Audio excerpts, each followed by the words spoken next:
definitely be something that catches your eye.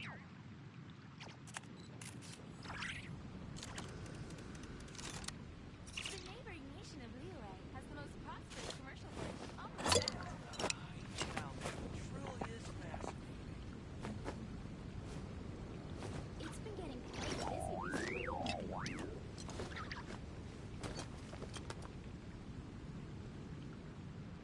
Haven't you heard?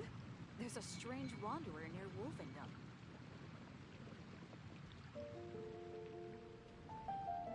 Welcome. How can I help you? Truly is fascinating.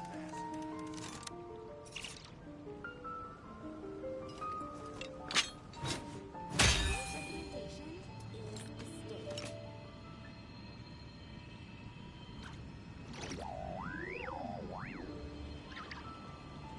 Haven't you heard? There's a The strange neighboring wanderer nation of near Liyue Wolfendom. has the most prosperous commercial port on the planet.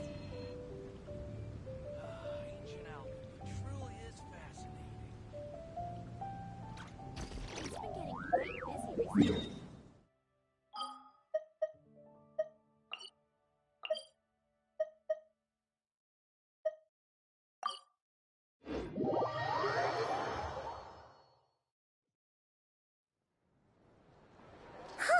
The day's finally come! We're off to meet the Tsaritsa of Snezhnaya! What is she planning? And why does she need the noseies?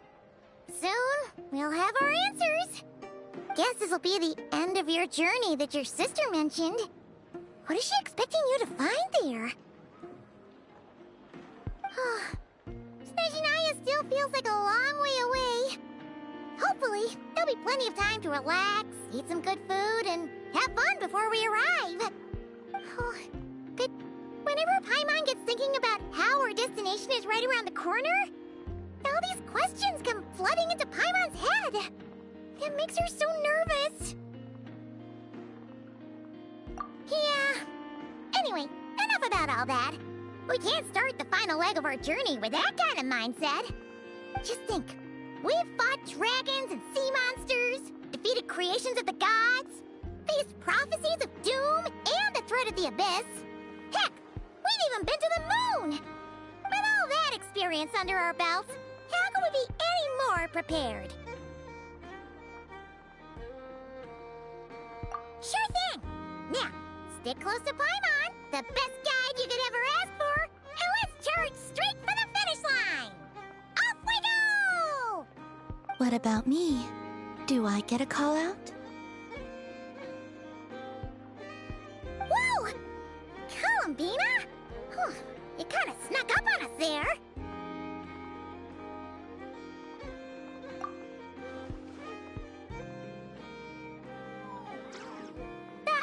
Don't look at Paimon! Paimon didn't sell you out this time! Oh, so it was you! Alright, guess there's no hiding it now. All your friends have gathered at the flagship to see you off. I invited Sandrone too, but she said she had to go back to Snezhnaya. She must be busy. She had some nasty things to say about you before leaving. Would you like to hear them? She hasn't changed a bit. Alright, let's hear it. If they're heading to Snezhnaya, I'll bet it's to cause trouble for Her Majesty the Tsaritsa. Attending a farewell party for people like that would not be a good look for me right now. Also, please tell them not to count on getting help from a Fatui Harbinger in Snezhnaya. Our time working together was not terrible, precisely, but we're on different sides. So when you get there, don't do anything to make life difficult for both of us. Well, that definitely sounds on brand for her.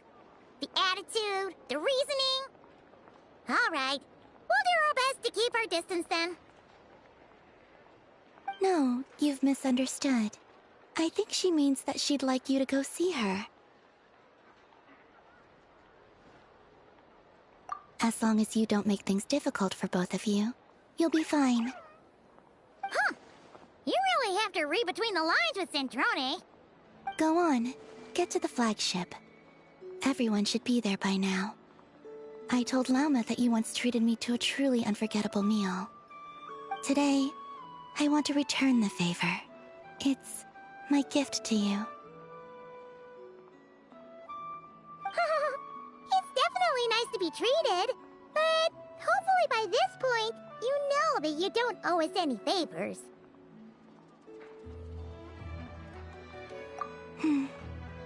The moon of Nodcry will always give you a warm welcome.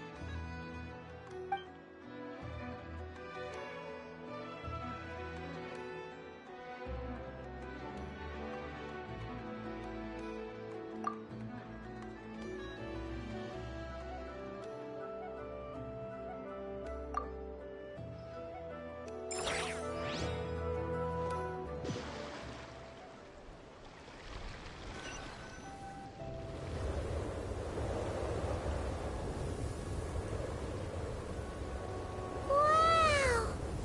Pure white as far as the eye can see! It's so pretty! Come on, give up!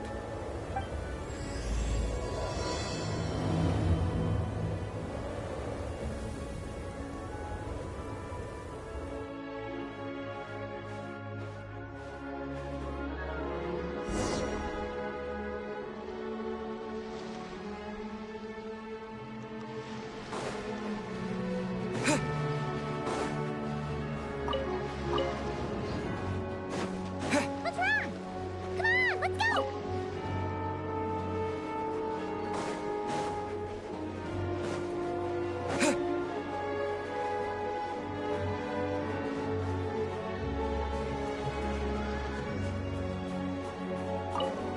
Look! They look similar to the ones in Nodcry. You know, just minus the effects of Kuraki. That's a sure sign that we're officially in Snezhnaya now.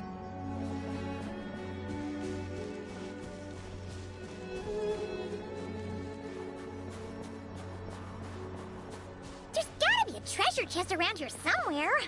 No adventure is complete without a chest or two. Wah!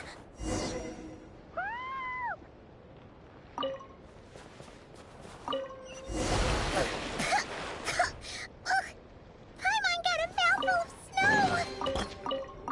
Ooh, it's so cold! Paimon's gonna snuggle up to you for a bit to get warm!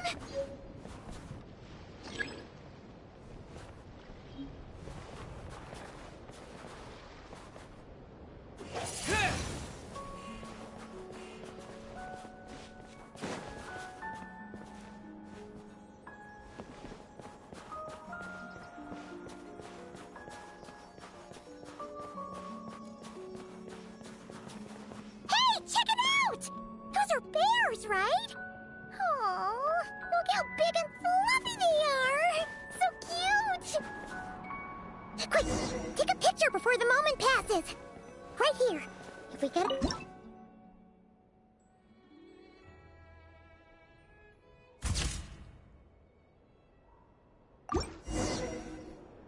Let's see how your camera skills are these days.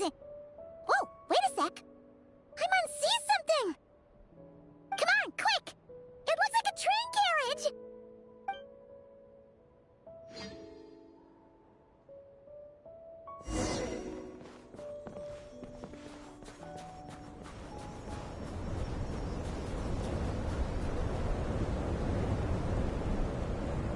Paimon's heard that Snezhnaya has loads of railways and trains!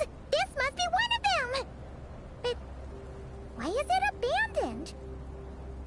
Ooh, it's still so cold. Ooh, I don't know. Maybe. Also, is it just Paimon or is the snow getting heavier?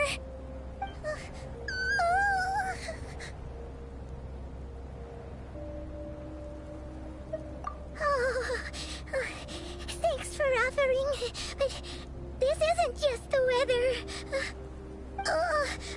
It's hard to describe, but Paimon feels so weird. She's never felt like this before. Everything feels heavy. Getting kinda dizzy, too.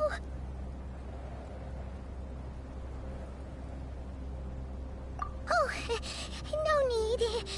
Paimon's just feeling a little low on energy. That's all. It's nothing serious. Not worth ruining our travel plans over.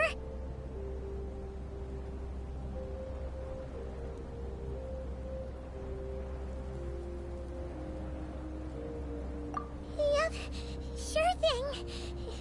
Snezhnaya, here we come!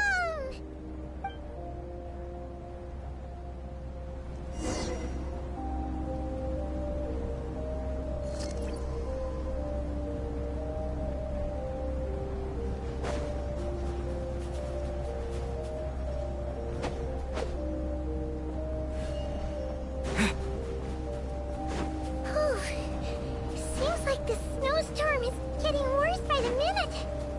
Paimon can barely fly.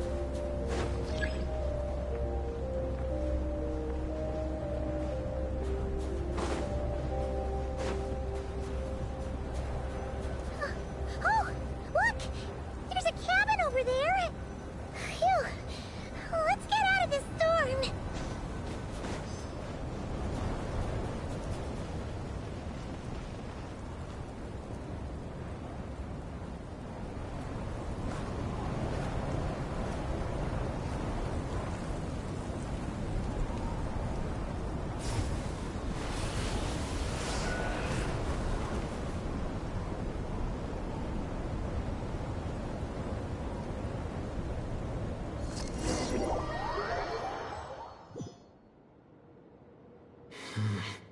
What is this place? Where's Paimon? I need to find her fast.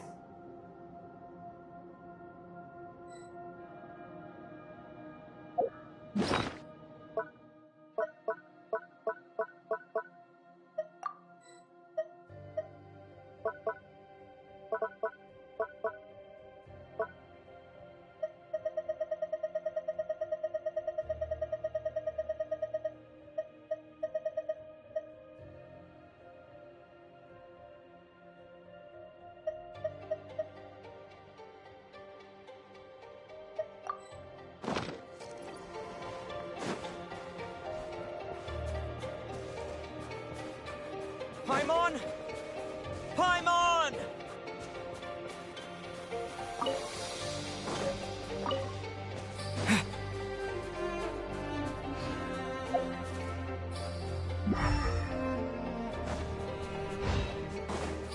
That's strange.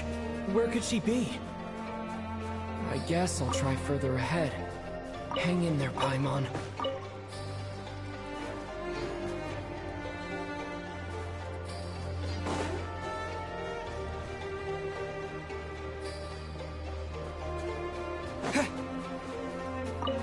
Is that a train carriage? Maybe I can get up from the inside.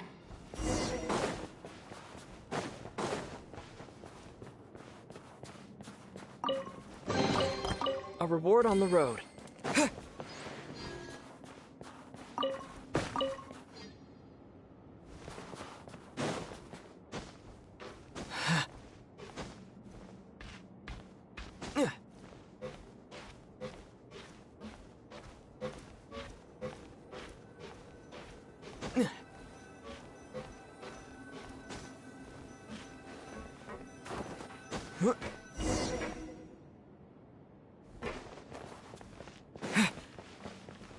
It says here, Kresnik's torch, civilian model. It's definitely getting a little warmer now it's turned on. I really hope Paimon's okay.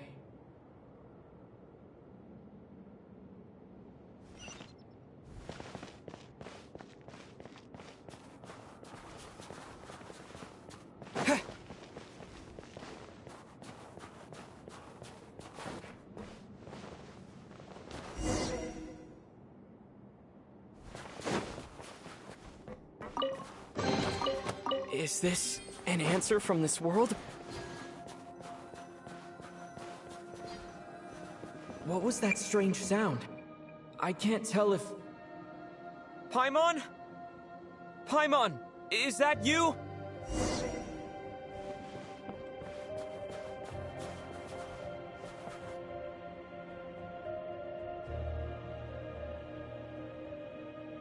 Incoming entity detected. Authorization granted. Initiating original. Hello, Descender, who's reached the eve of tomorrow. Eye of Grey at your service. Time since last activation. Time measurement unavailable due to the influence of... Anyway, it must have been a very long time.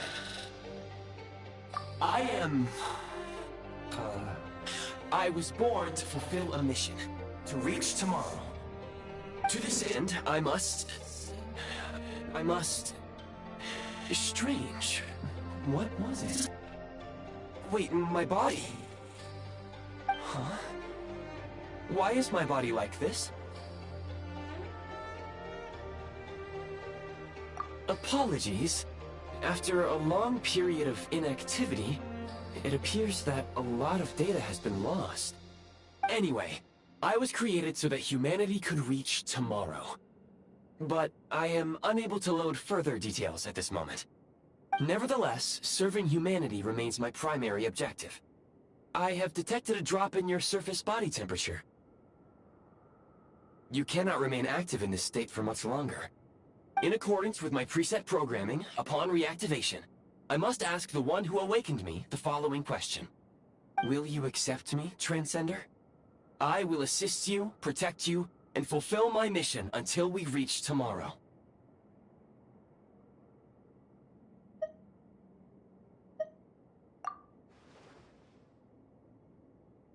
I understand your position.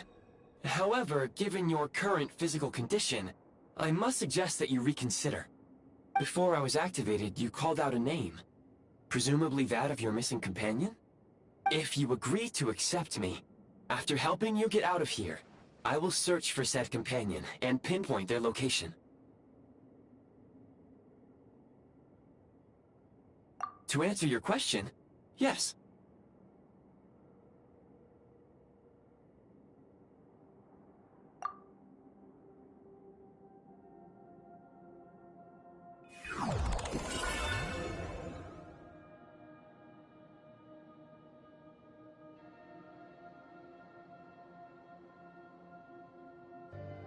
You have made a very wise decision. Now that we have reached an accord, you will be my new user. May I ask your name? Very well. I will remember this name until the mission is complete. I need to recover my body, retrieve the power to unlock tomorrow, and help the suffering masses to reach the far shores where the empty Ark floats. I can sense my power scattered across this ice-covered land. I even have a vague sense of where it might be found. But right now, that is not essential. The key right now is you. You must survive and reunite with your companion.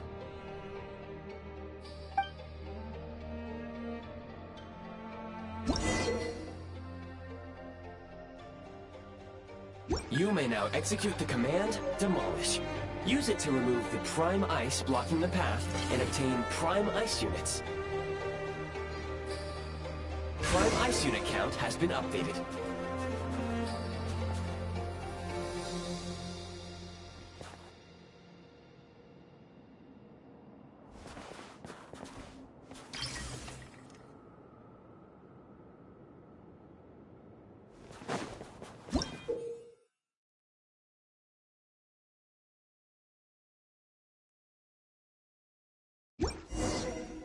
You may now execute the command, Build. Use it to create a Prime Ice construct to prop up the door.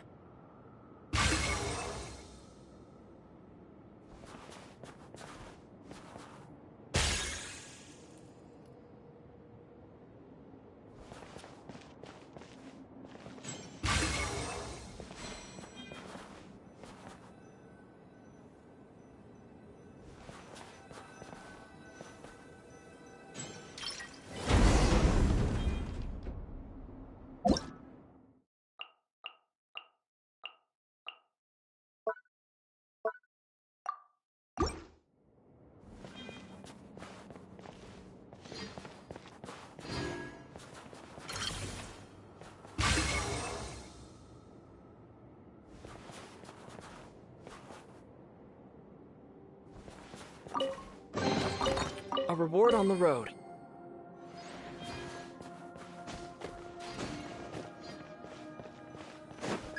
Scanning local environment. Exit has been sealed off with ice. That would not be an efficient approach. One moment. Usable construct blueprint detected nearby. You can use this to clear the solid ice ahead of you more quickly.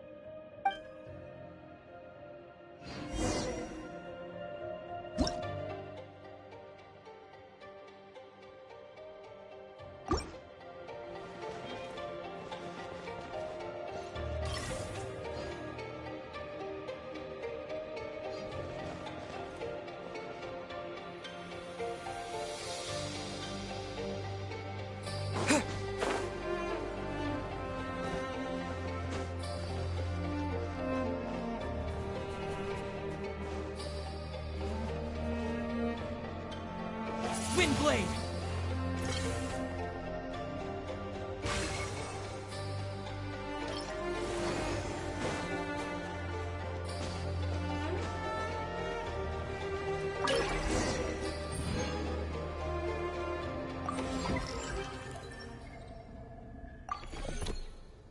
Construct blueprint added to records. You may now execute the command, Build Heat Source. Generate a temporary heat source to rapidly melt the solid ice.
Reward on the road.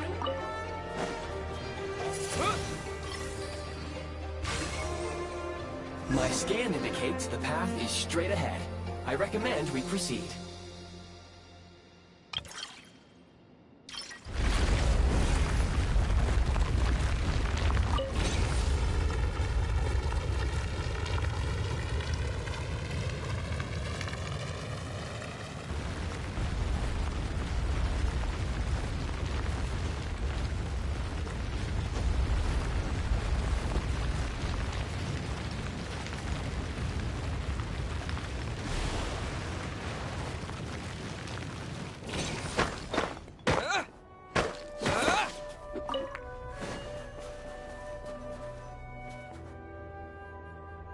Kresnik Crystal located. Please collect at your earliest convenience. The recent construct you built provides highly efficient heating by utilizing the unique properties of Kresnik Crystal. Unfortunately, Prime Ice constructs have a very short lifespan and cannot be stabilized during the development period. Hence, the authorization to use Kresnik Crystal was granted. That said, I have already forgotten what warmth feels like. Yes, perhaps then we can warm ourselves by the fireside together. But for now, all you need to remember is this. If you collect Kresnik Crystal, I can extract the energy within and use it to maintain your body's surface temperature.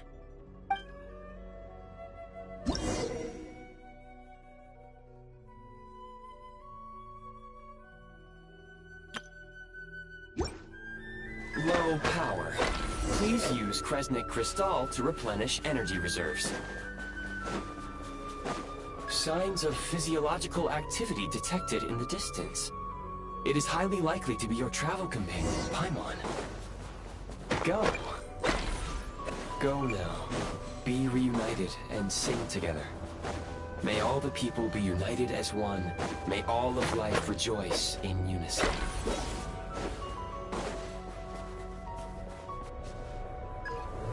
Approaching the target location. Scanning for signs of life. Life forms detected. 2. Affirmative. However, that is not the reason for my confusion. According to my database, this location is a train station, meaning the number of life forms is unusually low. Real-time environmental data suggests that the train station may no longer be in use. But whatever the situation, please exercise caution.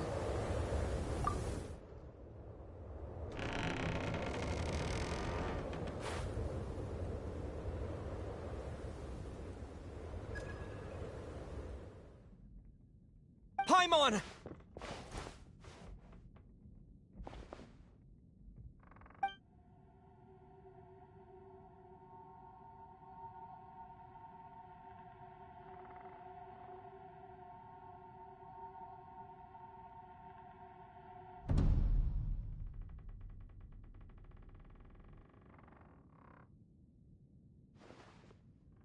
Who are you? Don't worry. She's only sleeping. You must be the Traveler. She called your name repeatedly while attempting to battle her way through the blizzard. Newcomers to Snezhnaya struggle to adapt to the sheer cold at the best of times. Lately, even the locals are suffering, with a powerful monster having summoned a bitter snowstorm.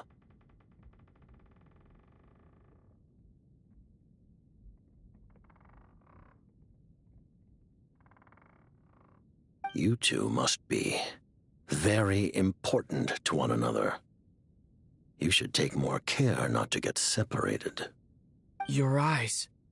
Are you Conrian? There are indeed some Conrians left in this world who survived the cataclysm. But I doubt that is news to interrogate my identity here. Focus your attention on your travel companion instead. We will meet again very soon.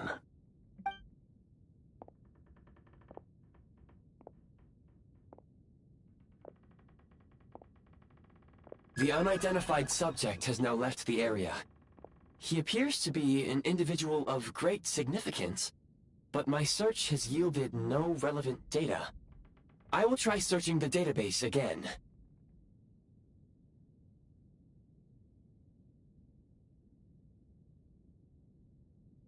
Against the odds, your companion is safe and sound. The other person even left a blanket for her.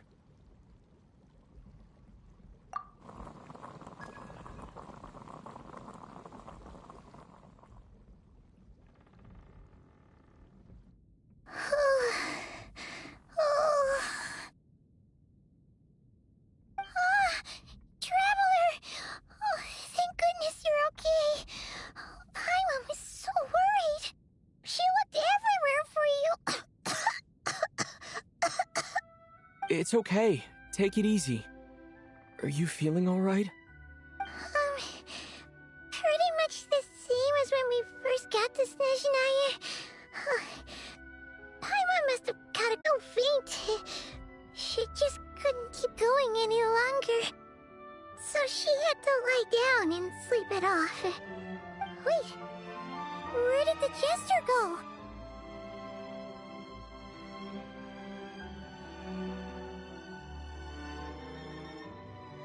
Yep, the director of the Fatui. The Jester Piero. So, you met him?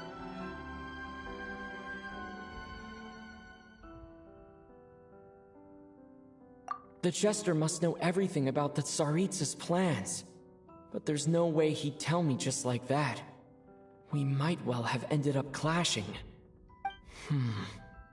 Well, he was right about one thing. Right now, the most important thing for me is to take care of Paimon while she's unwell. He had no intention of explaining his motives, and he left in something of a hurry. Hey! What the... Who is that?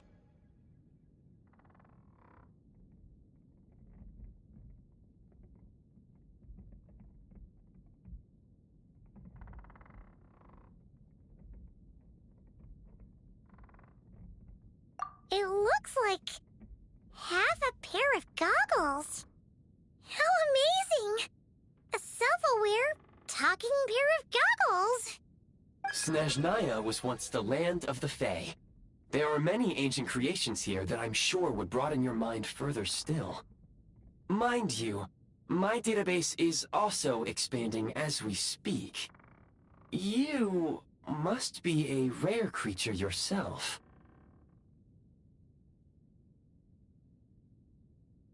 Oh, wow! Well, thank you so much. You've earned yourself some of Paimon's favorite candy. Oh, but by the looks of it, you probably can't eat that, can you? Goodwill detected.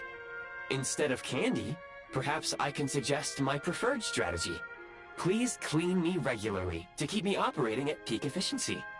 Oh, that makes sense. Every pair of goggles needs wiping clean once in a while. Sure thing, mister. Anyway, back to the Jester for a second. Paimon's still confused about something.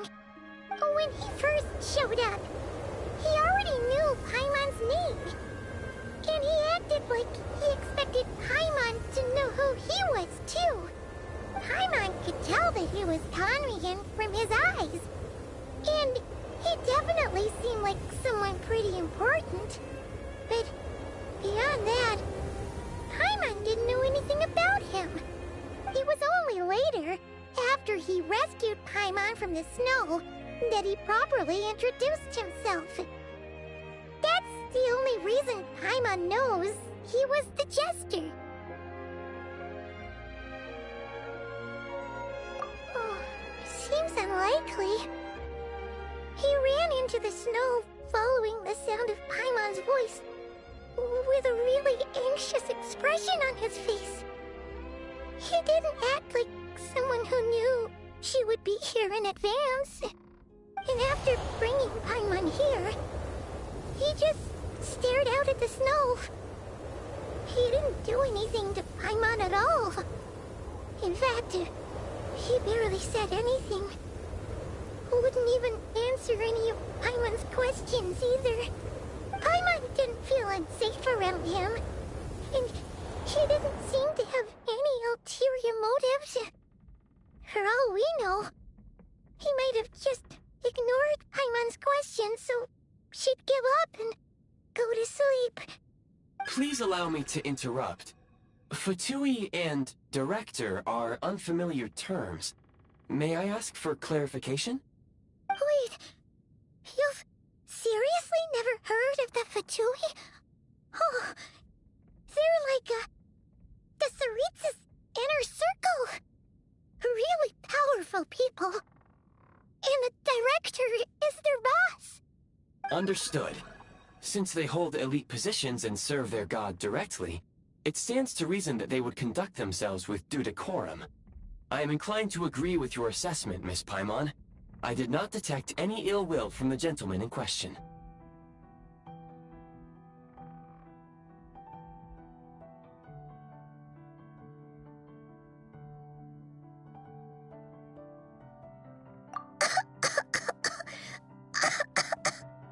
Sorry, I shouldn't have encouraged you to talk so much.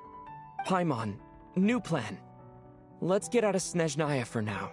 We can come back after the weather clears up and you're all better. The Jester mentioned that this snowstorm, being the work of a monster, is worse than most. Even if we made it to Snezhnegrad, we'd still have to wait out the storm before we could do any exploring. Oh, well, it's really nice of you to look out for Paimon, but she doesn't want to hold you back. We were really psyched up for this journey when we first set off. Just think of all the burning questions we have. If we turn back now, who knows how long it'll take before we finally get answers. Further information is required regarding the monster situation. But objectively speaking, there is another, more pressing issue at hand. At this point, we have traveled a significant distance into the blizzard. Were we to turn back now, the road would be extremely treacherous, especially since we would need to travel on foot. If, however, we continue onward, there may be a better solution. Do you remember what I said as we neared this location? I told you that this is a train station. While it has evidently fallen into disuse for unknown reasons, the tracks remain intact. We can break through the blizzard and forge ahead by driving a train. That is the Snezhnayan way. There is a small town up ahead, which would be the perfect place for Miss Paimon to rest and recover. Paimon thinks Goggles here makes a great point. Let's do that!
Oh, come on.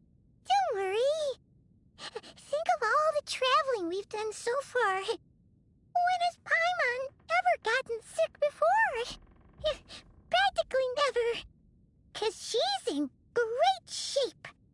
Sure, she's a little tired right now, but it's sure to clear up on its own.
Affirmative.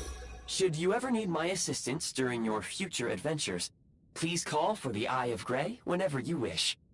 Otherwise, I will remain silent to avoid causing any unnecessary distraction. Now, please follow me to the train tracks.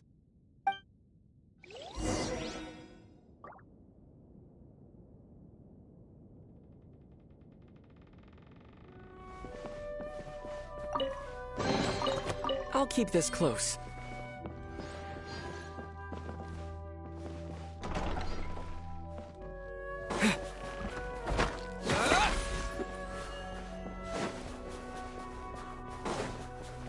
Please confirm when you are ready to depart.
Heading north from here, we will soon arrive at... Wait, there's an error message. Could not detect clear tracks. What exactly does clear mean? Brace for impact, friends! Preparing to enter impromptu flight mode.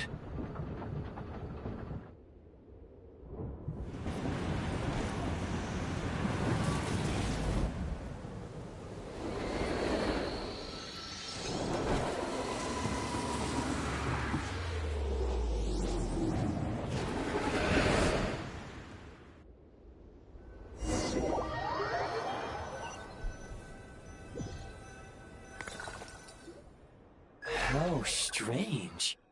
Not only was the station's status different from my records, but even the railroads and the terrain itself have changed substantially. Yeah. Thanks to your quick reflexes. My sincere apologies for putting you in danger. I'm afraid I'm as confused by all this as you are. Agreed.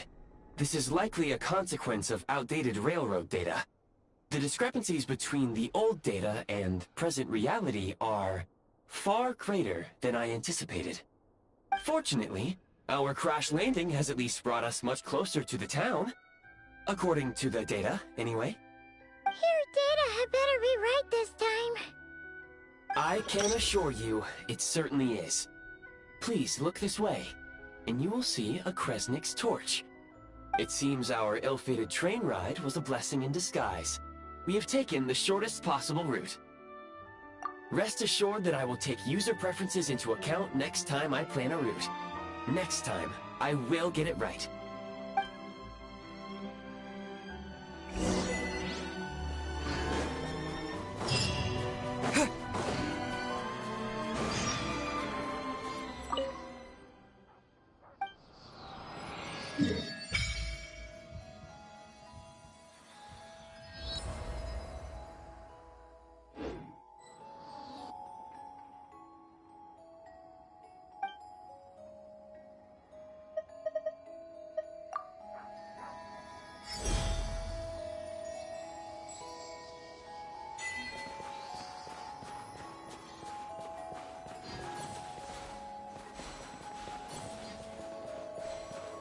Excuse me, is there an inn nearby? I'm sorry, but they've all closed.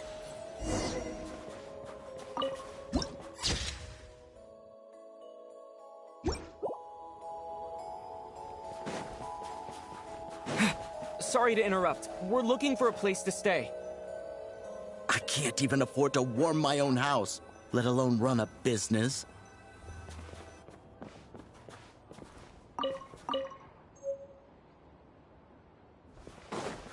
Excuse us.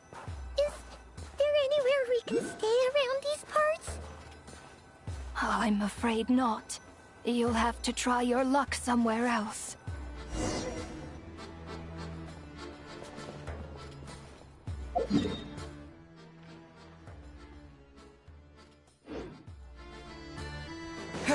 All we can do is wait for the next shipment of Kresnik Crystal to get here.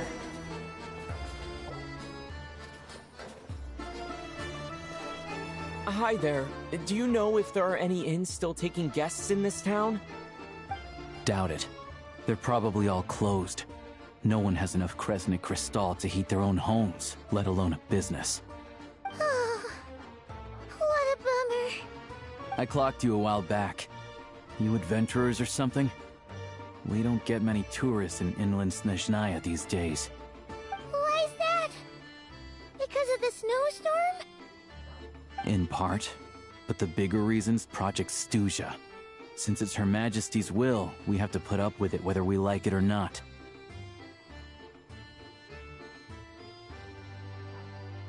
Oh, sorry. I assumed it was common knowledge by now. Basically, the Tsaritsa is planning something big. Something that requires an enormous amount of energy. Even if they used all the surplus Kresnik Crystal in Snezhnaya, it still wouldn't be enough to meet demand. So, the Vetcha passed a resolution requiring all factories and households to reduce their energy consumption. The policy has thus been charmingly named Project Stuzha, meaning bitter cold. Bitter cold? So, like, it's gonna be a cold winter, folks? You're all gonna have to find a way to get through it? That kind of idea? Pretty much. When you're broke, you scrimp and save. When it's cold, you huddle together for warmth. There's always a way to stretch things out to make ends meet. Trouble is, if you stretch someone out like an elastic band for too long, who knows if they can ever bounce back. You know what? Come with me, and see for yourself.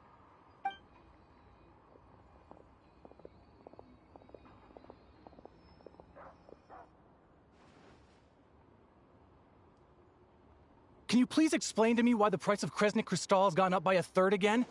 Even as our purchase quota has gone down. You only come here twice a month. This won't even last us a week.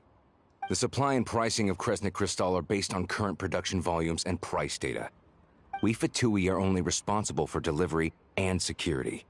I'm not in a position to explain to you how the figures are calculated, but I assure you, they are as fair and reasonable as possible. Oh, so our lives mean nothing to you? How can you expect anyone to survive a single night in this weather without heating?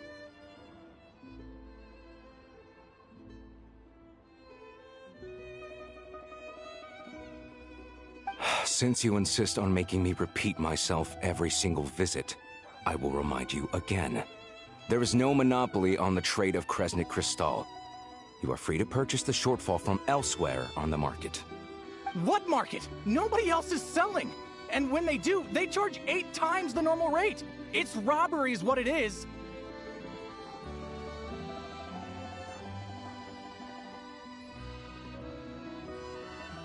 Which is why the Snezhnegrad Vetche passed a resolution to support border communities, without which you wouldn't even be able to buy Crystal from us to begin with. So if you're here just to argue, move aside and let the next person in line come forward. Everyone's feeling the cold here. You... All right, everyone, let's calm down for a second. A few words, if I may. We're all subjects of Her Majesty the Tsaritsa, and I'm sure every one of us is dedicated to her great cause. We all know how cold it is.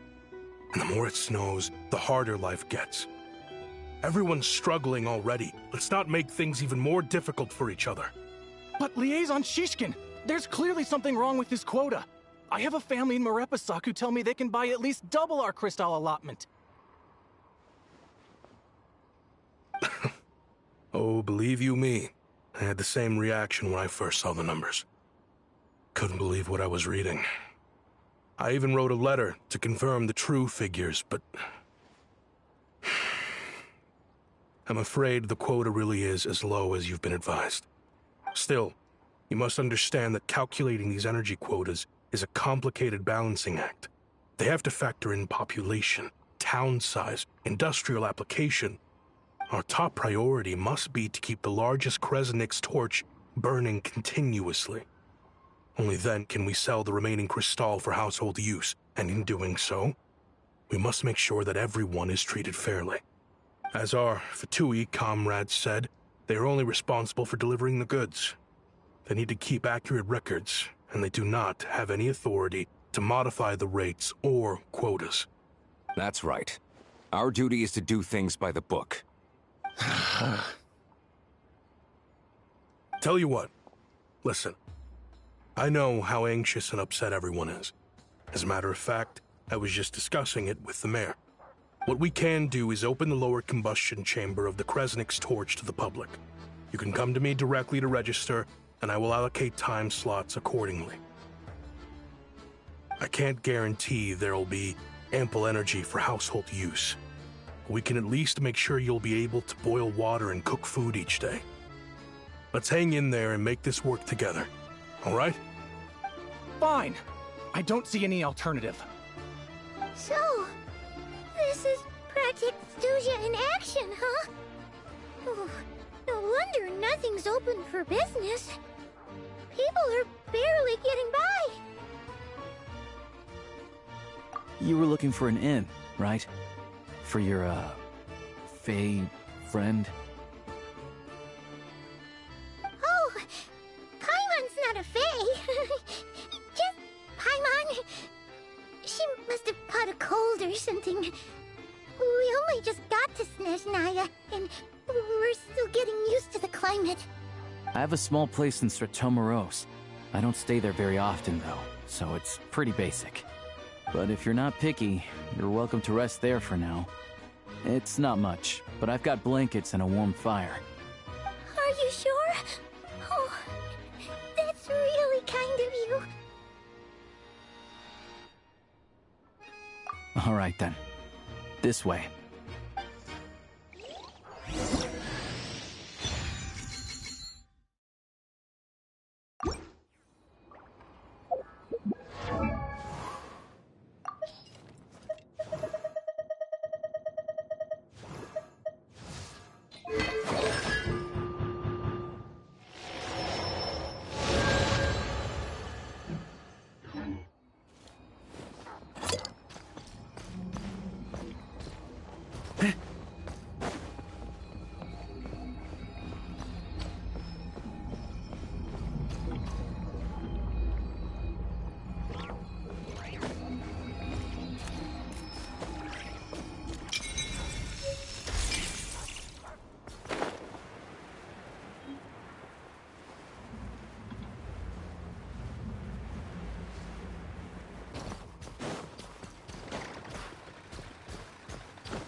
Oh, so cozy and warm. Paimon's getting nice and toasty. Oh, wait. Paimon only introduced herself so far, didn't she? This is Paimon's best friend, the Traveler. Good to meet you. I'm Alosha. Most travelers find the Snezhnayan climate to be a shock to the system at first. But as long as you keep yourself warm, you should be fine. Still, you should keep an eye on your condition. When people are too quick to dismiss a cold, it can easily end up turning into something more serious. Don't say that. Paimon's too young for chronic health issues. They aren't in town right now, and they won't be back anytime soon. The train station has been closed. And I do a lot of hunting, so I spend most of my time exposed to the elements. But even the animals wouldn't survive long in a storm like this, let alone a hunter. Nothing to do but sit tight in town until the weather improves.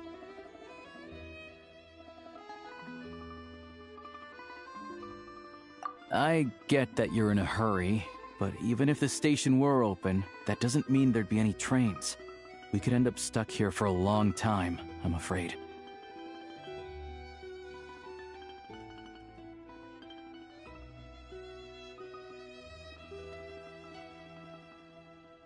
What? Your own train? Wait, hold on. That train? The one that suddenly fell out of the sky and crash-landed on the ice? Oh, we got lucky and found it in a cave. Oh, then our luck ran out and we had a little accident.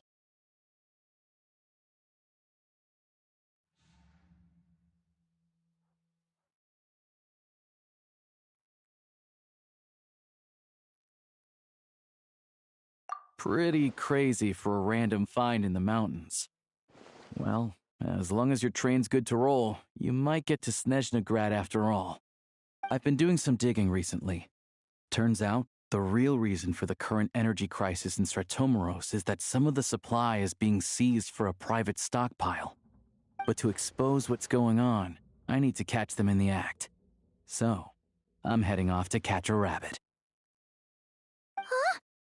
Wait, a rabbit stole the crystal? It's a figure of speech. Real rabbits couldn't pull this off.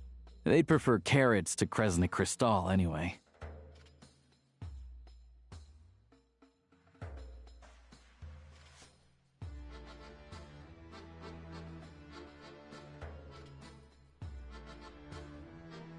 Shishkin, Mr. Positive Attitude, let's all get along now, shall we? Him? Really? Paimon never would have guessed. Huh?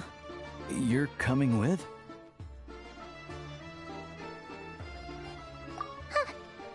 Oh, okay then. Just give Paimon a second to get ready. Alright. Guess there's no point pushing myself. Paimon will stay here and hold the fort then. Be careful, you two. Oh yeah, there's one more introduction to do. Tagarin, get in here. Oh, a doggy.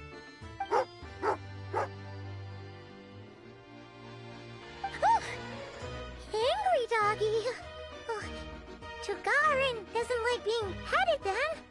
He likes to think he's above that kind of thing. He's my hunting partner, so he'll be joining us when we head out. Carrots aside, we'll need to stay completely undetected. We can't risk spooking our rabbit, but there's no telling which burrow he'll scurry back into. First, we need to find a way into the train station and see if we can...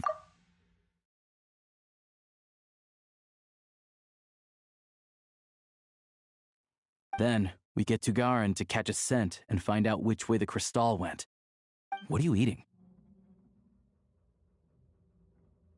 Oh, check it out! When you're all out of carrots, try turkey!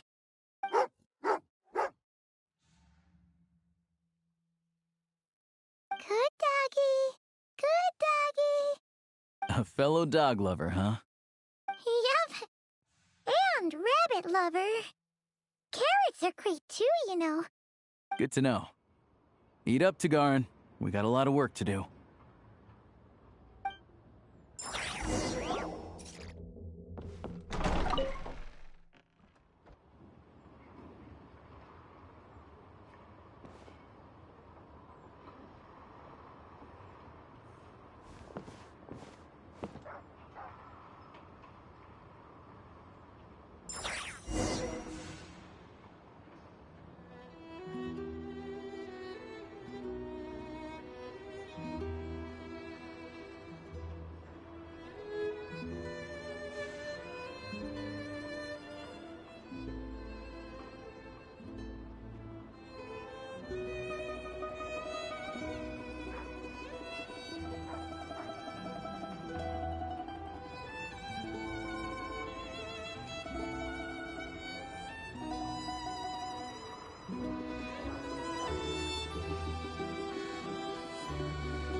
Wait.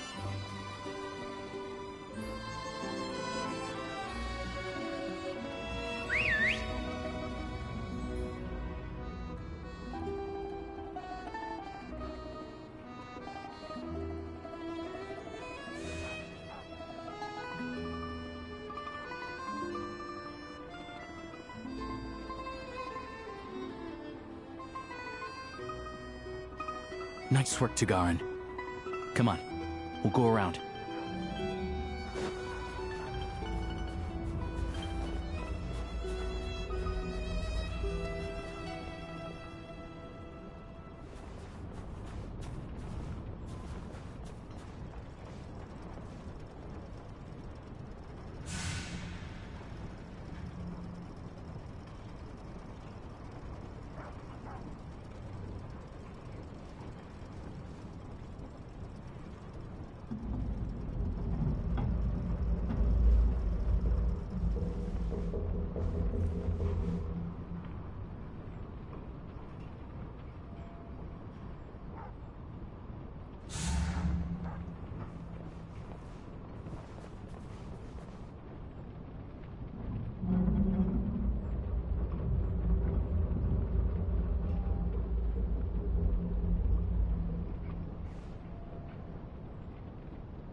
This way. We'll enter from the upper floor.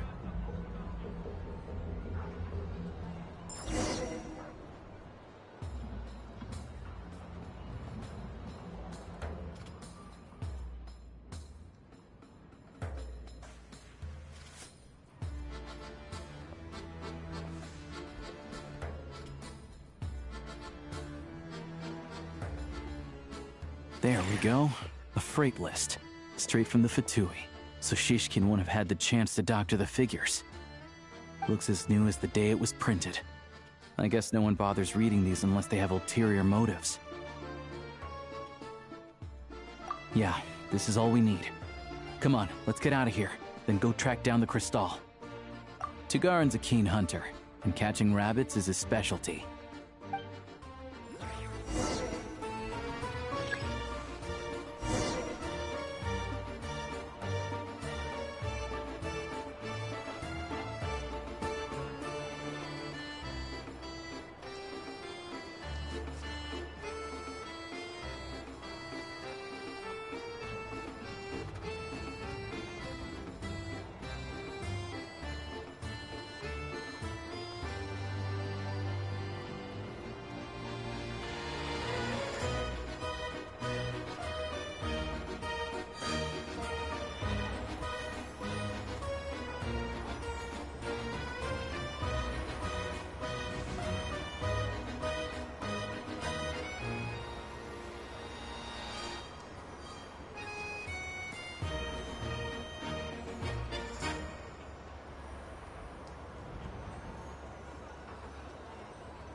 Anywhere there's a stove, there'll be the scent of Crystal. That's normal.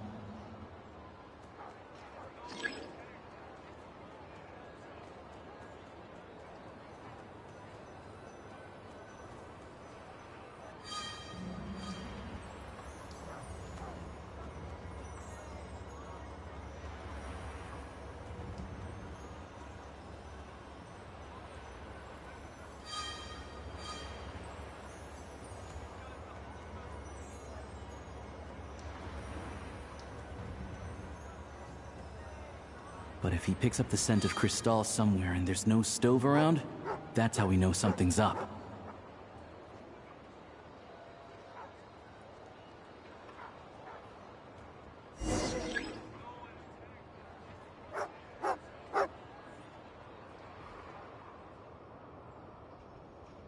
This must be the rabbit's warren. Good job, boy. Sure enough, there's a tunnel. You stay here and keep watch. I'm gonna take a look inside.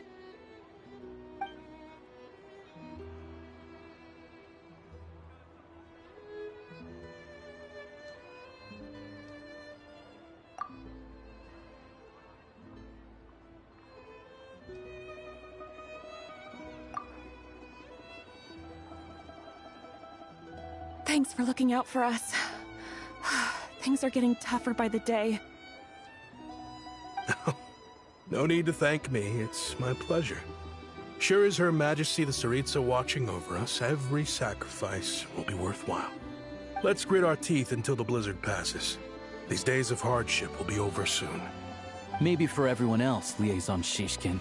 But for you, the hard times have only just begun.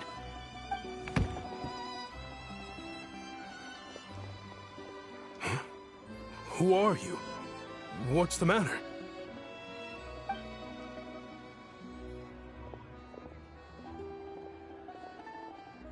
I just had a question for you.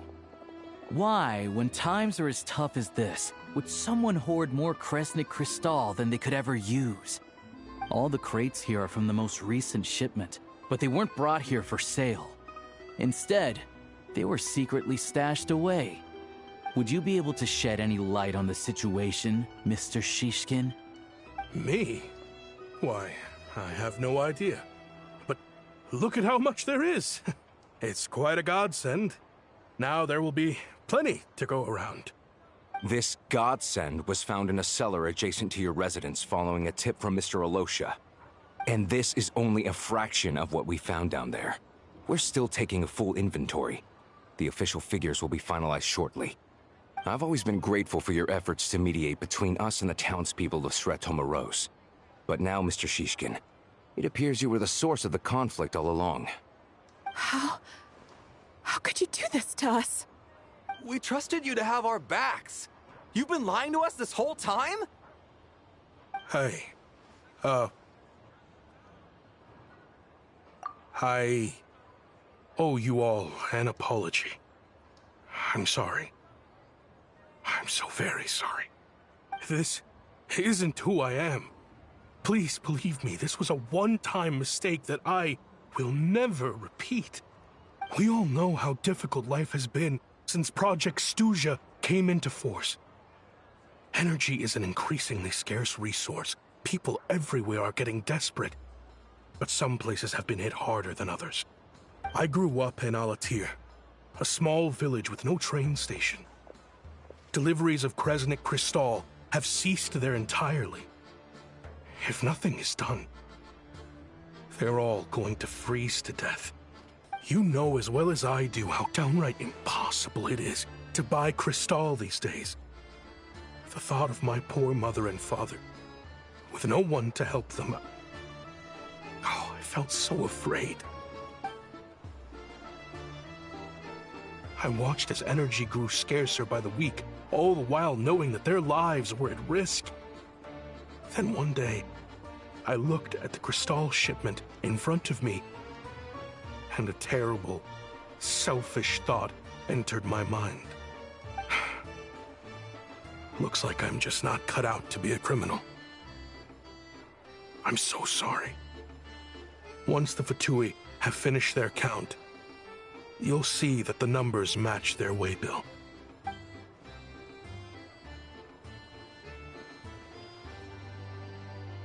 I have the official Snezhnayan quotas here. Anyone who has already purchased energy, please make your way over here to correct your transactions.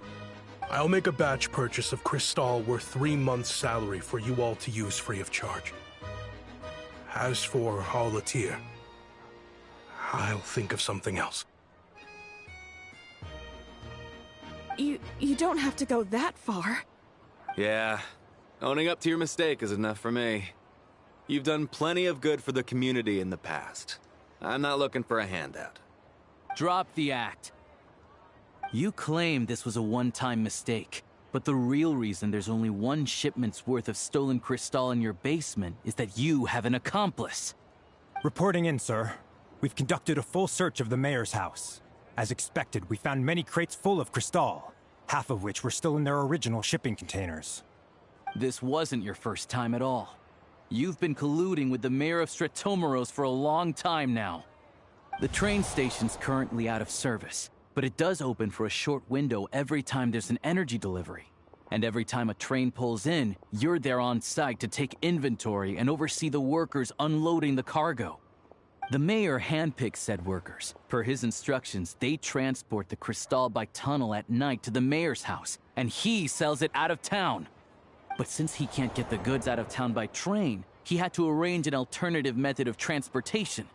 This meant slower sales, which gave me plenty of opportunity to catch him in the act. Wait, the mayor's involved in this too? Preposterous. What proof do you have of any of this?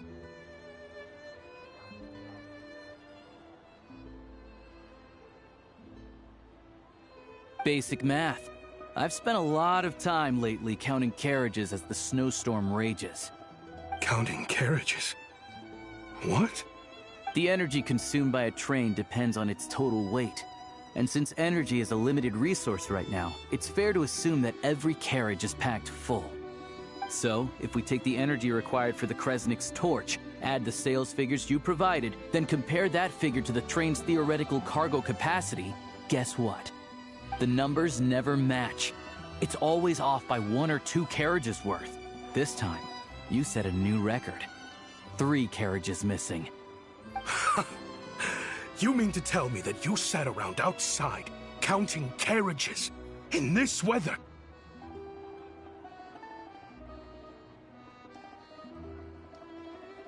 I'm a hunter. I have 2 options.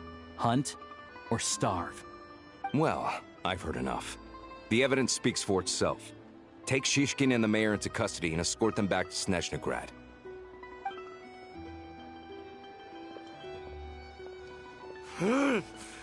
You cocky little brat! Ruining my business! Just you wait.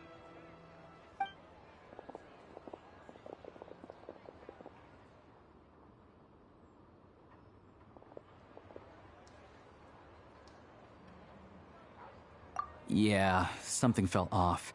So I just followed my gut. Math isn't my strong suit, though.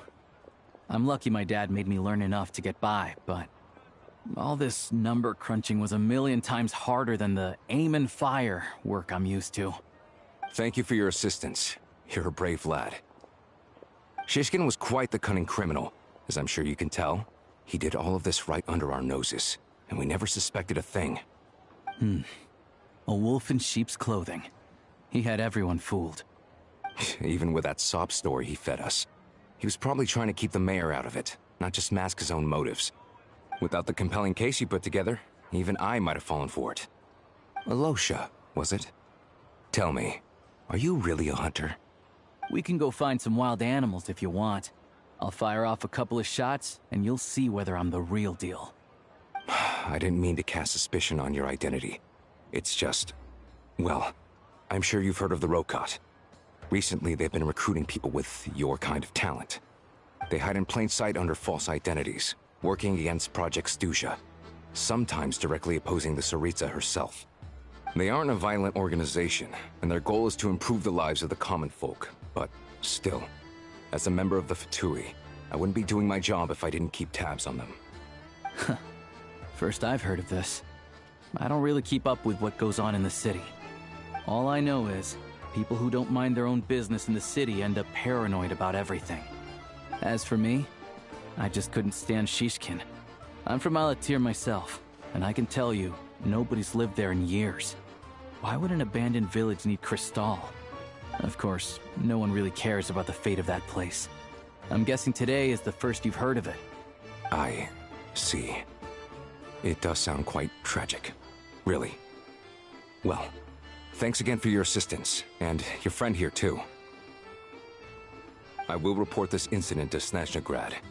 The Fatui will take over energy distribution until new officials are appointed.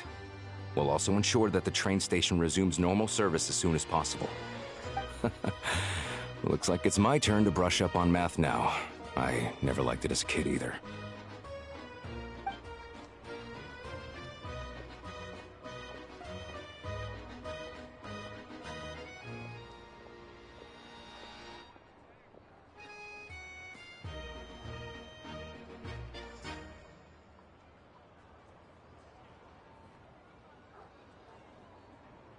Don't mention it. Isn't the soldier overseeing the delivery supposed to verify the quantity of the goods? Was he just careless? Or was he being paid off too? Who knows? Excuse me. I'll take a share of Kresnik Kristall too. Thanks. I need to take a detour before we head back. There's someone I have to deliver this Kristall to.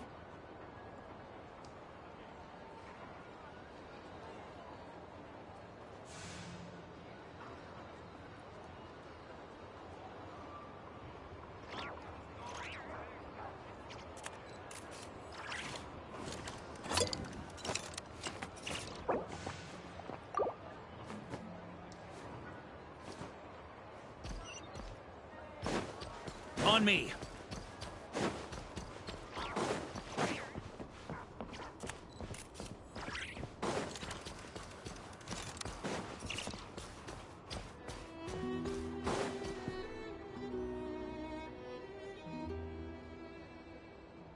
Hang tight for a moment. This old lady, she doesn't really know who's who anymore.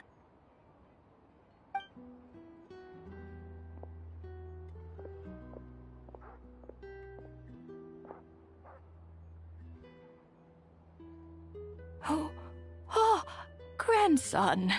It's so cold today. You must be freezing. Ma'am, it's me, Alosha. Alosha? Alosha who? You know me. I came by earlier today. Cleaned the ashes out of your stove, gave you some warmer bedding, and washed your back.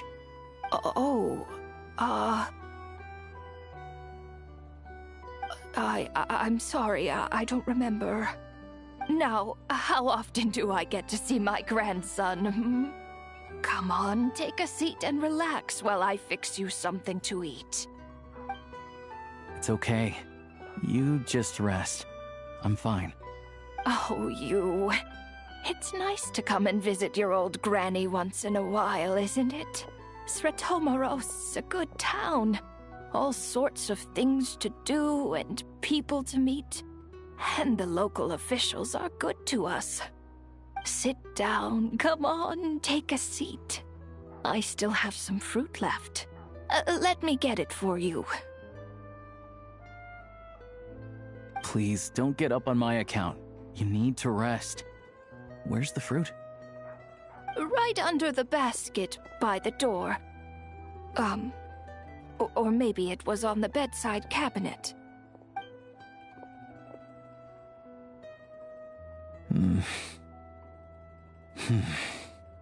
Well, grandson dear, do you like it?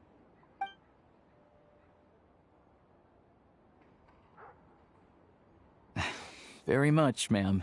It's delicious. Good, good. Wonderful. You don't need to save any more for me next time, all right? Fresh fruit is hard to come by at the moment. You should eat it as soon as you get it. Oh, I don't need it. I'm fine. But if you like it, come back for some more soon.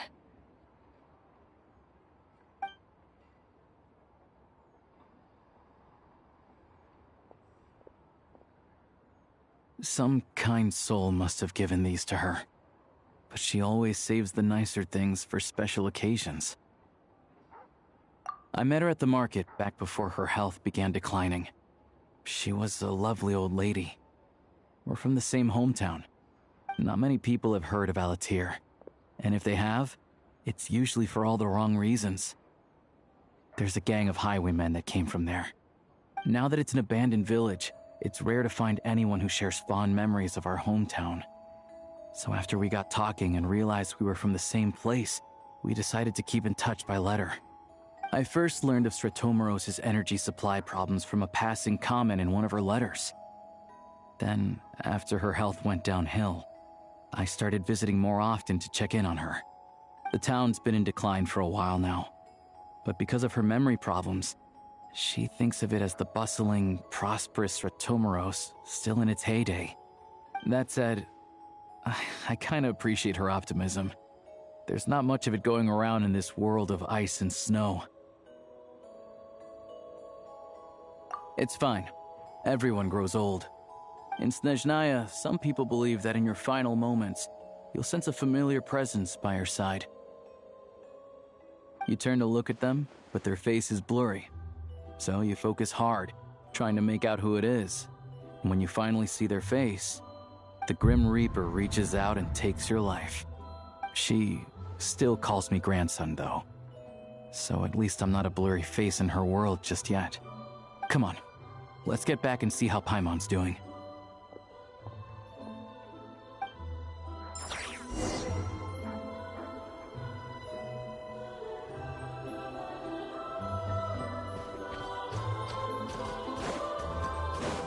Here.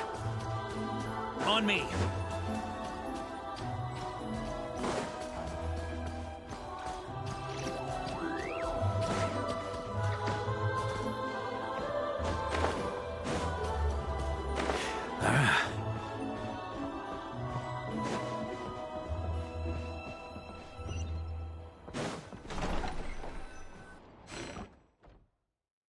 Paimon, we're better.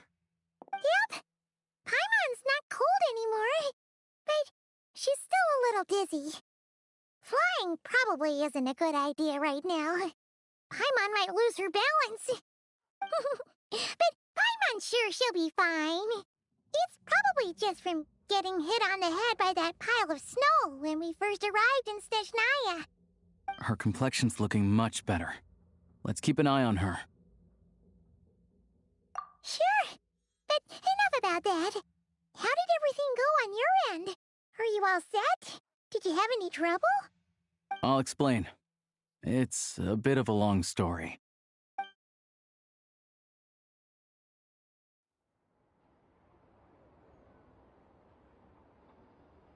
Jeez, you guys got pretty busy. Sounds like the liaison officer and the mayor were running quite an operation. Good riddance to both of them. It's a good thing you managed to catch them. So, you said the train station will open again soon, right? And everyone has enough crystal now? Yeah. Well, enough to survive at least. Project Stuja isn't going away anytime soon. People will still have to scrimp and save to make ends meet. Don't know. The goal of Project Stuja is to gather energy for the Tsaritsa, but no one knows where that energy's going. It's never been made public. The thing is, we were told that the project would only last for 6 months, but time and time again, they keep extending it. Extending it? Does that mean the Tsaritsa's plan isn't going very smoothly? That's what everyone suspects. In principle, any proposed extension needs to pass by majority vote in the Snezhna Grad Veche. But even though opposition has been growing, any detractors end up caving into political pressure from the Rooster, Pulcinella. He's the chair of the Snezhna Grad Veche and a key figure in the voting process. He has the backing of many powerful and influential people. How come the Fatui are picking on ordinary people even here in Snezhnaya? I don't see it like that. Fundamentally, the Fatui will always think and act in the Tsaritsa's interests. But that doesn't mean they don't care about the plight of the common folk. The only reason Sratomiro still receives crystal shipments is because of a relief proposal put forward by the Rooster himself. Then there's the Fatui soldiers providing support in every corner of the nation. Even the Northland Bank provided some mora for disaster relief, and they're as conservative and indifferent as they come. It's just that the rich and powerful in their fancy palaces live in a completely different world from us. There's always going to be some conflict when those worlds collide. Yeah, well, even though we all believe in Her Majesty the Tsaritsa, there are still many differences of opinion on how best to tackle the big issues of the day. Regular folk don't have an easy way of getting their voices heard in Snezhnagrad, while the rich and powerful are either unwilling or afraid to speak out for all sorts of complicated reasons. The Rokad provides the disaffected with false identities and an outlet to vent their frustrations. Of course, an organization like that exists in a gray area. The moment the Veche think they've crossed a line, there's sure to be a crackdown. But so far, they've been doing their best to help the common folk. Like us, don't you mean? You didn't hesitate to join in. You're not new to this. I can tell. That's because we're adventurers. It's our job to help people out with commissions and get to the bottom of things.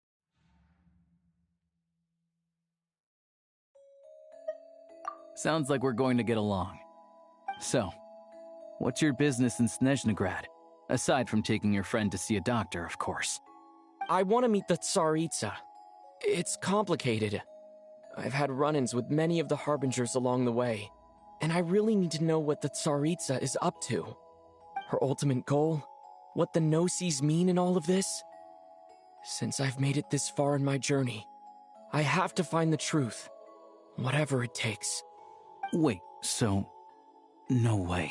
Are you who I think you are? Sounds like you've heard of us then. We're getting more famous by the day. I didn't realize I was in the company of giants. Honestly, we're all as curious as you are about what the Tsaritsa's planning, and why it has to involve us freezing to death in the snow. But getting in the same room as her won't be easy. The common folk aren't permitted to meet her at the best of times, and right now, she's probably not even in Snezhnograd. Word is, she's heading east on a campaign to slay a monster. Yeah, so you've heard of it. A wild, unpredictable monster with the power to summon snowstorms. It also absorbs everything around it into its body, so it's growing constantly. Now, it's so big that the Tsaritsa has deemed it the #1 threat. Luckily, as it grew, it became increasingly less mobile, so it doesn't pose an immediate threat to this town or to Snezhnograd. I'm sure the Tsaritsa and her personal guard, the Druzhna, won't have any trouble defeating the creature between them. It's just a question of how long it'll take. Suffice to say, you won't be seeing her anytime soon. You'll have to wait until she gets back.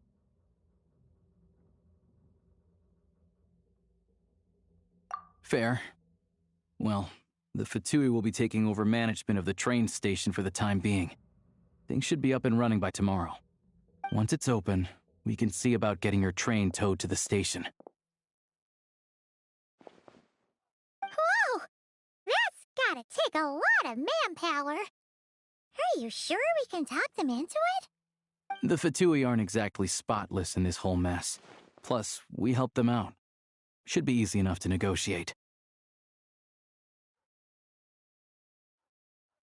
As far as I know, all the paperwork is dealt with upon manufacture. I've never seen anyone check it, so I wouldn't worry. Having a train makes everything much easier. We'll reach Snezhnograd in no time. I need to head there myself anyway. Got some game to trade for Mora. I know a good doctor in the city. I'll introduce you when we get there. Oh, thanks so much. Let's get a good night's sleep ahead of our big trip tomorrow.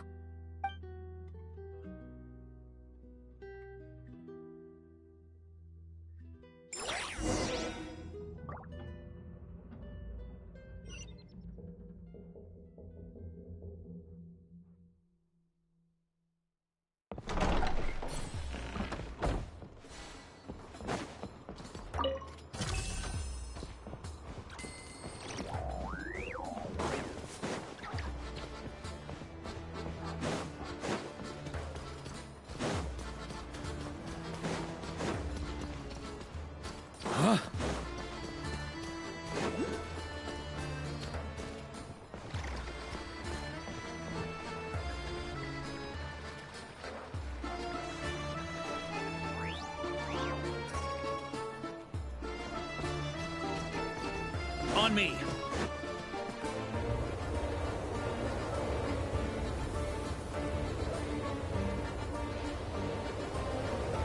Drive carefully, all right? You don't want to end up in this situation again. Also, I don't think I've seen a train like this before. Is it a new model or something?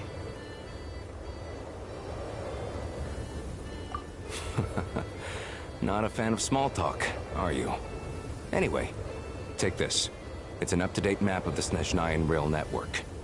All the track switching is automated, so as long as the train's moving, you don't need to worry about collisions or anything. We'll leave you to examine the train's conditions yourselves. Fingers crossed nothing's broken. I doubt Sir Tomoros has any engineers with experience working on this model. Shouldn't be a problem. Thanks for everything. All right then. Have a safe journey.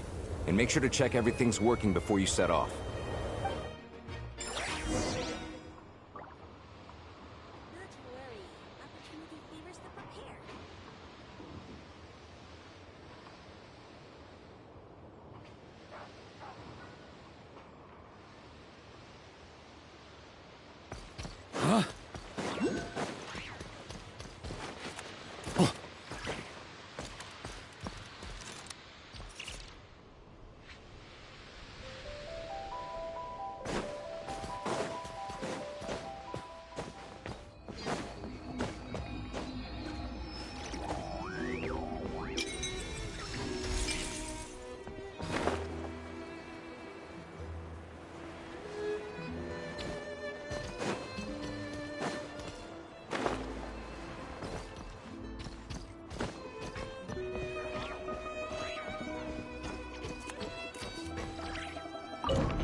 Our destination settings have been applied.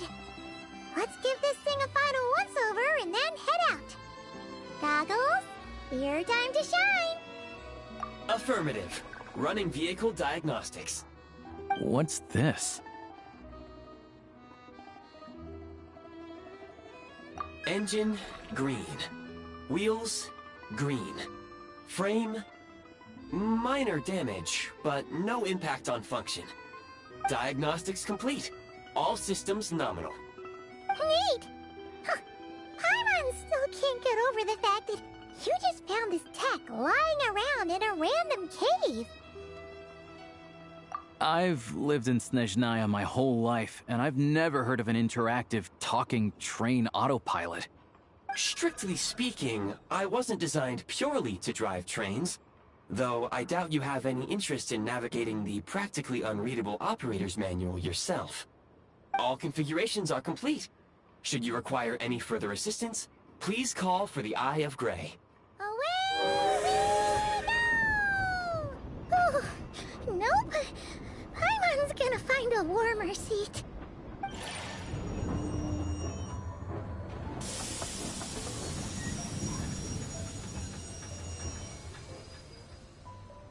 Huh? What's going on?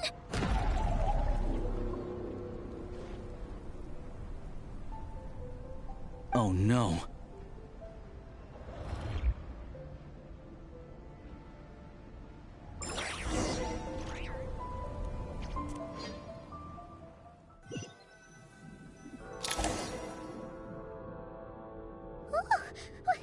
What is this place? Traveler, are you okay? Paimon's still airborne, but it feels like swimming through thick, gloopy water. Ugh, it's horrible. Just our luck. Of all the things that could have gone wrong. Halosha, you're Snezhnayan, right? Any idea what the heck this place is? It's called the Shadow Realm. A place where no wind blows, no light shines, and no elemental energy flows. Even time itself doesn't exist here. It's a world where everything seems to come to a standstill. I've only seen it a few times before, and this is my first time inside. It's a dangerous place. Most people who get sucked into the Shadow Realm are never seen again. And the few who do make it back, they're never quite the same. Huh? Then what the heck do we do now? Oh, maybe Goggles knows something. Goggles? Great! Now we're done for! Hold it together. Let's not get ahead of ourselves. I heard a story once about the world of shadows. If it's true, there's a way to escape. We just need to find the exit. Come on, let's explore.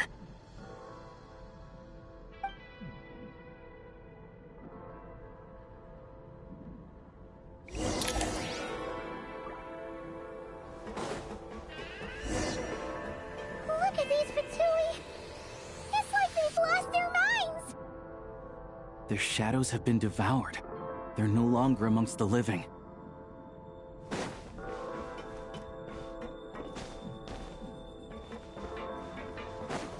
I'll take point. I can't channel elemental energy here.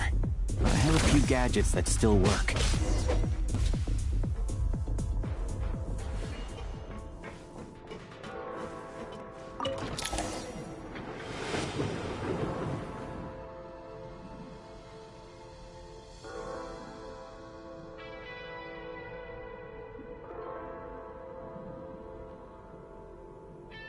Wait!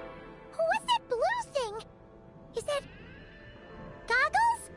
Guess we'd better find a way over.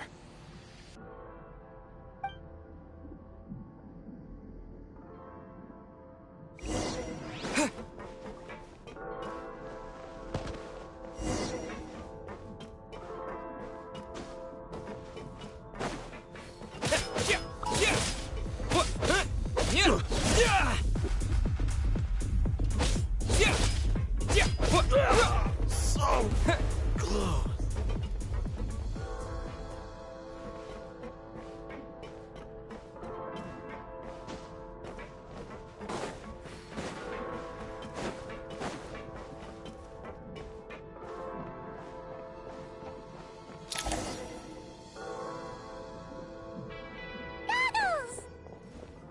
Hello. I am glad to see the three of you safe and sound. For now, at least. But things aren't looking too good. Correct. We are now inside what is known as the Shadow Realm, the darkest space in the shell, where even the Most High is loath to cast its gaze. Time and space hold no meaning here. It intersects with the world of the Light Realm only rarely, like an air bubble that rises to the water's surface. We must leave this place before it sinks back down into the depths once more. Sounds like you have a plan. Yes. In fact, the very purpose of my creation was likely to... from the Shadow Realm. It appears that key data is currently inaccessible, but now is not the time to resolve that problem. I have marked the exit to the Shadow Realm for your convenience. In addition, I have prepared some equipment to aid you as you traverse the Shadow Realm, Traveler. It may well be one of my core functions. Scan complete. Construction in progress. Activation code? We once peered into the past from the ruins of the Shadows. This is what remains of the Golden City, Hyperborea.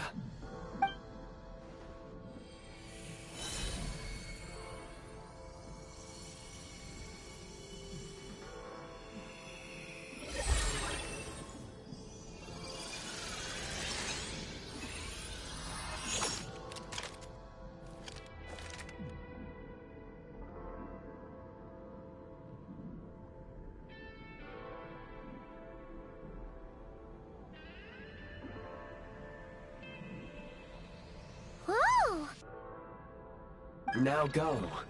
Arm yourselves with weapons of the spirit. Bring down the walls of the stronghold, and extinguish the flaming arrows of the wicked. Is this a gun? In the Shadow Realm, where humans cannot channel the elements, there once was one who, after much research and many attempts, found this to be the most effective means of attack. Let's go. We don't have much time.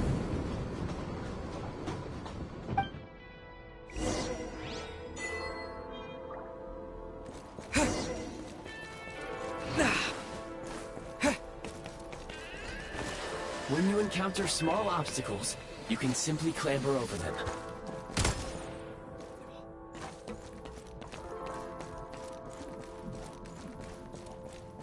You can slide to navigate through low, narrow tunnels. Obstruction ahead. You may be able to use the explosives nearby. Shoot the explosives to detonate them and clear the path.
All geared up.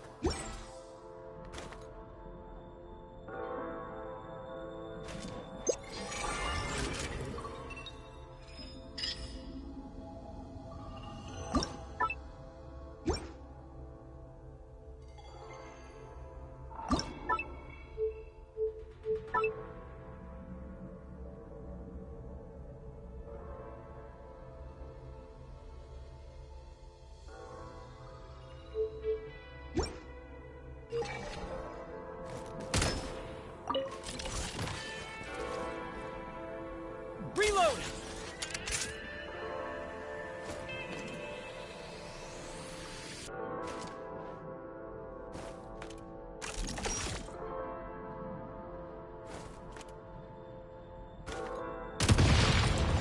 Since elemental energy is unavailable in the Shadow Realm, for long-range targets, try using the scope to line up your shot.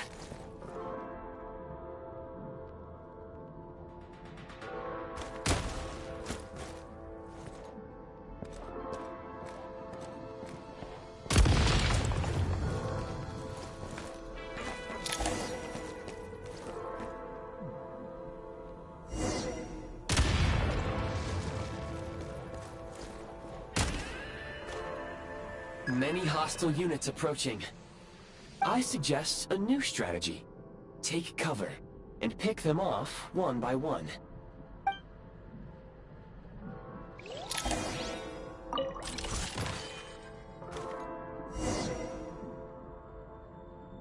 Requesting!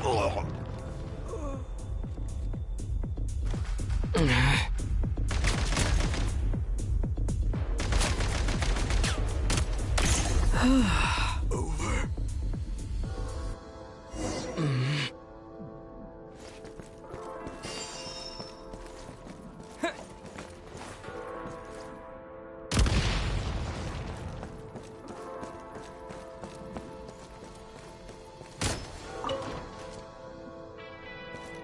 More enemies detected. Try attacking with the newly unlocked Assault.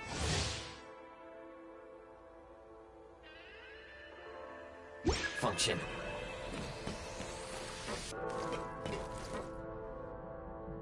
State number 2.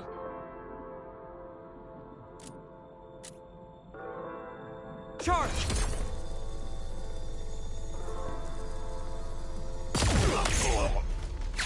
Can't take much more.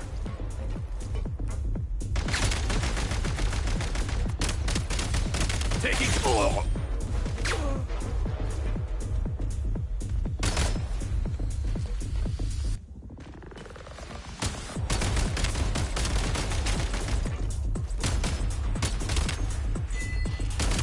Reload! It's over. Back in business.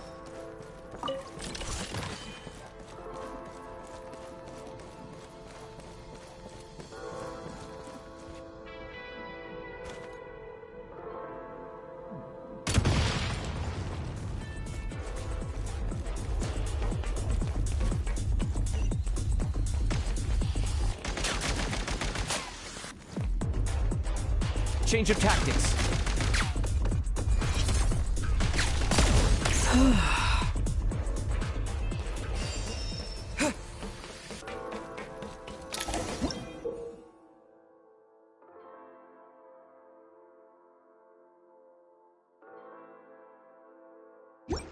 Aim at the freeze mark and pull the trigger to move using the rope.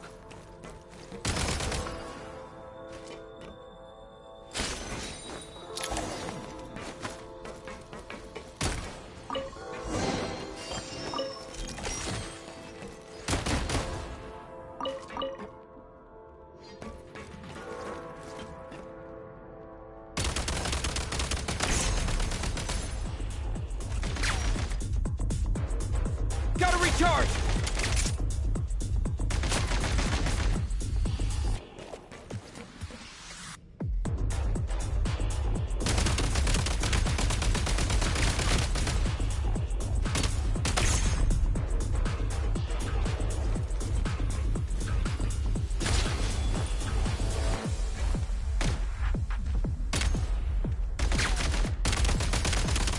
It's over.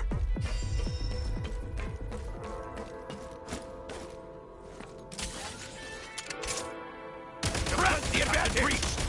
Where's the...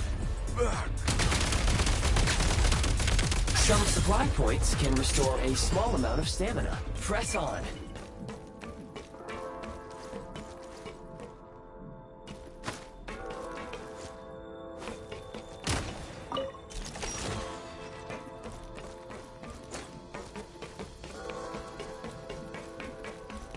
You should be able to use the Prime Ice construct left here to cover long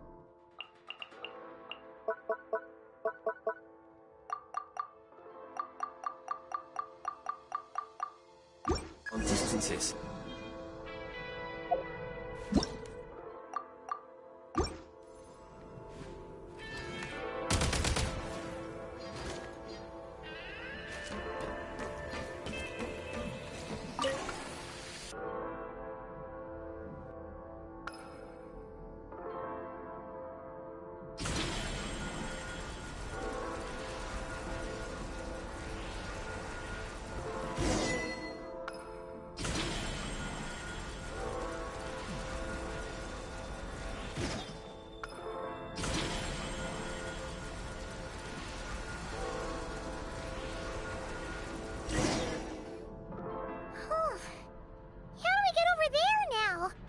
I recommend using this grappling gun.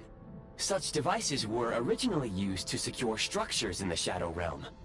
If you detach the connected hook, the grappling gun will automatically fire a rope to another nearby hook. Okay. So, we just remove this hook, right?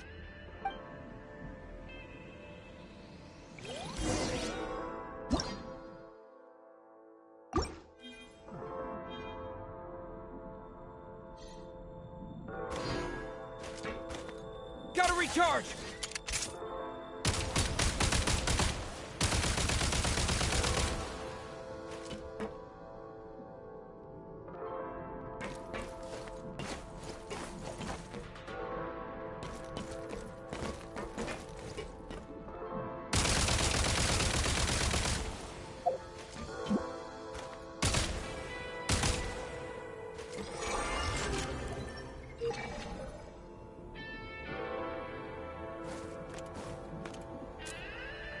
Mind the rhythm!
Back in business.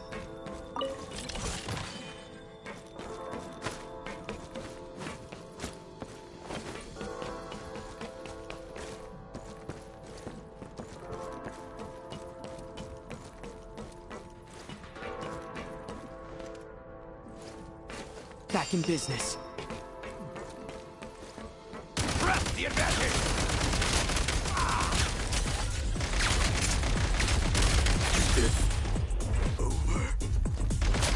Change of tactics.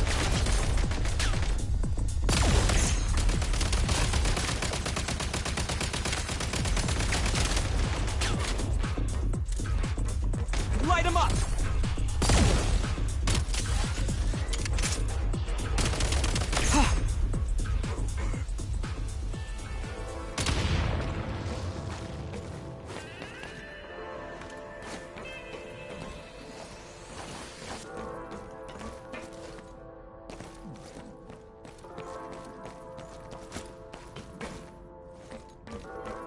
sprint at the prime ice launcher to reach high places with ease.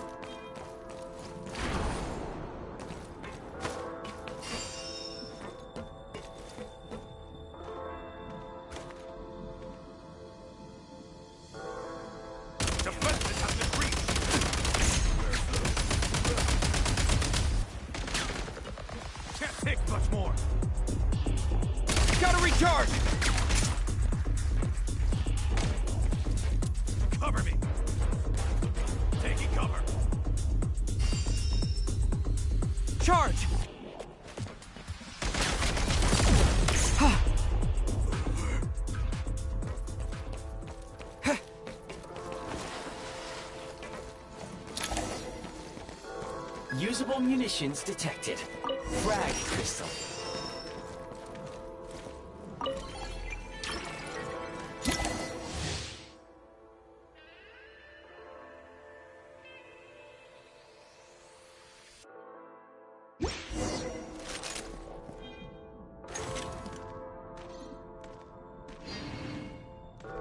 Demolition time! Back in business.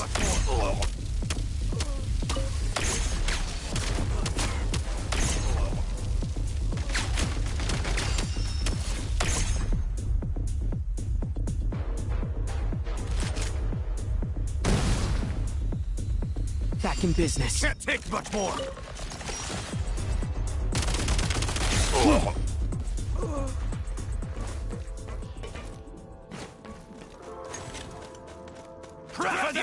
Reach! Frag out! Requesting backup!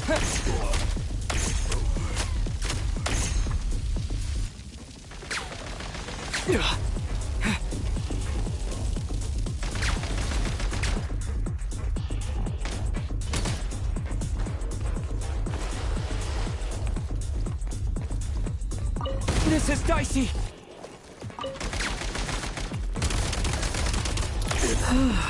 Over.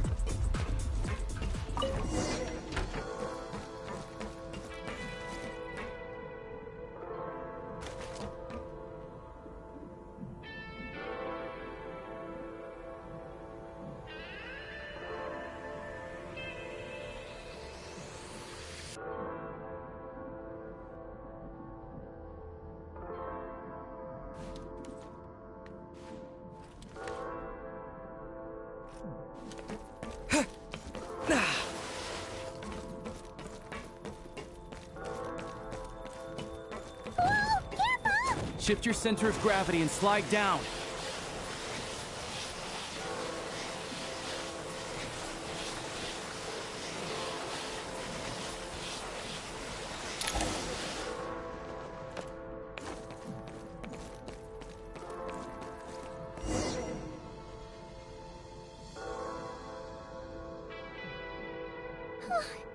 How much longer is this gonna take? The exit is right ahead. We are very close now. However... It's like they're trying to keep us trapped here. That platform and the carriages are swarming with undead Fatui. Guess we gotta storm through.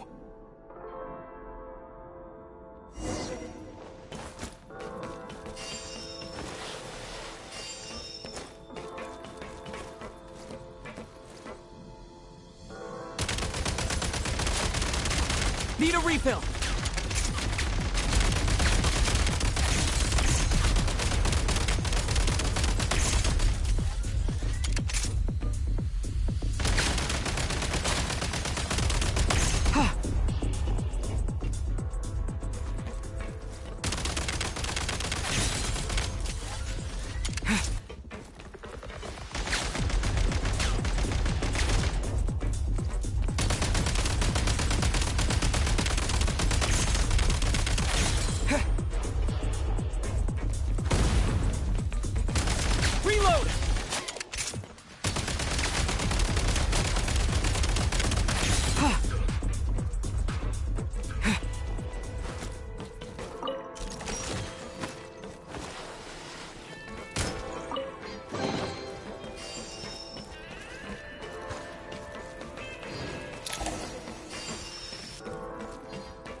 may find switching to assault mode makes your attacks more effective.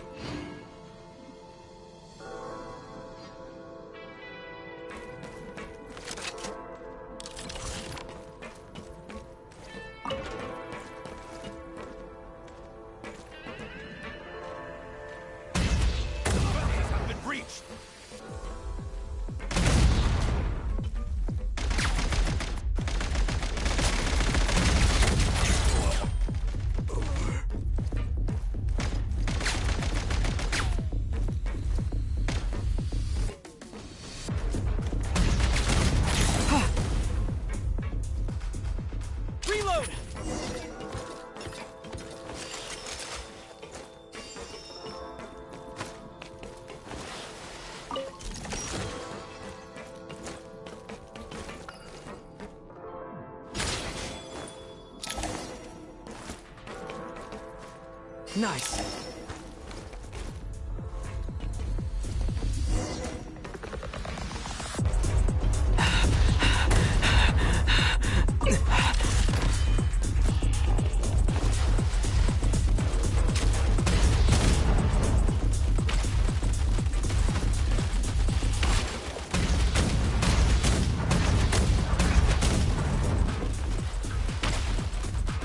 Time to catch my breath. Gotta recharge!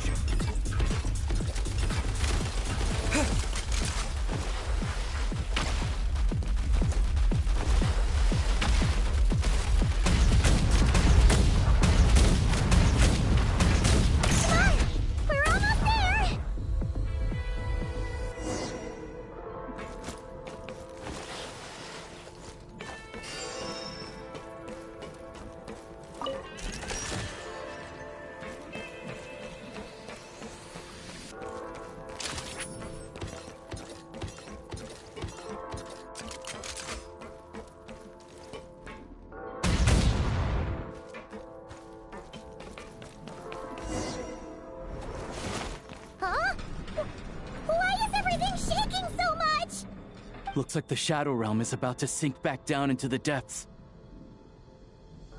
The exit is right here. You mean this weird bubble thing? Wait, how exactly do we... No time to think. We just gotta go for it.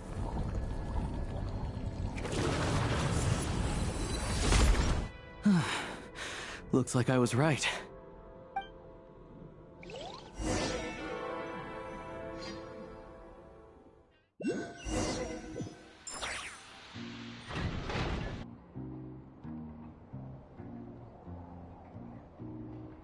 I can't believe the Shadow Realm manifested right on the railroad tracks. It's almost unheard of. Lucky we made it out. All thanks to you and that awesome gun. Ah, so you have heard of the Golden City before? Yeah, it came up a whole bunch in Nokrai. You're a pretty neat surprise in that sense, aren't you, Goggles? We had no idea they left cool gadgets like you behind. Make no mistake, it was a team effort. For a first-time firearm user, your performance was quite outstanding, far beyond my expectations. As Alosha said, it is highly unusual for the Shadow Realm to manifest in a place like this, but we should still watch out for similar dangers ahead. Oh, let's hope not. If anything else goes wrong with this trip, Paimon's gonna have train trauma for life. The Shadow Realm can appear anywhere, not just on the railroad. I am simply advising that we take sensible precautions. Now, if you wish to further calibrate and upgrade your firearm, you may do so over there, provided you have the necessary components. Please take a moment to catch your breath while I repair the body of the train. Amongst other things, this will ensure Paimon is a little warmer while on board. Oh, thanks, Goggles. You're a trusty train conductor. Well, maybe trusty isn't quite the right word, considering. Anyway, at least you get the job done. Yes, of course. And just like the Eye of Grey, I am sure it will be a great asset to you in your future adventures. If not the trustiest, then it will at least get the job done. Let's get some fresh air while the Eye of Grey fixes the train. Yeah, sure. Paimon wants to forget all about the Shadow Realm. It was so creepy in there. Stretching her legs might help take her mind off things.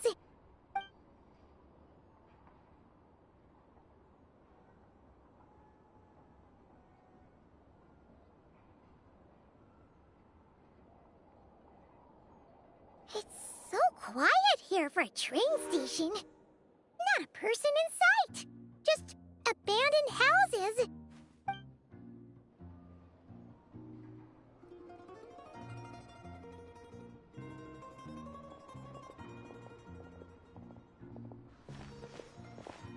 Huh?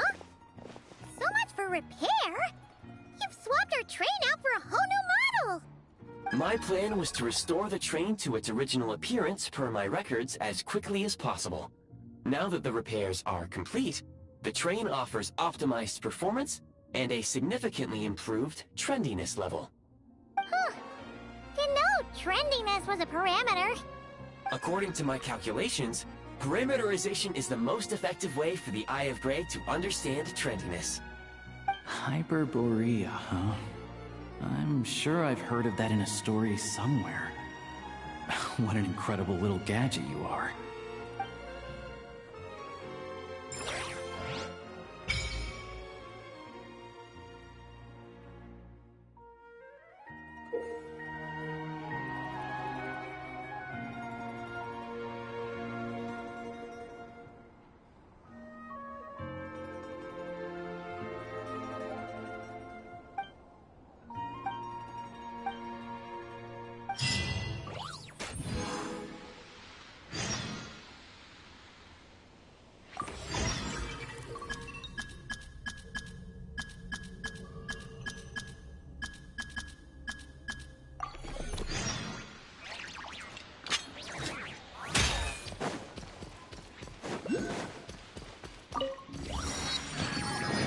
On me! Huh?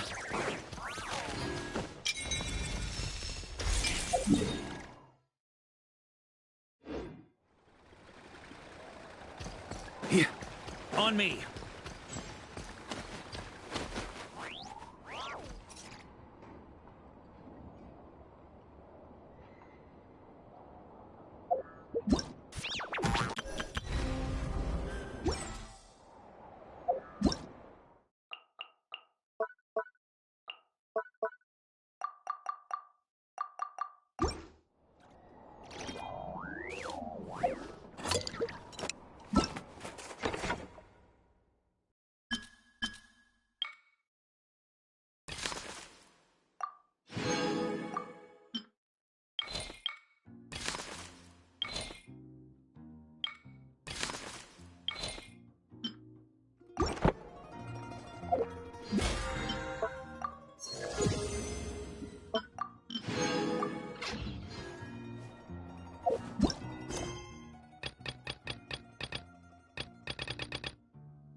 I like to drink on occasion.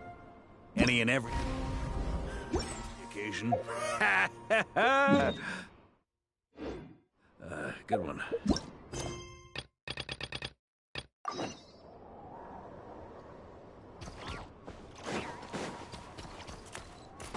Here.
Want to avoid looking down if you're afraid of heights. No, it's not that. Paimon's just praying that we don't have yet another accident.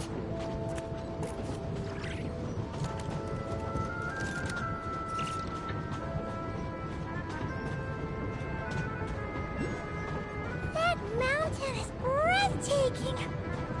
Reminds Paimon of Dragonspine. They say this mountain's the domain of a Snegovic lord. A lot of the Snegovic retreated there to live in seclusion, so it's a pretty mysterious place. You hear all kinds of stories. Even the residents of the nearby town of Svietlo Lidovka steer clear of the summit, and they make a living off of harvesting prime ice.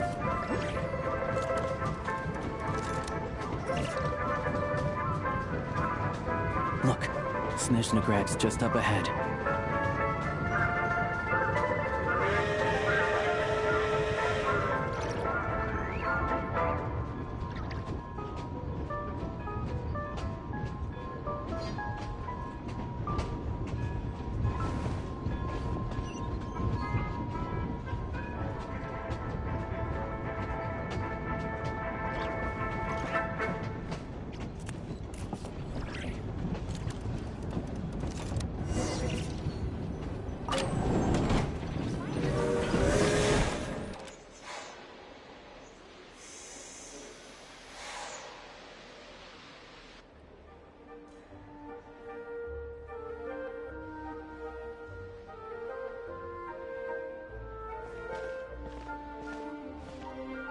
Here we are.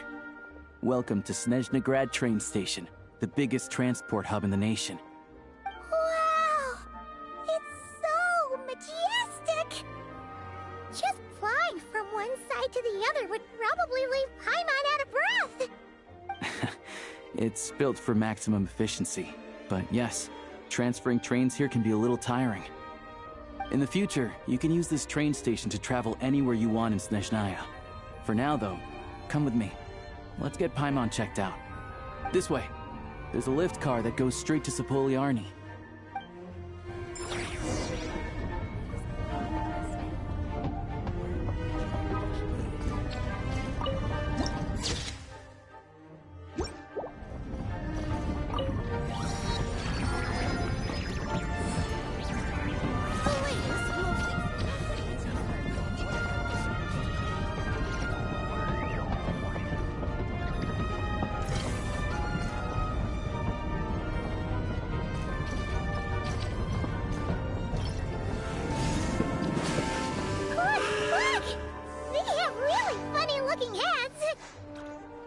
And those woods are about the same height as Paimon.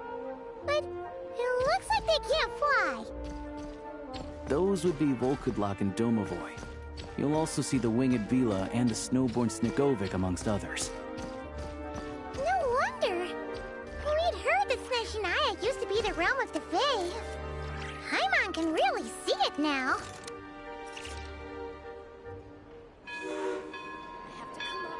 You see, Indeed, you're quite right. This is not fair.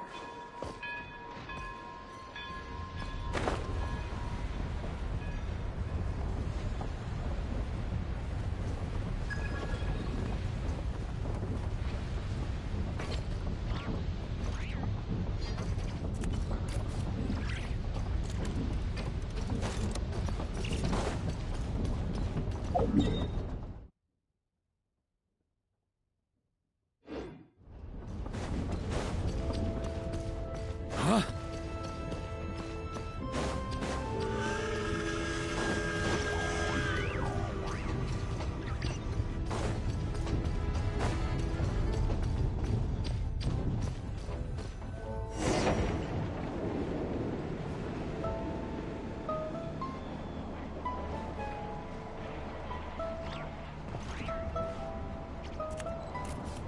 Seeing the snowfall always To the left is the Market of Zolny. They sell everything there. You can often find some nifty little trinkets. To the right, you'll see the Korolyevsky Theater in the distance.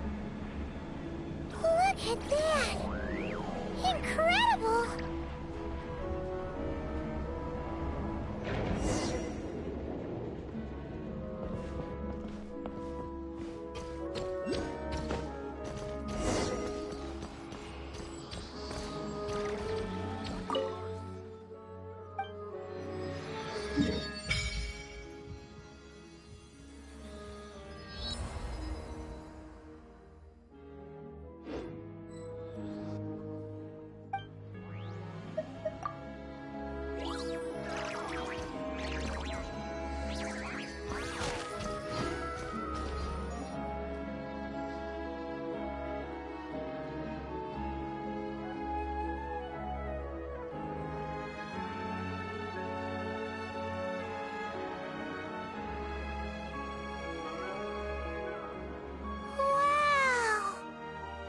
Snezhnegrad is stunning!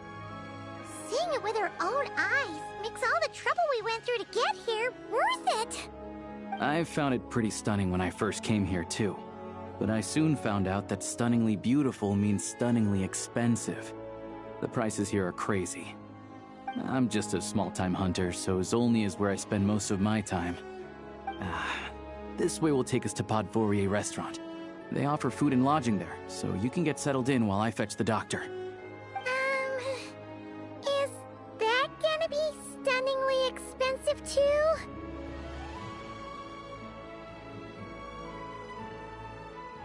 Yeah, I mean, there are places to stay in Zolny, but I highly doubt they'd meet your standards.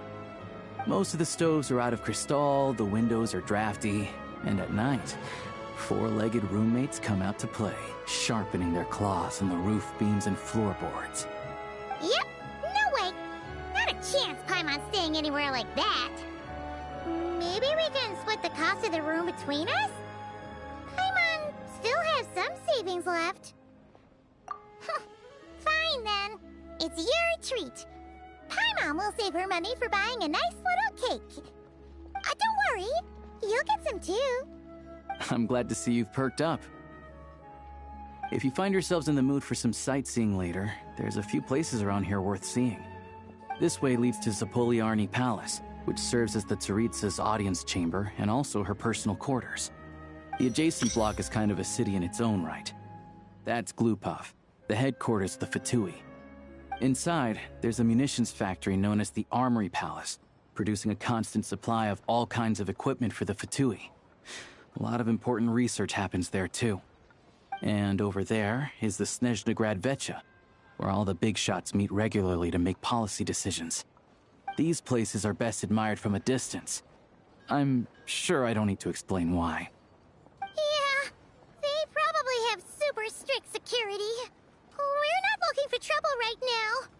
The downtown area is near the center of Zapoliarny. That's where you'll find the restaurants, bookstores, and gift shops. Another place of interest is the Northland Bank, which is over this way.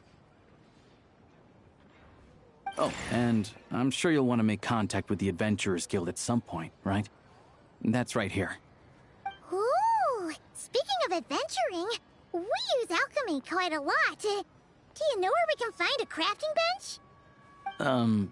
No one practices alchemy at Snezhnegrad, I'm afraid. Apparently there's some historical reason for it. Oh. We'll just have to use the one on the train then. Kinda inconvenient. Wait, how come there's one on the train if that's Snezhnayan too? Yeah, I don't know. Not my area of expertise. Still, I wouldn't say the absence of alchemy makes life here any less convenient. Anyway... Finally, there's Zolny in that direction. It's mostly residential buildings and factories, but there's a few shops too. Worth a look around if you're interested. That's about it. You guys go ahead and get checked in while I track down my doctor friend. Sounds good. Thanks for all the recommendations. It'll be good to get out of the cold wind. Paimon's starting to feel another headache coming on. Podvorye restaurant is right this way.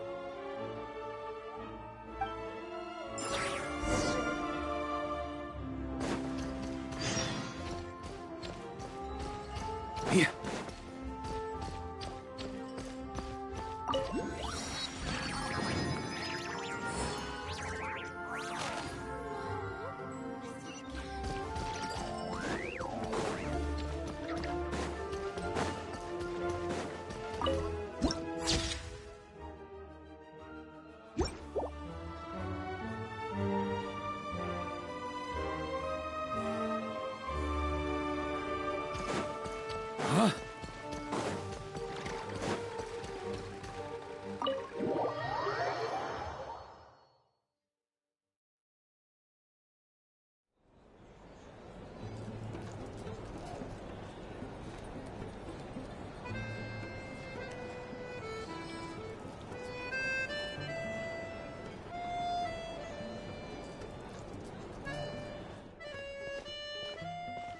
Looks like you get what you pay for, huh?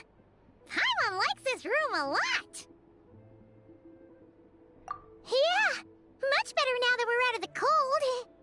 Oh, thanks for taking such good care of Paimon. Honestly, she feels kind of bad for throwing a wrench in the works. If this were anywhere else, we'd be out investigating and adventuring by now. But instead, we're stuck here waiting for a doctor. You're right. No need to push ourselves too hard for no reason. A lot happened on our way into the city. Let's review what we've learned so far and try to figure out what to do next. Obviously, the million-more question is, what is this Tsaritsa planning? Everything else leads back to that.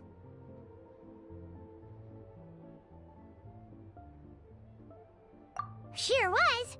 And so far, we've learned that in addition to the 7 Gnosis, her plan also requires a ton of energy. But we won't get to see her anytime soon. Aloysia said that she went east to fight that big monster. It must be a pretty powerful one if it can blanket the whole of Snezhnaya in a snowstorm this awful. To be honest, what we're really lacking right now is information. The kind of information that only the higher-ups in the government would know. Not word-on-the-street type of info. Paimon can think of a few people who might be able to help us. But... Right! And when we left Nokrai, Sandrone specifically left a message reminding us which side we're on. So... it's unlikely they'd tell us anything confidential about the Tsaritsa's grand plan. Yeah, fair point. Besides, that Glupov place is right nearby. We've got nothing to lose, so it'll be a waste not to go. There's gotta be someone there willing to talk to us, right? Maybe Arlecchino or Sandrone? Or possibly Tartaglia. But it's unlikely we could sweet-talk Arlecchino, let alone Sandrone. She basically told us to stay in her lane already.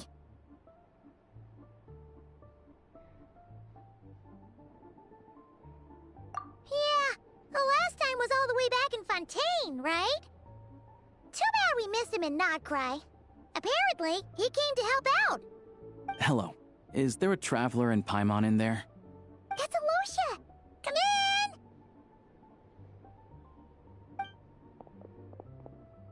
Hello, I'm Dr. Luneva. Alosha mentioned that one of you is feeling a little under the weather. I see. So you're my patient today, yes? And you're, Faye, I presume? Good question. Paimon's not too sure either, but she's definitely not the same kind of Fae as the ones we saw at the train station. Is that gonna be an issue? Not exactly. It's just, I'm used to treating human patients. Fae tend to be far more resilient than even the healthiest and most long-lived of humans. But don't worry, I do have some experience treating Fae. I've even diagnosed plenty of cats and dogs in my time. Safe to say, I have a fairly eclectic range of expertise. It'll be fine. Paimon's basically the same as a human, right? We're no different when it comes down to it, are we?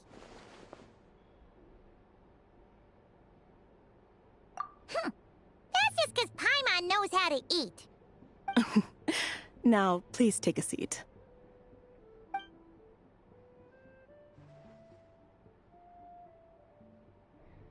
Okay, vital signs are good. Test results are all within normal ranges. I don't think it's anything serious. More than likely, you've just caught a cold. I can give you some medicine to tide you over, but as long as you rest properly for the next couple of days, you should feel better. Make sure to keep an eye on your temperature, though. If you find yourself with a persistent low-grade fever, or if your symptoms don't improve, just contact me again. Sounds like there's no cause for alarm. Thank you, Doctor. You're very welcome. Just doing my job. I'll leave you in peace now. Time to visit my next patients. Take care. You heard the doctor. Best you rest up here for a couple days. No sightseeing for the time being. All right, then. Guess we've got no choice. Let's just treat it as a short vacation. I have to get back to it. If you need anything else from the doctor or me, go to the Hunter Trade Station in Zolny. The boss there knows how to reach me. Hey, no big deal. You saved my life in the Shadow Realm. This is the least I could do. See you around.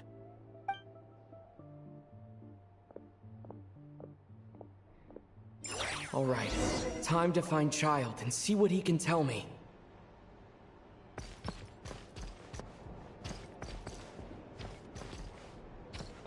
Yeah.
On me.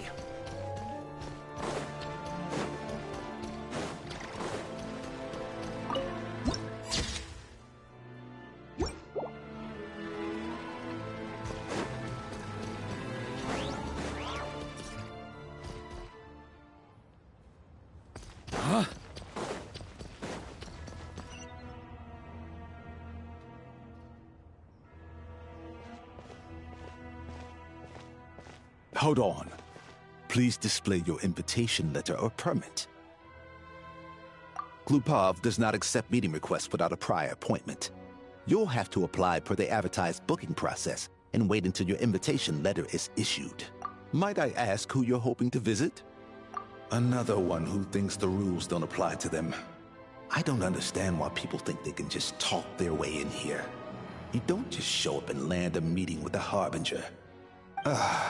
But I have to go through the motions for protocol's sake. Honestly, it's such a waste of time asking when I already know what the answer's gonna be. Wait a moment. I'll pass on your message. If Child is unavailable, you'll have to go through the proper procedure.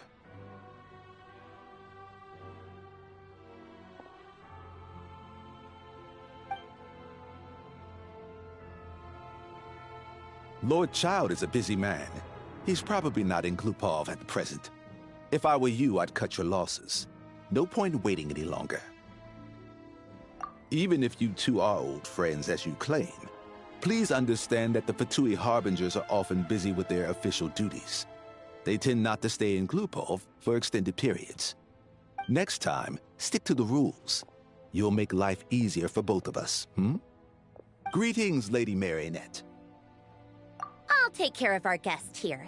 It's his first time in Snezhnaya, so it's no surprise that he doesn't know the rules yet. I trust no choice words have been exchanged. No misunderstandings I should be aware of. No, Lady Marionette. No incidents to report. Whew, that was a close call. Good thing I played it cool.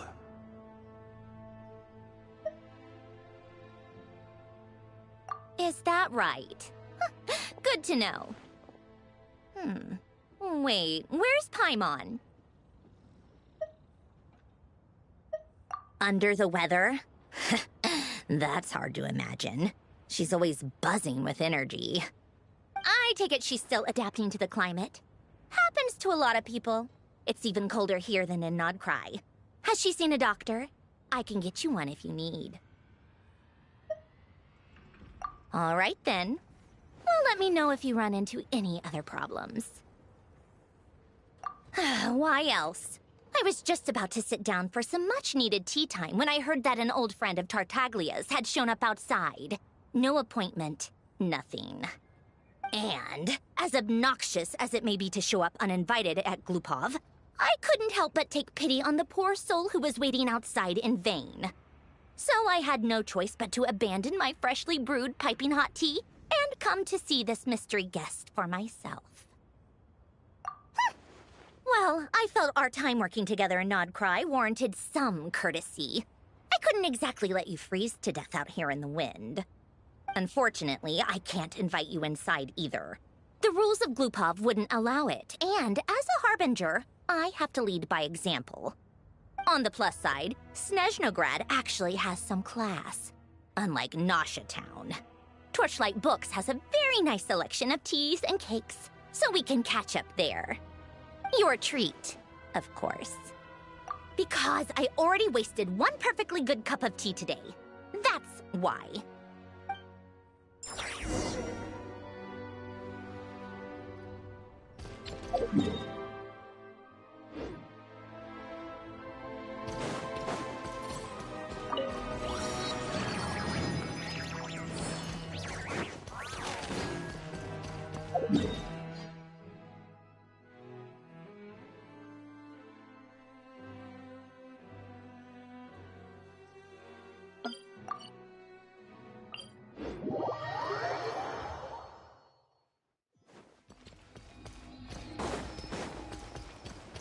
On me.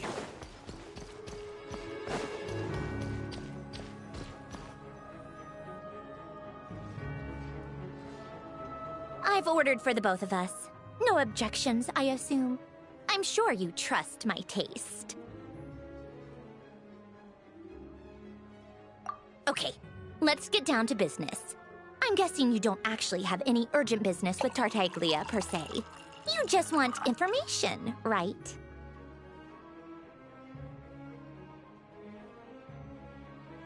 Wanna take a guess?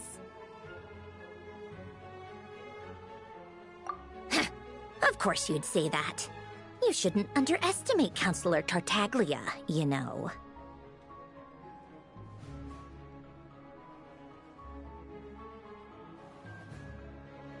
That's right. I'm sure you've heard of the Snezhnograd Vetcha by now. Well, he's busy preparing some paperwork for their next meeting. They'll be discussing yet another extension to Project Stuja. It's basically all anyone cares about in the Vetcha these days. Yeah, he's more of the shoot first, ask questions later sort, isn't he?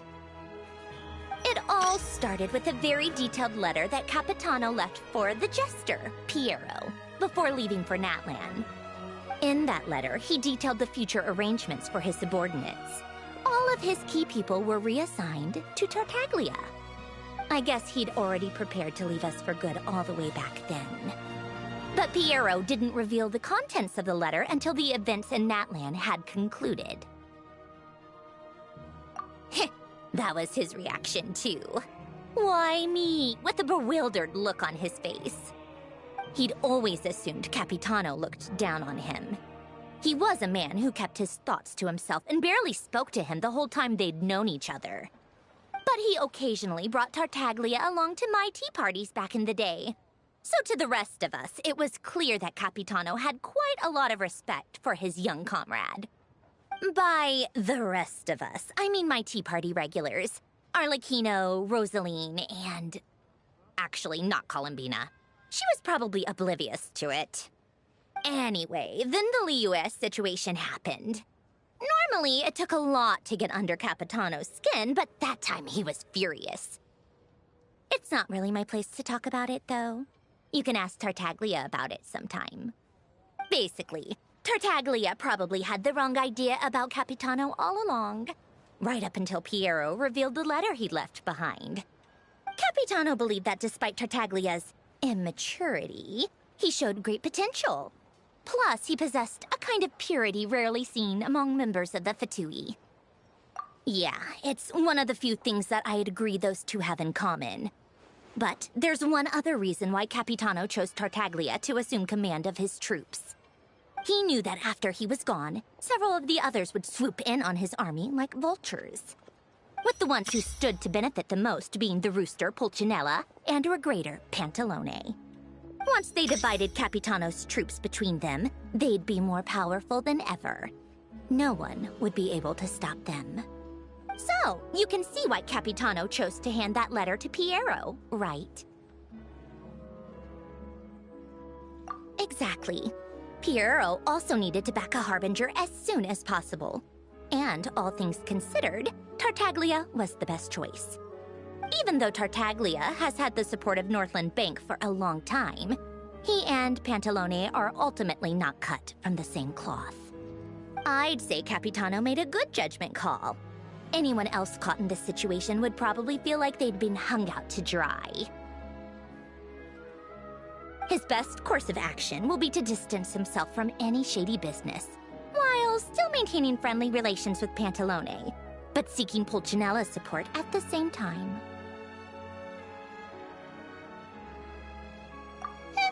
What's the point in having a tea party if you don't spill a little tea? Besides, none of this is confidential anyway. Ask any journalist out there. They'll give you all the lurid details. You'll see it firsthand if you ever sit in on a session of the Snezhnograd Vetcha. All the factional strife, whether open or unspoken, it plays out for all to see in that one little room. Having a voice in the Vetcha is the only way to steer policies in your favor. So, every person in that room represents a particular interest group. Pantalone, for instance, represents the financial sector, and Tartaglia represents the Fatui soldiers. Personally, I have no interest in political jousting, but since I have a number of engineers and researchers under my command, I have to make their voices heard. Then there's Pulcinella, the linchpin of the Vetcha. He represents politics itself. Everything involves him, so nothing can bypass him. Any issue that comes up, he knows how to mediate. That's what the Tsaritsa values most about him. I'm starting to see why everyone is so frustrated with the way things are. but also powerless to change it. A complex web of interests connects all parties involved, and the Tsaritsa sitting at the top adds another layer of complexity. It must be nearly impossible to come up with a perfect solution. All right, I'm done carrying this conversation. Time for you to answer a question of mine. You must have known that you can get the info you needed from me. So why was Tartaglia the first person you asked to see and not me?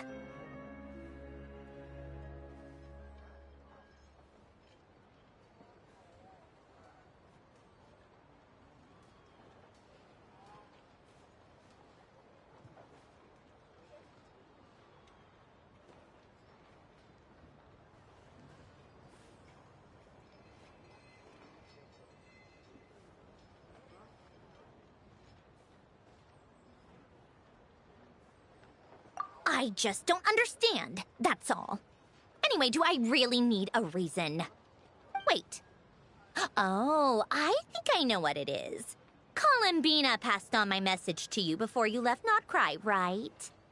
I only meant you should be mindful of which side you're on.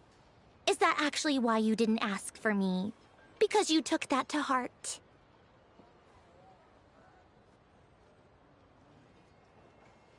You... fair enough. It's not your fault.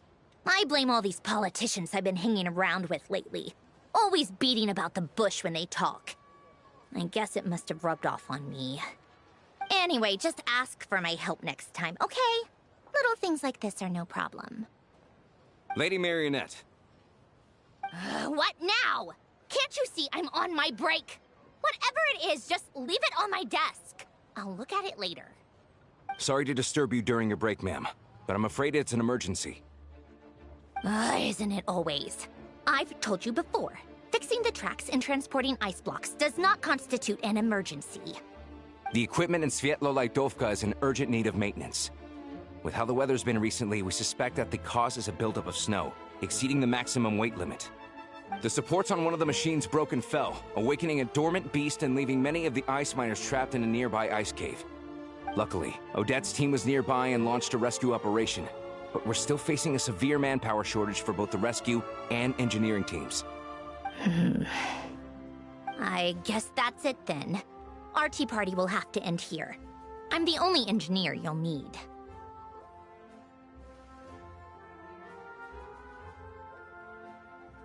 Do you actually want to come with, or are you just saying that? Nice of you to return the favor. I'll have a couple of people look after Paimon. They can let her know that you had to step out for a while. Given how urgent this is, I'm sure she'll understand. And honestly, I'd rather have your help than anyone else's. Between your skills and experience, you'd be reliable help. Then let's go. You, take 2 people to Pavorier Restaurant. Find his room and watch it like a hawk until we get back. If anything happens to Paimon, you'll be answering to me. Yes, Lady Marionette.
On me.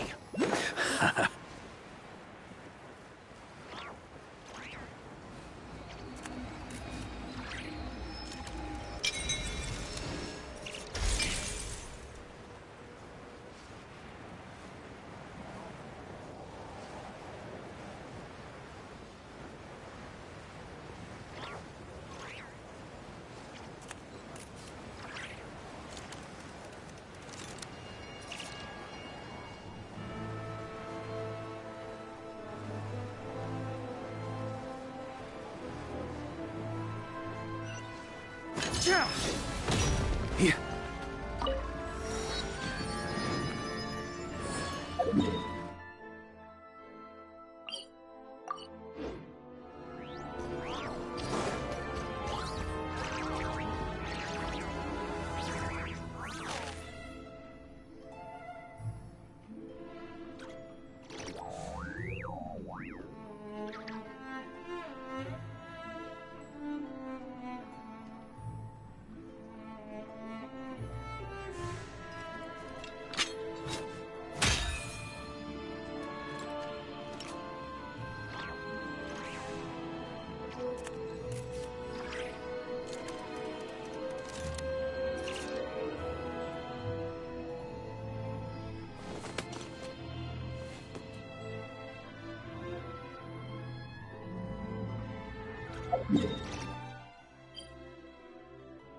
Huh?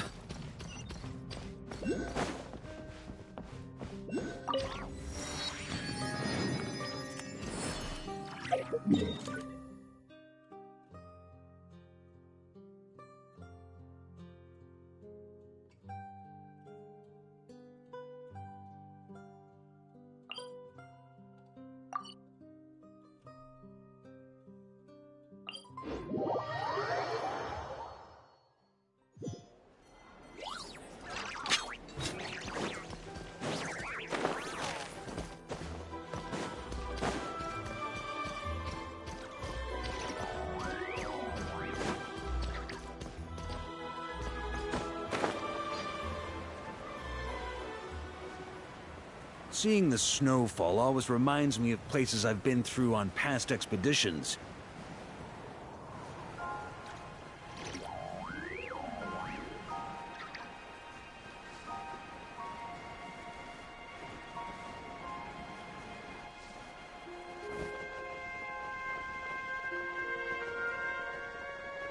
Ooh.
Should be worth holding on to.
They weren't exaggerating.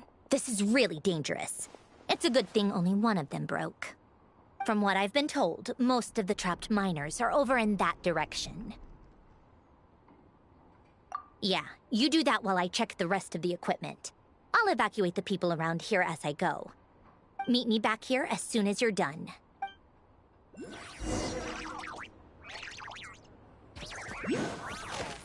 I sympathize.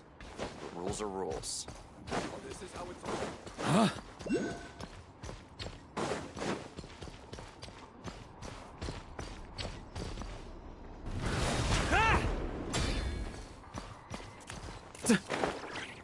Here.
Yeah. Yeah.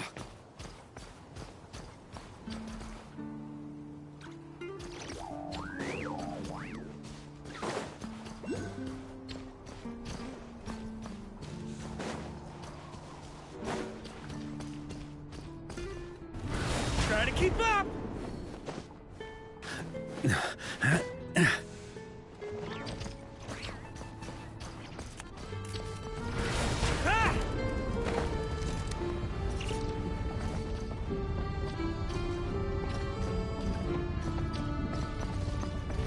Try to keep up!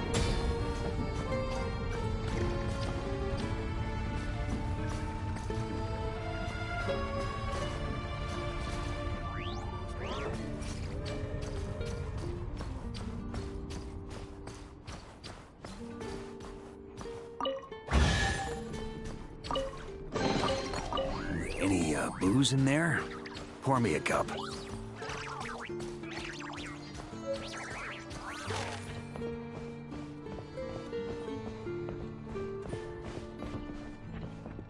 Here.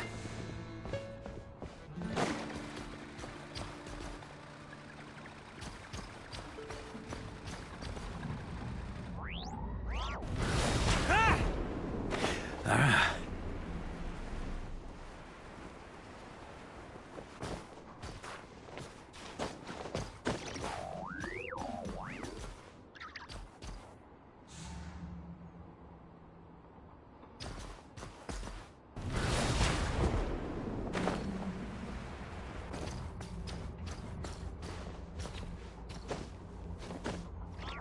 Here.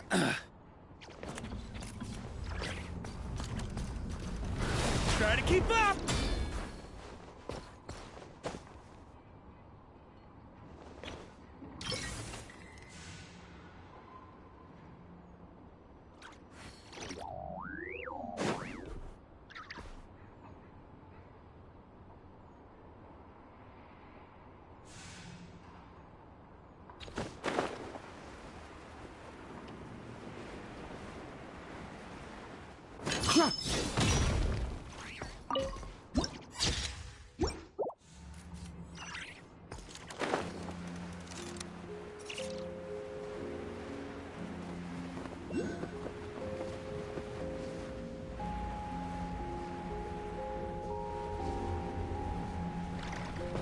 Yeah.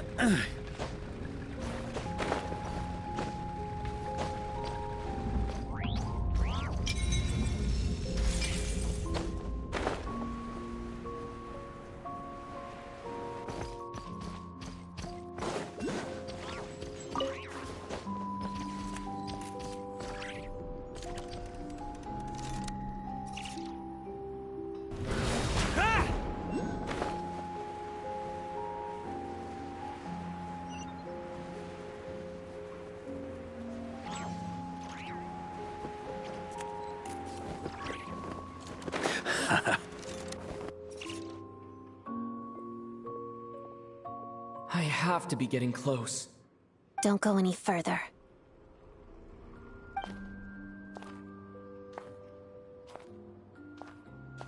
It's too dangerous here. There's a highly aggressive monster on the prowl. You need to leave, now. Ah, I see. You're the backup from Snezhnegrad. Well, I'm Odette. Good to meet you.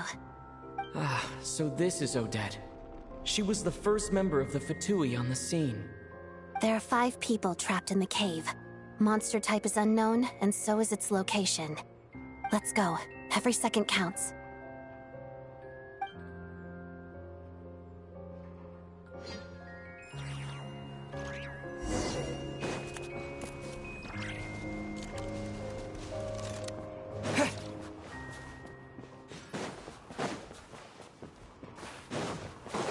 Careful.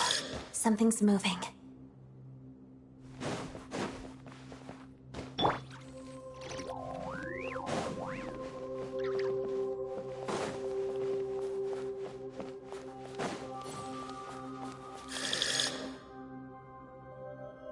This must be the monster's shadow. Looks like a tough opponent. Snow Swan's Grace.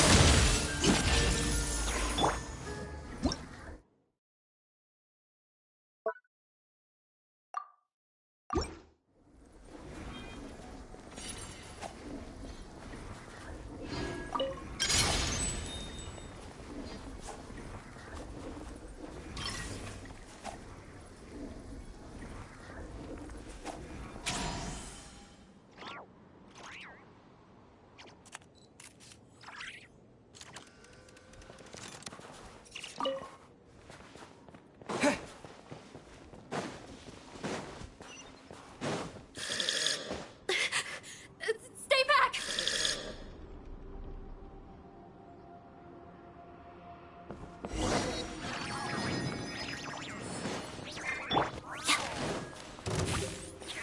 Together, crystalline adagio.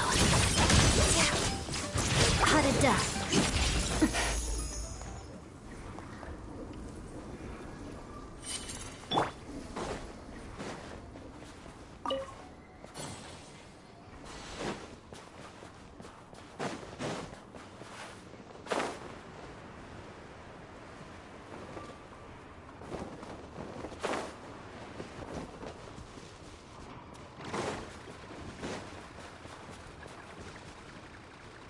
I see them.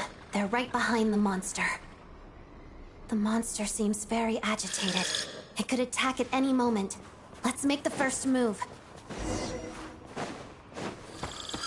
Halloween Thunder! Here!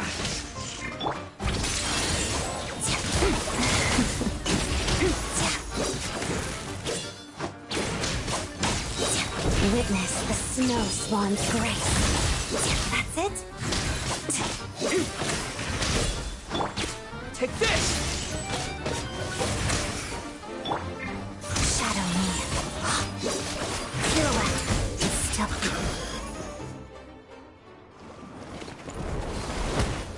Oh, thank you for saving us. We'd have been monster fodder otherwise. Thank you. Thank you. You're welcome. You should be safe now. Follow this route out. He and I will stay behind to watch the rear. Thank you. Come on, let's go. This way.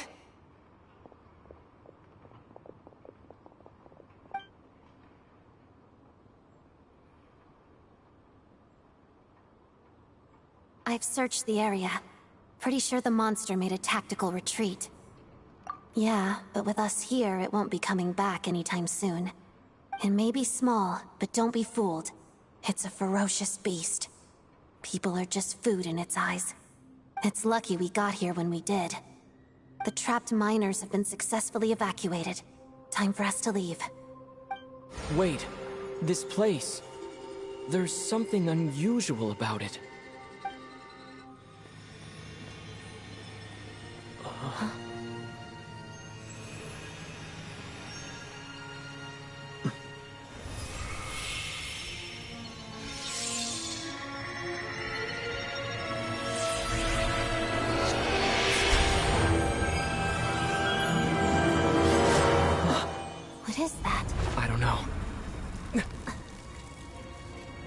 It's back? Guess it has family.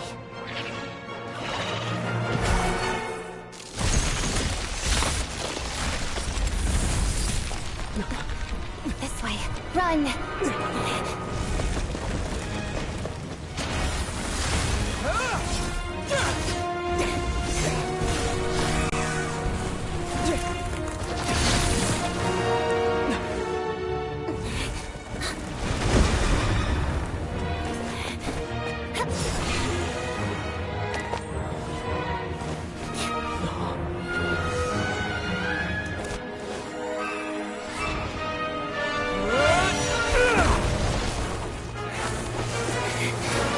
Thanks. Let's get out of here.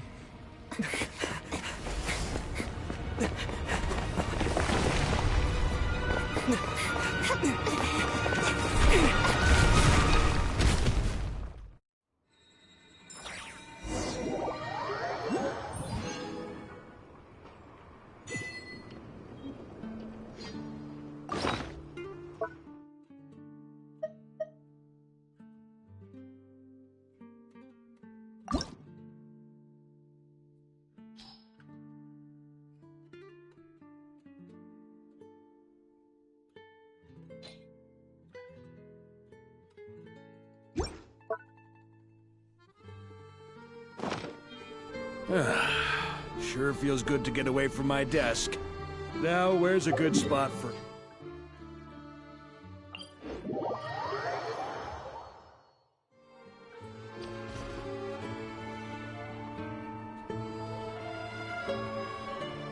Everyone's accounted for. We managed to rescue them all. We also placed a sign at the entrance to the cave, warning people to stay away. You really held your own today. I still don't know your name.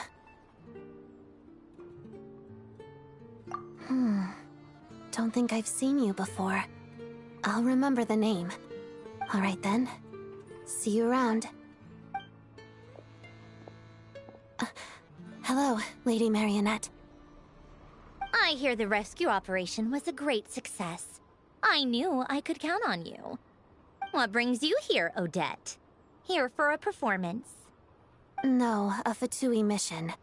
I happened to be nearby and heard the crash.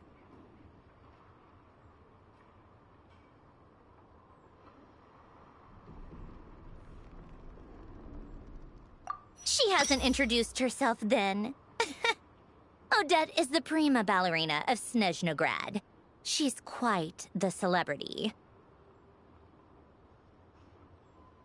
If you ever hear people mention the two crowning jewels of the Korailievsky troupe, they're talking about Odette and the prima donna, Vodianitsa. On top of that, Odette's also a rising Fatui star. It's looking likely she'll inherit the title of the Fair Lady. She learned all her combat skills from Rosaline herself. Used to be one of her most valued subordinates, too. You flatter me, Lady Marionette. If she's Rosaline's protege, that makes me... Never mind. There's no need to bring it up. No point making things awkward. How's progress on your end, Lady Marionette? Equally successful. I finished reinforcing all the equipment. Took me a little longer without Polonia's help. But the outcome is the same, of course. Even if the heavy snowfall summoned by that monster lasts for another 3 months straight, this equipment won't give way. All right, now that we're done here, it's time to get out of this blizzard. Sure, but Snezhnograd will send someone to investigate and draw up a relief plan. And I guess I'll have to write the incident report myself this time, since it involves a mechanical malfunction. First, Pantalone needs to approve the budget, then Pulcinella has to sign off on the plan. Once they've argued it out and reached a compromise, we can move forward. That's the rough process anyway. Could take anywhere from a couple of weeks to a couple of months, depending on how smoothly it goes. Yup, nothing we can do about it. There's a whole stack of incident reports like this back at the office. The snow has eased a little for now, but there's no telling when that will change with that monster still at large. Fuel for heating is in short supply, and relief is weeks away. There's no immediate threat to life, but still, it just feels like there should be a better way. Hey, quit daydreaming. Let's get back to Snezhnograd. When did you get a new sword? I found it in a cave. It handles pretty nicely. You have a strange affinity for secondhand swords.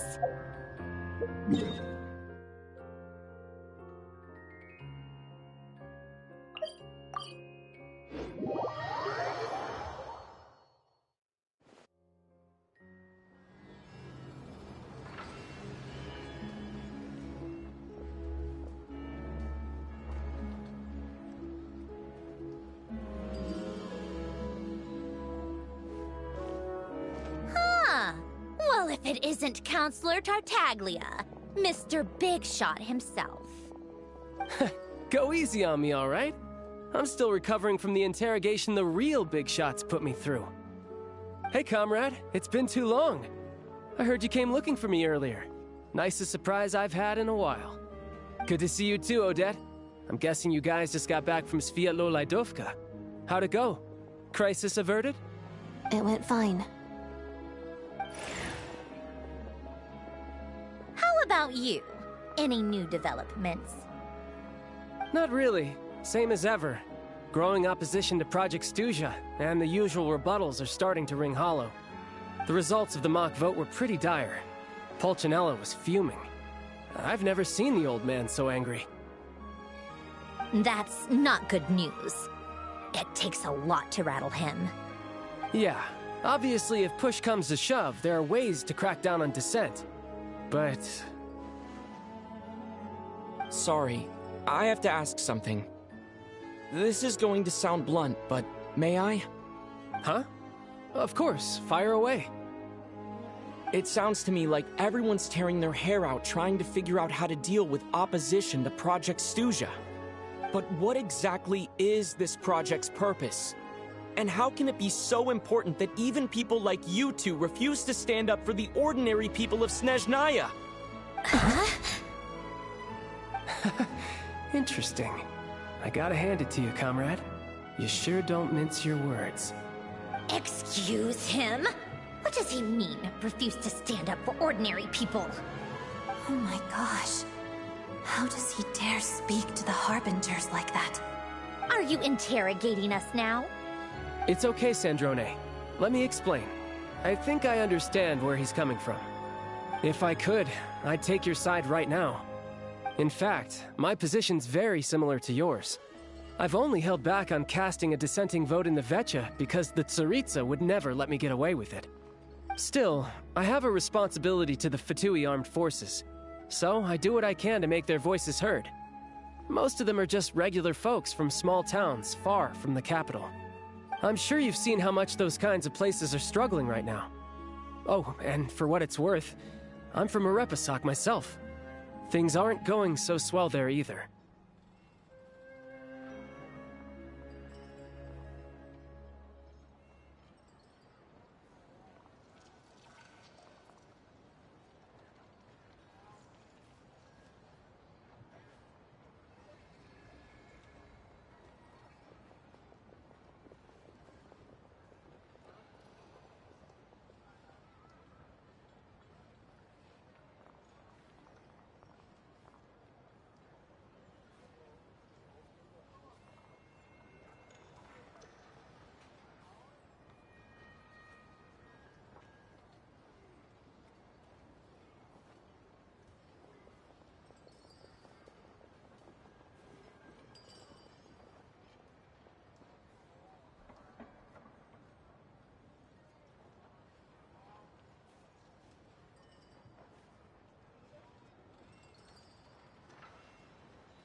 The Tsaritsa wants to create a better, safer future for the people of Snezhnaya, but she's thinking long-term.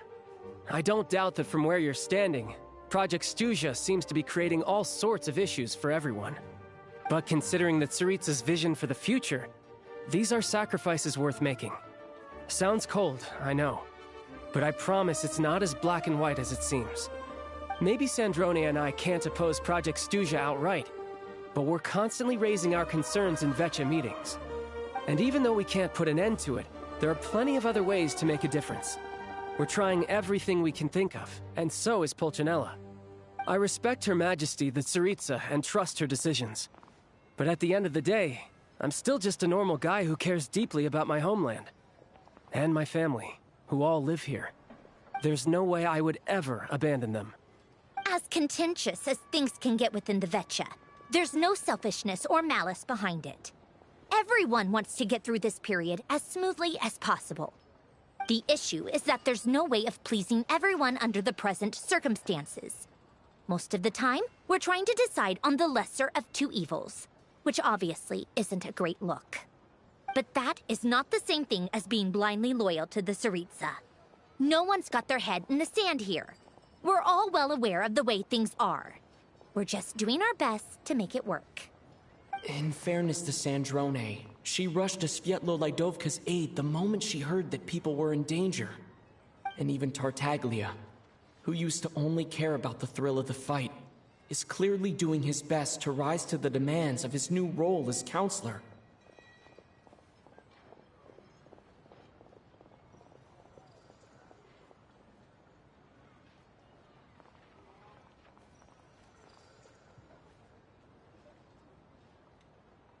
Hey, come on. There's only so much we can say, so don't press us too hard. Look, I know how untenable the Tsaritsa's position looks if you don't understand her motives. Maybe you've heard already, but she's currently leading her army on a campaign to the east to defeat the monster that's been causing these brutal blizzards. Striking that monster down will be a significant step in dealing with the present energy crisis. As laser-focused as she is on realizing her lifelong ambitions, she's still putting time and energy into taking down this powerful monster. To me, that says a lot. If she thought Snezhnaya and its people didn't matter in the grand scheme of things, why would she waste her time on something like this?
Thanks. I meant every word I said, though. I wasn't just trying to placate you. I've already done more than enough diplomacy for one day. I still think this adventurer raises a very important point. Our two Harbingers have made their positions very clear. But there are many others in the Vetcha who must feel trapped and forced to vote against their conscience. I think it's a very valuable quality to be willing to speak one's mind, despite the risk of offending powerful figures.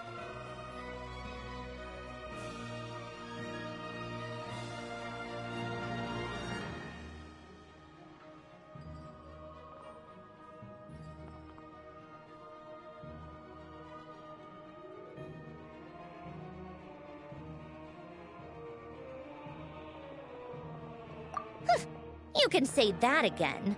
I highly doubt we'd feel the need to explain ourselves so much if we didn't know you so well. Forgive me, adventurer, but might I be so bold as to ask about your background? How is it that you can converse so openly with two Harbingers? Oh, haven't you been properly introduced? Easier said than done. I like to think I'm not the kind of person who goes around busting open people's old wounds. I've only learned his name so far, and no details of his experiences. Is something wrong? Uh-oh. Is there no avoiding the subject of Rosaline? No, it's just... all right. I guess there's no getting around it. This is the world-renowned traveler, who helped resolve the Storm Terror threat in Mondstadt, cleaned up after the mess I made in Liyue, and then went to Inazuma, where there was a duel before the throne, in which the traveler defeated Rosaline. Oh. I'm sorry. I didn't think you two would be seeing much of each other, so I figured it wasn't worth bringing up. It's fine. It was a long time ago. It's fine. Sorry. I just remembered that we have a rehearsal coming up. Please excuse me. I should get going.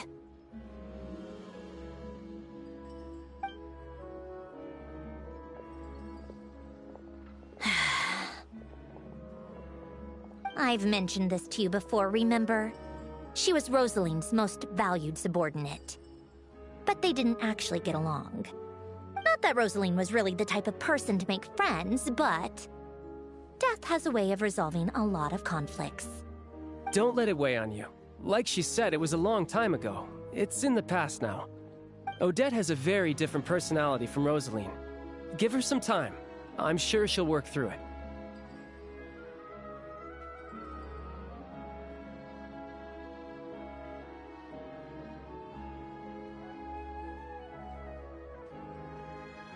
Oh, by the way, where's Paimon? It's not like her to hide away. She hasn't been feeling well, so she's resting at Podvorier Restaurant. I got a couple of my people to look after her while we were gone. Oh, right. Sorry to hear that. Poor thing. Reminds me of when Tonya was little. She really felt the cold back then. Used to get ill all the time. I felt so bad for her seeing her lying in bed, coughing. She was so mature for her age, though. Whenever someone came to visit her, she'd greet them with a smile and would never complain. I'm sure Paimon's a good kid, too. You're a little short on manpower, right? Let me have a couple of my people take over for yours. I'll send my most capable and reliable. They'll make sure Paimon can recover in peace. Well, that would be great. Your people are more qualified.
Hey, don't mention it.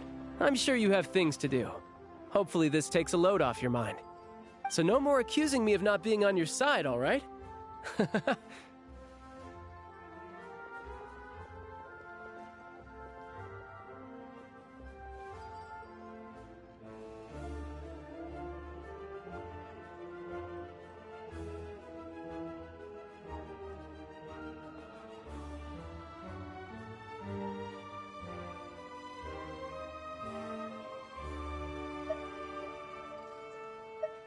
Already?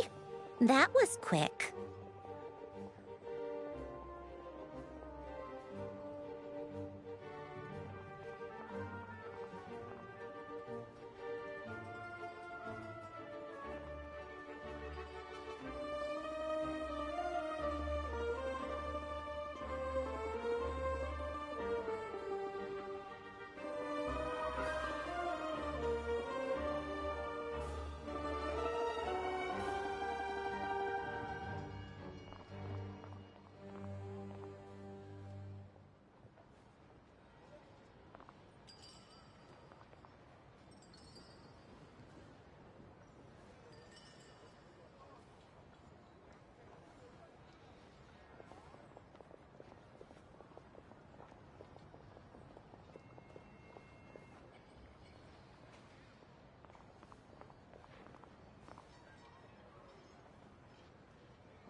I'm afraid I can't help you there. Our director's recent movements are confidential. Even we're not in the loop. If you hadn't told me, I never would have known he'd gone south. I assumed he'd been in Glupov this whole time.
Well, I guess I'd better go sort out Paimon's security situation.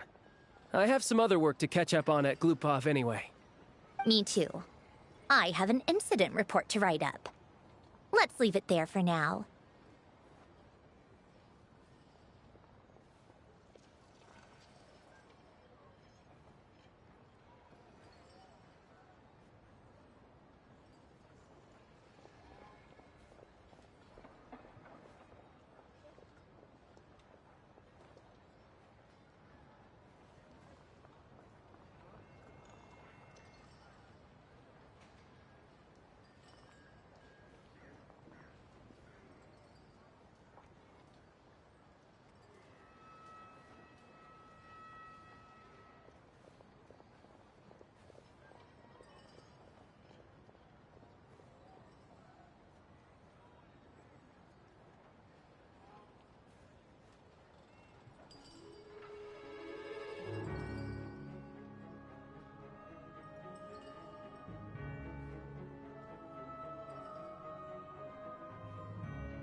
I guess everyone's in a difficult position.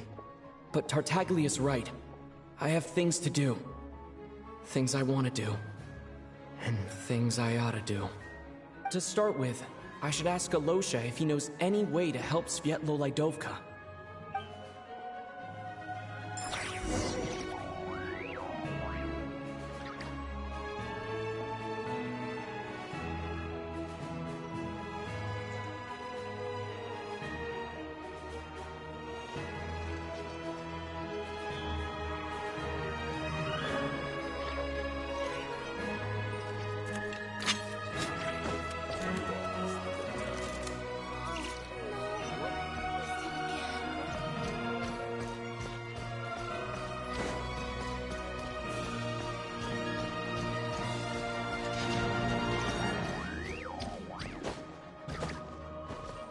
On me!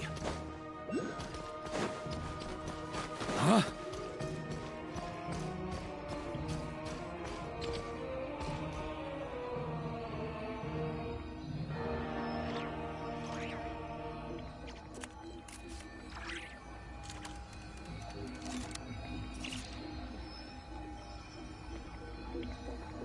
Weapons need regular maintenance. Take good care of them, and they'll take care of you when it matters most. How strange. This sword seems to be vibrating of its own accord. It's a very faint vibration, but it's getting stronger as I get closer to the statue of the Seven. Does this sword have some connection to the statue? But all it does is vibrate, even when I touch it. That place I got this sword from was definitely out of the ordinary. Maybe I should try channeling the power of Cryo.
This world is...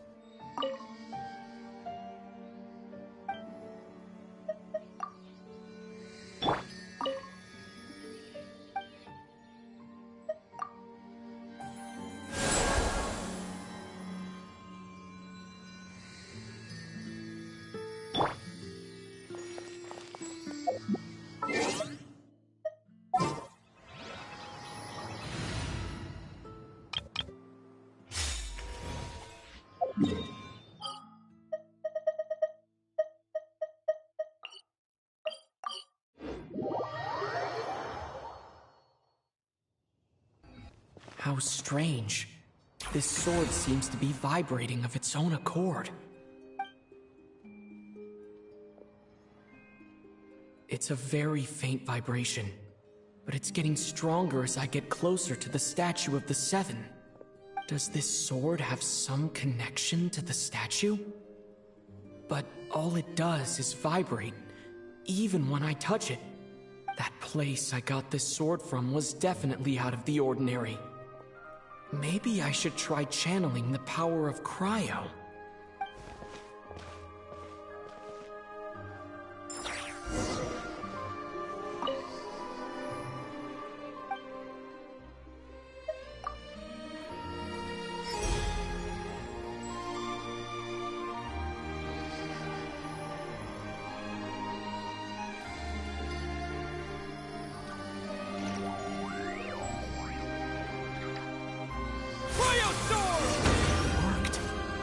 There really is something special about this sword.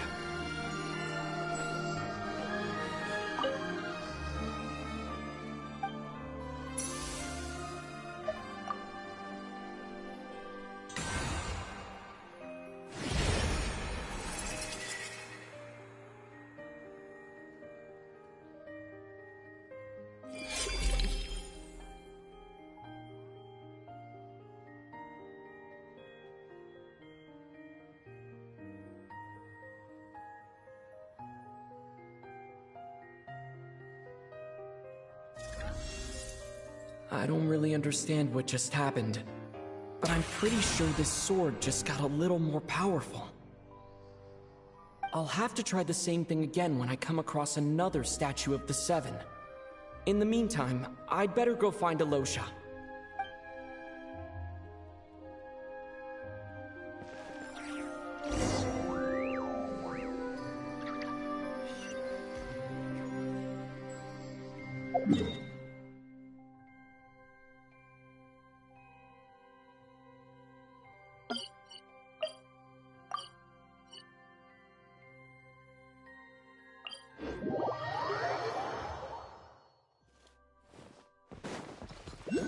On me.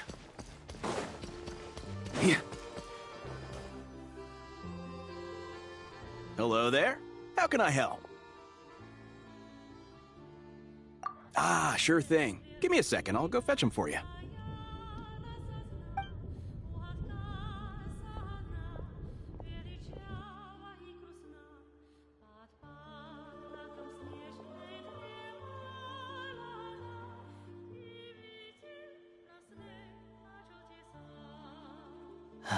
It's a familiar story. I've had similar experiences. Although Snezhnegrad doesn't deliberately delay or withhold relief, those first few days of waiting for help are always the hardest. It's a fundamental contradiction. If emergency relief can't be delivered in time, what's the point in even calling it emergency relief?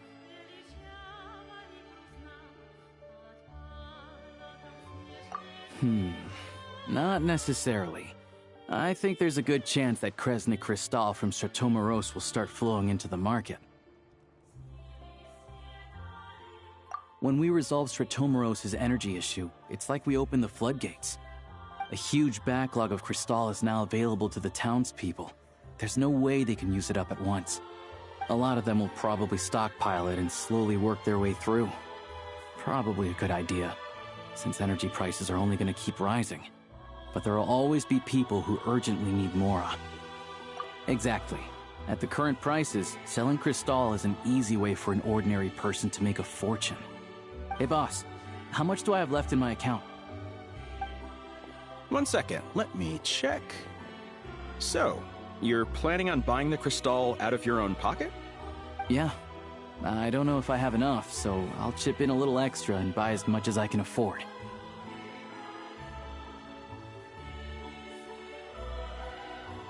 No, it's fine. You're new to Snezhnaya, and you have your own living expenses to worry about. Here's your Mora. See what you can find at the market. But I doubt there'll be much Kristall left. Yeah, well, can't hurt to take a look. Let's see. Huh?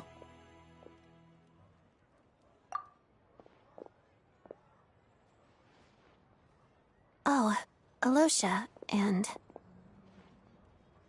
Hello. I didn't realize you two knew each other. Yeah, I take on some odd jobs in the city to supplement my hunting income. Sometimes I work as a cleaner or prop hand at the theater where Odette is one of the big stars, so I've met her a few times. When the weather's as bad as this, it's better for a hunter to adapt than to keep looking for game. Yes, and we sometimes need extra help.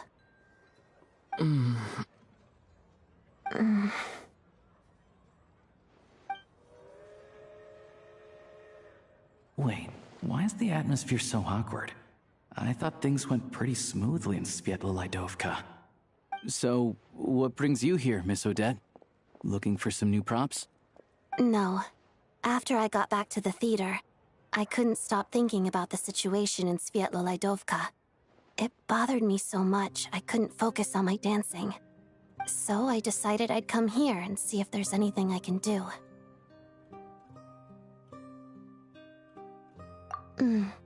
You too, I presume. I suppose that's why you're here.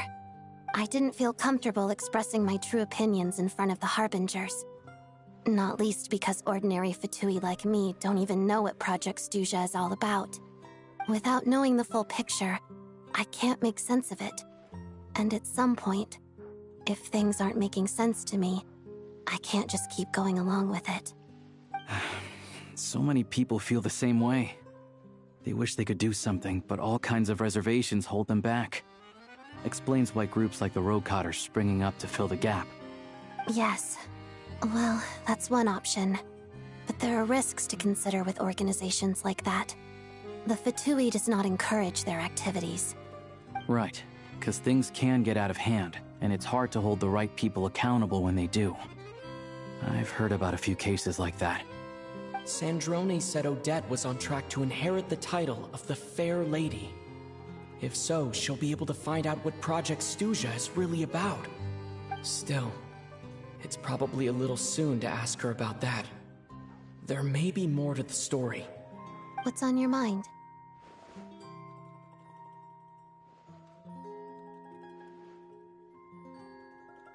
I think we can both agree that no matter which side you're on, it can't stop you from doing the right thing. Where there's a will, there's a way. I know what Rosaline did while she was abroad. You made the right decision, so no hard feelings. So, what's your plan? Oh, we were gonna buy some Cristal. I heard there's some on the market right now. Funny. I had the same idea. In that case, let me pay. I can claim it back as mission expenses. The real issue here is that government relief is behind schedule. Surely it makes more sense for the state to cover these costs than for us to pay out of our own pockets. True. It's a huge expense after all.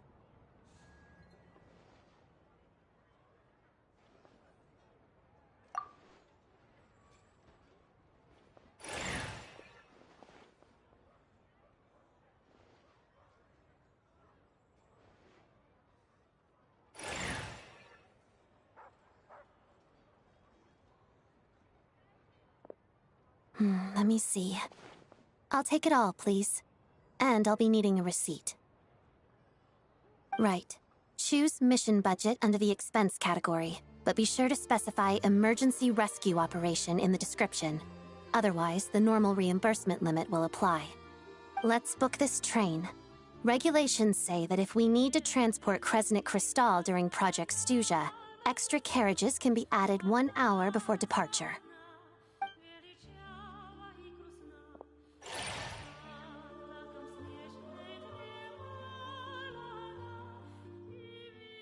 That should do it. The train will be escorted to its destination by Fatui guards. This is my first time seeing you handle Fatui affairs, Miss Odette. It seems you're as skilled an officer as you are a dancer. You flatter me. It's only because I've been doing both my whole life.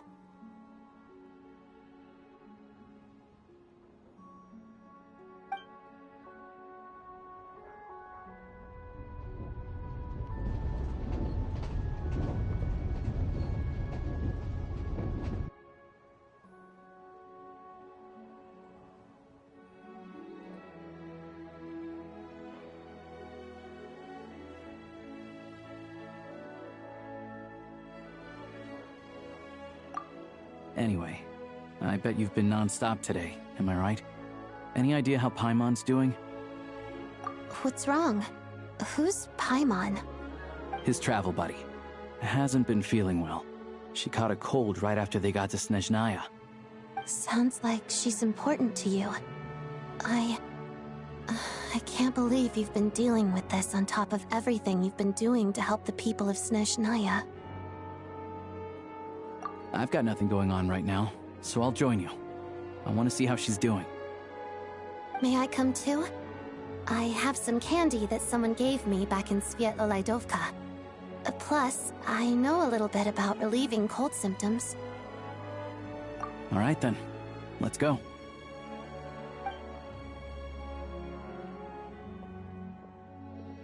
I still don't know what the deal is between these two, but at least the tension seems to have vanished. A good sign, hopefully.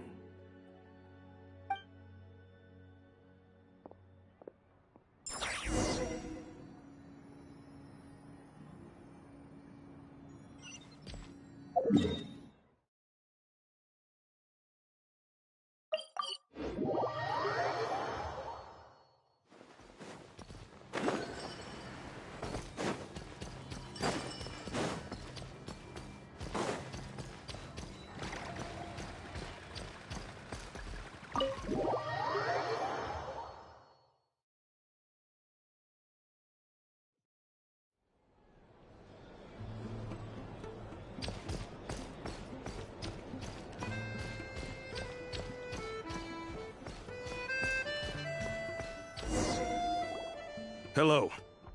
Sorry, but there's a sick person recovering in this room. Can I help you? What happened? Oh. Please, excuse me. Are you the Traveler? Could I take a quick look at your Adventurer Handbook? Master Childe said I should verify your identity.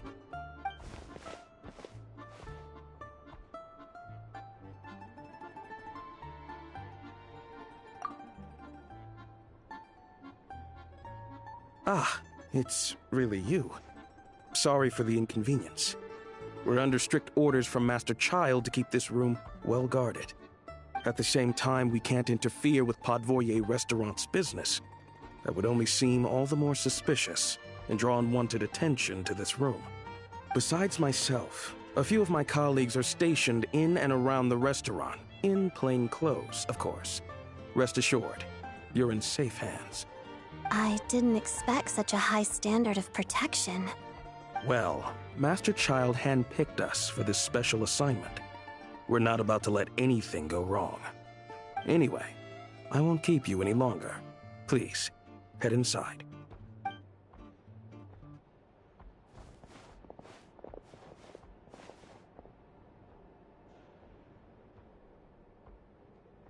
Traveler! Aloysia, you're back! Oh, hey! Who's our new friend? Hi, I'm Odette. The Traveler and I crossed paths a few times.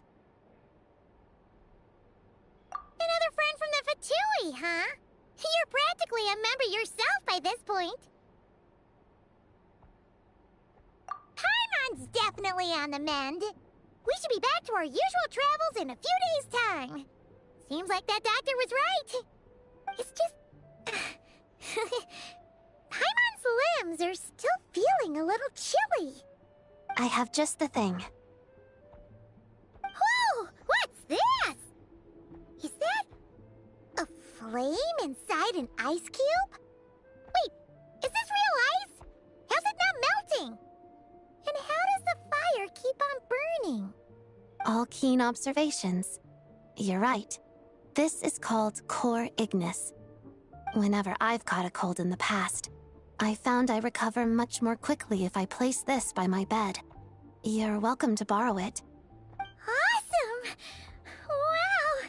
It's so nice and warm! Oh, it's like magic. Your name was Odette, right? How did you two meet again? Looks like she's in pretty good spirits. That's a relief. Any progress with your investigation yet? No surprises there, I'm sure. They're not likely to let anything slip.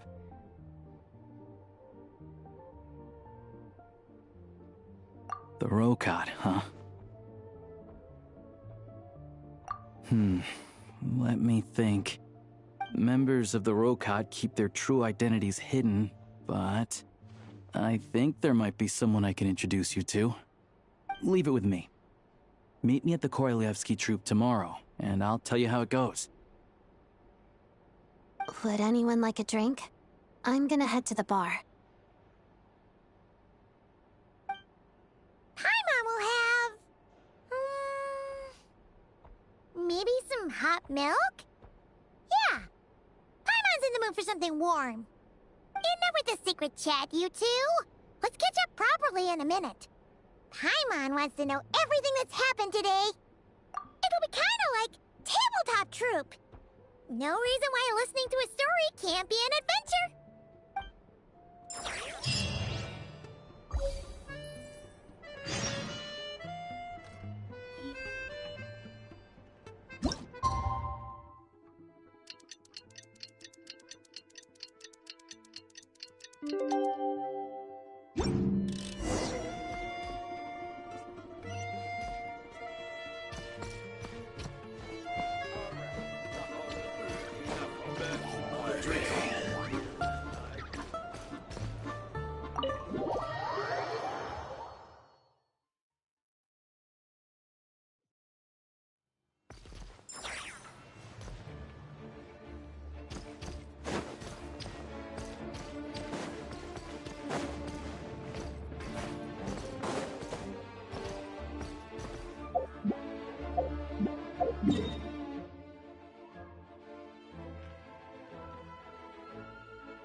On me. Yeah.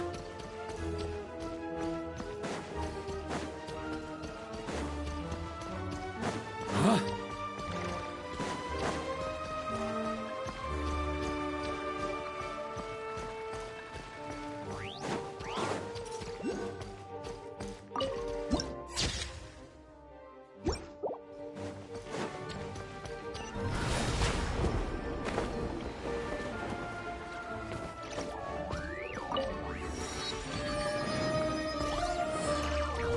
Try to keep up!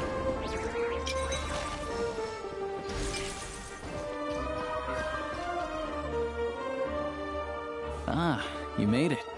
I've got some tickets, and I managed to set something up with the Rokot. It'll have to wait until after the show, though. Happy to stay and watch?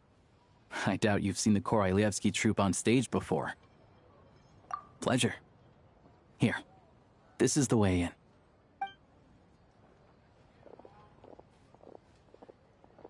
Please present yourself for a routine inspection in accordance with theater regulations. Thank you.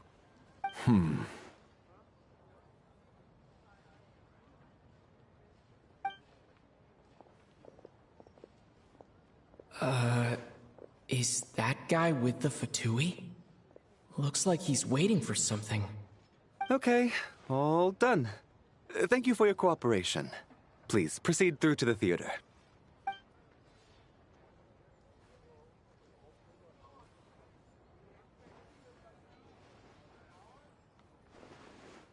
What's up? Everything okay?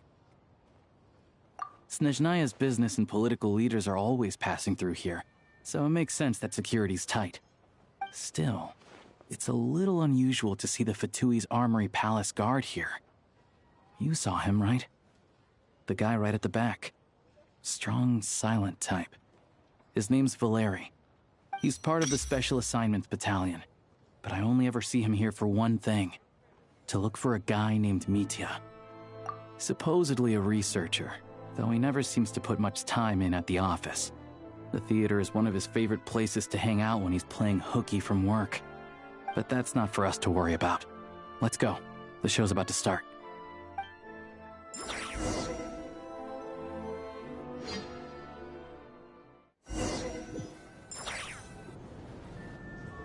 What do you think? Pretty impressive, huh?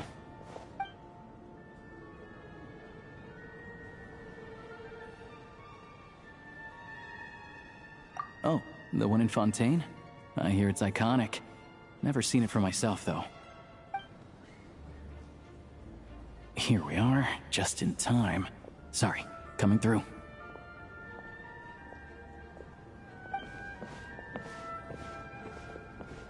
Ugh.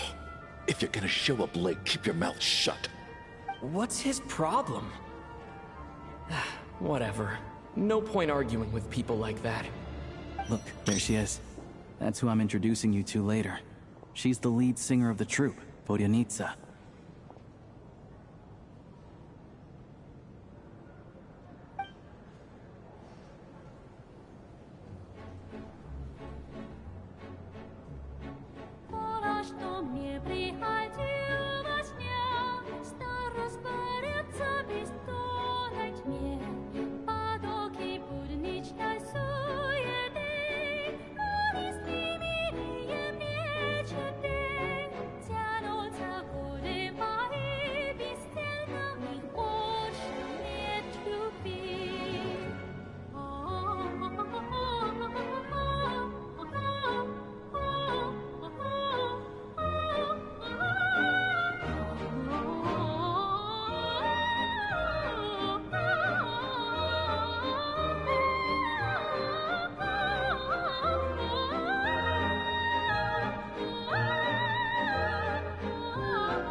This leads directly to the green room.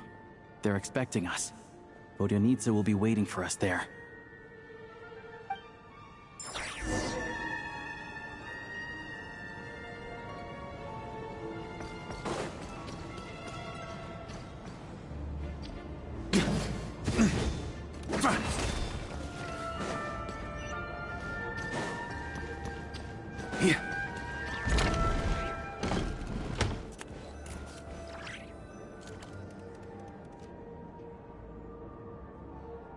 Hey there. Excuse me. Can you believe it? I am so mad right now.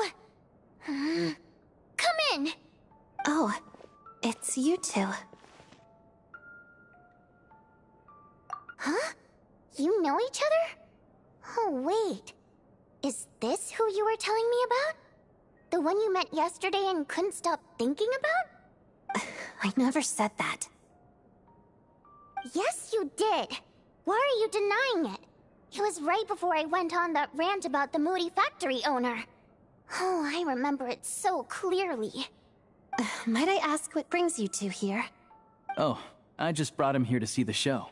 And when it finished, he was full of praise for Vodyanitsa's performance. So I thought I'd try my luck, see if we could get the chance to chat for a bit. Maybe get an autograph?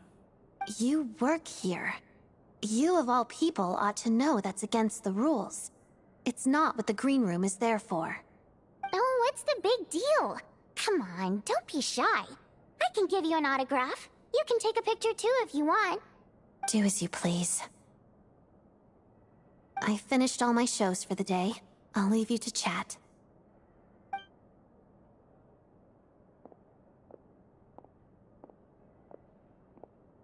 I wasn't making that stuff up, you know.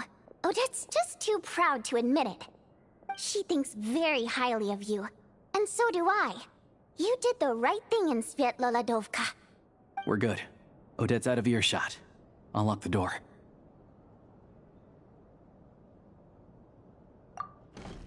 Confidentiality, of course. The Rokad is very strict on that. Whoa, Alosha! Not out loud! Not with an outsider here. Relax, I've taken care of it. Look at this. The President's reply sent this morning. Wait, so he's been approved to join? You told me last night that you wanted to get intel from the Rokot. Unfortunately, Rokot intel is only available to members. But ever since you set foot in Snezhnaya, we've been working together. I've seen the way you work, your character, and your motives. Everything about you is perfectly in alignment with what we're trying to achieve in the Rokot. So I figured I might as well cut to the chase. I wrote a letter to the president explaining your situation, including just the right amount of detail. His approval came very quickly. Of course, it's still your decision whether you want to join or not. We'll respect your choice. Well, assuming Odette was telling the truth and she didn't misjudge you, I guess we don't need to worry about you blowing our cover. Still, you gave me a real fright. I didn't know that's why you came looking for me. So, that stuff you said about admiring my performance, was that just because Odette was here? Did you actually mean it? Now you're talking. That's what I like to hear. Anyway, let me give you a quick rundown of how things work. Like I said, the Rokot is a covert organization, and we hide our identities. Members typically don't meet in person or even know each other's identities. This helps us maintain a high level of independence and secrecy. Because of this, members are basically free to decide their methods without constraints, so long as the outcome of any activity doesn't violate the organization's principles. After all, we don't have any ostensible contact with each other. This way, if anything goes wrong, no one else will be implicated. Beyond the freedom to choose how you operate, it's also your choice whether to act at all. We have plenty of members who have yet to take any action. In short, joining the Rokot in and of itself won't place any restrictions on your activity in Snezhnaya. There's a code of conduct you can read if it interests you. But basically, as long as you don't plan on using your anonymity to go around doing evil, you'll be fine. I tried reading it 5 or 6 times. Never made it all the way through. Even the most lackluster script makes for more interesting reading. Great. Then I'll go grab an official application form. Be right back.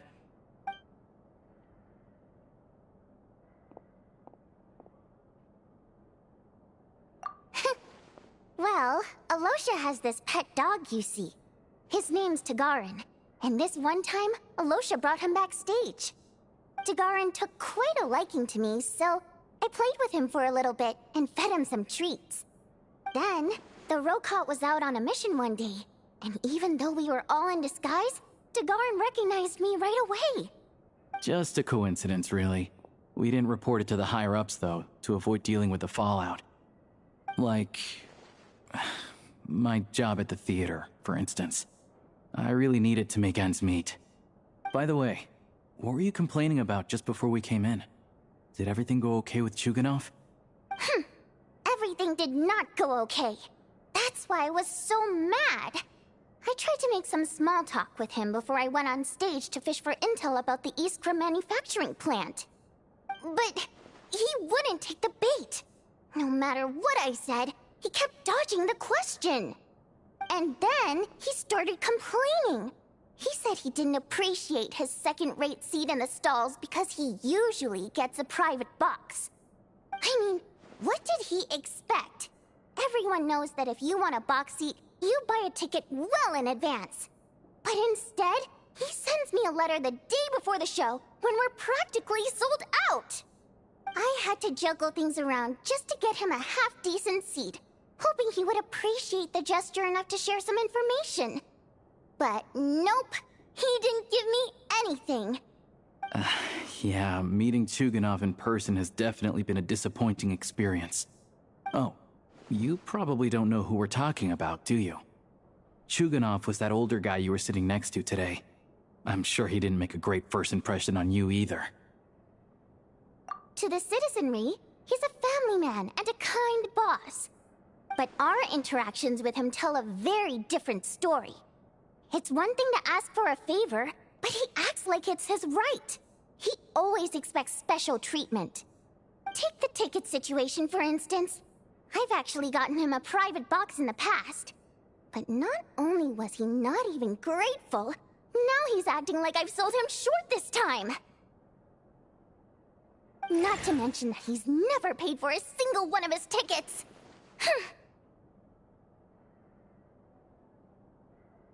And another thing, if he's such a big family man, why doesn't he bring his wife and daughter to see the show once in a while? I've never seen them here, not even once. Calm down, Vodyanitsa. If you won't do it the easy way, we'll have to try the hard way. But first things first, here's your application form. Go ahead and fill it out.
Looks like I'll need to make a few little tweaks here and there.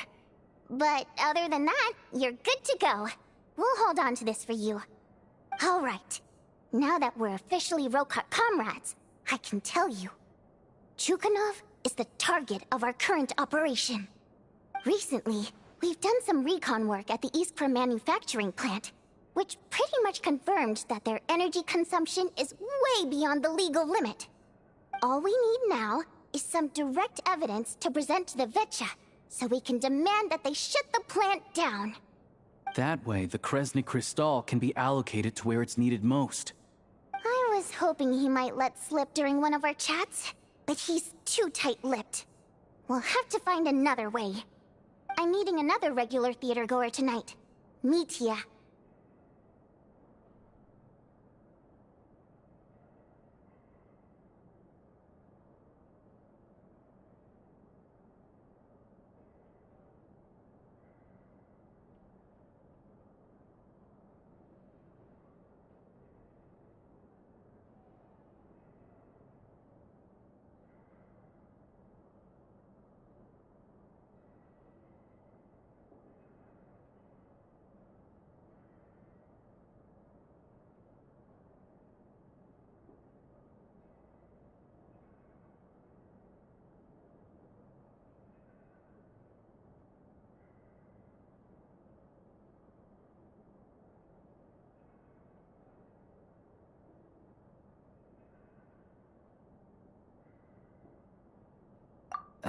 But Valeria's here too, and he's probably looking for Mitya, so he may end up being a no-show. Don't you worry. He must know how to dodge Valeri, or he wouldn't be showing up on time for every performance. Mitya is a renowned energy expert. Although we can't get any direct evidence of the excessive energy consumption at the plant, we can accidentally let the information slip to him. The authorities should take someone like him seriously. So if he starts raising questions about energy use at the Iskra manufacturing plant, there will be a proper investigation.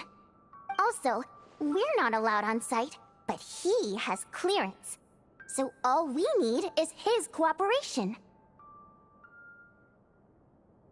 Yeah, so that's the other thing we're trying to figure out. Though I think we're far less likely to make any progress on that front. Still, I hear that Mitya is a bit of a chatterbox. So, who knows? Maybe if we catch him in the right mood, he'll let something slip. What do you think? Sound like something worth your time? Okay, in that case, you guys find a seat somewhere nearby. Pretend you're a couple of buddies there to eat, and keep your ears peeled for useful information. He's a huge fan, so I doubt he'll have his guard up around me. But you two need to be convincing. If he suspects anything at all, he might stop talking. Sure. Don't worry. We'll make a believable pair of buddies. Perfect! You've sold me already. Now, help me tidy this room up a bit before we head out. Okay. What needs tidying? Everything!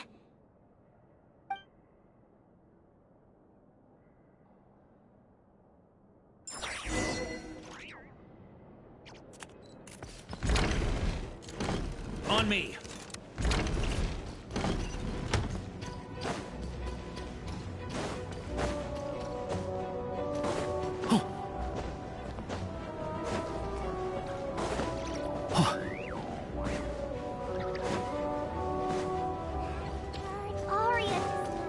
If you'd like to see the performance, please come here and purchase.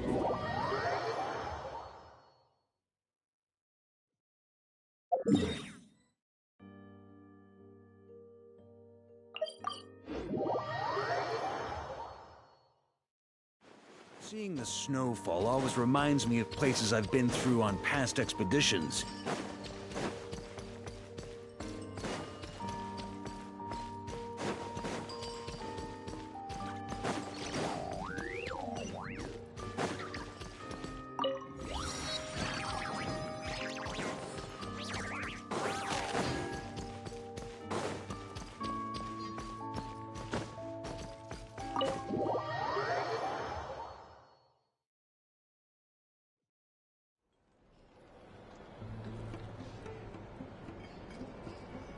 We come here often, so we shouldn't stand out. Let's sit here. Now, it's up to Vodyanica. Let's see how the conversation goes.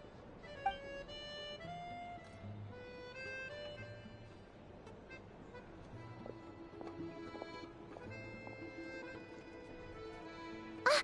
Mr. Mitya! Over here! Over here! Oh, sorry. I got a little held up on my way here. Now we have even less time than we planned.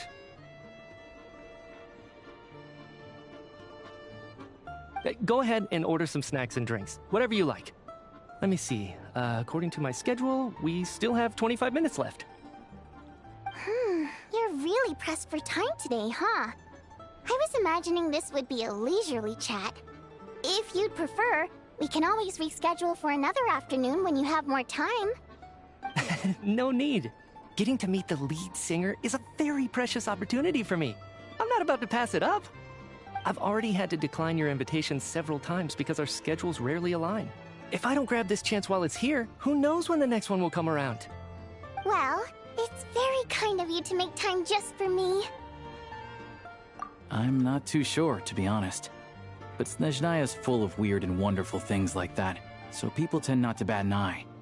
I'm sure the same will go for the Eye of Grey and Paimon. The reason I invited you out for tea and a chat today was to get some feedback from a true fan of the theater. Well, I genuinely have nothing bad to say. No matter how many times I hear you sing, it never gets old. It always seems fresh and new somehow. Maybe it's because the more times I listen, the more details I notice. Or maybe you simply improve with every performance, delivering it better each time. Thank you! I'm delighted to hear that! Could you give me any specific examples? Oh, yeah. That, the piece you sang today, for example. Beneath the Frozen River? Hey, what's with you? I'm just praising a good performance.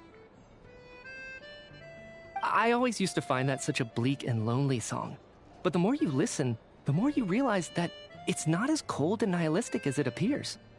When you really dig down into it, there's a certain level where you're surprised by the emergence of hope. Wow, I'm impressed. I didn't expect you to pick up on that. Actually, I only tried out that angle after talking with a composer. Still, Beneath the Frozen River wasn't on today's program. Oh, really? But it's a classic. You sing it every time. Almost every time.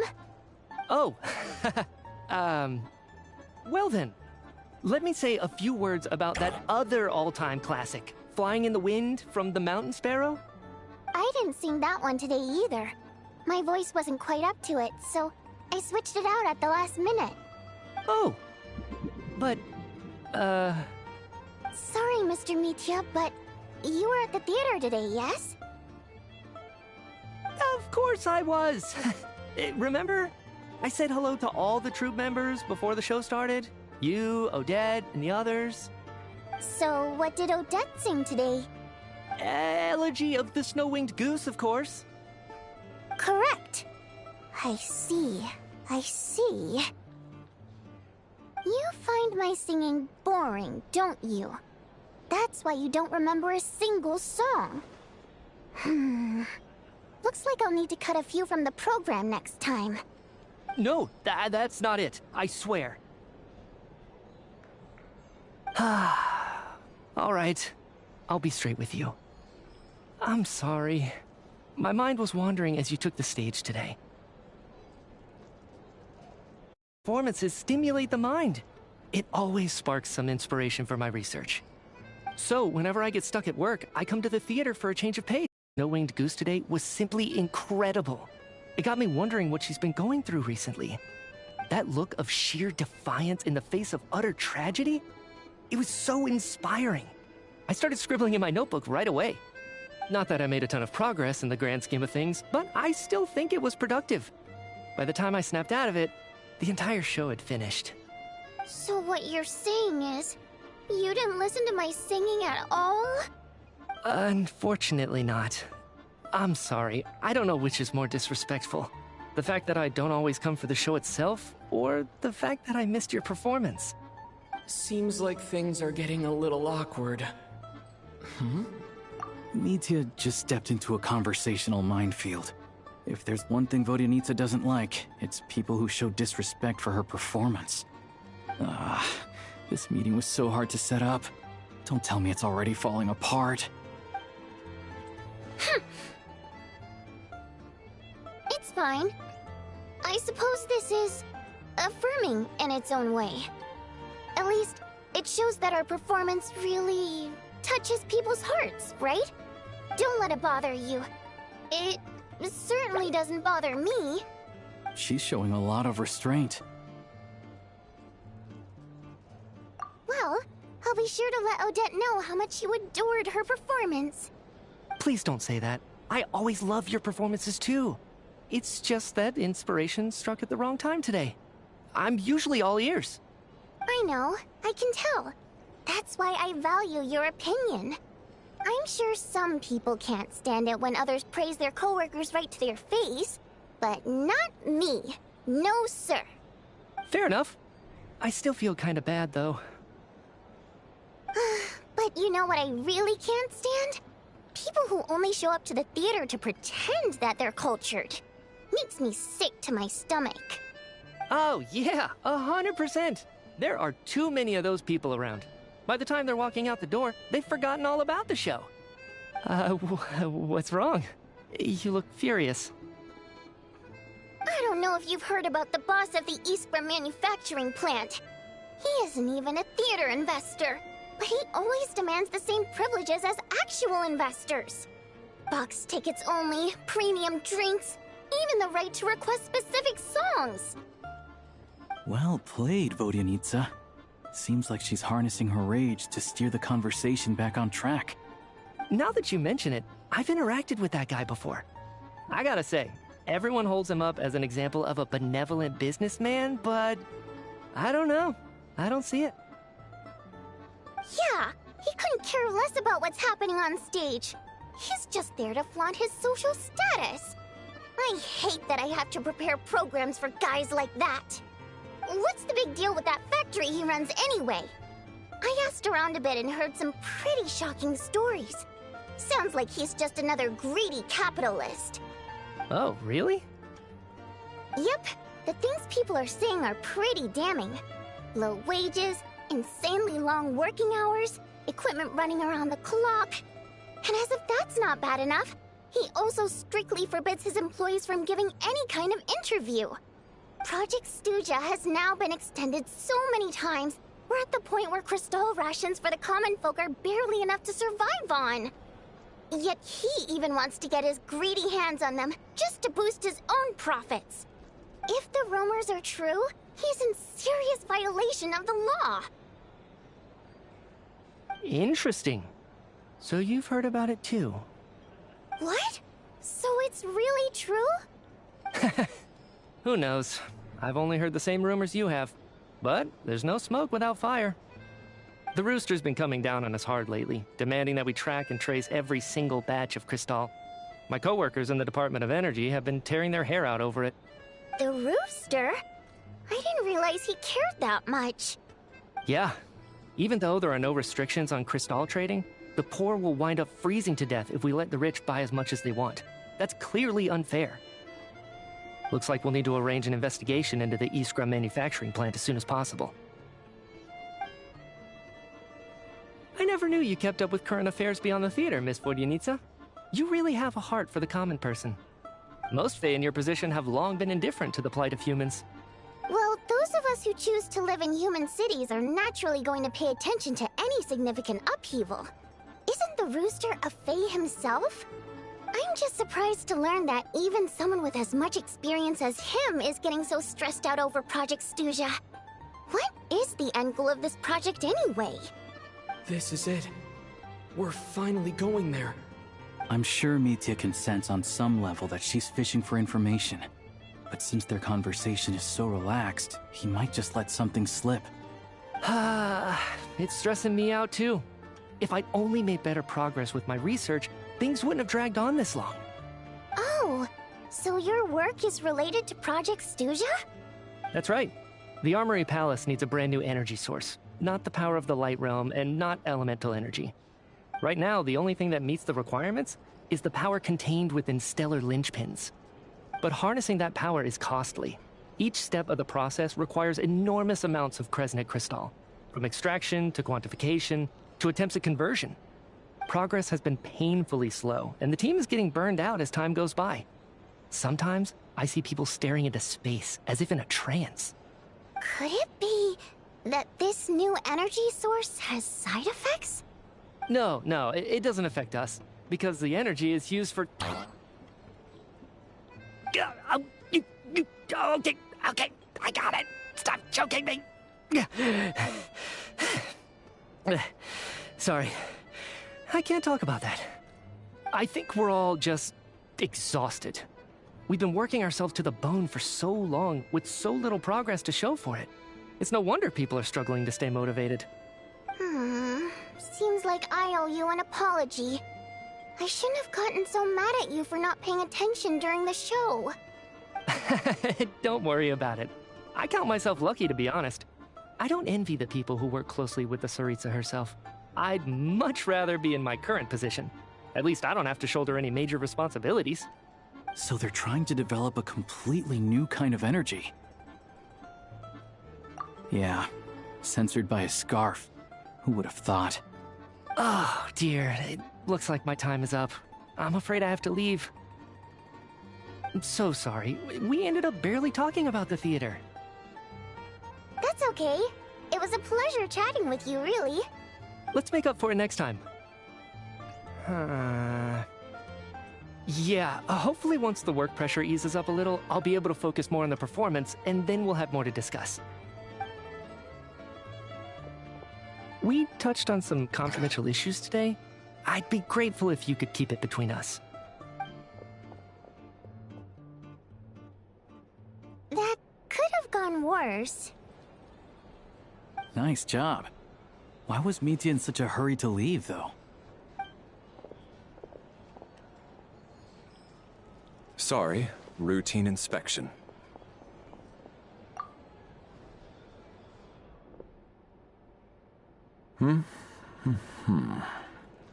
Okay, let's go. So he wasn't rushing to get back to work. He must have calculated that Valeri would find him here in exactly 25 minutes. That's frighteningly accurate. One of the main duties of the Special Assignments Battalion is to ensure that important figures stick to their schedules. All right, time for us to get going too. Excuse me, check, please? We'll settle our check too, then. Oh, hello there. Mr. Mitya paid the check before leaving. He also asked me to pass on a message. He said it was an honor to share his tea break with Miss Vodyanitsa and her 2 friends. Wait. So he knew we were here all along? This raises a lot of questions. Did he deliberately mention the new energy source so that we'd overhear it? Maybe his work isn't confidential after all. Maybe the key here is the purpose of this new energy. I guess that's the next thing to look into.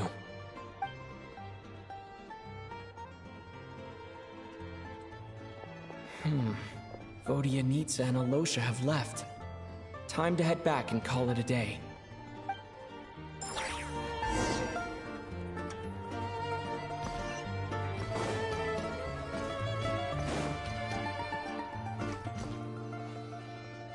You're back! You're pretty early today.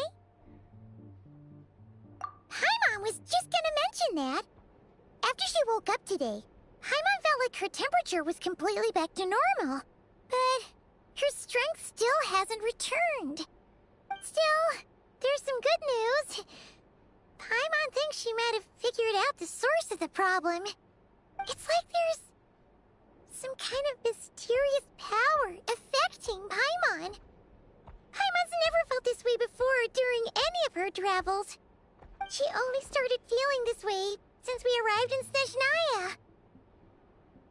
That's right. The Armory Palace needs a brand new energy source. Could that have something to do with this?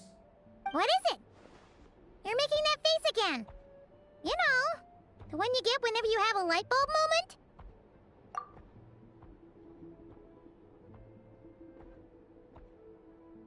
So, they're trying to develop a new energy source here? And you think that might be why Paimon's feeling unwell? Well, Mitya denied that the energy they're researching has any side effects. Although, he did say that people working on the project have been having issues with their concentration and short-term memory. And even so, those are completely different symptoms from Paimon's. It's pretty faint, so it's kind of hard to tell.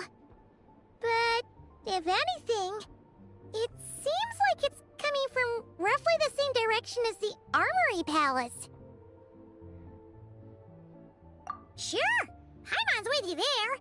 But how, though? The Rokot only has a limited amount of intel. Oh, great point! They argue about Project Stusha every day. If we could sit in on one of their sessions, we might pick up some new leads. Good idea! Oh yeah, while you were out, Paimon tried all the yummiest looking desserts in the Potforia restaurant. This one seemed right up your alley. So, Paimon saved some for you. Come try it once you finish writing your letter.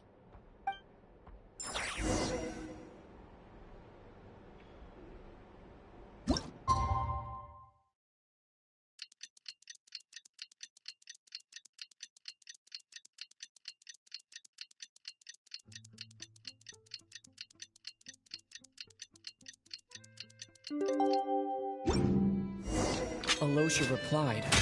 He says that we won't be able to speak at the Vetcha, but he can arrange for us to attend as visitors. Time to get ready, then head to the Snezhnograd Vetcha.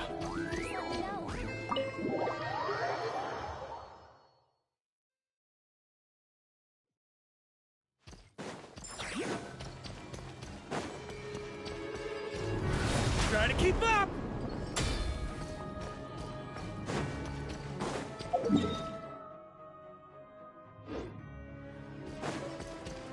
Yeah.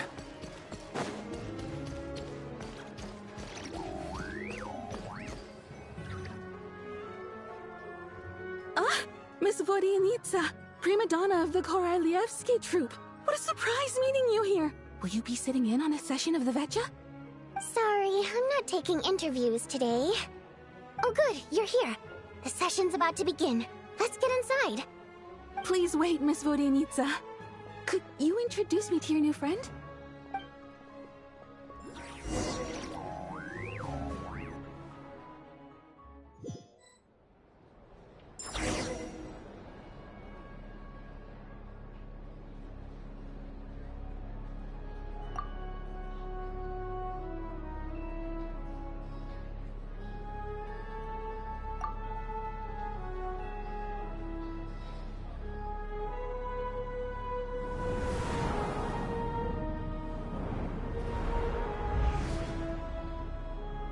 In summary, the energy management commitments made for the outgoing period have been delivered upon.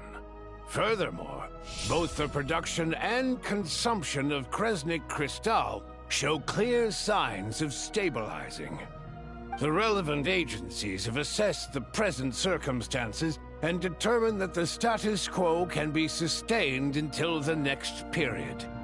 For detailed statistics, I would refer you to the industry reports that have been distributed to all persons present.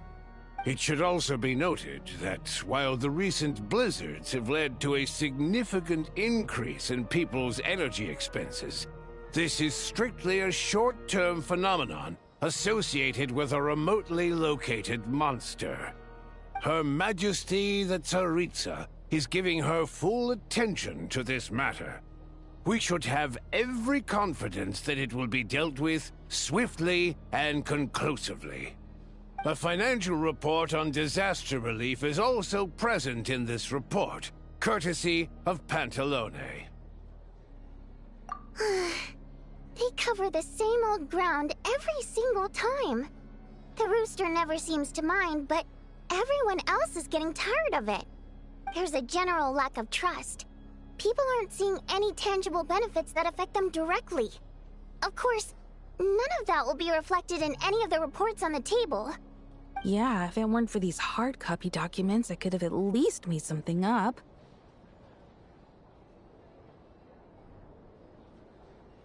Oh, don't mind me. I'm just out here trying to hit my interview quotas. Bring out the Kvass. Ever read it? Best-selling newspaper in town. If I remember correctly, you guys don't even have a sales permit. You have to sell from stalls on the street. Okay then, best-selling street stall newspaper in town. Still counts.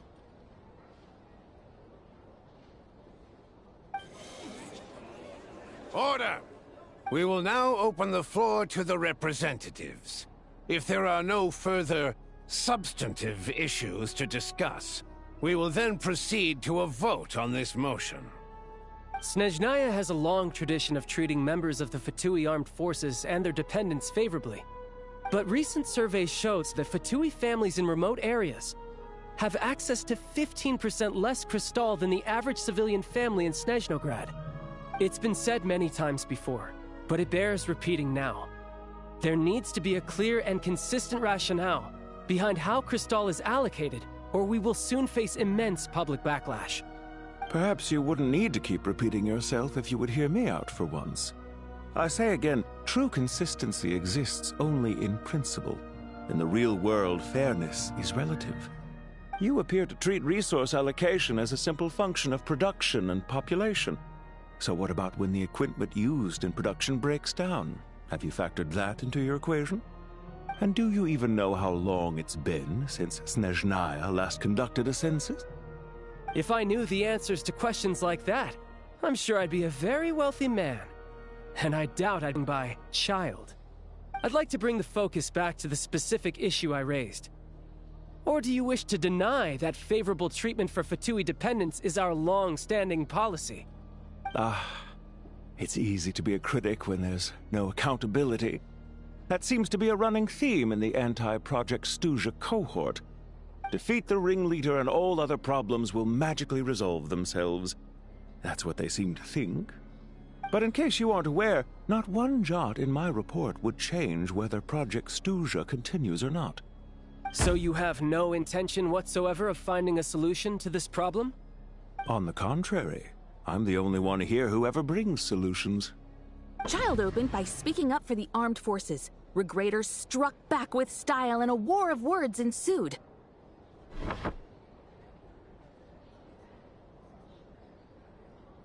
Our reporter was live on the scene to get the audience's reaction as it all unfolded. Who do you support?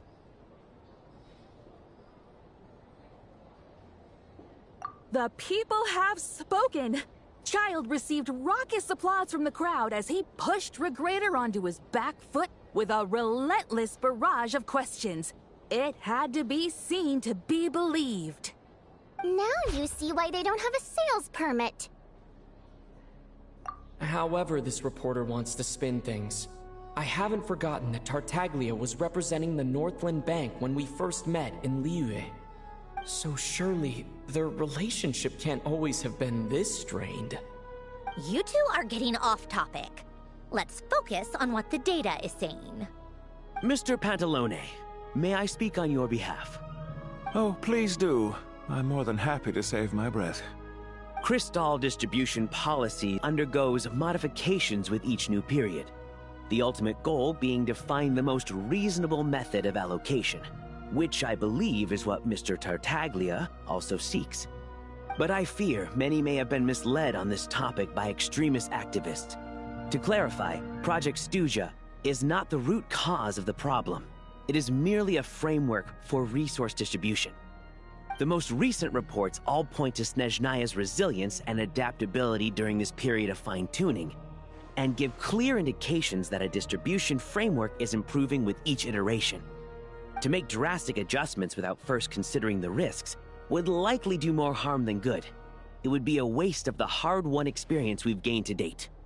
Renowned scholar of finance, Arapov spoke up to clarify the fiscal logic, clearly alluding to social organizations like the Rokot in his words. With the notorious Lelex still active to this day, should the Rokot be held responsible? No, there is someone else to blame. She's just rephrasing what Mr. Pantalone said. The Rokot are the critics he accuses of taking no responsibility for their actions. As for Lilik, you won't have heard of him yet. He's currently the most famous member of the Rokot. Well, more like infamous. Ending Project Stuja has become an obsession for him. Unlike the more decent ones among us, he believes that votes in the Vetcha are all that matter. So whether it's threats, coercion, or bribery, he'll use whatever means necessary to get people to change their vote. And since we're already on the subject, what do you think of Lelek's methods? Are you for or against? Well, whatever the story is, his actions benefit us all. We stand with Lelek. At least someone here wants to take this discussion seriously. I've been considering that issue myself. What you really need is more precise regional data, right? I think it would be easiest to let the Fatui handle it, since they're already in charge of Crystal shipments anyway. We may as well get them to collect some data while they're at it. Whatever you need, you can ask the Fatui to look into it for you. In terms of supervision, I think the Druzhna would be a good fit. I had hoped to discuss this with Miss Vesna, but sadly, she's not present. I will be happy to take a note of your suggestions and present them to Commander Vesna for a decision upon her return. The Commander has always taken a keen interest in Project Stuja. However, given the Druzhna's demanding workload, I'm afraid it may prove difficult for them to provide any practical support. Let us refrain from jumping to conclusions until a concrete and actionable plan is in place. My apologies, Lord Rooster. There are numerous issues to address here, including manpower, time sensitivity, and reporting lines. Nevertheless, I support drafting a proposal. Follow the usual procedure, and it can be raised as a new motion for all parties to evaluate at the appropriate time. In that case, I'd like to share one thought before the proposal is drafted. The issue of time sensitivity was raised just now, which I presume relates to the official reports. In fact, the Energy Commission already collects regular statistics on each urban center and its surrounding area. Would these be of any use? That's a good idea. I read every issue of Sviet Lolaidovka's report, And although my focus is mostly on the section about equipment operation, the energy consumption statistics also yield a lot of insights. Be that as it may, does no one see an issue with using local data to determine Cristal quotas? In the long term, it seems like a very risky solution. Not if they are used purely for reference. So long as we have the report from the Northland Bank's headquarters to corroborate it, no one will be able to fool me. Very well, then. It appears that this arrangement is acceptable to all parties. Yeah, sounds good to me. The members reached a provisional consensus on the issue of improving treatment for Fatui soldiers.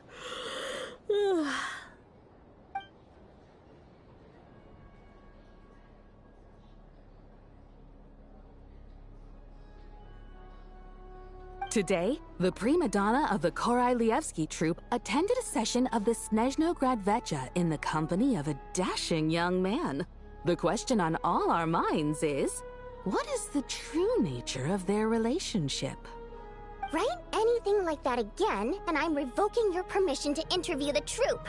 Got it?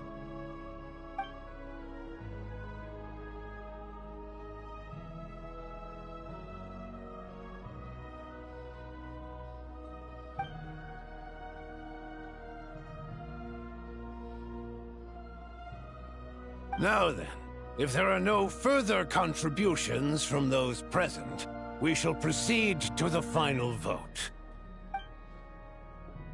Hey, check it out! What made him vote against? Why now?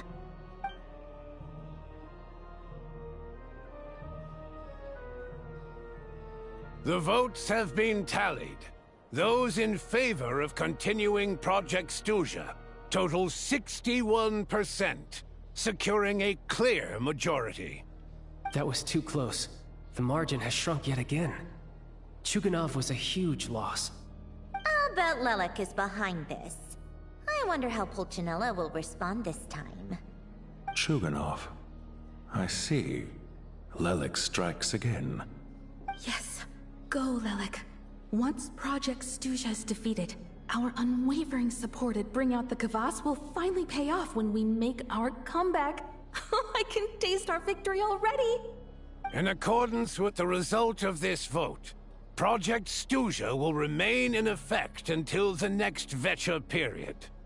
Finally, may I remind us all, we debate only for the greater glory and solidarity of our nation. May the Aurora shine ever on, and the Tundra always stand firm. The session is concluded.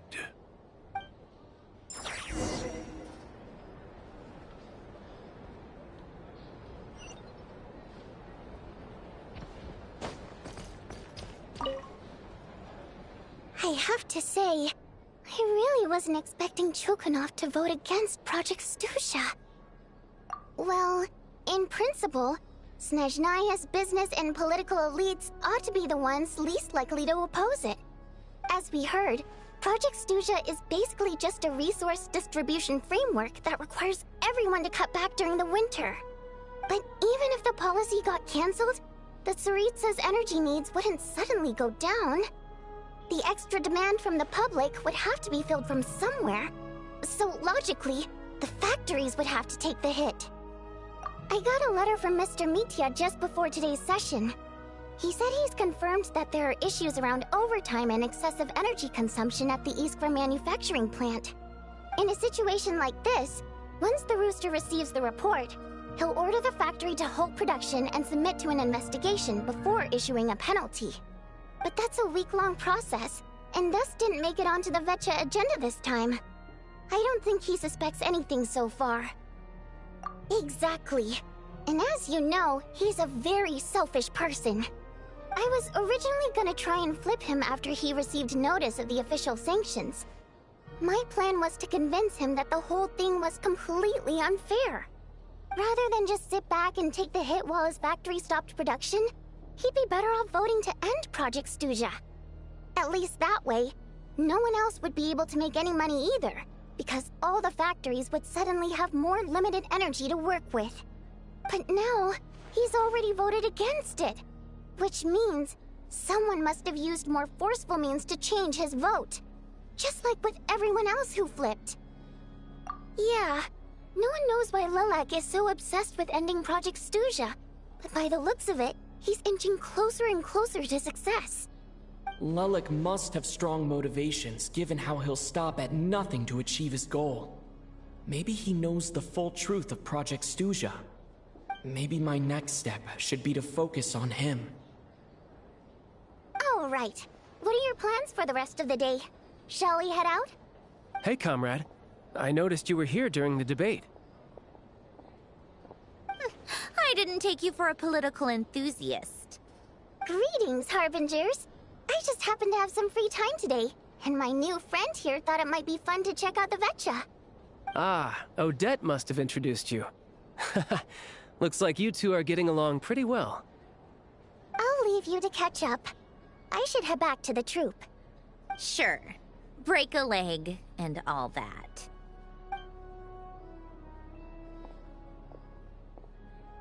Thought it might be fun to check out the Vetcha, did you? Things are never that simple with you, Traveler. There's no way you're here for kicks and giggles. Tell me I'm wrong. Oh, yeah. To some, he's a captivating enigma. To others, he's the bane of their existence. No one ever thought that some anonymous nobody from the Rokot could cause such a stir. Huh? You want to look into Lelik? Then I'm sure his days of anonymity are numbered. What do you think, Sandrone? Fine by me, I guess. If the Traveler actually manages to expose Lelik, it'll be doing Pulcinella a favor. In return, it seems fair to let him in on what we've learned so far. My thoughts exactly. Sharing is caring, after all. Head back to Glupov and grab the files on Lelik. It's easier to just pull the records than go through the rigmarole of getting the Traveler a visitor's permit. As you command, child, sir. In that case, since we're going to be waiting anyway, I'll have someone brew a pot of black tea.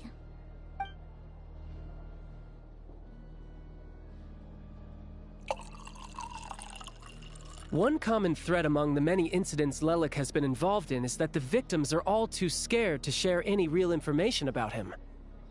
Clearly, he must have threatened them in some way. His modus operandi is to silently infiltrate the scene and leave a threatening letter behind. But neither the letters nor the crime scenes ever yield any clues to his identity. So all these files have to offer are short statements by the people affected. They don't give us a lot to go on. If nothing else, it shows we're dealing with a trained professional who's versed in counter-surveillance. Yes, and to that point, he often strikes in highly secure locations.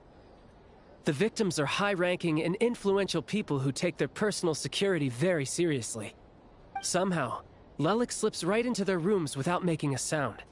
There's never any eyewitnesses, nor the slightest trace of a break-in. If he can get in and out undetected, it means he can strike without warning. Not that that's ever happened so far, but the thought is enough to scare these people sleepless. It's hard to believe that a human being could pull this off flawlessly every time. So they switched the focus of the investigation to Faye. Unfortunately, no one's found anything yet. Careful. Don't underestimate me.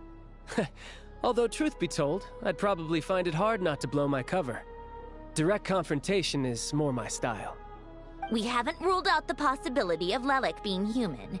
It's just, there can only be a handful of people in all of Teyvat who'd fit the profile. Faye, on the other hand, plenty would have the ability, but few would have the motive. No, not as strong as me. You'll never find the culprit with criteria like that. Let's go with a little weaker than me. Oh, you hit me right where it hurts. I'll admit, he's strong and meticulous. But can we at least limit this to candidates who have something to do with Snezhnaya? He's just trying to find a reference point. Stop getting fixated on who's stronger than who. But that's the most important thing. In my opinion, anyway.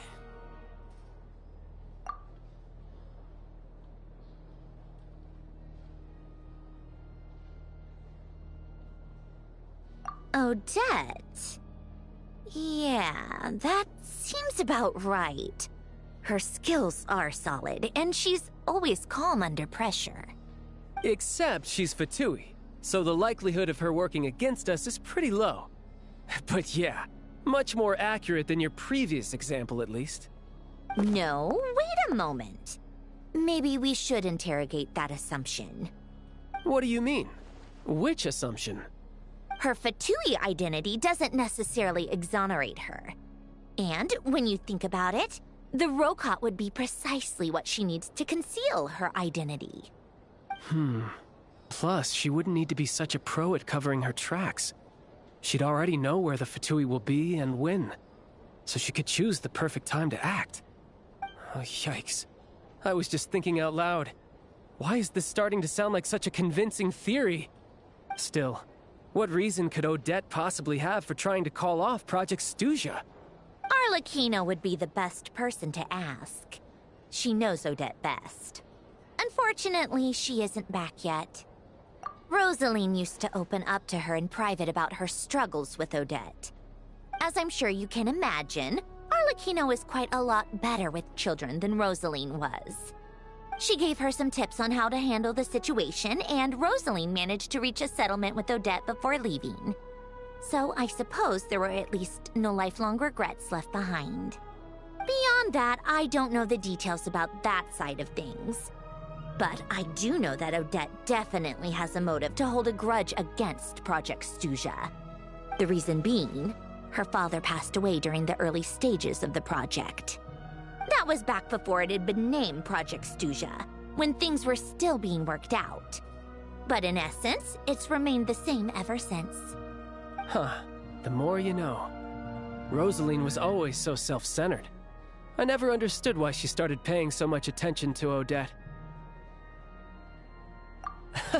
Is that such a surprise? If you cast your mind back, you may remember that Rosaline and I weren't exactly close. We had tea together a few times, but that was about it. Odette's past is no secret. Her father was a Fatus and her mother was a very famous ballerina. On the surface, it looks like she followed right in her parents' footsteps. But the truth is quite a different story. After her father passed away on a mission, her mother was overcome with grief. She broke her leg during a performance and could never dance again. Odette was only interested in ballet at the time, but this tragedy left the family with both breadwinners gone. They could barely make ends meet. Per Capitano's policy, family members of Fatui who died in the line of duty had to be appropriately accommodated and provided with adequate assistance. So, regardless of how Rosaline may have felt about it, it fell to her to resolve the issue of Odette's family's livelihood. In the end, the solution they agreed upon was to have Odette join the Fatui. Right, because the alternative would have been a one-off compensation payment, I guess. In that sense, joining up was definitely the better option. Still, she must have had mixed feelings about it, right? If she doesn't even like the Fatui... It's just a theory. A possibility. But as a motive for Odette to become Lelik, it holds up. That said, I have no idea where Odette's head is at right now, or what her conflict with Rosaline was about. Plenty of people were on bad terms with Rosaline. I have no intention of trying to figure it all out.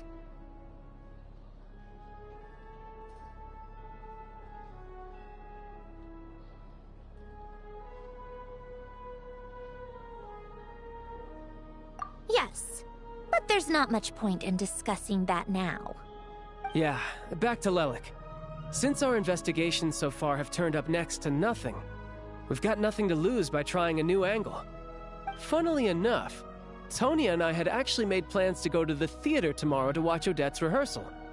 Unfortunately, thanks to this Lelik situation, I'll be stuck working overtime again. Which means you can go in my place. No point wasting the ticket. Plus, you'll get to meet Tonya.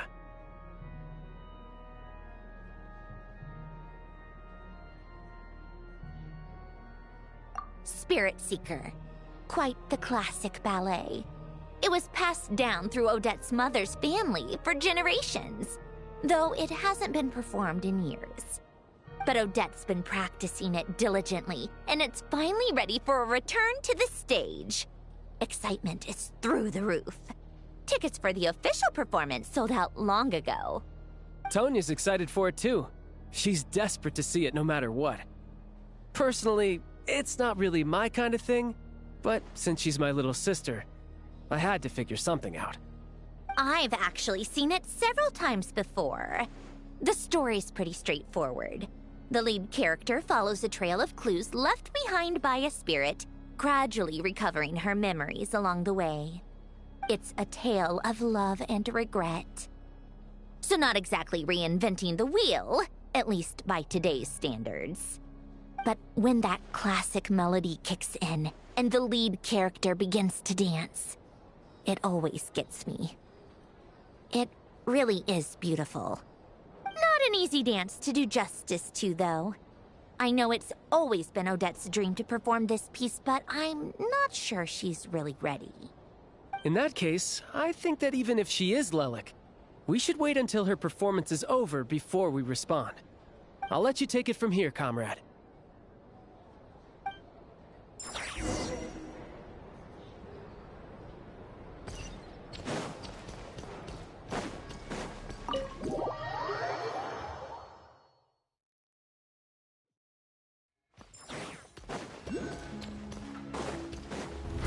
Try to keep up!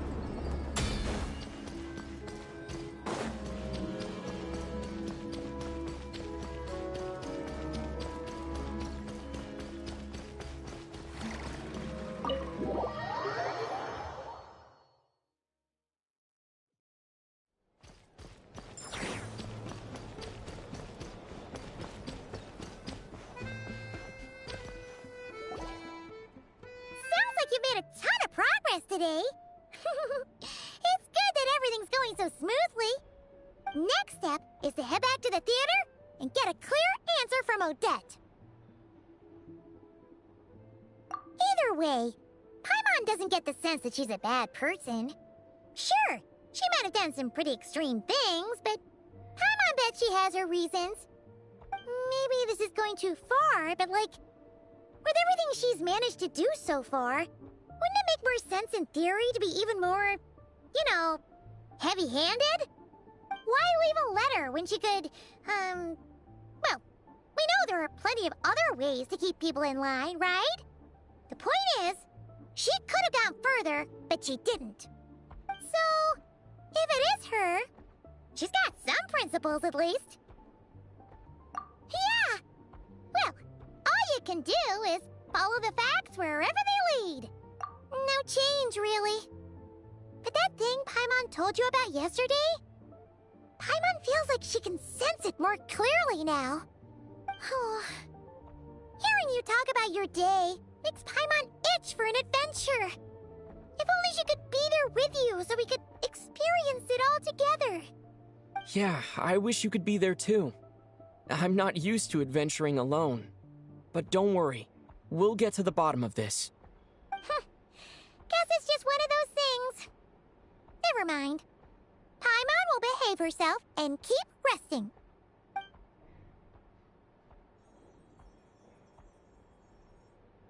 If Odette is Lelik, she may well have inside information on Project Stuja. Her father was involved with the project's early implementation, and tragically died in the process. Now, she's dedicated herself to bringing it to an end. It's hard to imagine she could have gotten this far without knowing anything at all about the Tsaritsa's true intentions. When she spoke to us as a member of the Fatui, how much did she let on? And how much was she hiding? Only time will tell. Maybe tomorrow, everything will be answered. Hey look! It's snowing! Could be a tough day ahead. Make sure you wrap up warm tomorrow.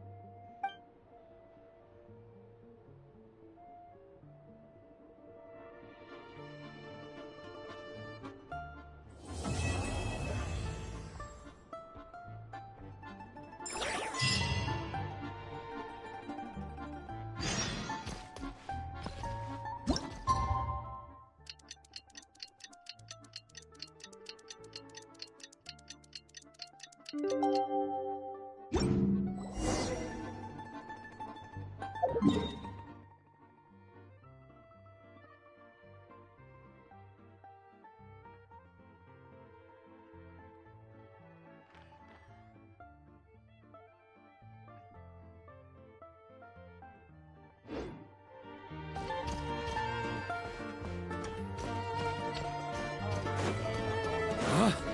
there's anything you need.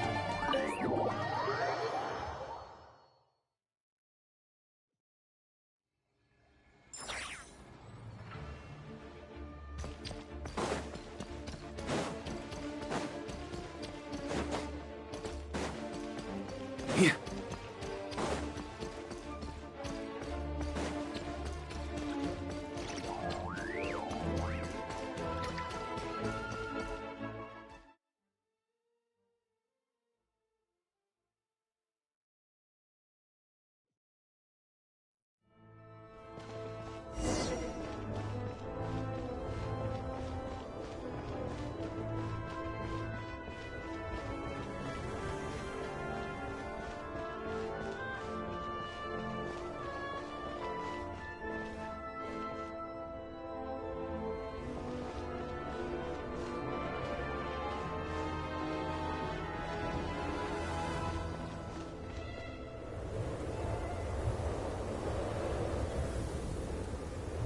Ooh, it sure is cold today. I wonder how much heavier the snow's gonna get. Here to see Odette? I just need to see your tickets for the preview. Perfect. Thank you. I'll hold on to your tickets. Come on in. It's freezing outside.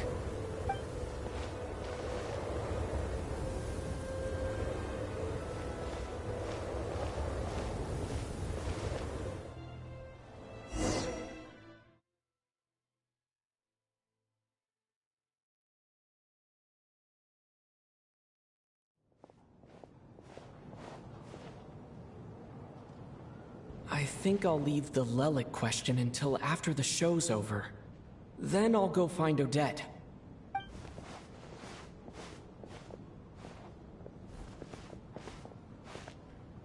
Child said he was originally going to come with Tonya.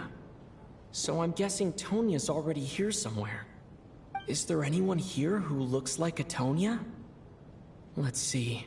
It's a small audience. Makes sense for a preview. But wait, I do see some familiar faces. Mr. Chuganov's back again by the looks of it. Oh, and is that Mitya? And that Fatui officer, Valeri. Guess he must be playing cat and mouse with Mitya again. Oh no, it looks like the show's starting and I still haven't found Tonya. Never mind. I'll just have to take a seat for now and see if I can catch her afterwards.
Members of the audience, I'm a staff member here at the theater. Today's performance was a very special one for us, as it marks the first attempt in a long time to revive the classic Snezhnayan ballet, Spirit Seeker. To commemorate this occasion, we would love to take a group photo of the cast, crew, and audience members present today. Could I kindly ask the audience to please come up onto the stage?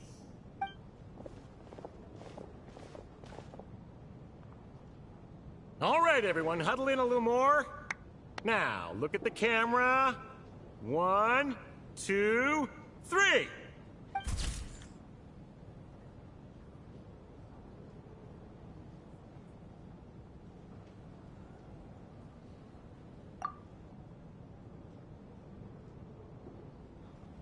Are you quite satisfied, Mr. Energy Scientist? I rather hope you don't have any other escape plans to add to my workload today. What are you talking about, Sarge? This was simply my way of inviting you to watch Miss Odette's new show with me. And wasn't the performance spectacular? In the future, I heartily encourage you to take a leaf out of my book. Find some soul-nourishing pastimes to enrich your time outside of work. It was indeed a fine performance, but I must correct you on one point. This is not time outside of work. These are working hours. Working hours and non-working hours are just a social construct. Human technology can never advance if we're too rigid in our thinking, Sarge. May we leave now? Already? I mean, I was kinda hoping to soak up the atmosphere for a little longer, but... No? Okay, guess I'm pushing my luck. Didn't seem like too much to ask, but fair enough. Off we go then, Sarge. Back to the land of working hours. Lead the way. That has to be her. She's the only person in the audience around Tonya's age. Excuse me, are you Tonya? Huh? Your brother's busy today, so I took his ticket. Don't worry about him, he's fine. Oh, okay. Sorry for the trouble. What's wrong? Are you sick? No, I'm fine. It's nothing. Maybe she caught a cold on the way here because of the weather.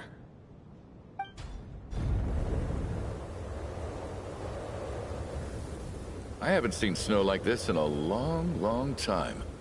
It's most unusual. I know. It's completely white out there. You can barely see a thing. I've never seen such heavy snow in my life. Let's wait it out for now. You'd be lucky not to freeze to death in this weather, let alone find your way. Well, look at that. Maybe we shouldn't be in such a rush to get back after all. What do you think? Let's wait and see. Why do you need to take it so seriously? Fate has given us this wonderful chance to take a break. We owe it to ourselves to make the most of it. Come to think of it, there's a small inn not far from here that always keeps plenty of extra blankets on hand for guests. I know the route well. Shall I head over and borrow a few blankets? That way, anyone in a hurry can wrap up warm for the journey back. Just remember to return them next time you're over this way. Sir, there's really no need to go to all that trouble. Hey, it's no trouble at all. Wait here, I'll be right back. What a kind gentleman. Very good. My wife and daughter are waiting for me at home, so I shall be heading back as soon as I get my blanket. So... are you expecting us to go back to the Armory Palace wrapped in blankets too? Don't worry about that. I made arrangements in advance. Should I not return to the Armory Palace within 3.5 hours after Operation Showtime begins, an armed squad will be sent to collect us. They will escort us back. You are one of our key military personnel, so any weather-related risks must be eliminated. Operation Showtime? So, wait. Every single time you drag me back to work when I sneak out, it's a whole official operation? I gotta say, you've really turned this into quite a moral dilemma for me. It's snowing pretty hard out there. I think you should stay here for now. You seem a little under the weather. Sure. My brother might come pick me up in a bit anyway. Time to get to work. I should head backstage and find Odette. I need to look her in the eye and ask her about Lelik. Excuse me, are you looking for someone? Ah, a fan, I'm guessing? Today is just a dress rehearsal, so Miss Odette won't be meeting with fans. She's taking a well-earned rest right now. Sorry, but that area is currently off limits to everyone except the cast and crew. Bad timing, I guess. Well, I might as well stick around. I doubt Odette will be leaving before the snow lets up in any case.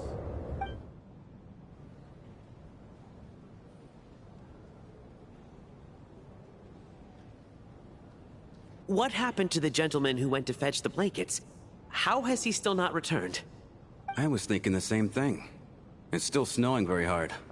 Do you think something might have happened to him? Whatever the reason for his delay, I must say I hate nothing more than people who make empty promises and fail to deliver.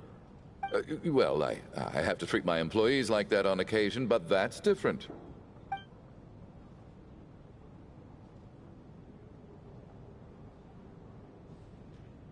You seem anxious, Mr. Valeri.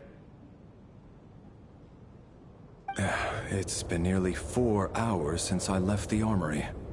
The army should have arrived to extract us by now. They know how much I despise tardiness and disrupted plans. There's simply no reason that they shouldn't have shown up by now, barring exceptional circumstances. Surely a snowstorm like this one counts as such. Few things in this world can stop the Snezhnayan army, Mr. Mitya. And a snowstorm is certainly not one of them. Why don't you go out and take a look? They might be right outside, waiting for your orders before they dare come in. An absurd hypothesis. I have no intention of leaving your side for even a moment until I have escorted you back to the Armory Palace. This doesn't look like an ordinary snowstorm to me. That guy who left earlier. It looked like he just vanished into thin air. Either that, or my eyes were playing tricks on me. A man-eating snowstorm? Come on. Night hasn't even fallen yet. Spare us the ghost stories.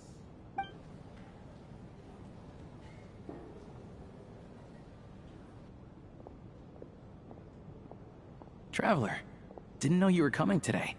How come you didn't say anything? Oh, right. I assumed you were looking for me and Vodenitsa. Odette's still backstage.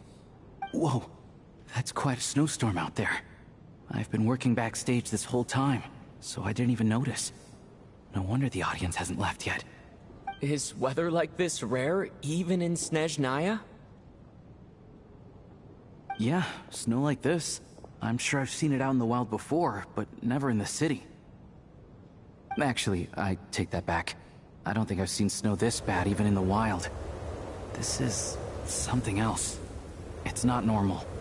If even Alosha thinks snow like this isn't normal, could it have anything to do with that monster people have been talking about? We can't stay cooped up here forever. Someone needs to go out and take a look. No need. I have plenty of experience with snowstorms. Besides, I work here while you're an audience member. I should be the one to do it.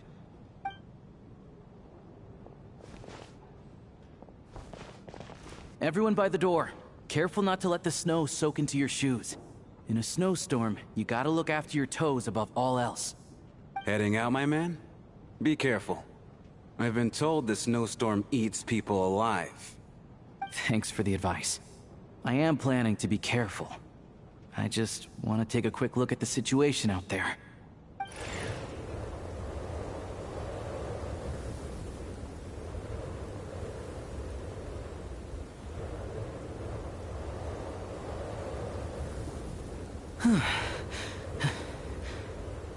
He's back! He's back!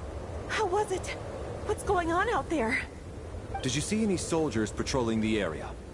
Something about this storm isn't right.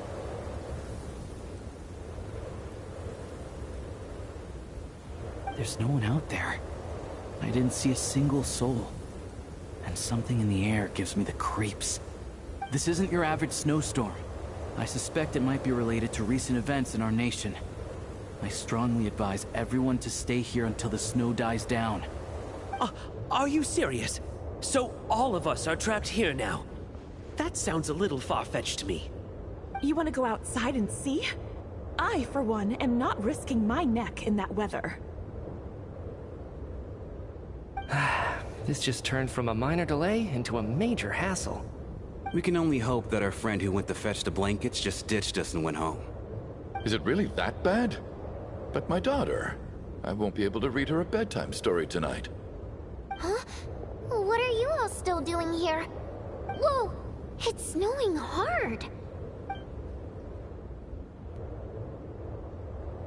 So now we're stuck here? Oh, this is terrible! Luckily, it was just a dress rehearsal today, so there aren't too many people here. On the bright side, the theater's always well stocked with supplies.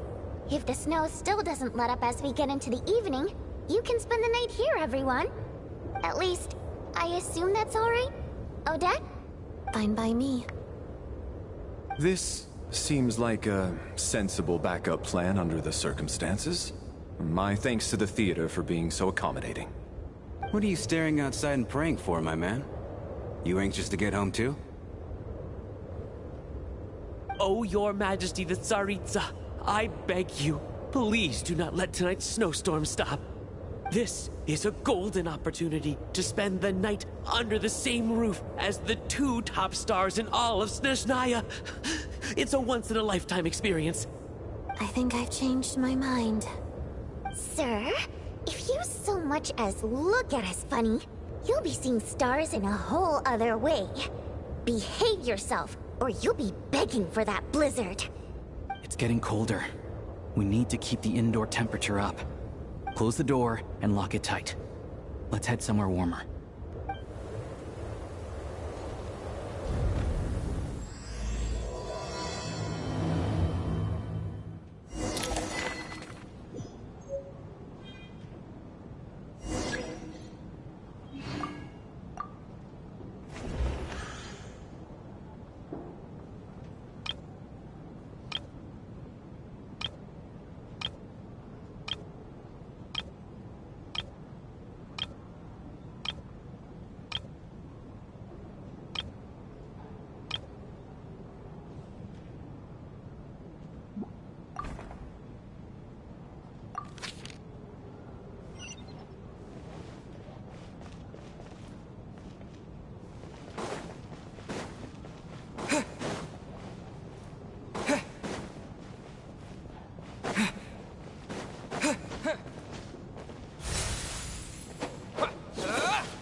I don't think it's ever been this lively backstage before. I didn't know you were coming today.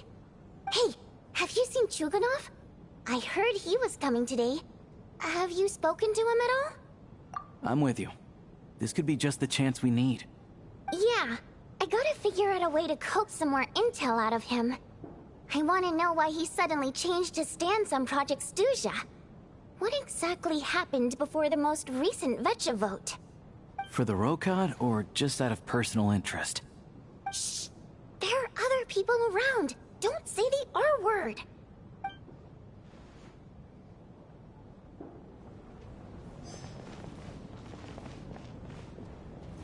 I have to say, even though today was a rehearsal and there were some hiccups along the way, Miss Odette's performance was one of the best I've ever seen.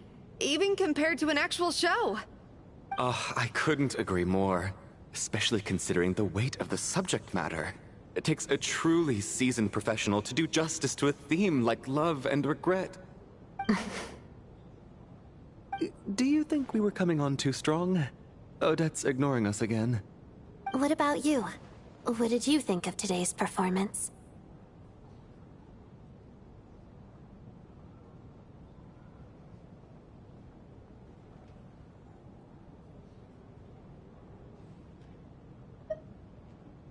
Huh. That's actually a more insightful critique than I was expecting. My mother would agree. She's always thought that was my biggest flaw. Maybe I need to work on making my facial expressions appear more natural. I'll make sure to save a ticket for you when the show's performance ready. This doesn't seem like the time or place to bring up the subject of Lelik. I need a chance to speak with her in private. So unfair.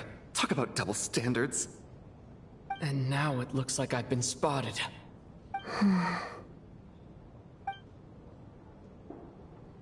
You know Mitya too?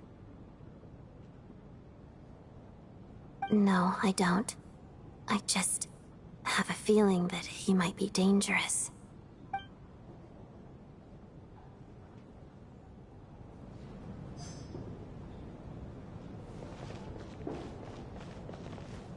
This is highly irregular. A delay of over an hour during an operation like this theoretically warrants a Harbinger-level response. I wonder what the issue is. The storm, or something else. Sarge, the day you learn to let go and just enjoy moments like this is the day you'll finally understand the meaning of life. Ah, why, hello, sir. I believe you were the one sitting at a nearby table back at Podvorye Restaurant. Any friend of the theater's star performers is a friend of mine. It's a pleasure to meet you. I'm Mitya, from the Energy Commission. Greetings. Major Valeri, head of the Special Assignments Battalion. Armory Palace Royal Grenadier Guards, 1st Regiment. I am here to ensure Mr. Mitya's personal safety. Please let me know if I can be of any assistance. Mr. Traveler, I cannot help but notice that Miss Odette is stealing glances at me. Any idea what that could be about? I've racked my brains, but I can't think of anything I might have done to offend her. Perhaps she noticed me spacing out during her performance? So, Mr. Mitya, is your work related to Project Stuja? Yes, that's right. The higher-ups in the Fatui transferred me from the Energy Commission to the Armory Palace because they wanted me to... Really? I can't even talk about that? Pretty sure it counts as part of my private life. All right, I won't say anything. Sorry, Traveler. As you can see, I'm afraid this pleasant chat will have to end here.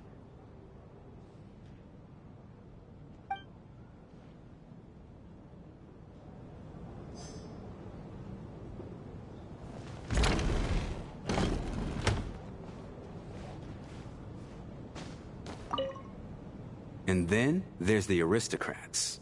Easiest of all to deal with. You don't need to use any force whatsoever. All you have to do is show them the rope you plan to tie them up with. Do you know why? I don't. Do tell. Because nothing horrifies them more than the thought of a cheap, coarse rope leaving creases on their precious million more coat. They'll do whatever you ask to avoid that fate. Unexpected, but funny nonetheless. Tell me another one. Well, look at that. I got myself a new listener. Hey there. Let me introduce myself. The name's Shram, and I'm a mercenary. The kind that gets paid to do odd jobs for rich folks. And I am Chuganov, an entrepreneur. If my name is unfamiliar to you, you will no doubt have heard of my factory, the renowned Iskra manufacturing plant. Are you really that famous, Mr. Chuganov? How come I've never heard your name before? Excuse me? Is that a joke? Or are you being serious?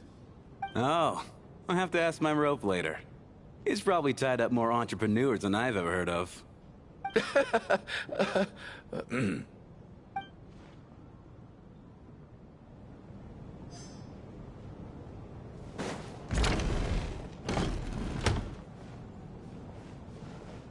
My husband has major trust issues. To him, I doubt even this snowstorm is a good enough excuse for me to stay out all night. That's the price of marrying into wealth. You'll get used to it. I'm not about to stop you if you want to leave. But don't drag me along. Hello? Can I help you?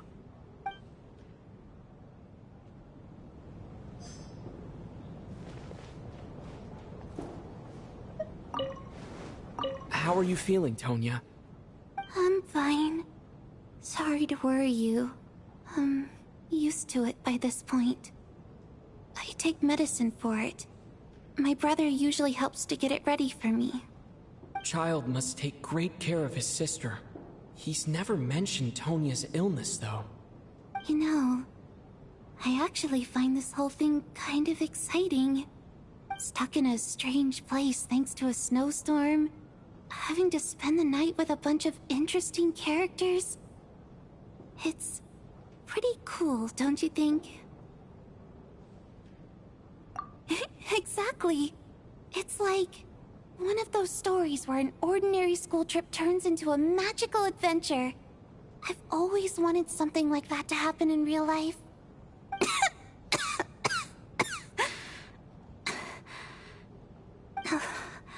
I'm fine, really. Just got a little overexcited. Look after yourself. Otherwise, your brother will come after me.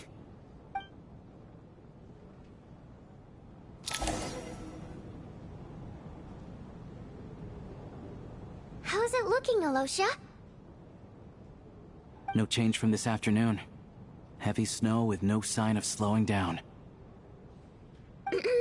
May I have your attention, please? The storm is unlikely to stop tonight, and it'll be even more dangerous outside at night than it was during the day. We at the theater owe everyone here a duty of care. Therefore, we strongly suggest that you stay on site overnight and avoid going outside unless absolutely necessary. In a few short moments, we'll give you a tour of the theater's various quarters. You can choose to sleep in the VIP room, the office, or backstage. Or on the stage if you'd prefer. We won't mind. I'll pass on sleeping on the stage. What if the snow is stopped by tomorrow morning? The early birds in the audience might think we're part of some experimental new show. A drama about sleeping? That could be fun. Maybe we could come up with a title for the production.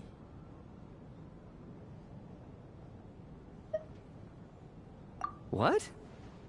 Gotta admit, I didn't get that one. Anyone who doesn't wish to sleep on the stage, please follow me. I'll show you to the rooms.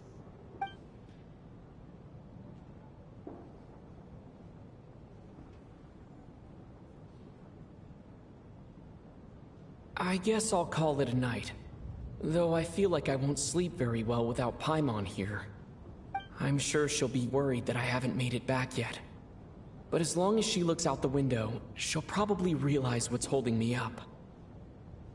I wonder if she's feeling any better yet. At least she hasn't been getting any worse. Still, I should try and get back first thing tomorrow morning.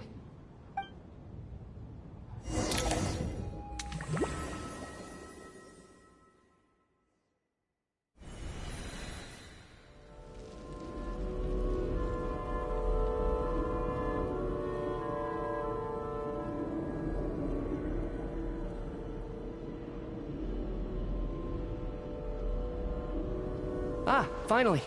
Welcome back to the world of the living, lazy bones. I was about to wake you. The black mist is almost on us. Still waking up, huh? You know, the black mist. It's been chasing us from below ever since we were born.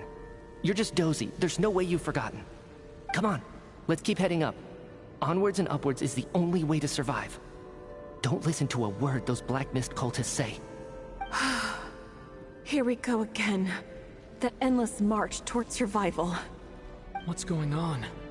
That black mist down there is creeping me out. And it's rising.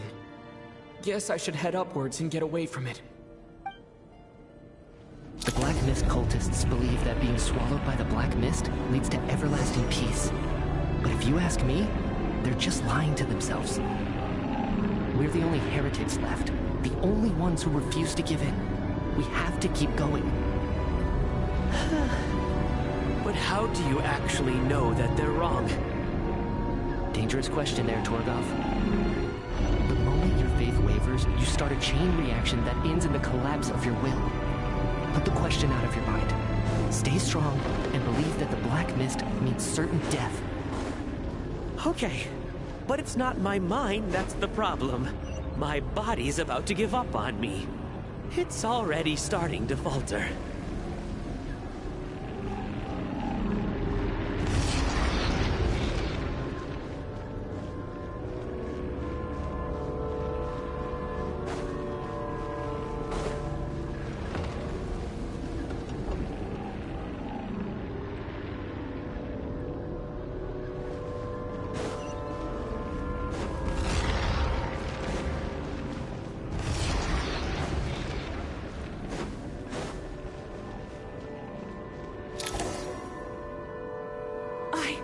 I can't do this anymore.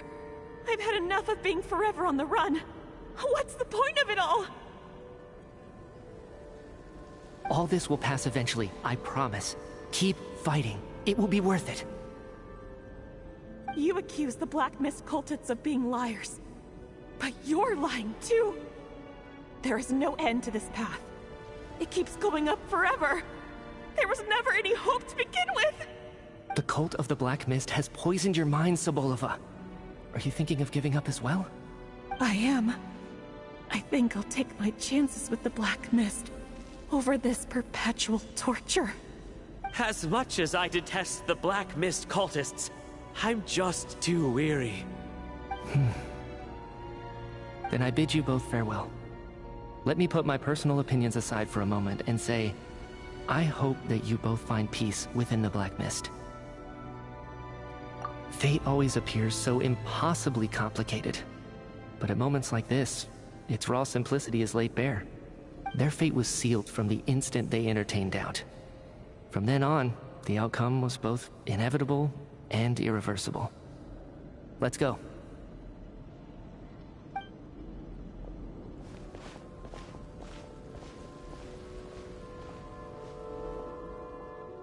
Torgov and Sobolova are gone. I never thought the day would come when even they would be swallowed by the Black Mist. It's just you and me now. Yes, it looks like it's satisfied. For now. This happens from time to time. But it won't be long before the Black Mist starts chasing survivors once again. No one knows how to stop its advance for good. Well, we should make the most of the precious moments of rest that those two bought for us.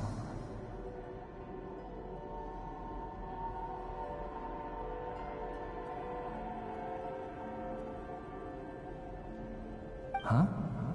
Are you really that sleepy, Traveler?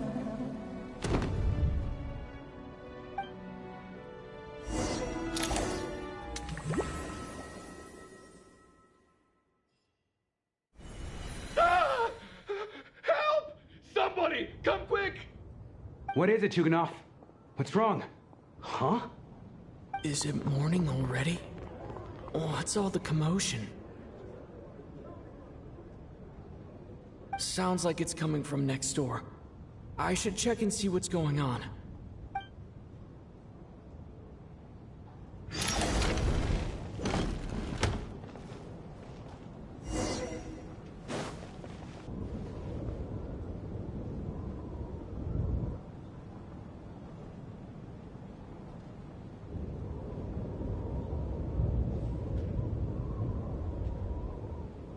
Don't look, Miss Tonya. Stay here. Okay. What happened to them?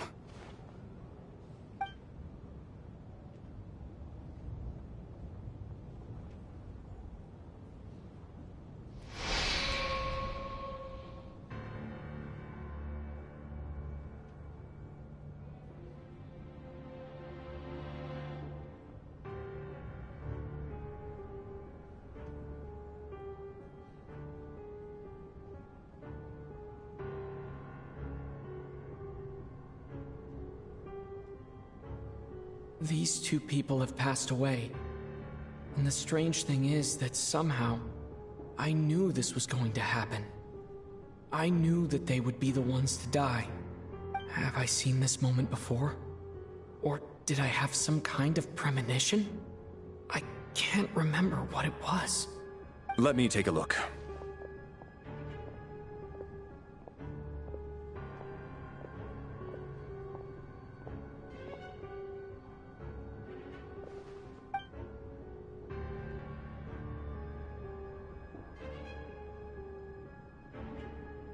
No vital signs in either of them. They're dead. The cause of death, however, remains unclear. No wounds on the bodies, no signs of a struggle, and no skin discoloration caused by the buildup of toxins. But just last night, they were chatting and joking away. This is so sudden. Could they have had pre-existing medical conditions? Even then, the odds of them both dying of sudden complications on the same night are extremely low. It's hard to believe that they died of natural causes. Nor does this appear to be a suicide. Who was the first to discover the bodies? It was me. But these deaths have nothing to do with me, officer. I got up early because I wanted to see if the snow had stopped. Then I noticed that the door to this room was open, and it looked like there was a man and woman inside. I just went over to see what was going on. I had no idea they were... I can corroborate this. I was doing my morning exercises near the stage. When I saw Mr. Chuganov heading this way, I followed him. I can also confirm that I didn't see a single person approach that room before him. The snowstorm was raging all night, and it's still going now. There's no way someone could have come in from outside, correct? You mean an intruder? No, not possible. I slept by the door last night as a precaution. There's no way I wouldn't have noticed if anyone had tried to open it. Everyone, split into pairs and search the theater for anyone in hiding, or any signs of suspicious activity. I'll follow up with a full search of my own shortly. Go. There is no time to waste.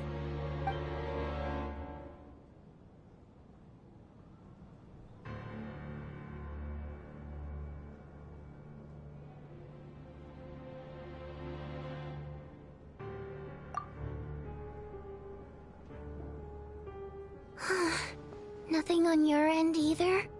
Backstage is clear. No signs of suspicious activity. We checked the basement. Also clear. I don't think there's anywhere here that a living person could hide. Are we certain that the theater doesn't have a back door? Or any tunnel or passageway wide enough for a person to fit through? No, there's nothing like that. If people were sneaking in through some secret tunnel to avoid buying a ticket, we'd have sealed it off ages ago. I also checked the windows. All of them are locked from the inside, and there's no sign of anyone entering or leaving. It sounds like we can safely rule out the intruder theory. If anyone came in during the night in this weather, there'd be no way for them to avoid leaving footprints or water stains. This can only mean one thing.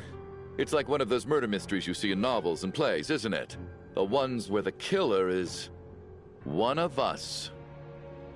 We can't quite jump to that conclusion just yet. Could he be right?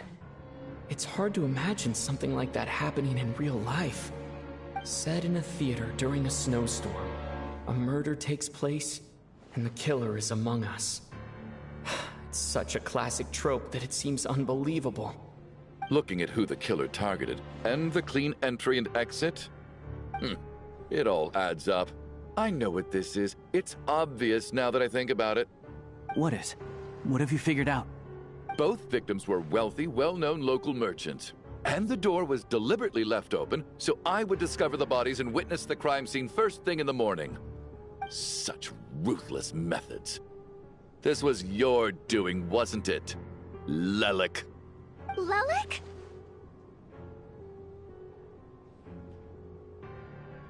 You mean Lelik is among us? And he's the killer? Lelik. I know this code name. Member of the Rokot, anti-Project Stuja. Always works alone. I've read the case files at the Armory Palace. Walk me through your reasoning, Mr. Chuganov. What do you know about Lelik?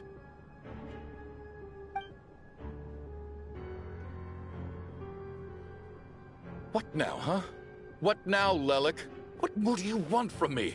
I already voted against Project Stuja at the Snezhno Gradvecha. You snuck into my house the other day while I was asleep. Left a threatening letter. And I did all that you asked. But Project Stuja cannot be so easily shaken. Not with the rooster in charge.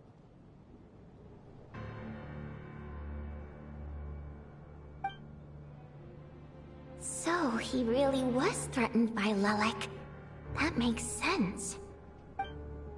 And now you're resorting to murder to threaten me. Isn't that right? I knew it. The Rokot despises the rich.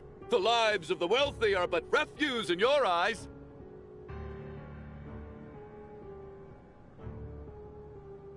Show yourself! Which one of you is Lelik, Tell me! I'll do whatever you want! Just stop playing these mind games!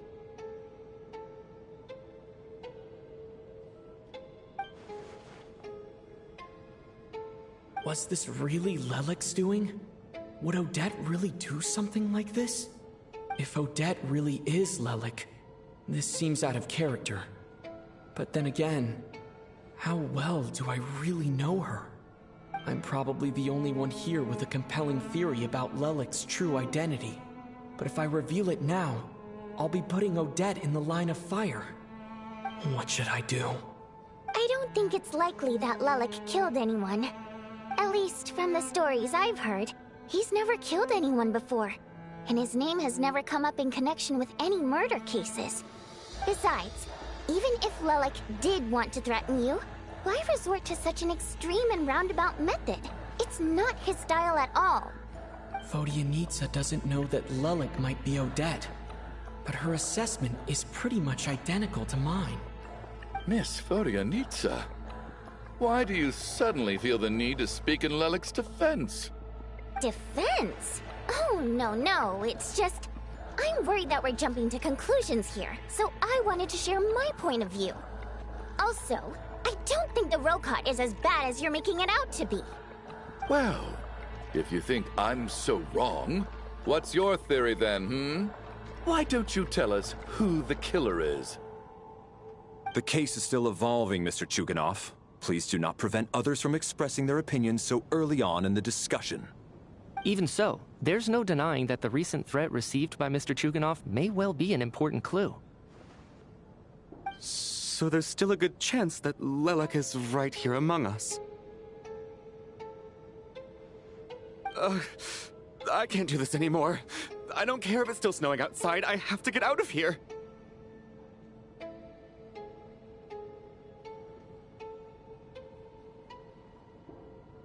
Whoa, take a beat. We all know it's far too dangerous out there. Even the soldiers couldn't get to us. Go out that door, and you might not live to tell the tale. And whoever this Lelik is, they're surely not going to murder anyone in broad daylight. Be sensible, my man. You're safer inside. As much as I regret having to say this, I'd like everyone to cooperate and refrain from exiting the premises until further notice. Because as things stand, every one of us is now a suspect. Unless anyone has further information to share, let's adjourn for now. Feel free to keep searching for clues, but make sure you don't go off alone.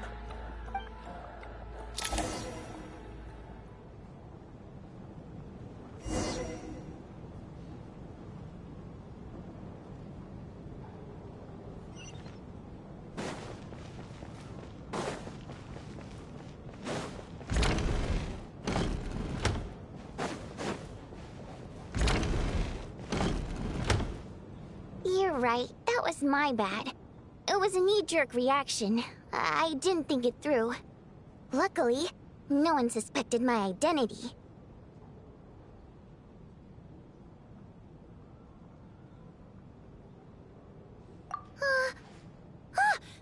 Oh, phew.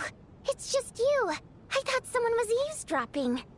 Since Vodyanitsa and I were on the same page earlier, I think I should share my thoughts with the Rokot members first.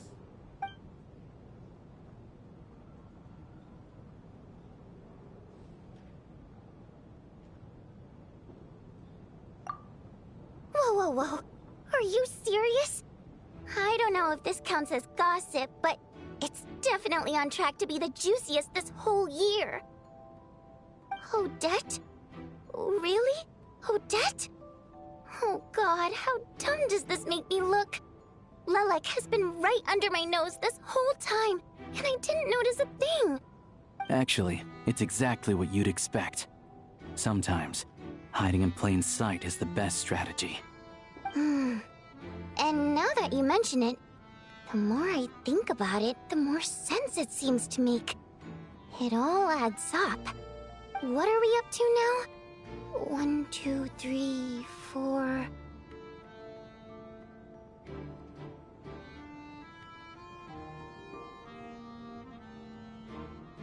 Odette's identities.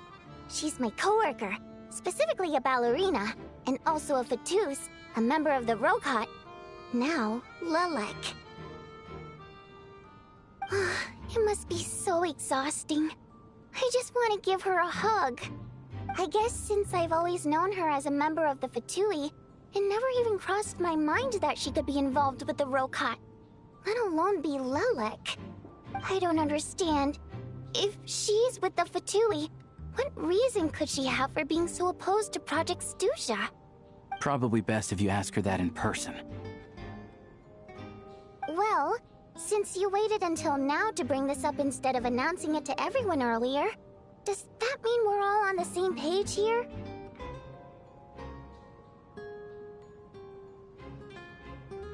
Yeah. Lelek may not follow orders from the Rokot leadership, but as far as I'm concerned, she's never crossed the line. If anything, her actions benefit the poor.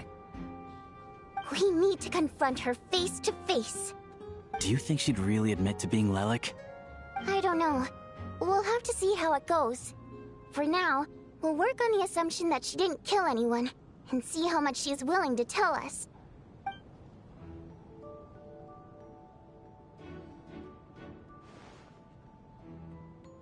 Now's our chance. Odette's alone. Let's go. Hey, Odette. What is it, you guys? Shh. Keep your voice down. We need to talk. So, you're Lelek, aren't you? Alright, fine. You don't have to say anything or explain yourself. Just hear me out first. None of us believes you'd kill innocent people. Whoever murdered those 2 people last night, it wasn't you. The Traveler was the first to figure out your identity, but he kept quiet during the discussion just now. Still, it's clear where the group consensus is heading. Everyone believes Lelek is the culprit. If your identity is exposed, you'll be in a really bad spot. We're your colleagues, and we know what kind of person you are. I don't want anything bad to happen to you. So, can you clue us in? Tell us everything. The more we know, the more easily we'll be able to cover for you. Alright. Yes, I'm Lelek. And no, I'm not the murderer. And thanks, but I don't need you to cover for me. Actually, I'm planning to reveal my identity. Huh? You're gonna reveal that you're Lelek? Here? That's right. I'll admit I was surprised at first when Chuganov guessed that I was here. It was just a lucky guess, but it caught me off guard. But after taking some time to assess the situation and confirm where everyone stands, I don't believe I have anything to worry about. Are you sure you don't need a second opinion? Given the circumstances... Mr. Valeri! What?!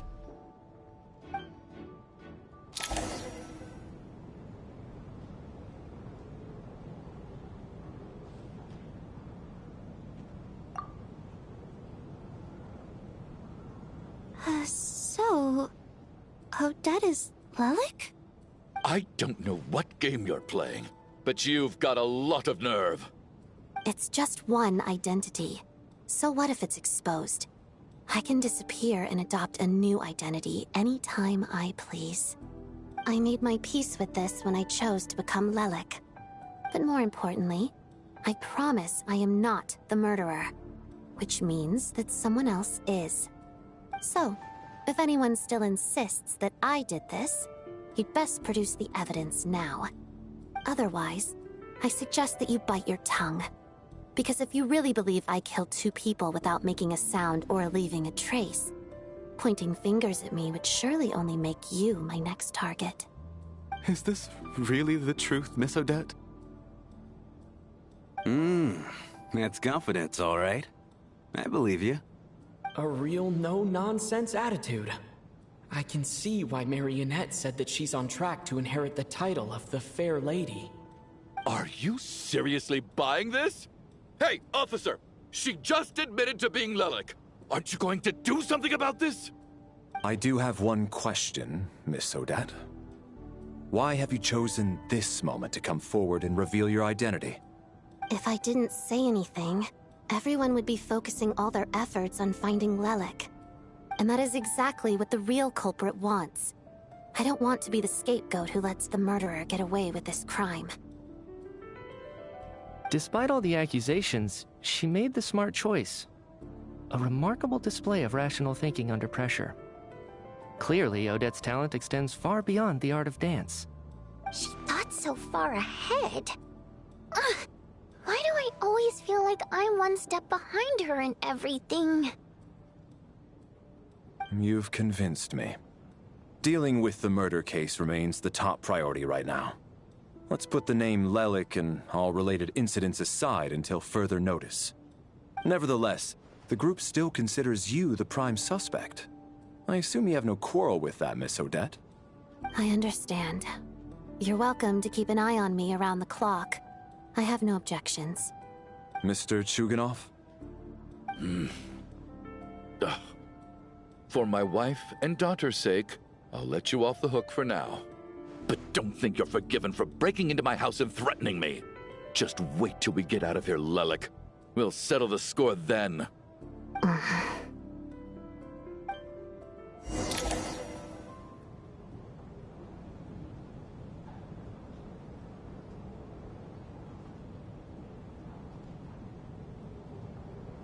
Good work, Lelik guard team. And Lelik too. Here, have some hot water. Turns out Valeri knew about my exploits. So now I've been told I have to guard Lelik with him. Shouldn't you be facing my way if you're guarding me? At the moment, it looks more like you're my bodyguards. If the true culprit is indeed still at large, as you have claimed, we must keep our guard up against them also. Don't worry, Tonya. We'll get through this. Once the snow stops, the officials will step in. The investigation will get easier, and then we'll be safe. But once the snow stops, won't everyone just leave? You're gonna miss us, huh? Well, some of us work at the theater, so we'll still be here. I'll even give you a special backstage pass. Really, Miss Vodyanitsa? That's awesome! You've made a fan for life. Aw, you're so cute, Tonya. All right, let's swear to it. I promise to give you the pass, and you promise to never change your mind about being my fan. Promise. Don't indulge her, Tonya. You don't have to swear an oath over things like that. You really do get carried away sometimes, don't you, Miss Vodyanitsa? Hey! Mind your own business!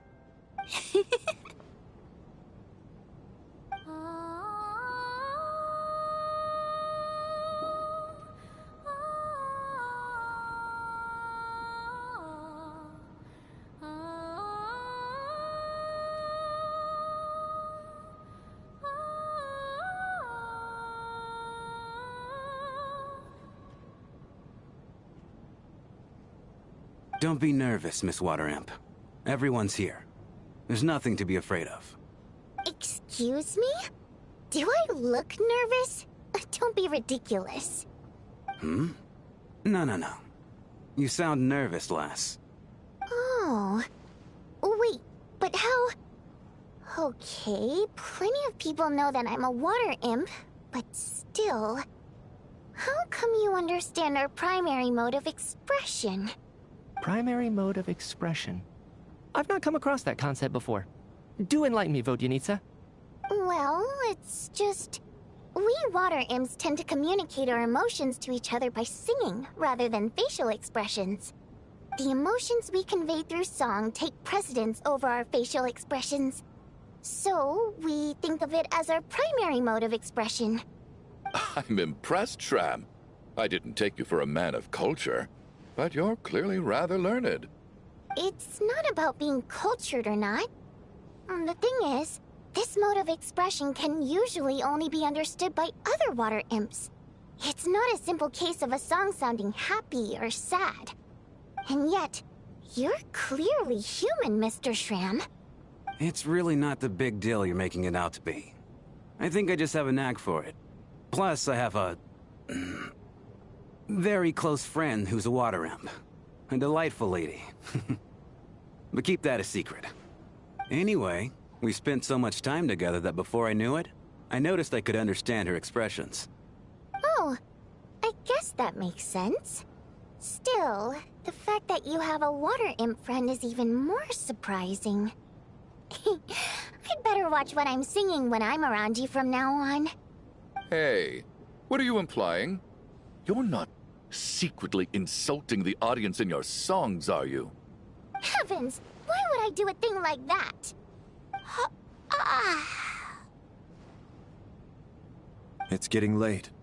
We should discuss our sleeping arrangements for tonight. To guard against the killer, someone needs to keep watch. I suggest that we don't sleep in separate quarters tonight. It will be safer if we all stay together. As long as someone keeps an eye on Lelik, I'm quite sure we won't have any trouble. Are you saying that you wish to bet your life on Miss Odette being the killer? Nonsense. Of course not. Then I propose the following arrangement for tonight. The Traveler, Odette, and I will form the Night Watch. We'll sleep in shifts, but 2 of us must be awake at any given time. An excellent idea. This allows us to handle the Night Watch while also keeping an eye on Lelik. Meanwhile, the rule of taking shifts in pairs resolves the other issue. Namely that we can't necessarily trust the Traveler or Valeri either. I expect that plan took you quite some time to come up with, didn't it? Actually, our field combat manual outlines a similar approach. Although the scenario there involves guarding prisoners overnight during field operations. That being said, I must clarify that I harbor no disrespect towards you personally, Miss Odette. In fact, Lelik's numerous covert operations make fine textbook examples for military agents. I care less about respect and more about the fact that you just robbed me of 2/3 of my sleep tonight. I'm calling dibs on being the first to rest. Good night.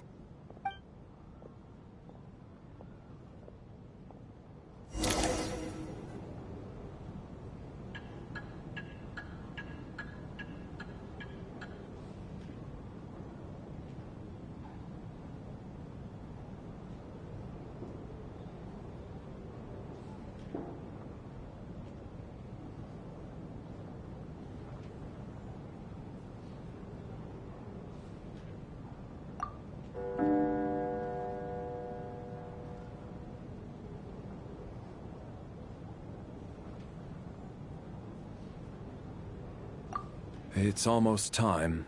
We should wake Odette. How are you faring? Oh, not going to argue with that. I'll take a quick nap. If you start to feel sleepy, wake me up anytime. It's finally time for Odette and I to share the Night Watch. I should wake her up.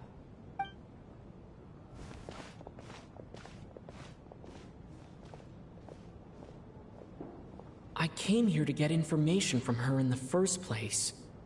Maybe I should think about what questions I want to ask before she wakes up. How long are you gonna keep staring at me? Couldn't sleep. My mind's been running haywire. Plus, there's something I've been meaning to talk to you about.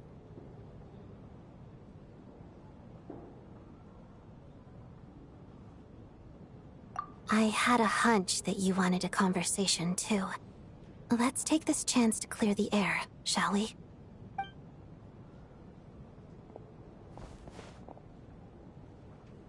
I just had a simple question for you, really. It's... Rosaline. In her final moments, did she have any... last words or anything?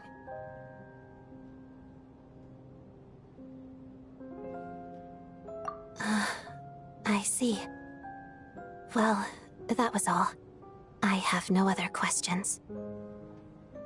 No. She was utterly ruthless in pursuing her goals. That kind of person should be hard to miss.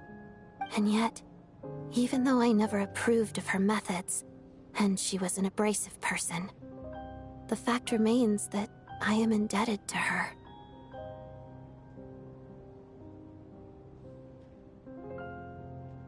Oh, she told you.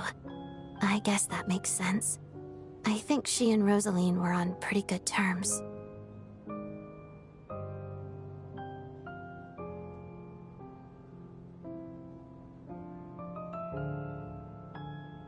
Yes. Rosaline wasn't the kind to gossip about this sort of thing. Not that it's any huge secret to me, though. When I was a child, I had to join the Fatui for the sake of my mother and me. I trained under Rosaline. It was extremely grueling, and it didn't exactly come naturally to me. All I could do was try to ignore the biting cold and practice, practice, practice.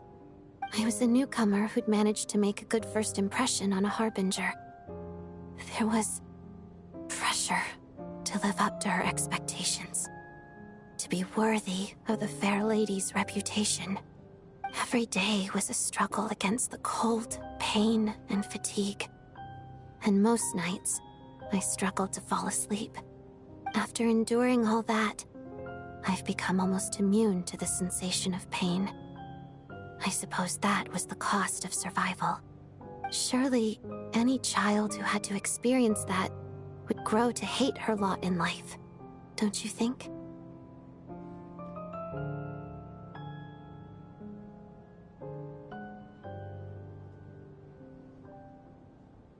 So, I put an equal amount of effort into my ballet. Because in my young mind, that was the only way to defy my fate. It was my way of telling her, the Fatui's demands and your expectations of me are not what I wish for. One day, I will leave. I think she probably blamed my poor performance in training on my passion for ballet. She knew my heart wasn't in it. One time, when I was secretly practicing a dance at night, she suddenly showed up. I knew she was there to catch me red-handed. I told her, "You don't deserve to watch the dance I learned from my mother." She looked stunned. I guess she was surprised that I lashed out first, before she had the chance. But strangely enough, on that occasion, she wasn't fierce with me like she was during training. Instead, she fell silent for a moment, and then left. After that, she never interfered with my dancing or asked me how it was going. She never came to watch me dance again either. Not even once. She was. But even now, whenever I take out this Cor Ignis, I can't help but think of that night. Of the look on her face. Sort of. Although gift might be too kind a term. This is her flame sealed within ice. A symbol of her favor, yes, but also her way of keeping an eye on people. She knew the location of every piece of Cor Ignis. If any recipient started acting suspiciously, she'd be on to them immediately. Trust her to make even a mark of approval feel suffocating. So, when news of Rosaline's death reached Snezhnaya, many people immediately crushed their Cor Ignis. It gave them a profound sense of relief, like they'd broken free from her shackles. But I kept mine. With my sensitivity to pain being as dull as it is, the warmth from this Cor Ignis is one of the few things I can still feel clearly. I still wonder, did she really come to stop me that night? I wasn't sure, but I was scared. So I said some really awful things. I guess she didn't leave anything behind. Not that I expected her to. It's fine. It's just a bit of a shame that we couldn't settle our differences before the end.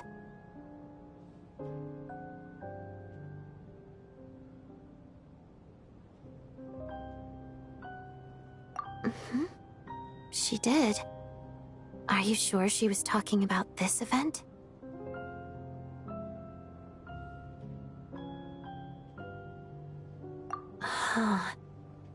No, she didn't. I didn't even find out that she'd gone to Mondstadt until a while after she'd left. Wait, In that case... Okay, I will. Thanks for letting me know. There's something I'm trying to figure out. I'm beginning to suspect that Paimon's mystery illness is being caused by the energy research behind Project Stuja. Paimon's very important to me, so I have to get to the bottom of this. I figured that since you're Lelik, you might know something about all this. The ultimate goal of this energy experiment is to create a weapon for the final battle. The weapon's construction was completed in Nodkrai. Now, all that remains is to arm it with a sufficiently powerful energy.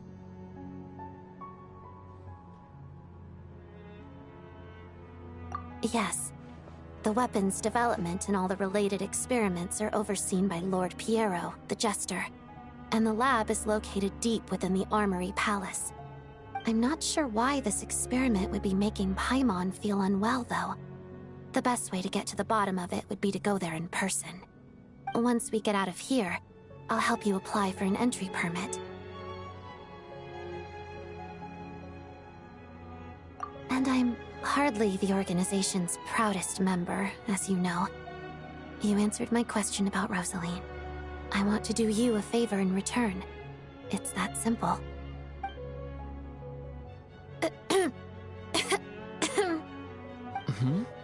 What's wrong? Are you not feeling well? You two seem to be hitting it off. I thought you were sleeping. Of course I was. In the military, one learns to fall asleep quickly, even in the most inhospitable environments. It's vital to staying alert and energized. Why? Is something wrong? Even if he was awake, he can't have overheard us, right? Well, thank you both for keeping watch. Traveler, I'll take over for now. It's your turn to get some sleep. Sure.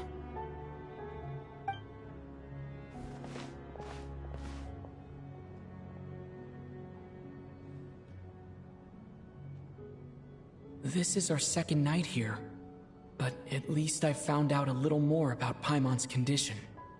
I hope she's been sleeping well the past couple of days. Why do I feel like I'm being watched?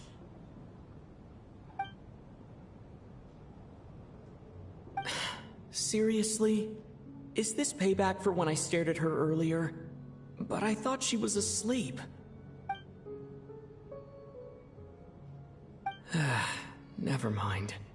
I'd better try and get some sleep myself.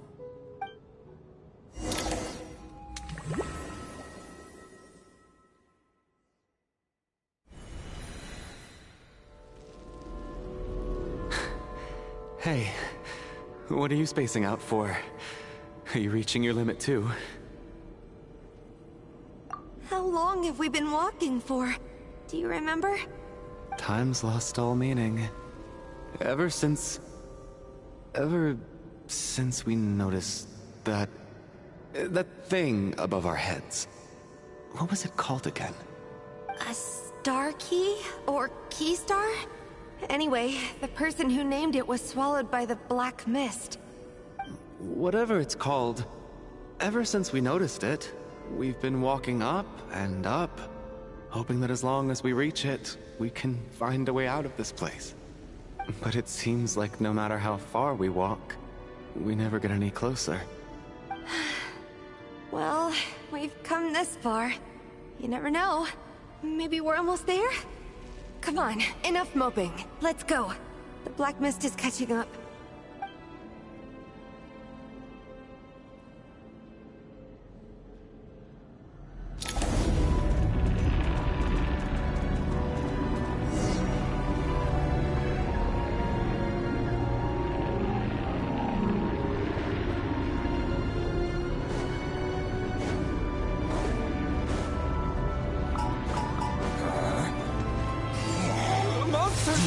What's up? Not again! I've lost count of how many times we run into them. Be careful.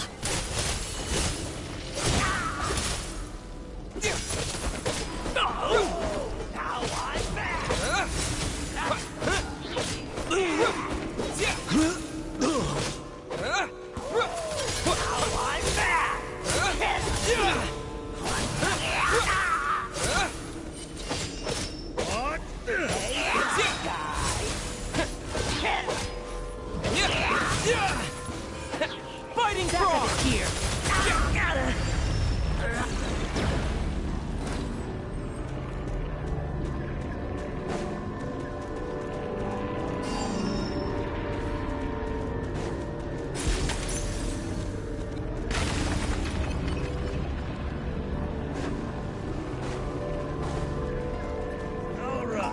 comes another one. Here they come again! Get ready!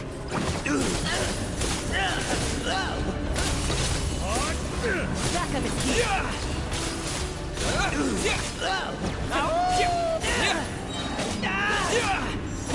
What the? Encase! What the? What the? Gotta...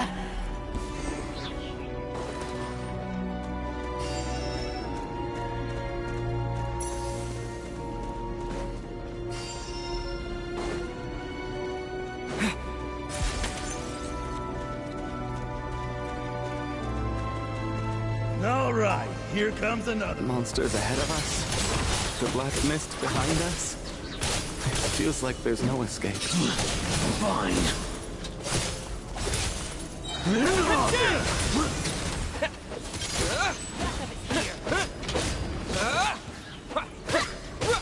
Encase!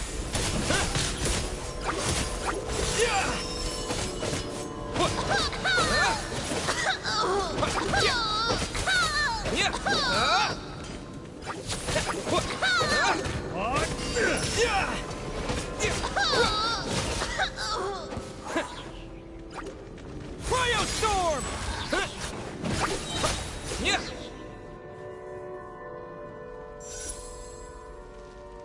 Are you hurt, Coolish? No. I'm fine. It's just... Suddenly I don't want to walk any further. I get you. In fact, I reached my limit a long time ago. Sometimes it feels like there's hope where there shouldn't be. Yeah. The hope that the star gives us is the only thing keeping us going. But I'm not sure it's real at all. It may just be a collective illusion. Otherwise, why would it always be out of reach?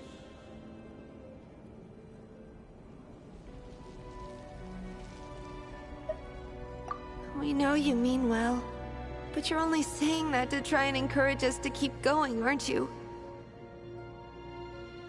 Thank you, friend. But enough is enough. Please don't give me any more false hope. Hope is poison in this place. You're going to continue, aren't you? I admire that. I've given up, but I wish you the best. May there come a day that you catch up to the star and leave this godforsaken place.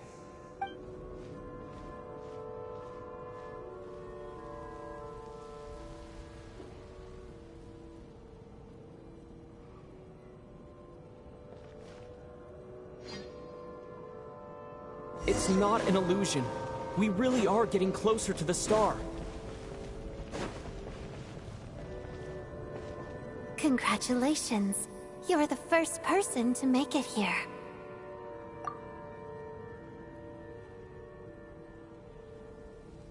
I'm the star's envoy. The black mist has stopped rising. Its hunger is satisfied for now, having devoured your two companions. This is a good opportunity. I'll let you get some rest before we continue. What do you mean, leave? The star represents the starting point. It's the waypoint for the beginning. Congratulations on reaching the starting point. Once you are ready, we will head out and walk upwards. I will be right by your side the whole way.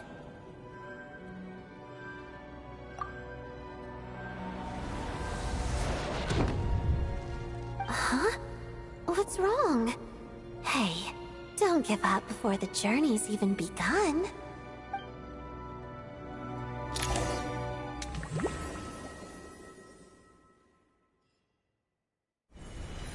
Rampana! Rampana!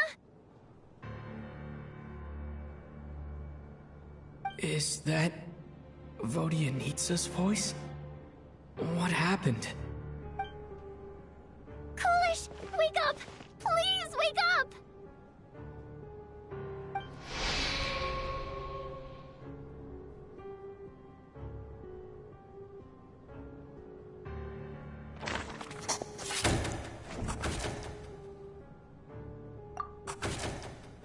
The situation is identical to that of the 2 casualties yesterday. We cannot ascertain the cause of death. At least there are some elements that we can rule out this time. They slept on the stage with everyone else. So I suppose the surrounding environment can't be a relevant variable. Rampana. Coolish. Weren't some of us keeping watch last night? 3 of us, in fact. How could you not notice something was wrong? I'm as confused as you are. Certainly nothing unusual happened on my watch.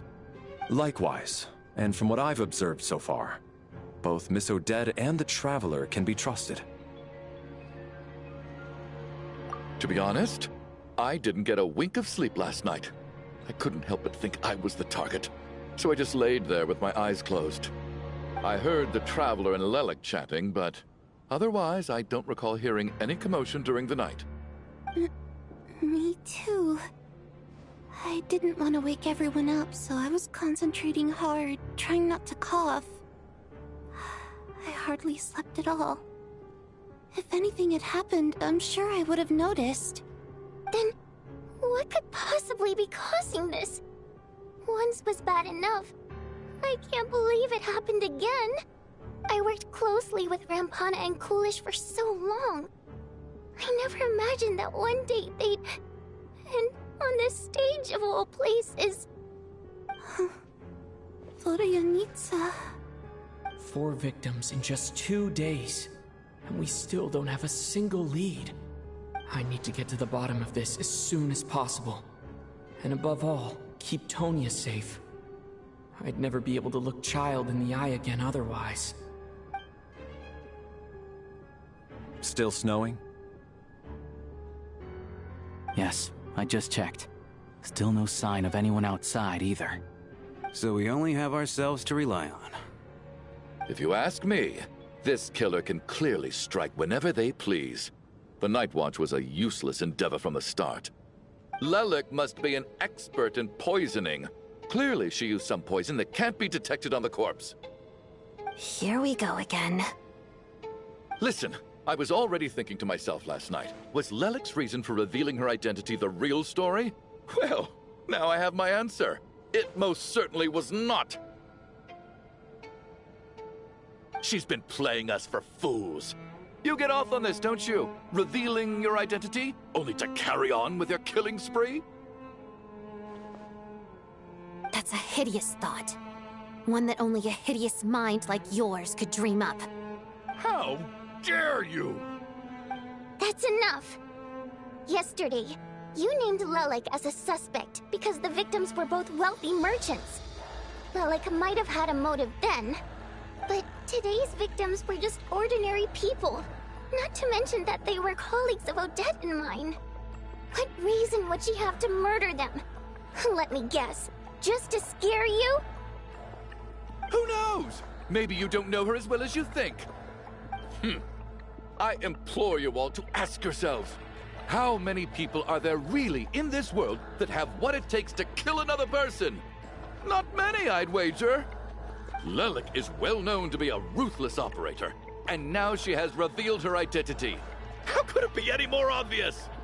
Everything you've said so far is still just conjecture, which doesn't constitute a concrete lead. You need to back up your claims with some evidence. How can you defend her, officer? What did she say to you while you were on Night Watch? Maybe I shouldn't be so surprised. You military types are always colluding with criminals to target the rich.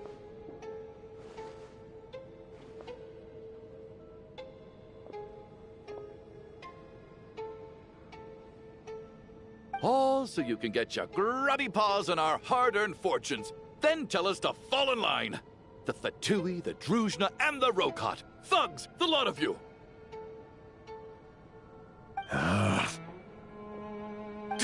Don't you dare!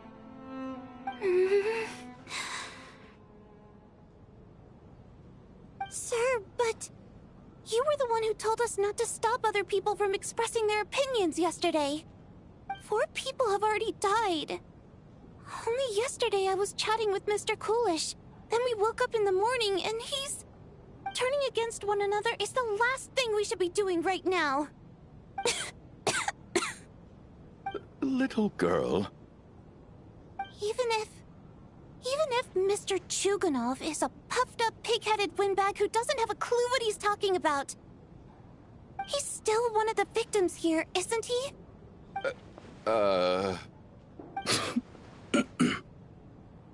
Quite. I had no intention of resorting to violence. But you're right, Miss Tonia. I ought not prevent him from speaking his mind. In any case, I believe Mr. Chuganov has calmed down a little now. We may resume our discussion. I don't think there's any need for that. What is there to discuss? Nothing about this situation is normal. Did you have an idea, Mitya? You're the brainiac here, right? Come on, clue us in.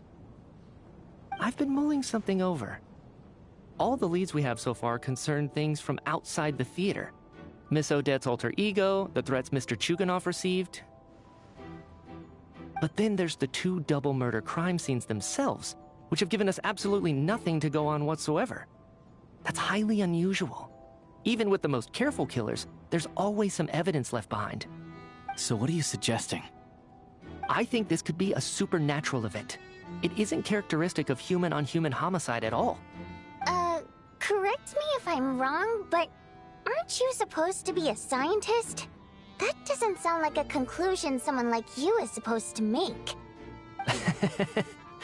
I got into scientific research because of my insatiable curiosity. But if the present situation defies all known scientific explanations, I don't mind shifting my curiosity toward the paranormal instead. Now that you mention it, I remember when I first came to the theater. I heard rumors about this place being haunted. Haunted? Yeah, I think I heard the same thing. But I mean, they're only rumors, right? We've worked here for years. Surely we would have noticed any spooky goings-on by now. Well, this has taken an unexpected turn. A haunted theater? If Paimon were here, she'd probably be hiding behind me in fear right now. Why don't we take this opportunity to look for clues again with a more open mind? Maybe a different perspective will help us see something different.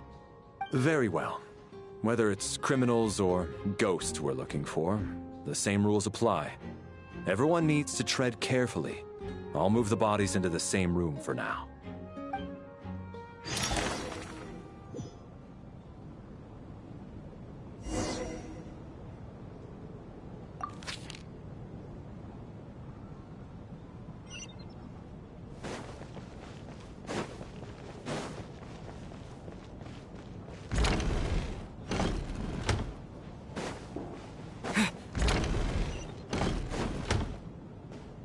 Tonia, did you find anything? Not yet. Still looking. So... Are we supposed to be looking for something paranormal? I think I'd prefer teaming up with you than looking around on my own. This looks like somebody's notebook. Shall we read it together?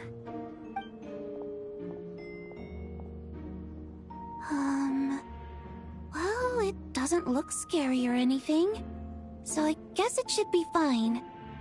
All right, let's read it together.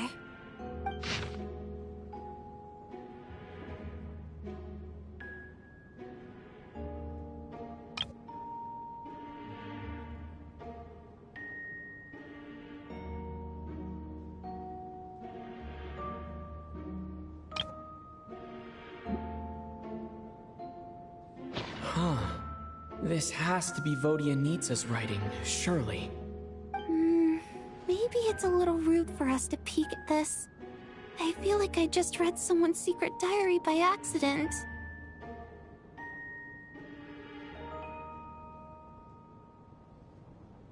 It sounds like she's writing this for her parents, right? I don't understand. Why put this stuff in a notebook instead of mailing it in a letter? Because her water imp parents belonged to the aristocracy, who were driven out of Snezhnaya by the Tsaritsa long ago. And now they live somewhere new, where the postman can't get to.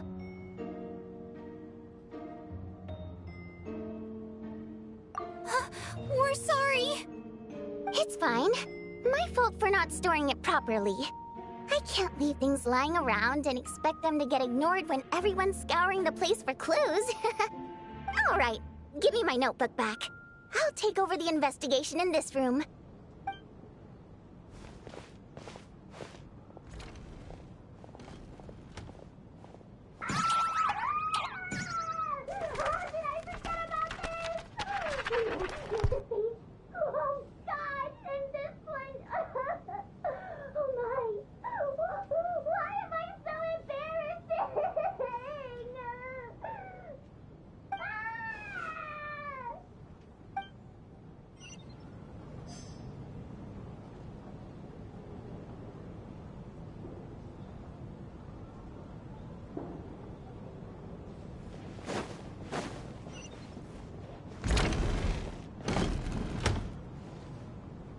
Valeri, come take a look at this. You too, Traveler. Some sort of notebook. What is it for? It's the on-duty logbook for the theater. Coolish was the main person to use it. He mostly used it to record any unusual incidents during a show, audience numbers, exit times, and so on. Yes, he'd always have this logbook with him when he checked tickets at the entrance. This should confirm a lot of key details about the recent show. So, you find anything unusual? Yes. The number of people. I've checked and double-checked, but the numbers just don't match what's recorded in the logbook. Apparently, we have an extra person among us. Are we certain that logbook is accurate? Could someone have sneaked in without buying a ticket or something? Unlikely. Coolish took his duties very seriously. I've rarely seen any errors in his work. Not to mention that this was a dress rehearsal, meaning smaller audience numbers and tighter ticket restrictions than usual. Everything would have been well within his control. We no longer have our tickets with us, do we? They got collected on entry. I assume there's no way we can check them again. Unfortunately not. The theater recycles tickets. Once people are in the door, they don't tend to leave until the show ends, so we collect the tickets at the point of entry. Still, I'm inclined to believe that this discrepancy in the head count is significant somehow. Did an extra person just materialize out of thin air?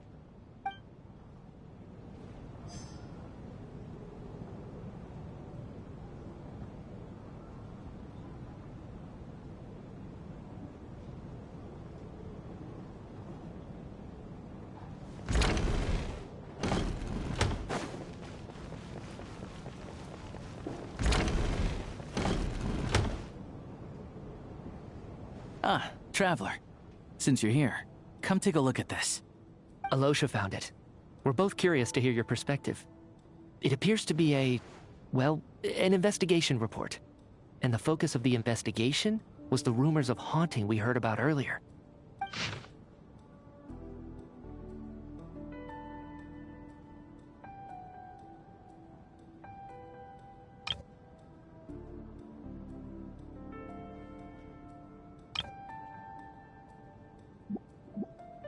An investigation report, huh? Looks quite old. This person's name looks to be of Sumeru origin to me. Was the investigator from Sumeru? The theater manager must have hired an investigator once specifically to look into this issue. But it doesn't look like anyone ever looked at the report. Presumably, the manager wanted to know if the supposed haunting was dangerous, while also being fearful of word getting out in case it affected the theater's business. Anyway, the bottom line is, the haunting is actually real after all. It's caused by an obstruction in the ley lines. Is there any chance this is the key to finally making some progress with the murder cases? Ley line problems are pretty unexceptional to me by this point. And while it certainly offers an explanation for the ghosts, it's hard to imagine what connection it could have to these two murder cases. Some of the language that appears at the very end of the report caught my eye. Angel civilization, Ley line renovation? My area of research doesn't touch on any of that, so it's completely outside of my wheelhouse. Huh? A piece of paper just fell out from the report. It landed right by your feet.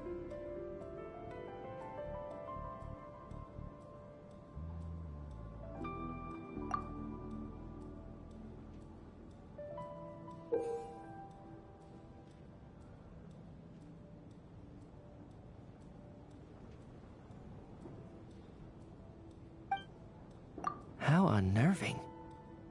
It was tucked inside the report, so it must be a note left by the author. Death is near. Is that supposed to be what's going on here? With us, in the theater? But if so, how did the author foresee it? Could he predict the future somehow? Maybe things are more complicated than we thought. No, wait a second. If we take the report and the note at face value, they completely contradict one another. The report definitively concludes that the hauntings in the theater are harmless and cannot affect the real world. But the note seems to be warning of potential danger.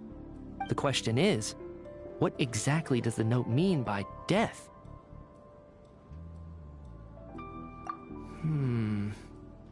The various ways we could interpret this keyword lead in completely different directions. Let's pause our analysis here for now. I think we need more information.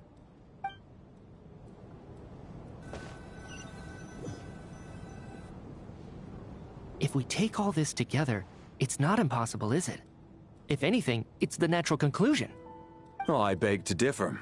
This sounds to me like a product of a researcher's vivid imagination. And perhaps it's because I'm still viewing this through the lens of a typical murder investigation. But still, I'm struggling to be persuaded by your theory. Does it really sound that far-fetched? Alright, well, let's treat that as speculation for now. I do agree with what you've said, so let's go with your idea for now. Good. Okay, now that we finally have some meaningful leads, I think it's time to reconvene. Let's get the others.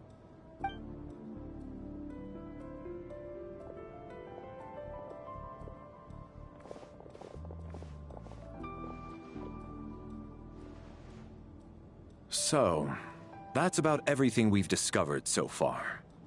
I'll share my theory first. Based on what we've learned from the logbook, I believe the extra person among us is most likely the killer. If the killer had simply bought a ticket, it would have greatly increased the risk of their identity being exposed. I expect he or she either hid in the theater ahead of time, or found a way to slip past the ticket inspection. They then blended in with the group and waited for an opportunity to strike. What about the note found in the investigation report? Any thoughts on how that fits in? The killer may have simply planted it there as some sort of sick joke. I've seen my fair share of psychopathic killers. They love playing cryptic mind games. So, it has nothing to do with the haunting of the theater after all. This theory makes sense to me. If we have an audience member unaccounted for, chances are they didn't come here to watch the show. Could it really be that simple? So, in other words, all we have to do is find out who got in here without a ticket, and all our problems will be solved? Then let me make one thing clear. All the theater staff should be well aware that I came here for the rehearsal legitimately, yes? There's no way I'm the one who didn't have a ticket. It's true. I hear you used every trick in the book to get a hold of that ticket, too. Everything short of throwing a temper tantrum and rolling around on the floor at the entrance. I most certainly did not degrade myself in such a way. Probably a stupid question, but I might as well ask. Did anyone here get in without having their ticket checked? Hmm? Guess it was naive of me to expect them to just admit to it. Especially after the unprompted Lelek reveal. Once was already a miracle. Twice would be unfathomable.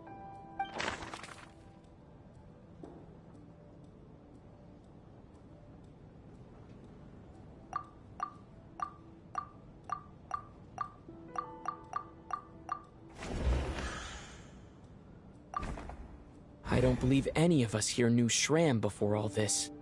If no one can verify Shram's identity... Mr. Shram, Did you really go through the ticket inspection to get in here? Huh? Me? Why am I being singled out, my friend? Do I seem that suspicious? It's not that you stand out as suspicious, more that everyone else has been ruled out as trustworthy. Okay. Well, we spent the best part of 2 days together now, so I'm sure you can all tell what kind of person I am. I'm a true gentleman. I never dream of doing something like sneaking to the theater without a ticket. Yeah, I have no doubt that you're a good person. But the problem is, none of us here actually know you, so no one can say for sure that you are who you claim to be. Although, actually, what was it you said last night? Yeah, you're friends with that water imp, which is why you understand our primary mode of expression. Last time I checked, there were barely any of us remaining in Snezhnaya, since most of the water imps left. Could you tell me a little bit more about your friend? There's a good chance I actually know her. And I suppose it's also kind of a way for everyone else to get to know you a little better.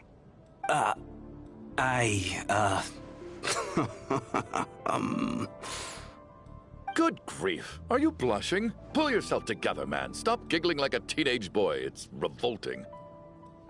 Hey, revolting is a little strong. All right, fine. I'll admit it. That water imp friend of mine, the truth is, we're dating. I was just a bodyguard hired by our family.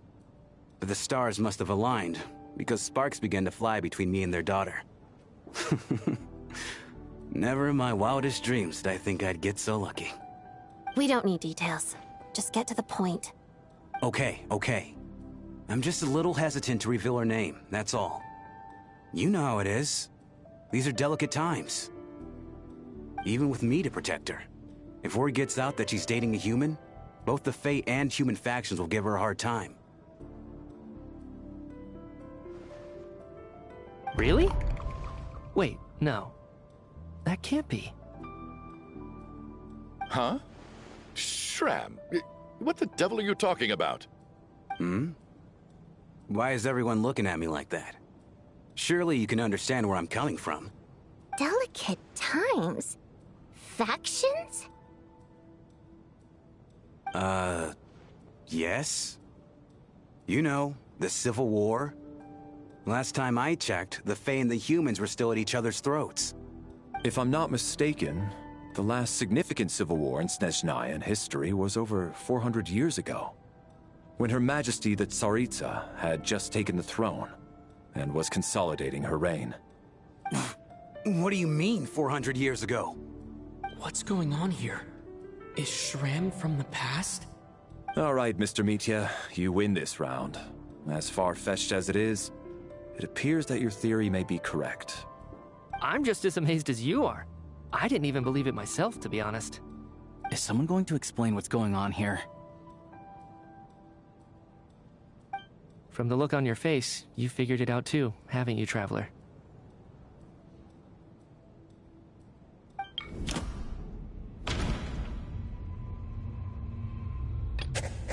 That seems to be the case. Shram's the extra person, but there's no way of learning his identity from this clue.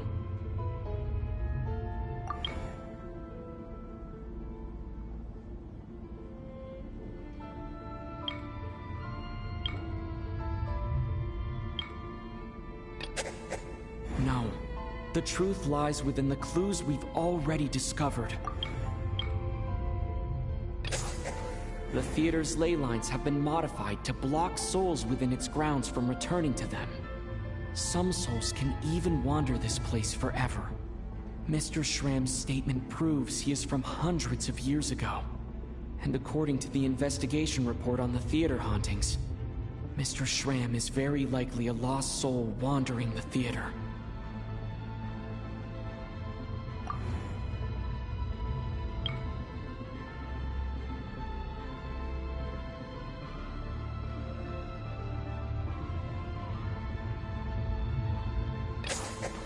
For some unknown reason, The soul that has been wandering the theater due to the ley line issues has joined our group and blended in. Yeah, that must be the immediate reason why the ticket count doesn't match the number of people present.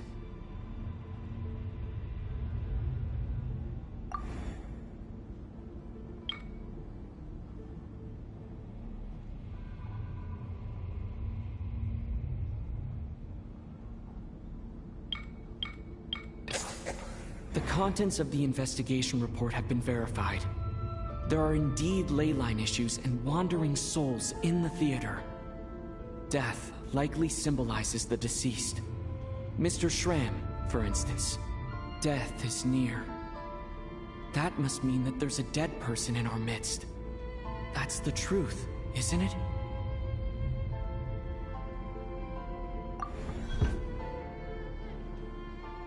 Yeah, the logic is clear now. The investigation report said that there would be souls stuck wandering around the theater because the ley lines were cut off. Mr. Schramm must be one such soul who died in the theater a long time ago. In which case, that also makes him our extra person. So when the note said death is near, it must have been referring to death as in the deceased, people who died a long time ago. Someone who died a long time ago. In short, there's a dead person among us. The extra person we've been searching for is a ghost from the past.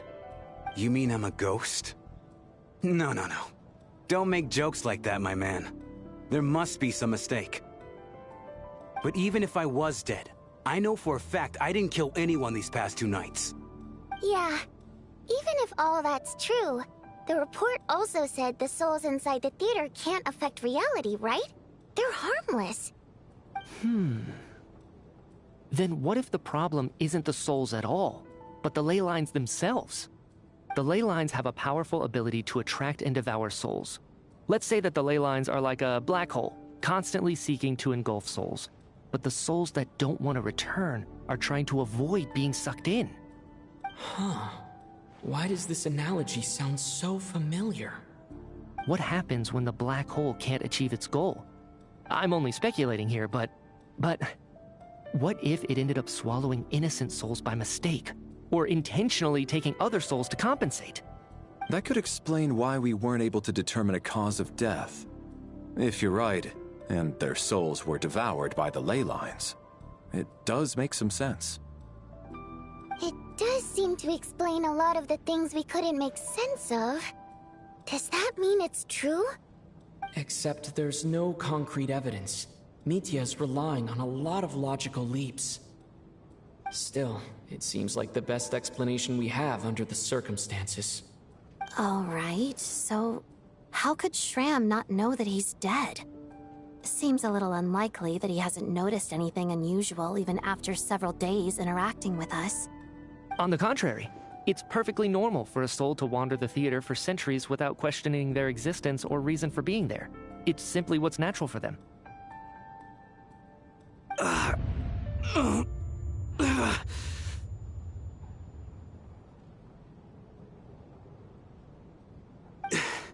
You know what, Mr. Brainiac? I think you might actually be right after all. I'm trying to remember and... even though my head feels like it's going to explode, I think... it's all coming back to me.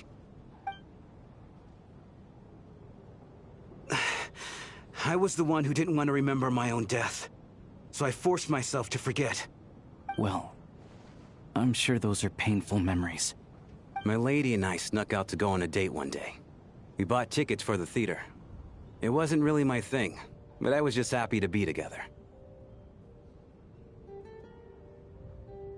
All of a sudden, a group of people burst into the theater, shouting for all the water imps to get out, performers and audience members included. It was clear the conflict between humans and Fae had reached a boiling point. This time, the extremists were even coming after the water imps who had nothing to do with the war. I thought I could pull one over on them, so I took off my jacket, draped it over my lady, and tried to sneak out amid the chaos. But I got caught. They started shouting, calling me a traitor to humanity. But I was going to do whatever it took to buy our chance to escape. no matter how many people stood in my way. I had to, both as their bodyguard and out of love. It's all right, friend. You can stop there if you want. You don't need to dig all that up again. It's just... Even now, I'm still struggling to accept the truth. How could I be dead? I'm sorry, everyone. If I'd known I was a dead man walking, I wouldn't have dragged you down with me. If I'm the cause of all this death, then punish me however you see fit. But, Mr. Shrim... No. I refuse to be a burden. I know what I have to do. You said I've been wandering the theater for centuries, right?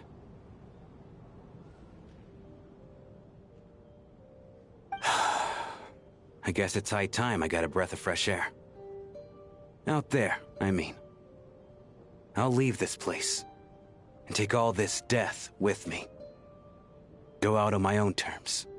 Mr. Shram, I'm sure we can figure out a different course of action. My good sir, we both know I'm not supposed to be here. I should have accepted my death long ago. One way or another, this has to end. Unless you're saying this goes against another one of your military principles somehow. No, I'm speaking on a personal level this time. Let it go, man. Oh, wait. One last thing. Miss Wateramp. My lover.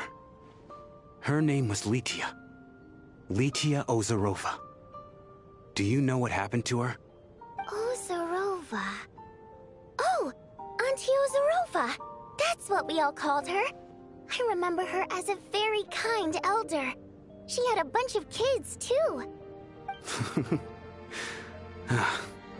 I'm so glad she survived. And she had lots of kids? Good. That's... good. I could hardly expect her to stay single just because of what happened to me, right? As long as she went on to be happy, that's all that matters. Besides, I'm dead. My soul's been wandering around here for so long because I was worried about her.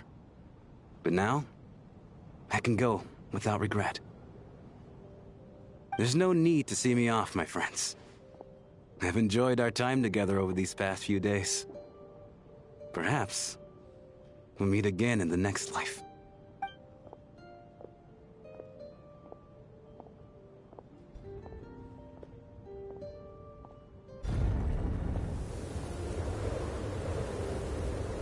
Take care, my man.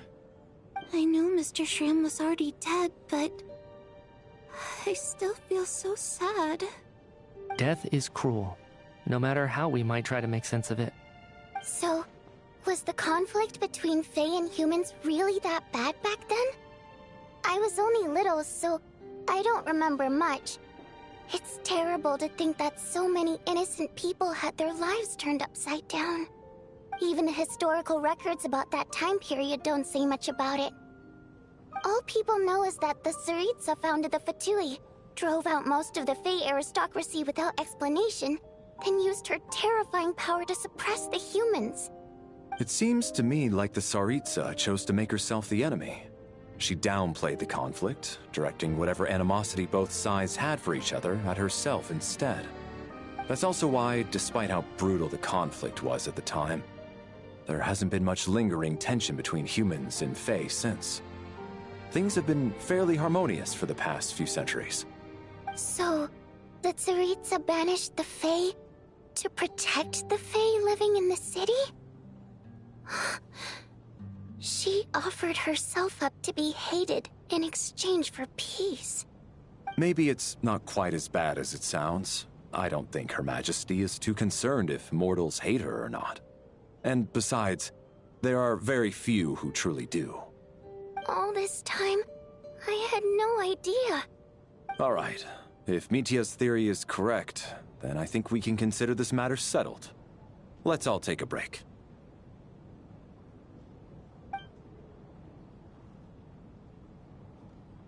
Ugh, if only this blasted storm wasn't still raging on.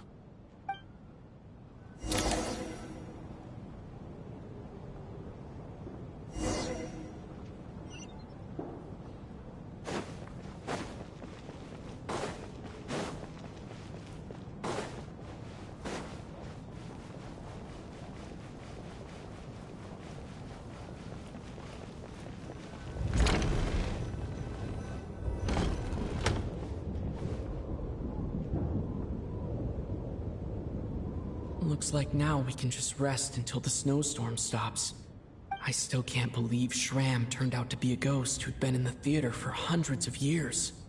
To think he was dead this whole time. What a strange turn of events. Knock knock. Huh? Knock knock. You know the door isn't closed, right? You don't have to knock. Think of it as a signal then. When I'm entering someone else's room and I knock, I'm here as Odette. If I don't knock, it's Lelik. Thanks. So, why did you come to find me? Is there something I can help with? Vodyanitsa said you knew about my secret identity from the start. But when everyone was discussing who Lelik could be, you were worried that revealing what you knew would be unfair to me, so you kept it to yourself, right?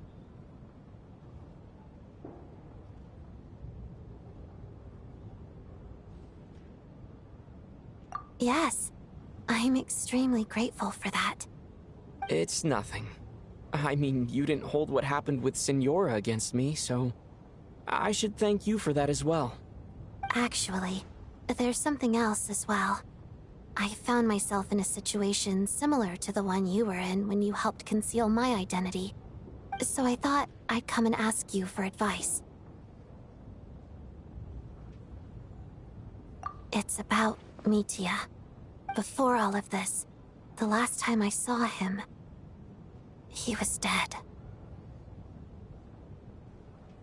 As I'm sure you know, my goal as Lelik was to stop Project Stuja. Well, when I found out the tech lead for the experiment behind Project Stuja was Mitya, I immediately started planning to track him down and threaten him to back out. I often saw him around the theater, but I soon concluded that making my move there would risk exposing my identity. So I decided to infiltrate the Armory Palace and go directly to his lab. That way, the threat would be much more effective. Well, I suppose there was a bit of luck involved. But I am a Fatus, so I already had some familiarity with the building's layout. But when I finally made it to his lab, Mitya seemed to be dead.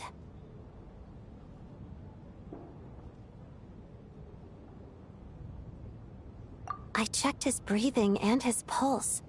He had no vital signs whatsoever. I'm certain of that. I thought maybe another anti-Project Stuja activist had beaten me to it, and chosen a much more brutal method. So I made myself scarce. That's why you were so on guard around Mitya that first night here. Yes. When I saw him sitting in the audience during the performance, I could barely contain the shock. To me, it was a miracle. Somehow, he'd come back from the dead. But then, the murder started happening and things got so complicated that it wasn't really at the front of my mind. That is, until Mitya himself said there must be a dead person among us. Then, I couldn't ignore it any longer. And yet, you thought that bringing it up right away would single Mitya out. Just like when everyone was suspecting Lelik. Exactly. I thought there could be something I was missing. Besides, we soon figured out that Mr. Shram was a ghost. And we knew there was only one extra person. So we thought he had to be the one. But now, it seems like there's another candidate. I understand why you kept it to yourself. There was so much information being thrown around during that discussion. Bringing up Mitya would have just introduced more confusion. So, what do you think we should do? Let me confirm one thing first. When was it that you found Mitya dead? Around a week ago. Sometime in the afternoon. A week ago? That's earlier than I thought. I saw him just a few days ago at a restaurant. That definitely would have been after you found him dead. He seemed completely normal to me, chatting with Vodyanitsa, trying to avoid Valeri. So he was definitely alive on that day. Huh. Well, all I can say is I know what I saw. Here's a thought. The reason we even suspected a dead person could be among us was because of the problem with the theater's ley lines. But Mitya's death happened inside the Armory Palace. The ley lines affecting the theater shouldn't reach that far. You're right. I guess he doesn't fit the profile of the person we were searching for.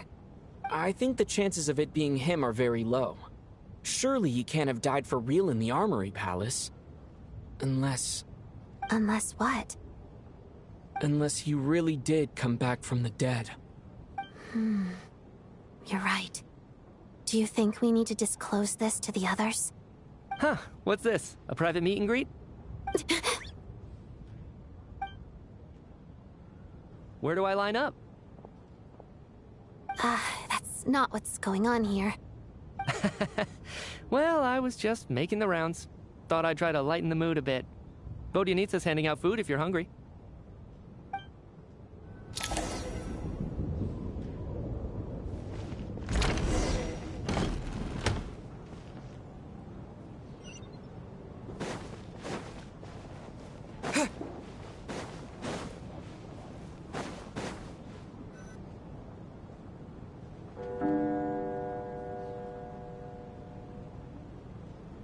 What is going on with this storm? Could it be connected to that monster that just arrived in Snezhnaya? I almost hope it is. Her Majesty the Tsaritsa left to vanquish that beast herself. We just need to wait for her triumphant return. Do you think people still feel the cold after they die? I'm wondering about Shram. Oh, maybe we should have given him a coat before he went out there. Death itself is cold, isn't it? I'm sure the storm will embrace him. Well, I hope he has a safe journey. I'm going to miss him, I think. It's not like we can blame him for Rampana and Kulish's deaths. Thinking back on it, we barely made it out alive ourselves. Once we get out of here, how are we going to explain what happened to their families?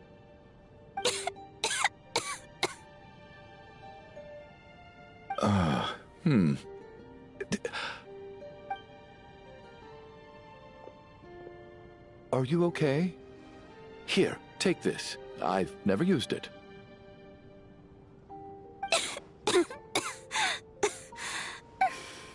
Thanks. Look who's Mr. Nice Guy all of a sudden. Is it because Tonya stood up for you this morning? At least you know how to return a favor. Yeah, without Tonya, who knows how badly he would have been hurt. I told you already, I never intended to resort to violence. Duh, bunch of rascals. Little girl? I was rather surprised when you spoke up for me this morning. I didn't think I had many admirers here, so, thank you. Oh, no need to thank me. I said some bad stuff about you too. I've been, too embarrassed to admit it, but, you remind me a lot of my daughter. So kind to everyone, but never lets her old man off the hook. Unless my wife and I are having a fight, then she's always on my side. Especially when she was little. Every time I took her out...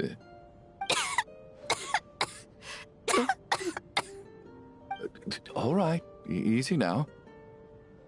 How long have you had that cough, Tonya? I don't know. It's probably been a while.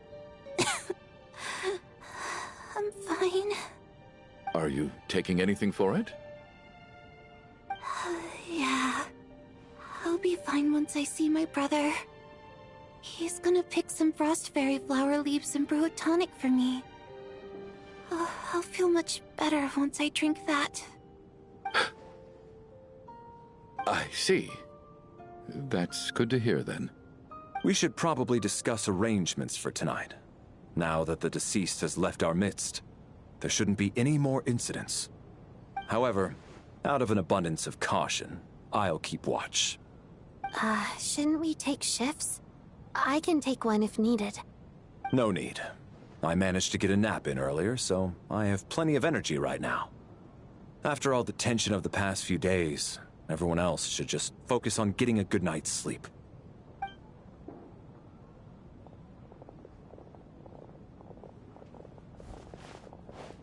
What a long day. This whole situation turned out to be way more complicated than I expected. But Valeri's right. I should just try to calm down and get some rest. The last thing I want is to give myself nightmares.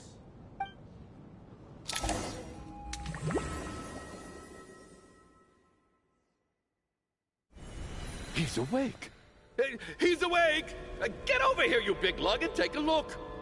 If you must call me something, call me Mr. Door. The Black Mist is coming. You need to go.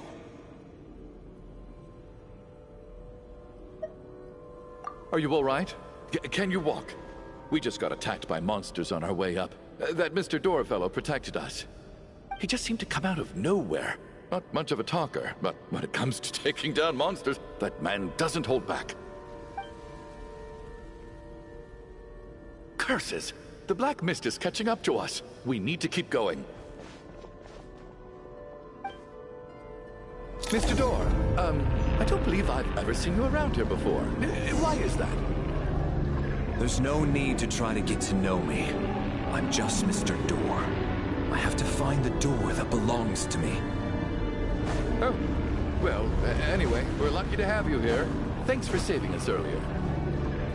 No need to thank me. Mr. Door! Looking for trouble! Get rid of them! I can just push these ones off. Having second thoughts?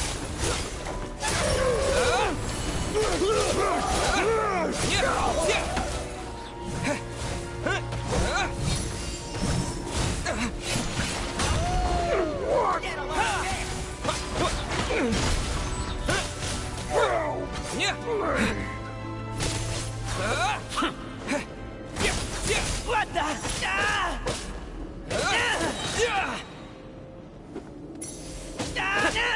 Fighting frog! Gotta.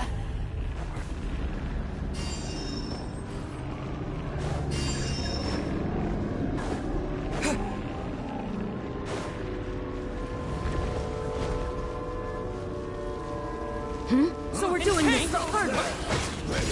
It's my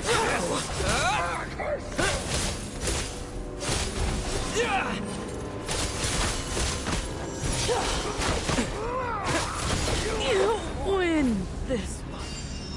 Free! Cryostorm! Remarkable work, Mr. Door. If I had your muscles, I'd do the same.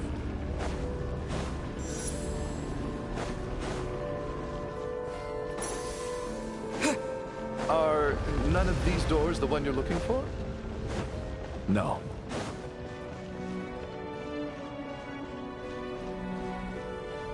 Encase! Come here. Surge!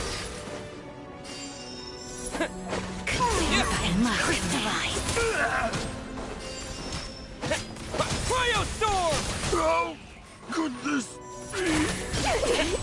Impossible! Fighting frog! Impossible! I'm so exhausted. And the Black Mist is still rising. Oh. Wait, look! There's more monsters down there. Are they coming from within the Black Mist? No, no! They're gaining on us! Quick, keep going, or they'll be at our heels any second!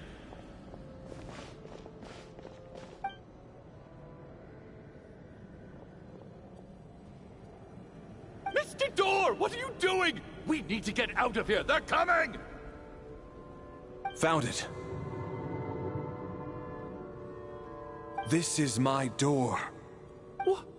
What? You mean you're going to stay here? I am a door. This is where my duty lies. No! You saved us. We can't leave you behind. You must keep going. A door can only keep things out for so long. You must make haste. But... Oh, you're right. Let's go. We can't let Mr. Door's sacrifice be in vain.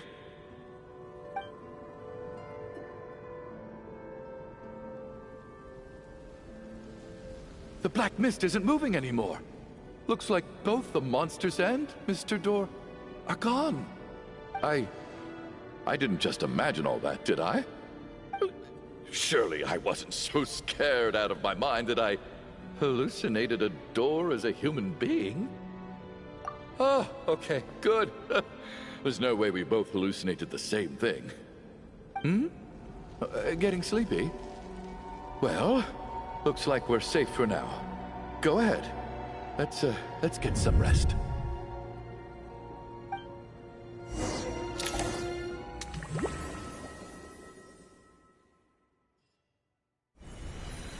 What time is it? Is it morning? I think I had a nightmare. I guess everyone's still asleep? These past 2 days have been exhausting. Valeri's keeping watch though, so he's probably the only one awake. Valeri?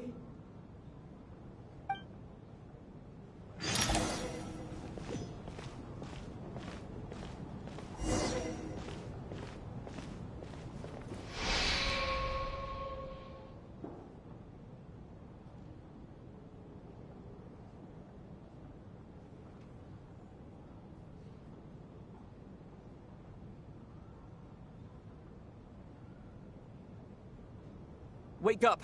Everyone needs to wake up!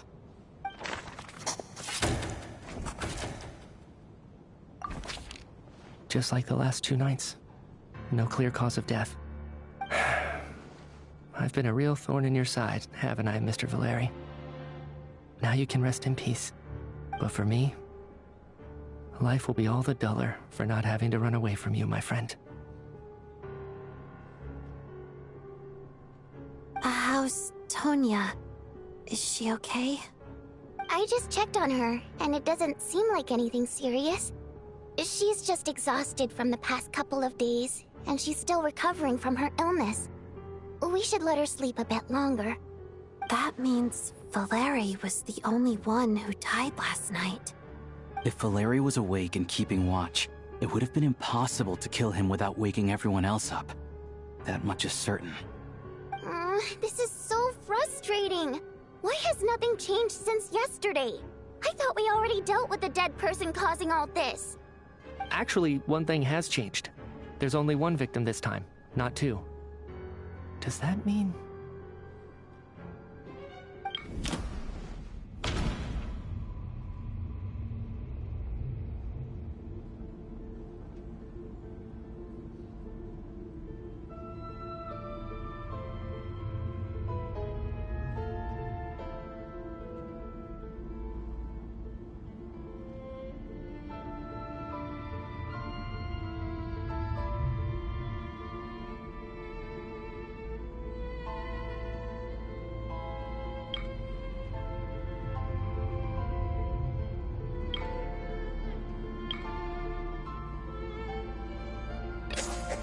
After the deceased Shram left, there was 1 less victim last night.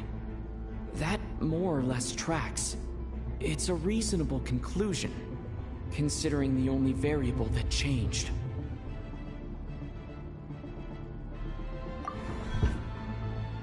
The number of people who die each night is equivalent to the number of dead among us. That's your theory, right? Exactly. We identified Mr. Shram, and the night after he left, the death toll dropped from 2 to 1. By that logic, there must be 1 more dead person left among us. Another one? But there was only 1 person unaccounted for in the ticket checks, right? The head count should match up now. Having an extra person was definitely a cause for alarm, but being one person short isn't nearly as unusual. Someone could have left in the middle of the show, or made it out before the storm hit. One more dead person among us. If Mitya's theory is right, then what Odette told me seems a lot more relevant. It's just, at the time, we had no reason to think there was more than one dead person. If only we'd taken it more seriously as a possibility. Maybe this could have been avoided. I'm sorry. This is my fault. I had information that could have been helpful, but I held back. I should have brought it up right away. I'm partly to blame as well. I was too quick to dismiss Odette's concerns. What is this about? What have you two been getting up to behind my back? Sounds like there's some big news you've been keeping from the rest of us. Well, we're all ears.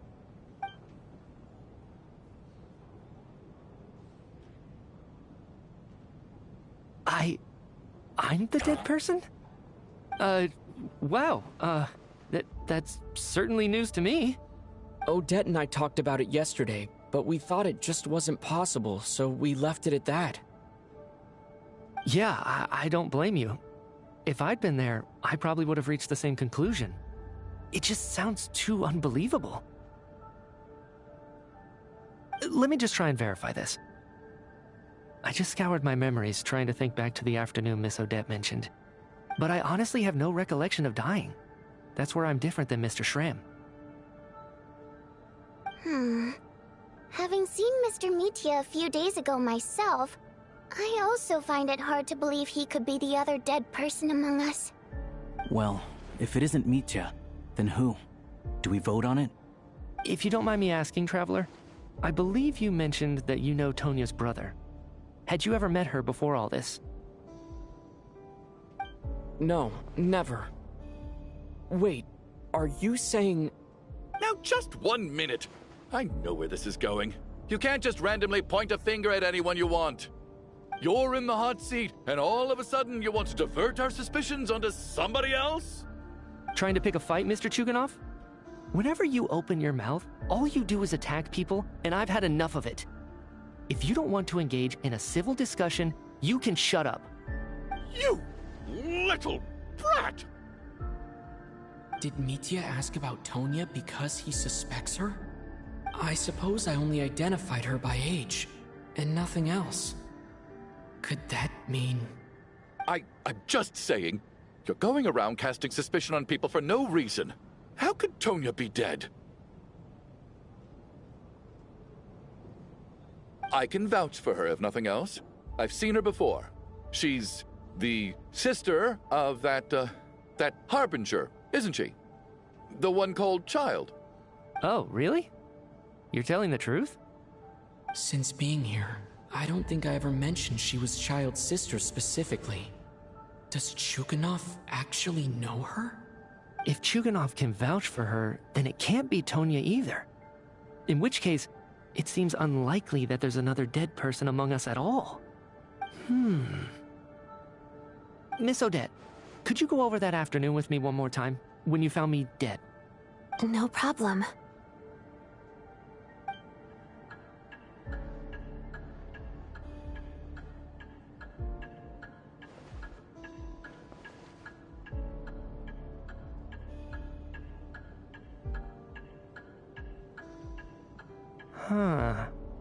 No matter how hard I try, I just can't remember anything about dying. But I do remember something else.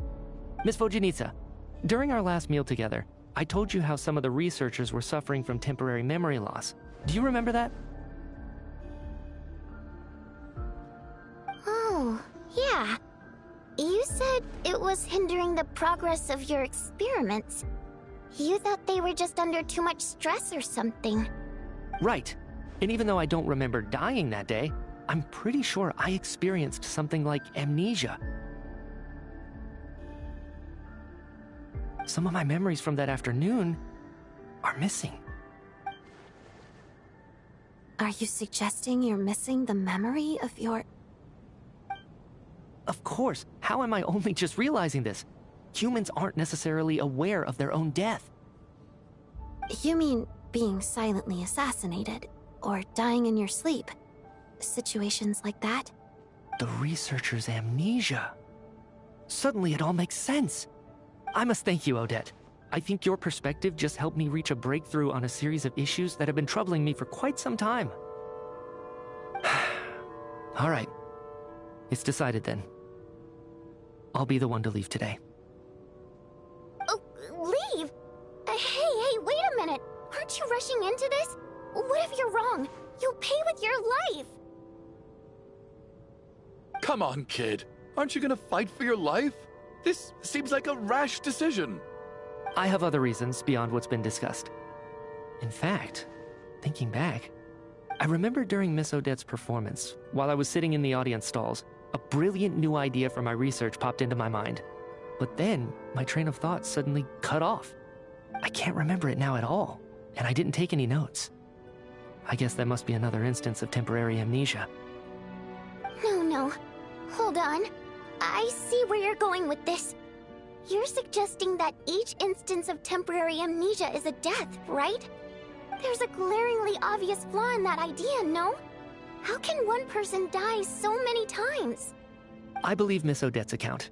During the period where my memory is blank, I must have been either dead or in a similar state. All it would take is for the same thing to happen in the theater, and I would come under the effect of the ley lines in this vicinity. This increases the likelihood of me being the deceased, does it not? But... There's no evidence to suggest that anyone other than me is a candidate for the deceased. So allow me, as a scientist, to treat this as an experiment. Please relax, everyone. I don't think things are as bad as they may seem. If I really am the deceased, then to leave the theater will be a relief for me. If, on the other hand, I'm still alive right now, well, apparently you've all witnessed my resurrection recently anyway. Who's to say I won't return from the dead again this time? Mitya's right. This is the only thing we can try right now. I think he's deliberately downplaying the gravity of the situation, though. He probably doesn't want to burden everyone. What is a scientist if not someone who gambles on experiment after experiment in an attempt to obtain the truth? With this snowstorm, the ley line phenomenon, ghosts of the dead, and my amnesia, we've been paralyzed by not knowing and powerless to do anything about it. It's a terrible feeling. But if I do get resurrected, you can be sure that I'll come back with the truth of all this. Just you wait.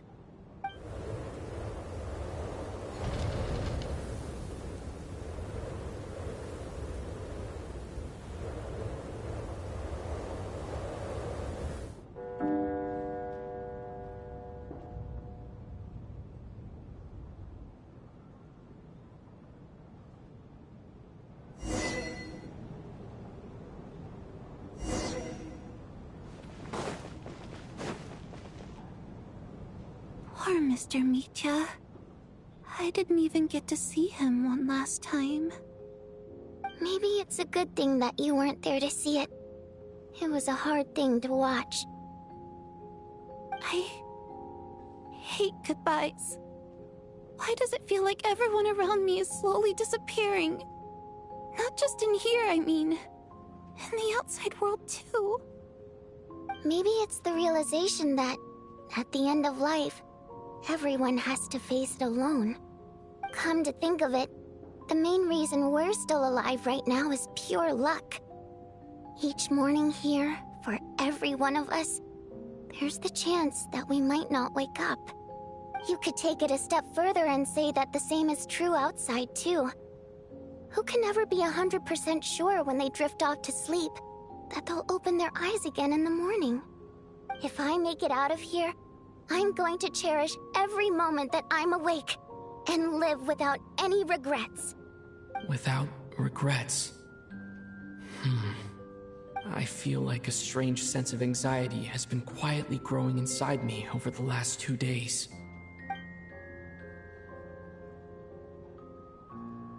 Are you okay?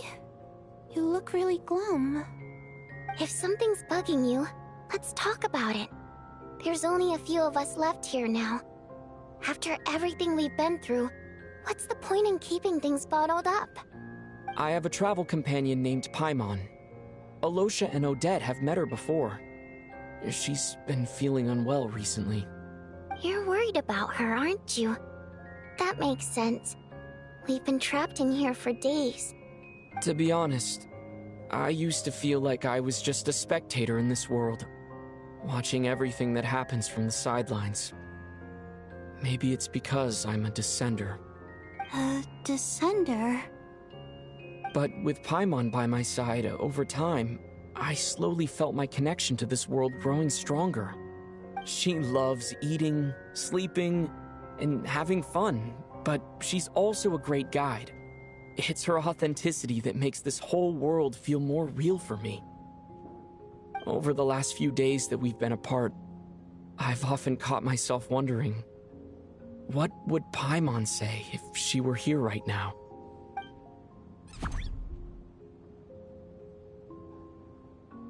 But by the time I snap out of it, the conversation has already moved on, and I'm still in my own little world. I'm trying to overcome this sense of detachment, but I really miss Paimon. I guess, in a way, she means the whole world to me. I bet she misses you when you're not there as well. Maybe you're her entire world too. I don't know if this will make you feel any better, but back when the water imps left Snezhnegrad in droves, I also felt like the whole world was suddenly empty. I could be surrounded by people all smiling and having fun, and still feel completely separate from it. So, I totally understand how you feel.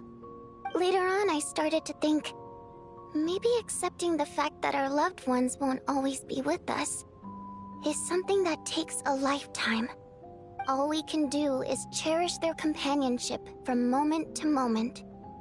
So, once we get out of here, you better hurry back to our side as fast as you can. You can't let your story end in regret. That's the trope I hate the most. Thank you. That's exactly what I needed to hear. But Vodyanitsa, if you hate goodbyes too, why didn't you leave with your people? That's just the choice I made. I used to regret it, but I don't anymore. Like I said before, singing is a water imp's primary mode of expression. It's how we convey our emotions.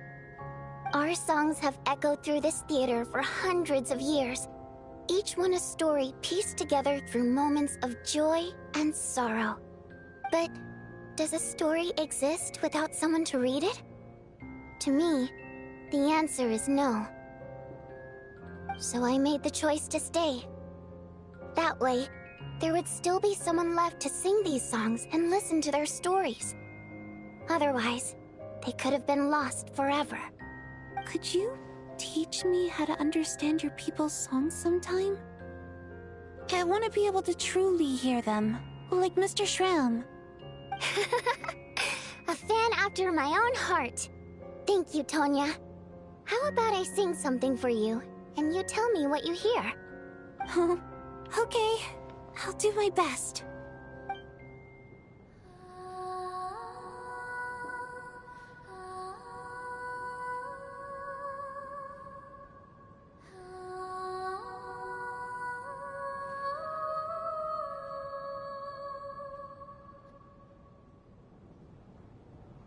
I've never heard that one before. I feel like I can hear a sense of longing somehow. I wonder why that is. Color me impressed, Tonya. You're a keen listener. Most people can only tell if a song is happy or sad. I didn't think you'd be able to pick up on such specific details. So, what's the song about then? Come on, tell me! I've actually never performed this song in the theater before, because it has more of a ceremonial purpose for our people. It's not meant for the stage. It means something like, may those we have lost watch over us, and follow this song back home in the night, so that we might be reunited once more.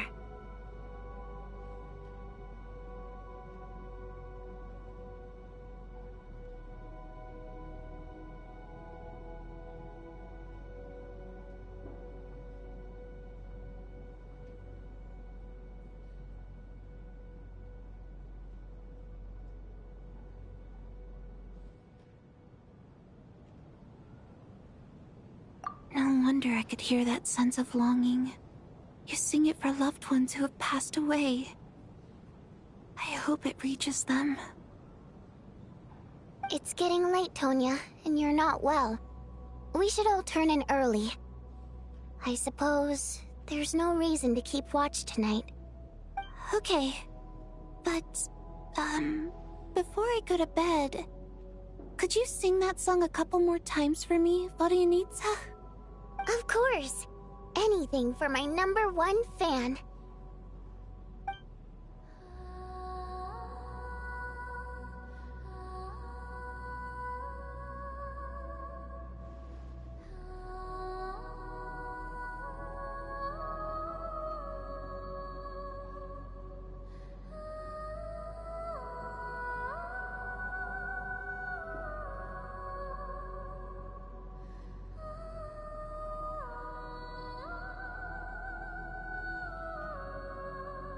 Once I get out of here, I definitely don't plan on ever coming back. But I guess that means I'll never get to hear Vodyanitsa sing again. That's a sad thought. Before I fall asleep, I should cherish this moment of companionship while it lasts.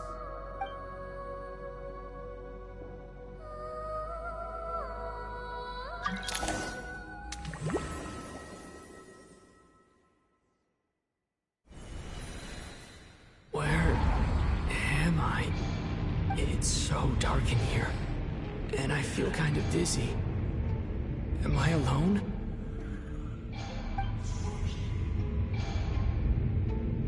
Huh? What was that noise?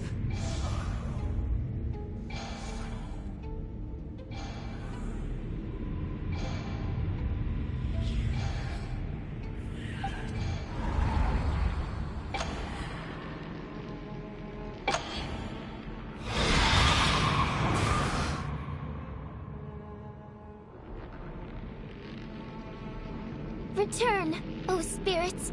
Fulfill your oath of protection.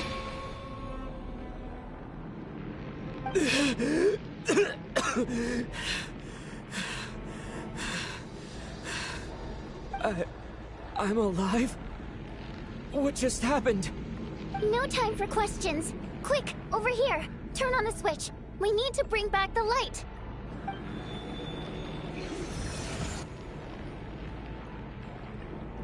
All right, we're safe. The spirit just now is called Night Prayer. The light subdues her, but she'll attack without a second thought in the dark. Sort of. I know it's hard, but you can't let this place go dark, or she'll kill you again.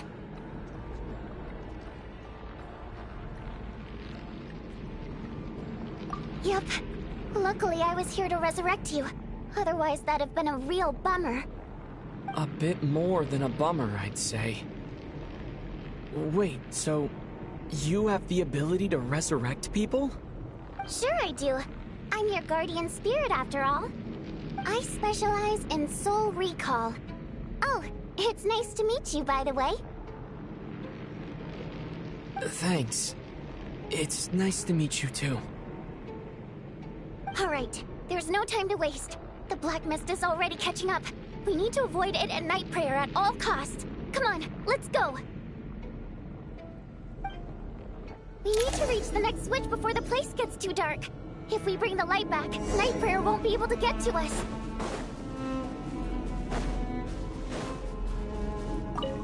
Sweet, sweet light! It's back!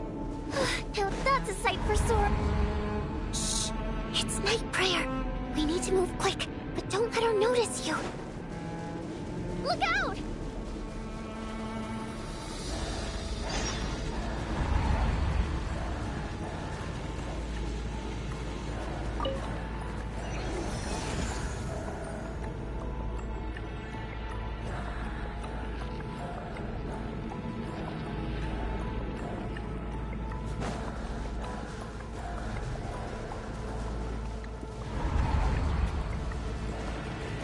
Which is over there.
like this.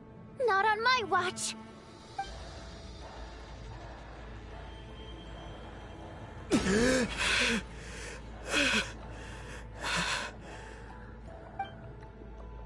Even though it's not permanent, dying is definitely not a pleasant experience. Great. You're back. Yeah, thanks to you. Time for you to get out of here. Quick, before the light runs out. What about you? You're not coming with me? I can't. I've already been used up. A guardian spirit's skills are finite. I can only resurrect someone so many times. I might not look any different, but my essence has been exhausted. Now, I will slowly start to fade away. I can go no further. The black mist is where I belong. It's okay. Why didn't you tell me sooner? Because it wouldn't have changed anything. That knowledge would have just burdened you. And a guardian spirit's role is to protect. But... Go. Now, before it's too late. I already hear Night Prayer approaching.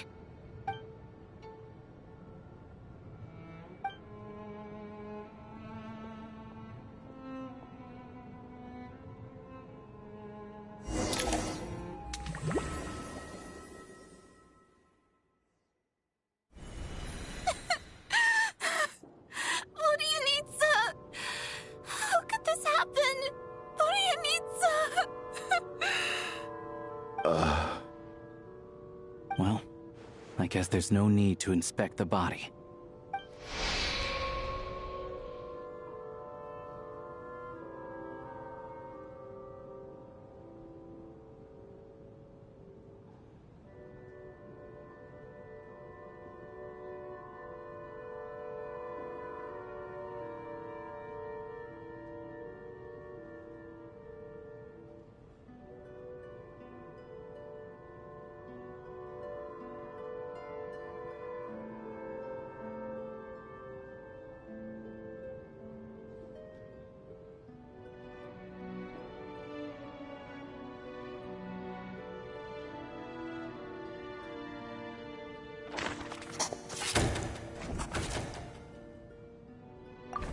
Wasn't supposed to happen.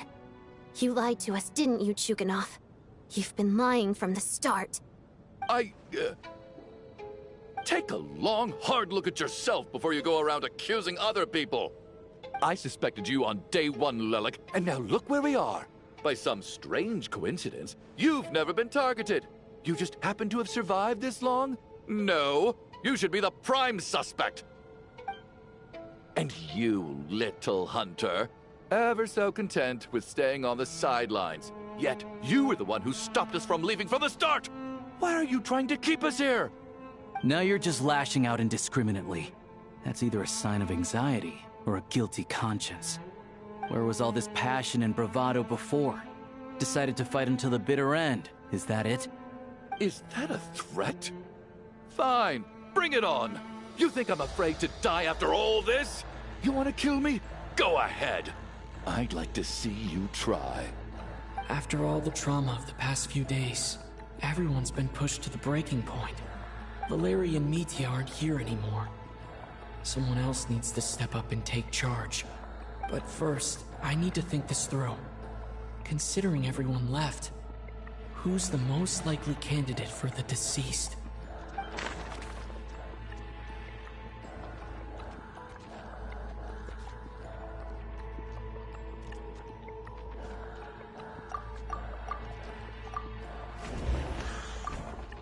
Of those who remain, the only person we've never met before is Tonya. There is room to doubt her true identity. People are easily misled by first impressions. Now that I think about it, Child Sister was in fact a label I imposed on her due to my own assumptions. But Mr. Chuganov vouched for Tonya's identity yesterday. With basically no other possibilities left. Could it be?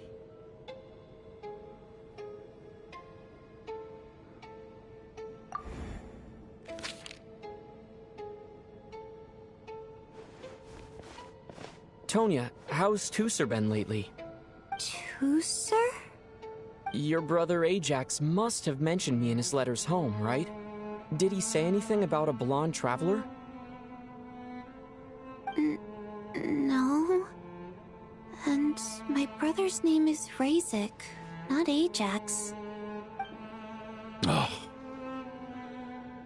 Chuganov, looks like it's your turn to do some explaining. Yesterday, you said you could vouch for Tonya. Why did you give us a false testimony? I knew you were behind this, Chuganov. You've been lying through your teeth from the start. Everything about you is fake, down to the wife and daughter you're always talking about. Your entire family man persona is a charade, isn't it? That night, when I infiltrated your place as Lelik, I noticed you were home alone. Didn't think much of it at the time, just thought everyone else was out. But thinking back on it now, that doesn't seem very likely. My guess is, you live alone, don't you? Even that was a lie? But why would he lie about having a family? Oh! Curses! Oh, why is there no end to this blasted snowstorm? If it would just stop! If it would just stop. I think I remember now. I know how I ended up here. It feels like a distant memory. But at the same time, it's just like it was yesterday. The reason I'm always coughing is because I got sick with frostbite. The locals usually call it the snow cough. It's not a very common illness. It's partly genetic and partly caused by the cold climate, but it can be fatal. They sent me to the hospital as soon as they found out I had it, and I spent so long lying there in that hospital bed. After a while, I felt myself growing weaker and weaker. Nothing seemed to be working anymore. Neither the treatment that the doctors were giving me, nor the medicine my brother was brewing from frost fairy flower leaves.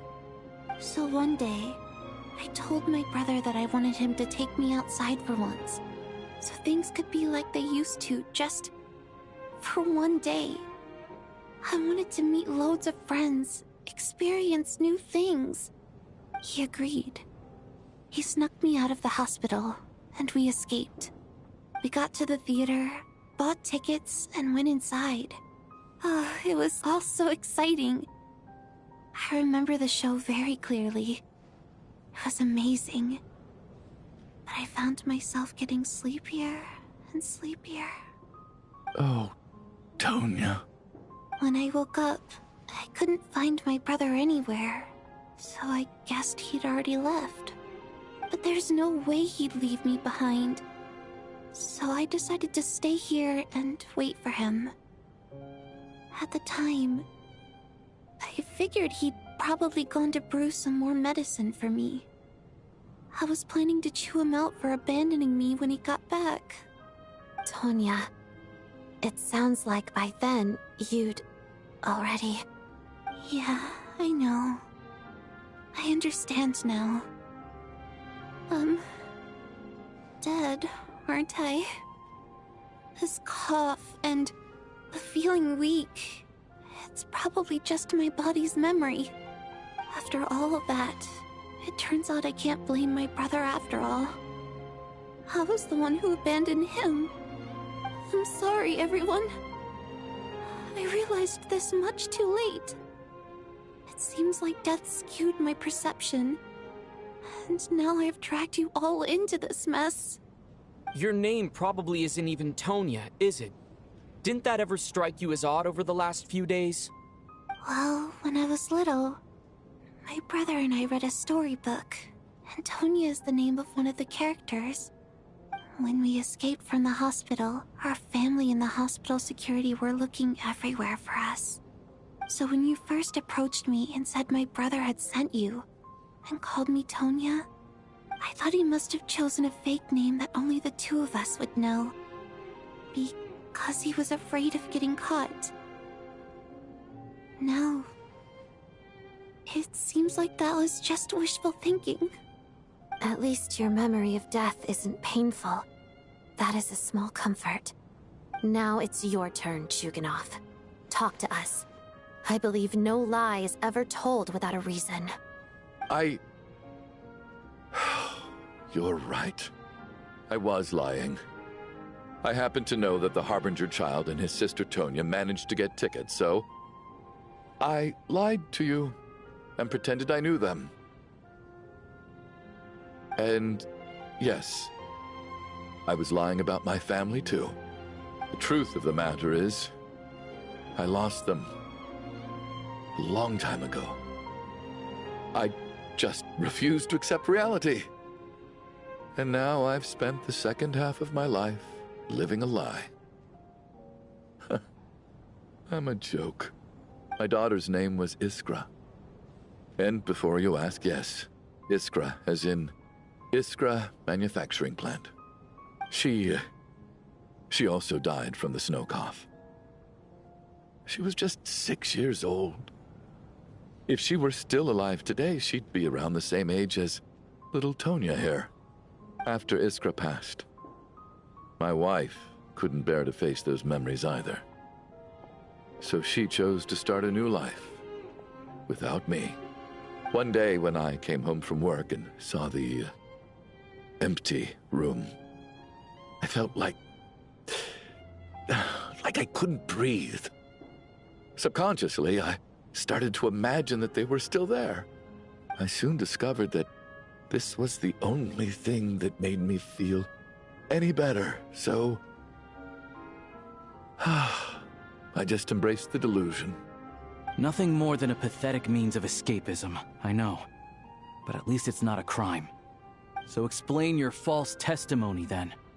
The night before last, when I was chatting with Tonya, she mentioned that her brother would brew medicine for her from Frost Fairy flower leaves.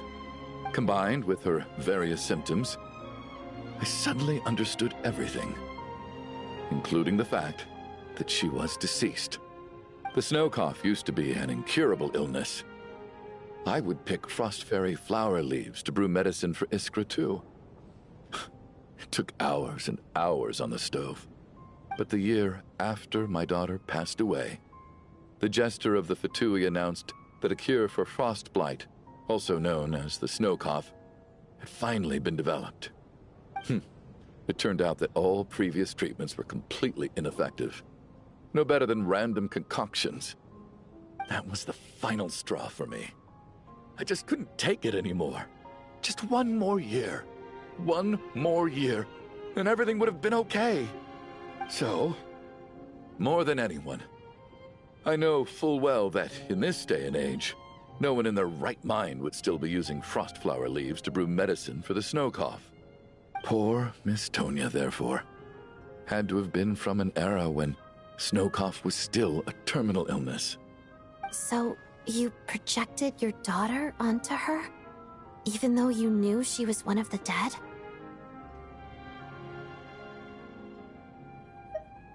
That doesn't make any sense. You knew she was already dead. What did you hope to achieve by protecting her? I just don't believe in your crackpot theories, nor do I approve of your actions. How can you just declare a living person dead and throw them out into that snowstorm? Nitia's gone. My good buddy Shram's gone. And now it's Tonya's turn, isn't it? The others I can make my peace with, but little Miss Tonya, here she is, standing right in front of us, alive and breathing, and fighting her own battles. Yet you're quite happy to say she's dead? I just want her to live. Once this snowstorm is over, the very moment it stops, I'm going to march out that door and find someone who can fetch the very best medicine for her snow cough. I'll be damned if I'm gonna let you cast her out into the snowstorm before I have the chance to cure her. Not again! Not this time! Not when the cure is right within our grasp! I'd never be able to forgive myself. Mr. Chuganov, stop. I can't let you do this. Tonya. By the sounds of it, you've known I was dead since the night before last, right? I really liked Mr. Valeri, Mr. Mitya, and Miss Vodyanitsa. And now they're all dead because of me. I'm not happy about that. The reality is, you've been trying to fight your own demons through me. But all you've really done is trap me inside your delusion along with you. No! Listen to me. I want to save you. I do! Well, at this point, I'm quite sure that I'm dead. I don't need to be saved. The time I got to spend with all of you is more than enough for me. Despite all the bad things that kept happening, I got to meet so many interesting people and spend so many days and nights by your side. Since the day I escaped that hospital until now, this has been an adventure I never even dared to dream of. I'm very fond of you all. If it were only possible, I'd trade my soul to bring back the ones who died. If it meant things didn't have to end like this.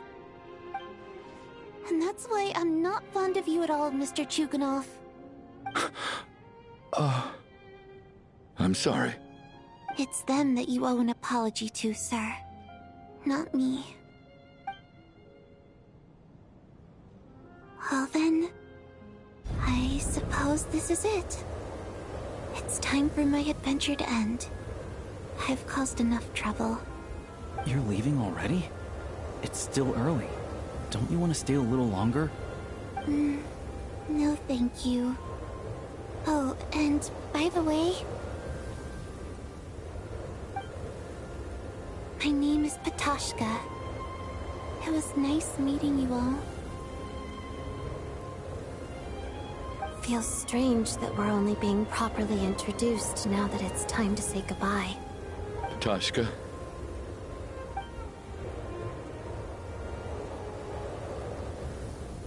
What are you doing, Chuganov? Are you crazy? Let me leave. I can't keep lying to myself anymore. In your dreams. Don't think you're getting off that easy when you had a hand in the deaths of so many people. The Fatui have honed quite an array of enhanced interrogation techniques since they were founded. Once we're out of here, Lelik will personally give you a taste of every last one.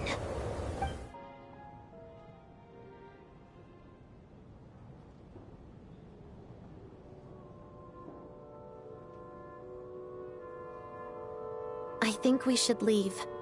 I doubt this snowstorm is ever going to stop. For all we know, this storm might have destroyed all of Snezhnaya by now. Maybe even the whole world.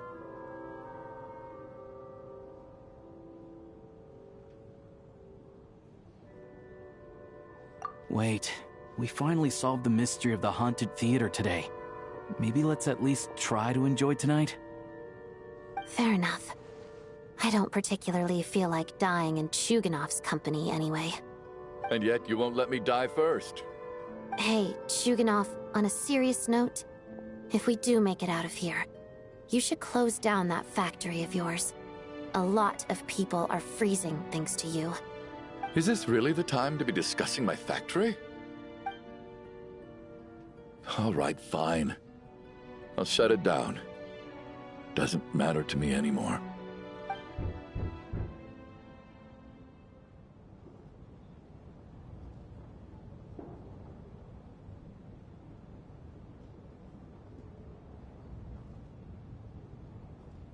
Am I hearing things? Or was that a knock at the door?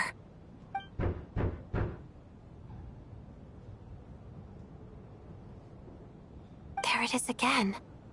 But I don't understand. The snowstorm hasn't stopped, has it? Should we open the door? Is this it? Is this nightmare finally over?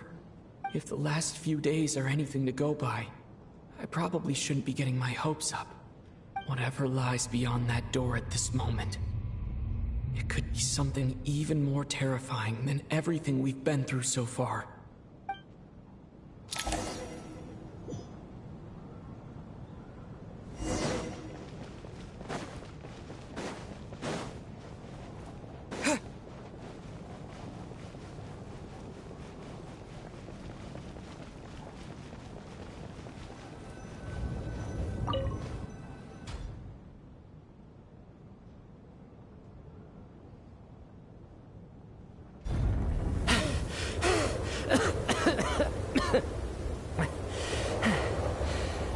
everyone.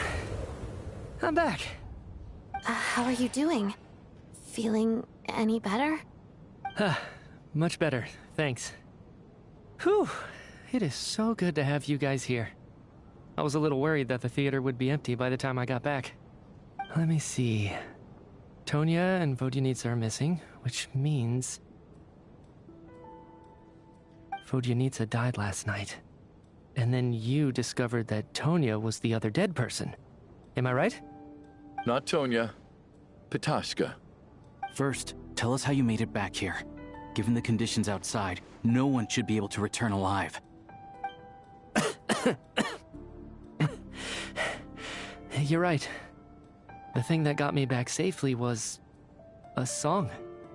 I heard someone singing. After walking into the snowstorm, my mind grew hazy. I don't know how long I walked through the storm before my mind completely slipped away. Then, suddenly, I heard the sound of singing. The voice instantly brought me back to my senses, and I regained consciousness. So I followed the voice, searching for the source of the singing. I searched and searched, until finally, just a few moments ago, there was the entrance to the theater, right in front of me. I've actually never performed this song in the theater before, because it has more of a ceremonial purpose for our people. It's not meant for the stage. It means something like, "May those we have lost watch over us, and follow this song back home in the night, so that we might be reunited once more." That must have been Vodyanitsa's Requiem. Who knew it actually worked? That song is meant to guide the souls of the dead. Mitya, that must mean that you... Huh. No kidding. Seemed like I guessed right then. This is what I've been so desperate to tell you about. When I first stepped out of the theater, I was still quite lucid. My memory of it is still pretty intact. I remember the outside world being completely different than what I'd expected. It was like this was a world where only the snowstorm existed. There wasn't a trace of any humans or buildings ever having been there. I don't know how else to describe it, except to say that it just didn't seem like the real world. And as for the Requiem, if I was guided here by Vodyanitsa's song, it can only mean that I must already be dead. And this is my soul, not my body. But I didn't experience a clear moment of death while I was out there. Nor do I feel any different now than before I walked into the snowstorm. You don't seem any different to me either. In fact, this is something I've been wondering about for a while now. If souls aren't physical, shouldn't they lack tangible form? Both Shram and Petashka were clearly deceased, and yet their souls didn't look or feel like ghosts at all. They were visible, tangible, no different than you or me. This raises a truly terrible thought. Is that really what Mitya is suggesting?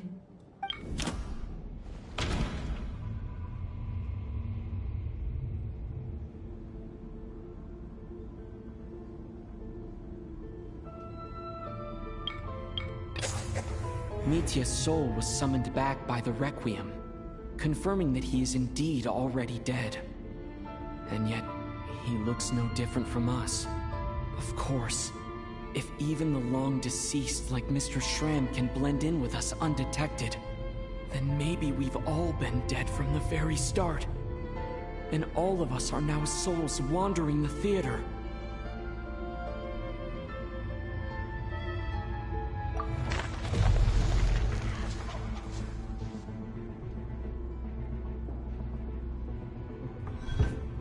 Yes.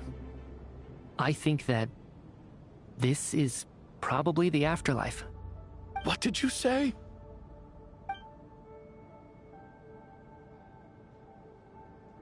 You heard me. We died in the theater. All of us did.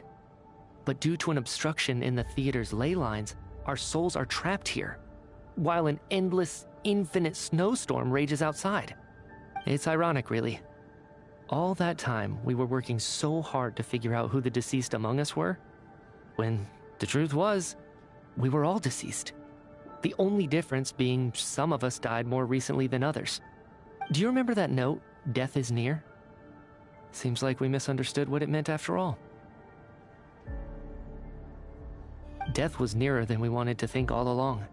The note simply meant that all of us were already dead. So all our attempts to survive, our search for the deceased, it was all for nothing? Hard to say. At the very least, we hope 2 lost souls find clarity and go to where they belong. The presence of those 2 is probably what caused our souls to be drawn in by the ley lines. In which case, the deaths we've awoken to over the past few days were just souls returning to the ley lines for good. If what you're saying is true, doesn't that make us the lost souls now? Huh, no wonder. This afternoon, when I was moving Vodyanitsa's body, I noticed that the other bodies in the room hadn't decayed one bit after all these days. That's further proof that those aren't physical bodies at all, but merely our shells here in the afterlife. Am I really dead? This doesn't feel real to me at all. No, that's impossible. This cannot be how it all ends. I still find it hard to believe that all of us are dead. How exactly did we die in the real world? None of us have any memories of dying, right? Not even knowing how we died is preposterous. Good grief! Surely there has to be some reason. Exactly. It's hard to rest in peace when you don't even know how you died. It gave me lots to think about as I strode out into the snowstorm. I racked my brains trying to remember the cause of my death, the exact moment I died, the root of all of this, right up until my consciousness faded. Wait. Hold on. Right before I lost consciousness, I think I saw something.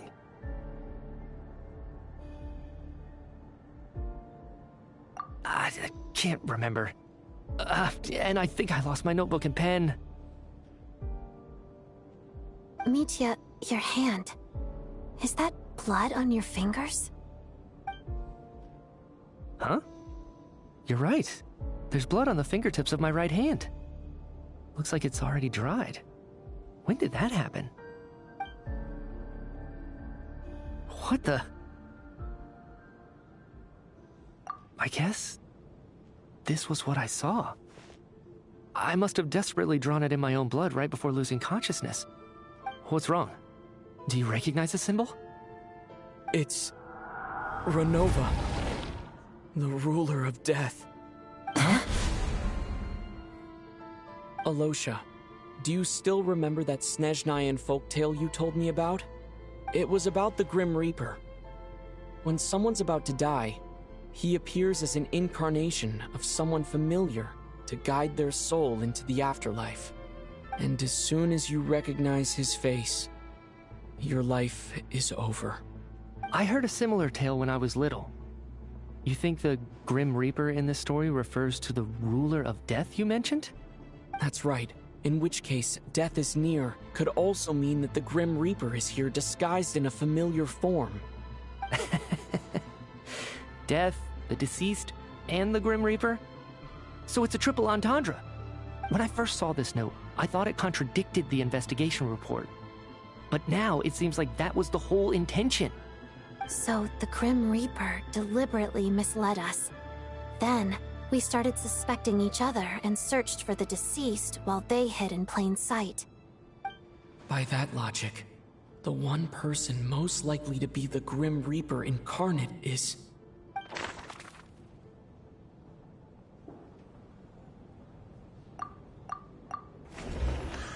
Identifying the Grim Reaper is a major decision to make. I should think it over carefully.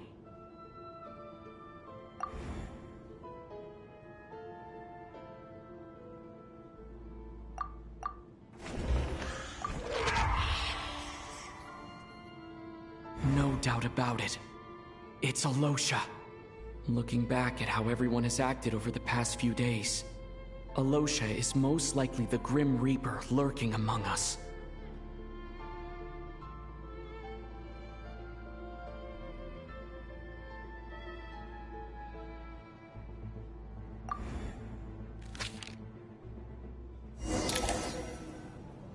Is it you, Alosha?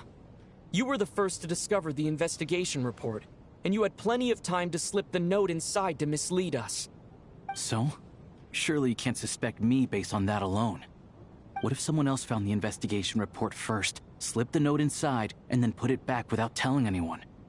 There's no denying it. The note could easily have been slipped in much earlier than it was discovered. That's not all. I've also noticed that although on the surface, Valeri, Mitya, and sometimes I were the ones taking charge of the situation. Looking back now, even though you didn't say much, you were always subtly guiding everyone from the sidelines. What do you mean? You were the one who emphasized how dangerous it was outside and insisted we all stay here. It was also you who suggested that we all sleep in the same place. And earlier today, you tried to convince Patashka to stay. I don't understand why, but it was out of character. So, you didn't understand my intentions, and now you're assuming the worst. Seems pretty unreasonable if you ask me. He still won't admit it. Fine. Let's see how he responds to the most damning evidence of all. The biggest question I have right now is, if the Grim Reaper is impersonating Alosha, then where's the real Alosha? When did they switch?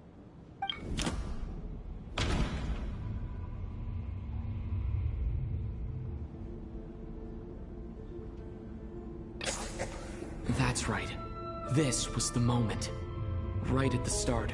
Before any victims had even emerged, Alosha was switched with the Ruler of Death while everyone's guard was still down.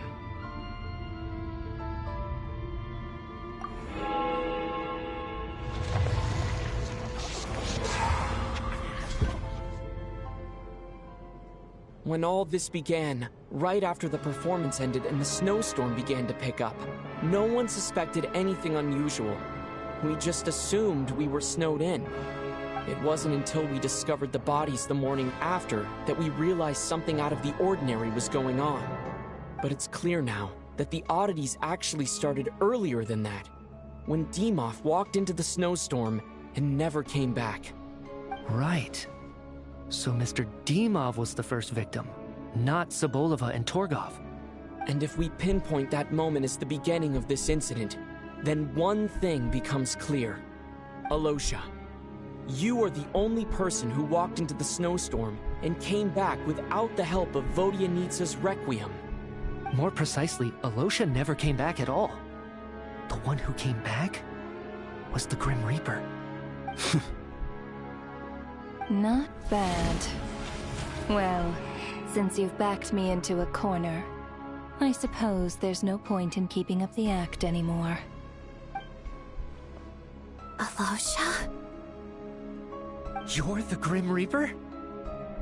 I am no such tired cliché. Mortals should address me as the Ruler of Death.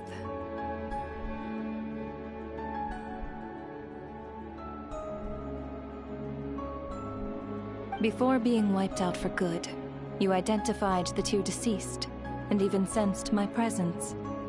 A commendable achievement. Far beyond what I expected. I heard you can ferry souls. Those deaths each night. Were they your doing? Your initial conclusion was correct.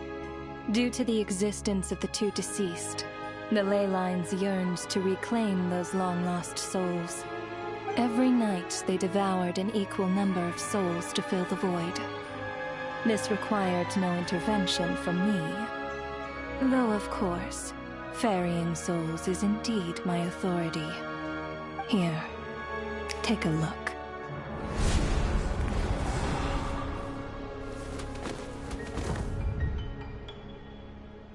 What are you doing?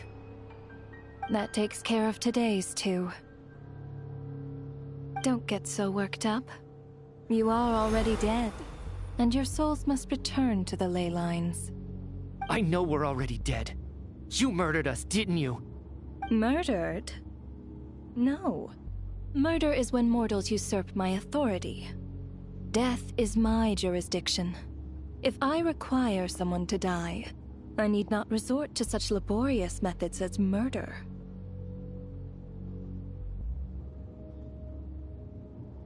You simply met the criteria to trigger my curse of death. I know about the curse of immortality. So there's another death-related curse too? You cursed us? When? And why would you do such a thing? So often, humans pray to me, begging to know when their death will come, and what form it will take. But few people ask why. If you must have an answer, know that death comes simply because one's time has come. So you're not gonna tell us the truth? Hold your tongue. By all rights, you shouldn't even be allowed to speak with me. Those angels from the past are to blame for the reckless renovation of the ley lines here. It's made my work on this occasion infuriatingly complicated. Work? So trapping us here, making us watch our friends die, that's just another day at work for you? You clearly have a lot of questions. Fine. As a reward for your remarkable accomplishments over the past few days, I shall answer a few of your inquiries, provided they aren't too unreasonable. After the physical body dies, the soul must return to the ley lines for that person's death to be considered complete. My work encompasses the entire process of death, including, naturally, the guiding of souls into the ley lines, with which you are now so familiar. You must also be rather familiar with Natlan's Night Kingdom, I presume? It was I who supported the creation of the Night Kingdom. It provided a convenient means of guiding the souls of Natlan. Here, too, the ley lines connected to the theater underwent some modifications. The angels hoped to make them capable of accommodating the souls of some special creations. But this actually hindered their ability to accept ordinary souls to some degree. This effect manifested itself after you died from the curse in the theater, leaving you stranded in the afterlife, unable to achieve a complete death. But if souls who die from the curse of death fail to return to the ley lines within a short window of time, they will miss their chance for good. Then, they will remain forever suspended between life and death, no longer subject to the authorities of either. So if you don't resolve this matter soon, and see all our souls return to the ley lines before long, we'll escape your control. Mitya Sharp. This must be what Renova was worried might happen, and the reason she got involved to begin with. But if you have the authority to guide souls, why didn't you just show yourself and get it over with? Why hide among us in the form of Alosha? You seek to understand the mind of a god. Very well. I'll tell you. This is a theater, and I decided I wanted to watch a show about death. That's why I encouraged you to take the events to the stage. I found myself getting quite immersed. I suppose the entertainment you provided makes up for all the trouble you've caused me by being so defiant in the face of death. There. Are you happy with my answer? Can't say I am. Really?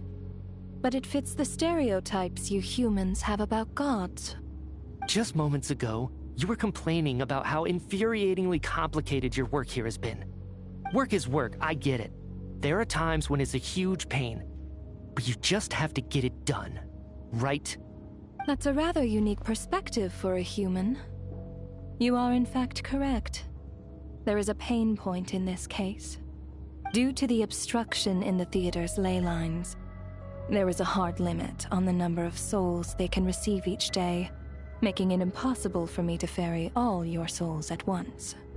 Revealing my identity too soon would inevitably have led to futile resistance, and there was a risk that any souls who chose to run would disappear. Then there was the issue of the 2 lost souls you called the deceased. The way you resolved that quandary was all part of my design. That's what I don't understand. If all of us were souls of the dead, what made their presence among us special? For centuries, they have refused to return to the ley lines, exploiting the issues created by the angel civilization to resist being drawn in.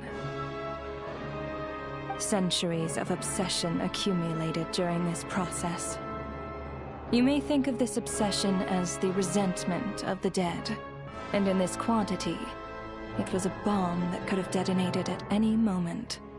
It reached the point where I could not afford to leave it unchecked. But the only way to fix it was to help them acknowledge their own deaths, make peace with their regrets, and willingly walk into the snowstorm. Only then, with my guidance, could they finally return to the ley lines. Otherwise, you would not like to know what the consequences would have been. I vaguely remember seeing Batashka, but in the most terrifying form. Was that in a dream? Is that what would have become of her if she hadn't returned to the ley lines? I see your dreams brought you many revelations. So you see, death in fact grants wisdom to mortals. Souls connect to all things in the world and see the chain of cause and effect between them. It's nothing unusual.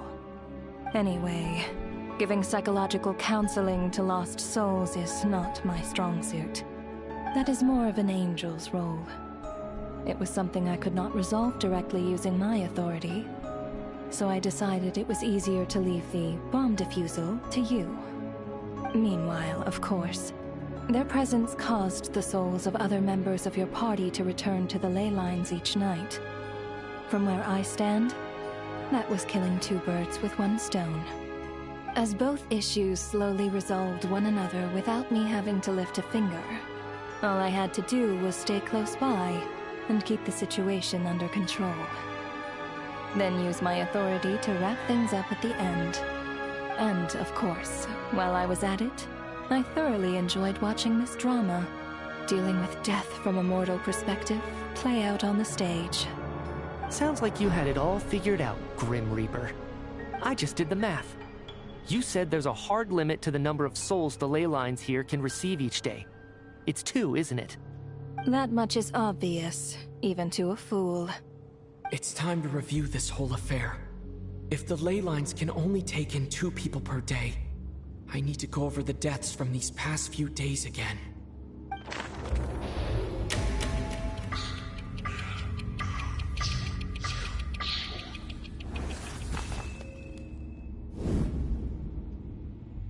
Looking back now, none of us had the faintest idea at the time. From the moment that staff member named Dimov walked into the snowstorm, the incident had already begun.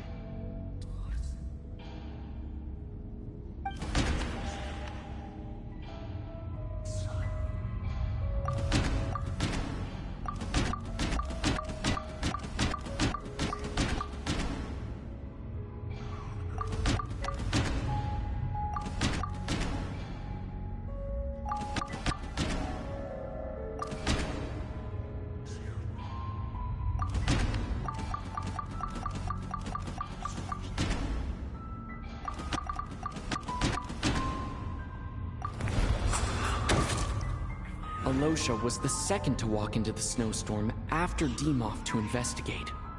During this process, the ruler of death assumed his identity, making him one of the victims.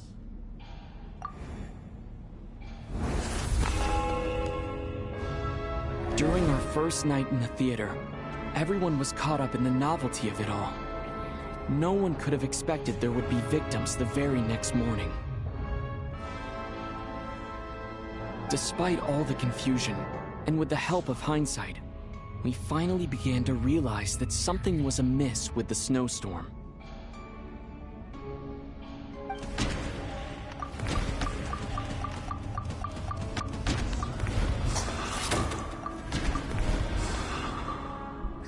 The ley lines devoured Torgov and Sobolova on the first night. At the time, we thought this might be a murder case connected to Lelik.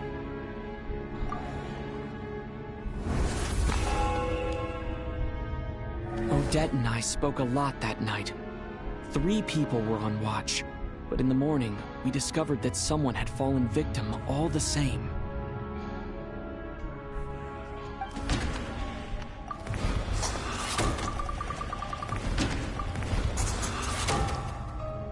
deaths of Coolish and Rampana caused everyone to stop suspecting Lelik. Unexplainable phenomena occurred one after another, leading Mitya to suspect that we were caught up in a supernatural event.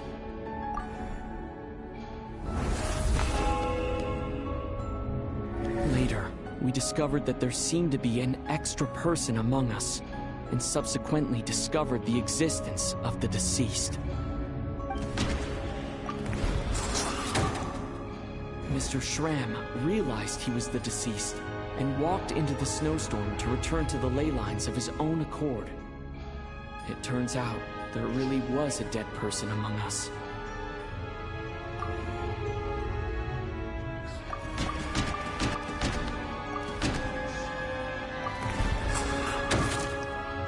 We thought it was all over, but Mr. Valeri's death was a rude awakening for everyone.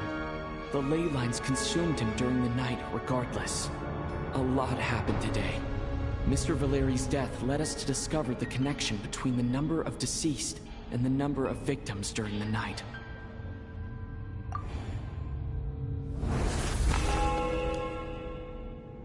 The fact that there was more than one deceased seemed to bring us back to square one. Odette revealed some information she had been keeping to herself.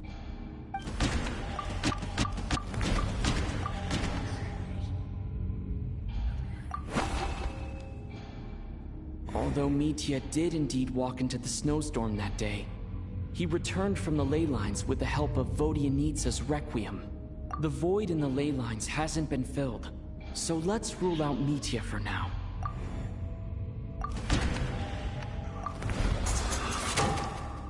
Vodyanitsa was swallowed by the ley lines in her sleep, but the Requiem she sang before falling asleep was quite a game changer.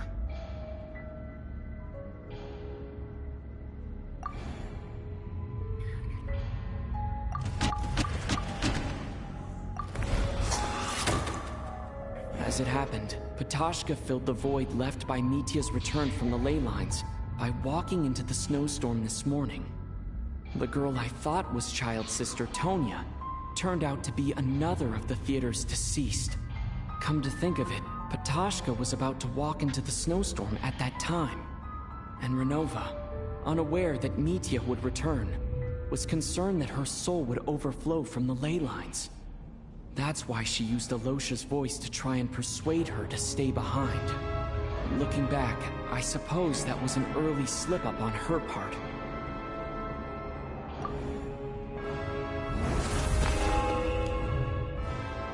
No one could have expected anyone who walked into the snowstorm to return. But just after nightfall, Mitya returned, bringing crucial information with him.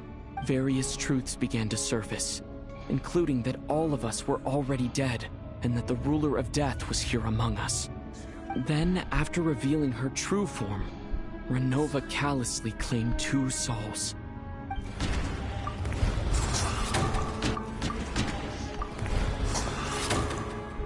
In fact, everyone was already dead by the time we took the photo. And in the days since, we've experienced many more partings in the afterlife. Now, only Mitya and I remain. And the true culprit behind everything still stands before us. In Mitya's eyes, I see the same anger and frustration that I feel.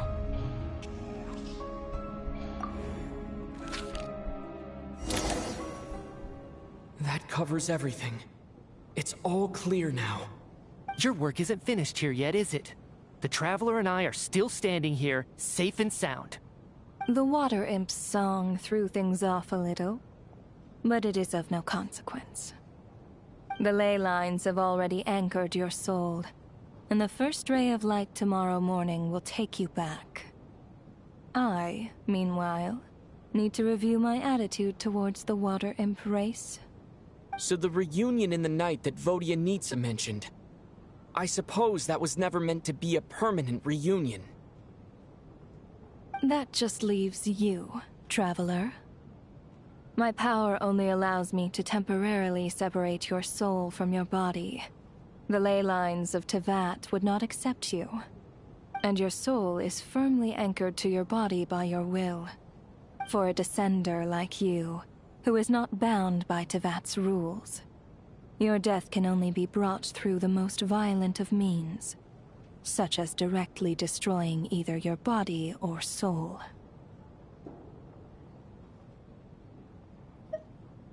I have no interest in involving myself with Descenders. For now. Although, this may change if Asmodee remains missing, or you insist on interfering with our affairs. One last question then. All our struggles and sacrifices here, they were meaningless from the very beginning, weren't they? Death abides no reason. Besides, what you call sacrifice is merely a concept created by humanity. To me, it is nothing more than a self-indulgent charade in the face of death. Mere mortals fantasizing that their actions could reclaim something from my grasp. A truly laughable idea.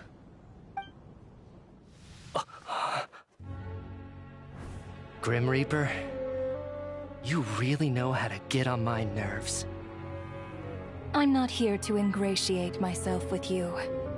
I kill merely because your deaths are necessary. Oh, you've made that quite clear. But humans don't take well to being scorned. Not even by the gods.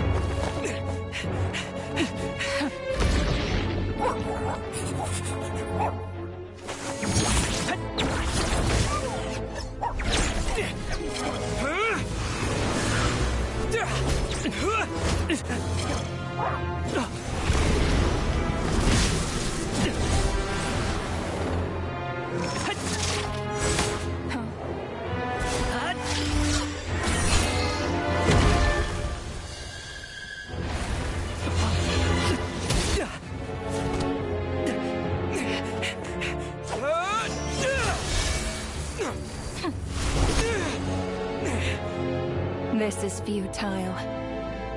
You must know that you are powerless against me in my own domain. I suggest that you save your strength. For what? Maybe we can't change it. But if nothing else, we can at least teach you to have some respect for the dead. Audacious.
How are you holding up, Odette?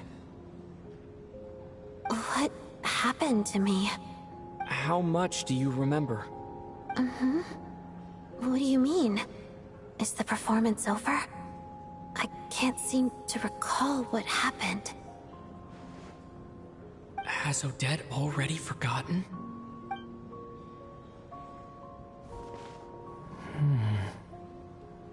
Mitya?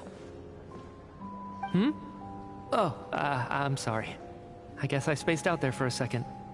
Remind me who you are? Don't you remember anything?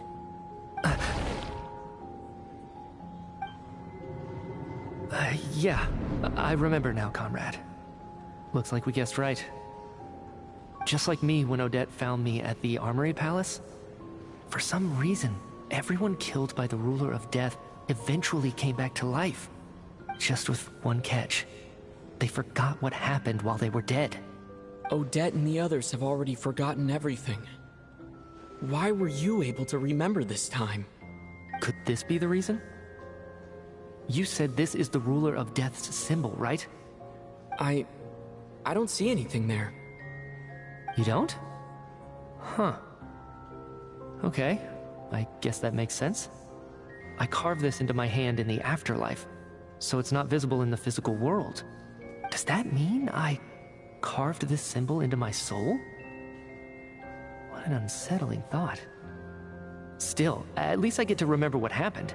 I suppose it's a blessing in disguise. What about you, though? The Ruler of Death mentioned that you're a descender? Is that why you can remember? A full explanation would get complicated very quickly. But that's essentially it. Well then, now that it's all over, let's figure out what we've learned. The first thing I notice is that everything here is precisely as we left it, right before our deaths. This confirms that time passes differently in the afterlife than in the real world. They say that right before death, time slows down, and your whole life flashes before your eyes. That must be how you know you have one foot in the afterlife by that point. Anyway, clearly the few days we spend in the afterlife probably only amounted to a few short minutes in the real world. This also aligns with previous reports of widespread temporary memory loss among the Armory Palace personnel. Now it seems likely that those were all brief deaths caused by the Grim Reaper's so-called curse of death. To those unaware of the truth, dying and coming back to life must feel similar to a short bout of catatonia.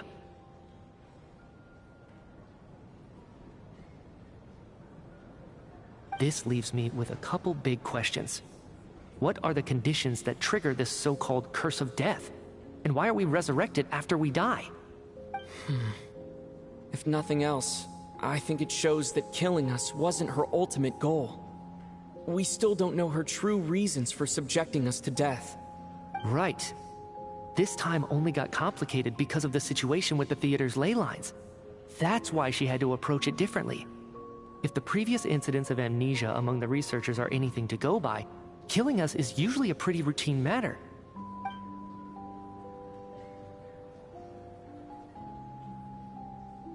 Come to think of it, wasn't I about to note something down before I died?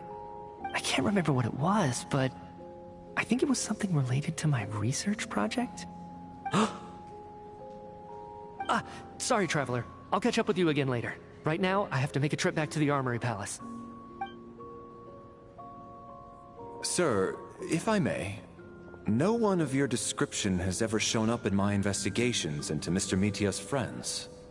Yet, you two seem very familiar with each other. Could you perhaps tell me where he was in such a rush to get to? And, by the way, have we ever crossed paths? Forgive the presumptuousness, but I feel a vague and indescribable sense of familiarity about you. I can explain everything. Could you help me gather everyone in the theater in one place?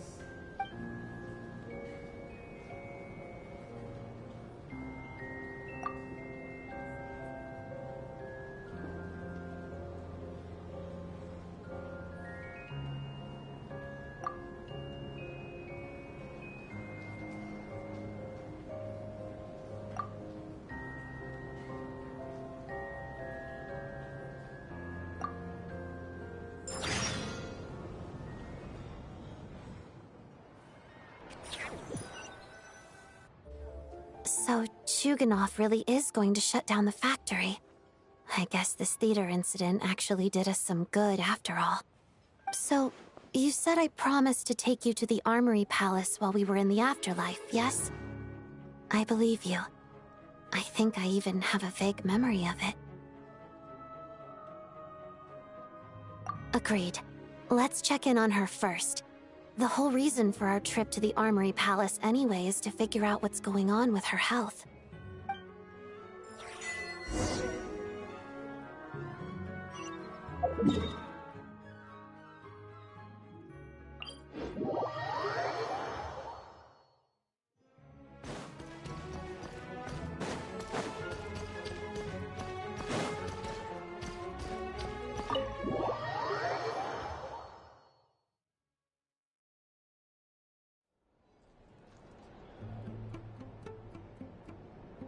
I'm finally back, even though a long time has passed from my perspective. As far as Paimon's concerned, I probably just went out to watch a very short show. I should keep my emotions in check when I see Paimon again, or it'll seem weird. Wait. The atmosphere here feels off. Shh. Stay quiet. Let's go inside and take a look. Have we still not been able to notify Childe yet? We need new orders. What if that person comes back again?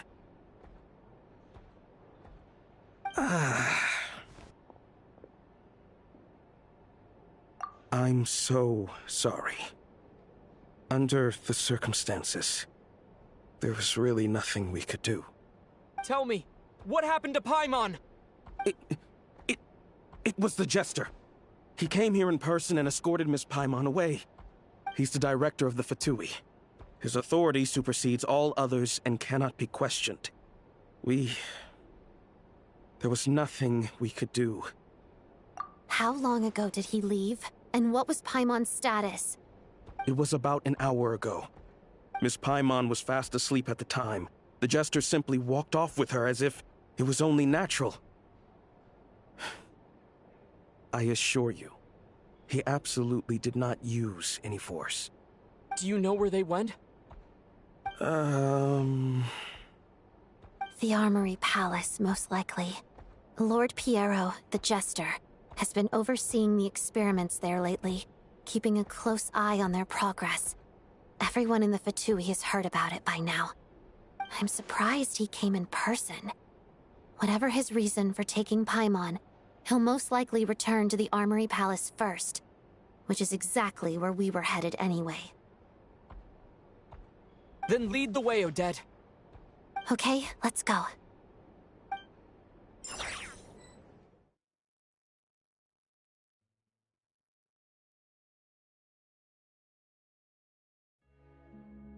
It's just up ahead. Quick, let's get inside. No, I'll go alone. You know I'm planning to force my way in. You're with the Fatui, so you should stay outside.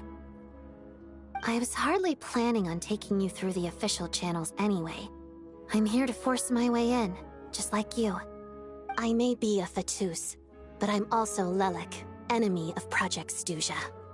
Paimon's safety is paramount right now. With me around, you'll have an extra pair of hands. There might be devices inside that are easier for an insider to deal with. If you say so. Let's go. There's no time to hesitate.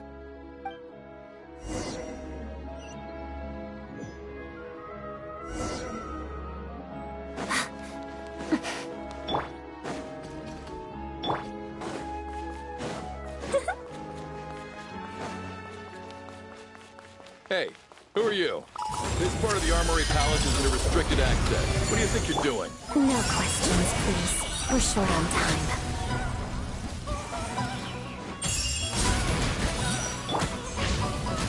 Watch out! Hey! Hey! Cave! New life! Mission!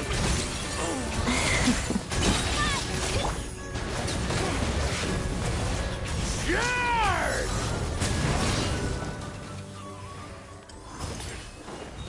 On me.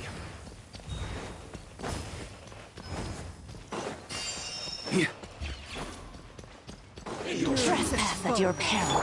I think not. I'm moving you. Lolin, eat Papa! Get him!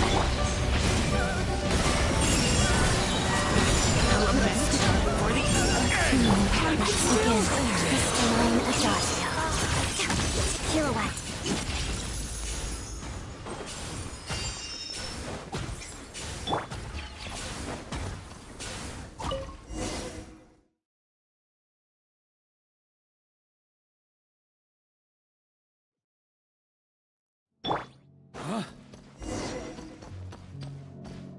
Now Do you have a pass? Where are you coming from? So, you're intruders, huh? Blame me for what happened next! Thunder! Take too long.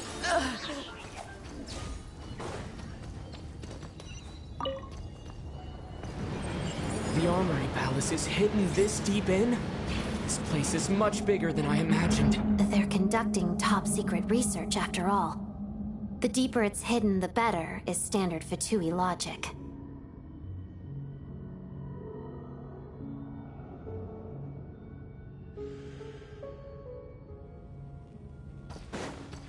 Here. On me. Huh? The style doesn't really look like the Fatui's handiwork, though. They must have requisitioned some structures from a past civilization. It also serves as a bit of a disguise. Looks like intruders! Stay alert!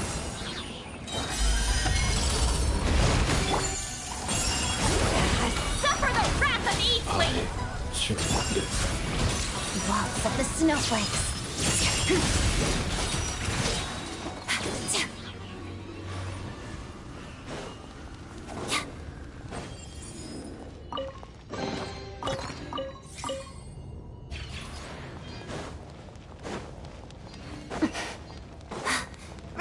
Intruders? Don't come any closer! Just what are you guys trying to do here? I'm short word. It's your skull! Fulfill our pact! You two! Time to end! Heaven's will, made mine. The story has only just begun! Stay back! Let's begin. Witness the... No one interferes with the Jester's work!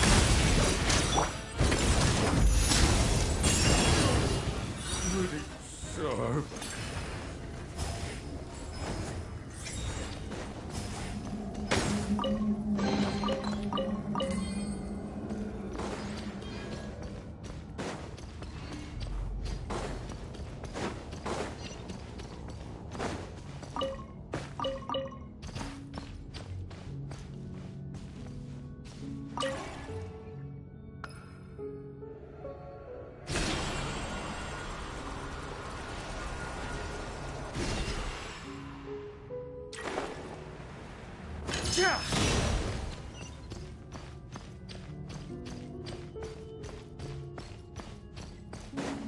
Looks like no one's guarding this place. There's something off about that decoration over there. Look out! Let's deal with these before we move on.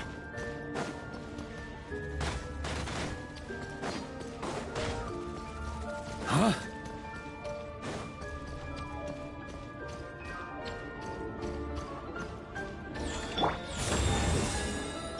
Get to work! Ha!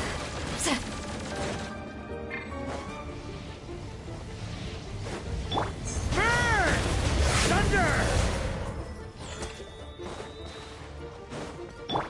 Such defiance!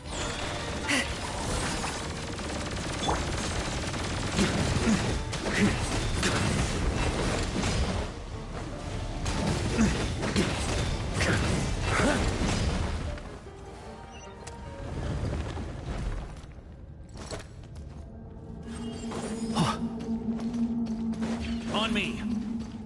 Here.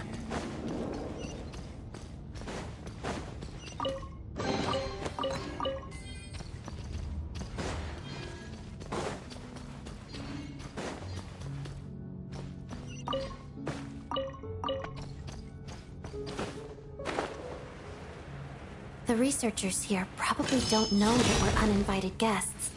Let's try not to hurt them. Hmm? What's the big star from the theater doing here? That's Miss Odette. She's a member of the Fatui. Don't tell me you didn't know that.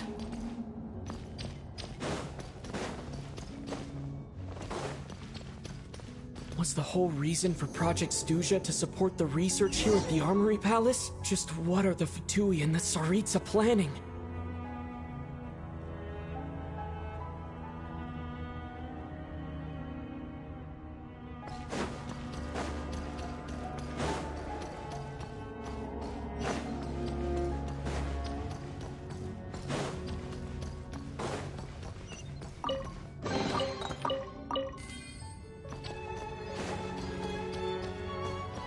Whoa! Who are you? Never seen you around here before. Looks like there's no way through here. Maybe using the power of this prism could help?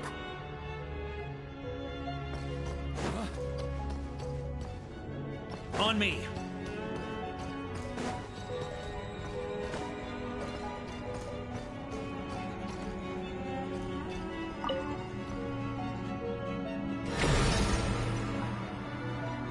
I think I see some images. It's the prism's power at play, causing images of the past to reappear, albeit only as... Paimon. And the Jester. Is this another scene from the past? Yes. It looks quite old, though. I don't think it happened in the recent past. What's going on here? What happened? The source seems to be the Armory Palace. They must have started some large-scale experiment. Wait, what if this has something to do with Paimon? We need to hurry!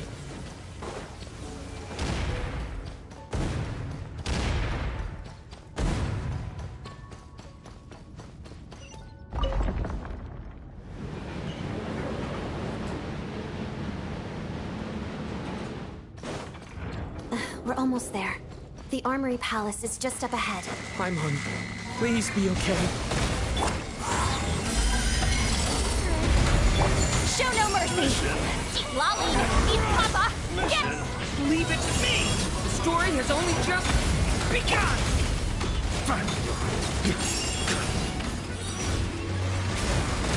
Thunder!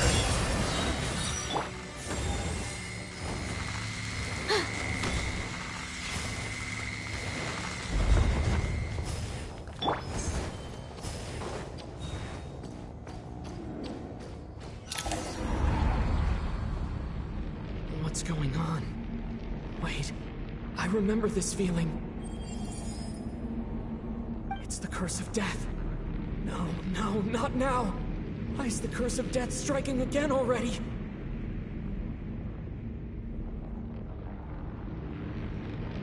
Odette.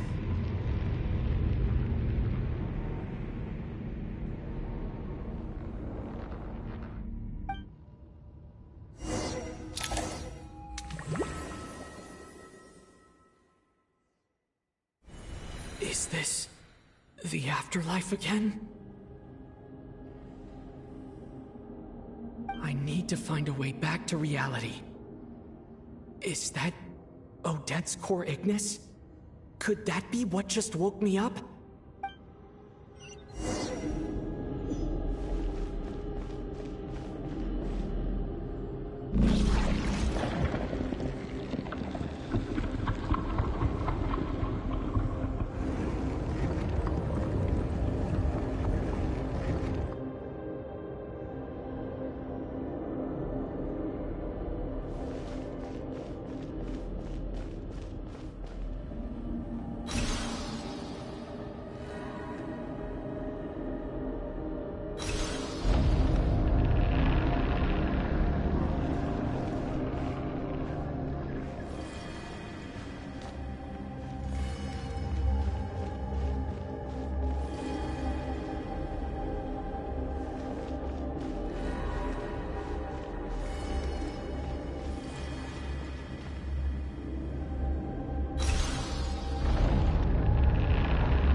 Odette? Odette! No signs of life. But past experience says that she should be resurrected before too long. Right? Did Odette intentionally use her core Ignis to guide my soul? I feel like something similar happened in a dream I had before. Thank you, Odette. If not for you, my soul wouldn't have found its way back to my body so quickly. And I might not have woken up so soon. But I'm sorry. I don't have time to protect you. I have to use the time you bought me to get Paimon back.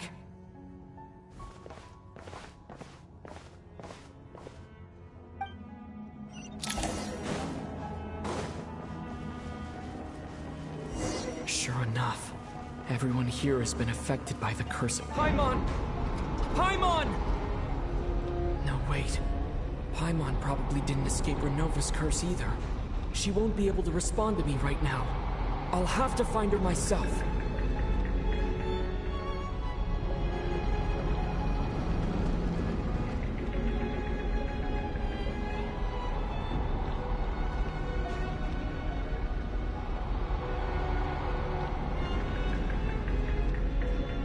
Mitya! Is this the laboratory he works in? What happened here to trigger the curse of death again so soon? I'll have to ask him when he wakes up. Finding Paimon has to take priority now.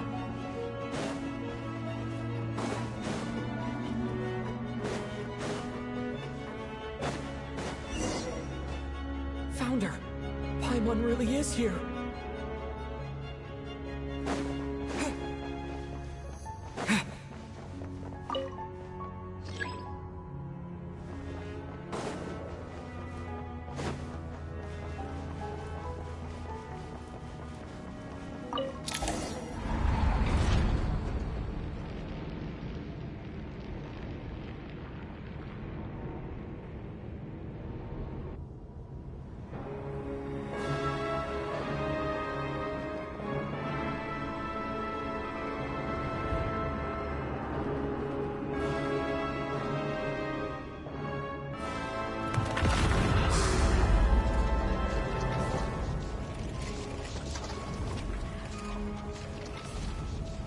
You don't learn, do you?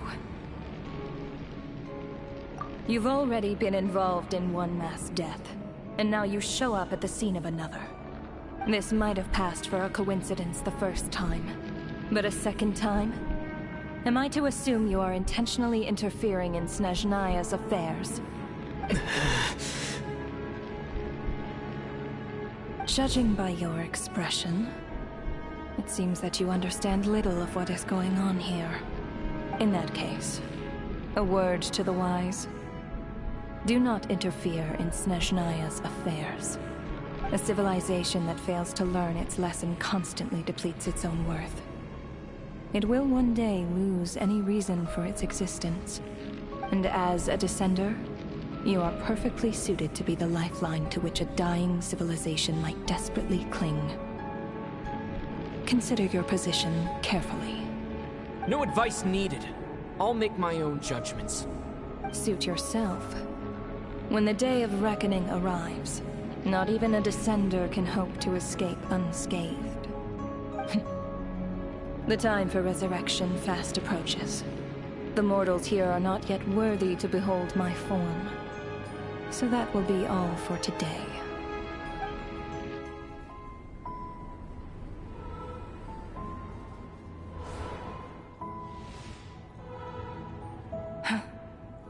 That thing is coming with me.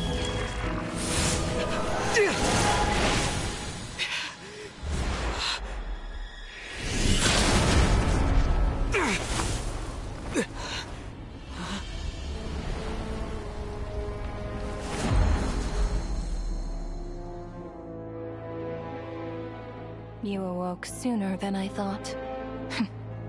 The curse of immortality is stubborn. Unable to enter the ley lines, yet not content to remain a spirit. Ruler of death, what do you want? You perplex me. Both you and you. That thing may be a creation of Celestia, but it possesses none of Celestia's power, let alone authority. Your obsession with it baffles me. No matter, the resurrection will soon begin. It's worthless anyway. I'll reclaim it next time.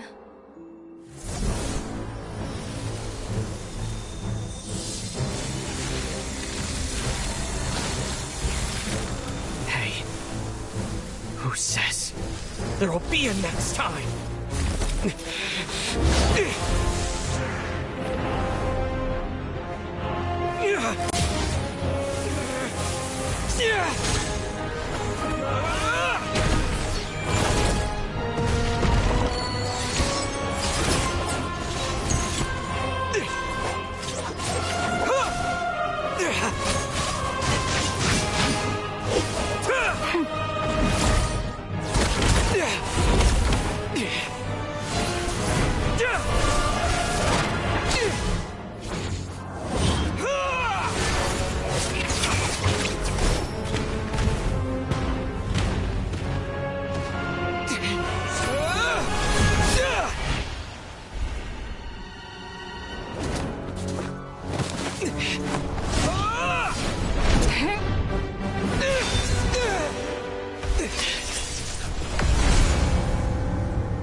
I missed you, Paimon.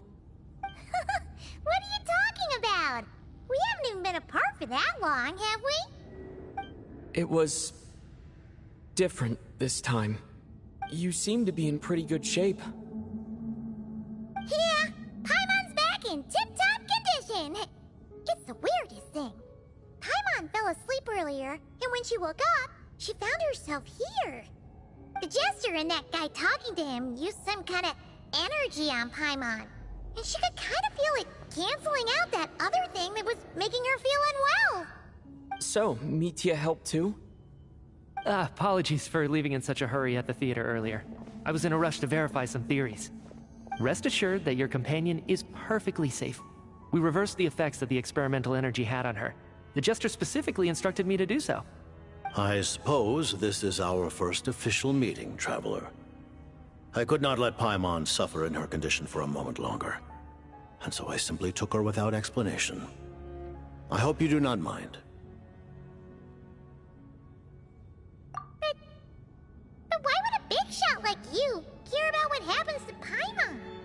As I said when you first arrived in Snezhnaya, we once spent some time together in the distant past. Oh yeah, you did mention that. And Paimon did think you seemed strangely familiar the first time we met. I'm afraid the reminiscing will have to wait. Mitya, let us continue with the report. What conclusions, if any, did you reach from conducting the final experiment of our energy research ahead of schedule?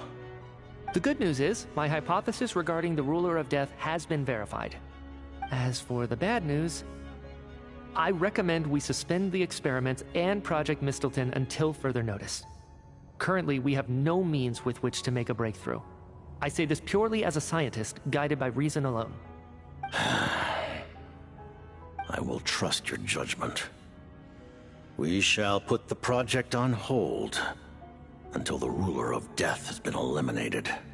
Wait, what are you guys talking about? You want to get rid of Renova? Like, how? By killing her?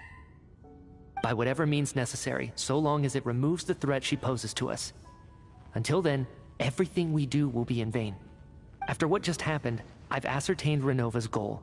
Or rather, the trigger condition for the Curse of Death. Okay, let's hear it. What she's doing is blocking Snezhnaya's technological progress, preventing us from possessing any means with which to threaten the heavenly principles. Just like the little lapdog she is. So, any ideas, research, or experiments that lead to technological progress can trigger the curse. Just now, for instance, I was set to launch a final phase energy experiment ahead of schedule. If the experiment was successful, we could have achieved a crucial breakthrough. As expected, though, the moment the experiment began, all the researchers, technicians, and witnesses died from the curse. All that effort, not to mention the energy and materials we relied on Project Stuja to gather for us, went to waste. In the end, nothing was gained.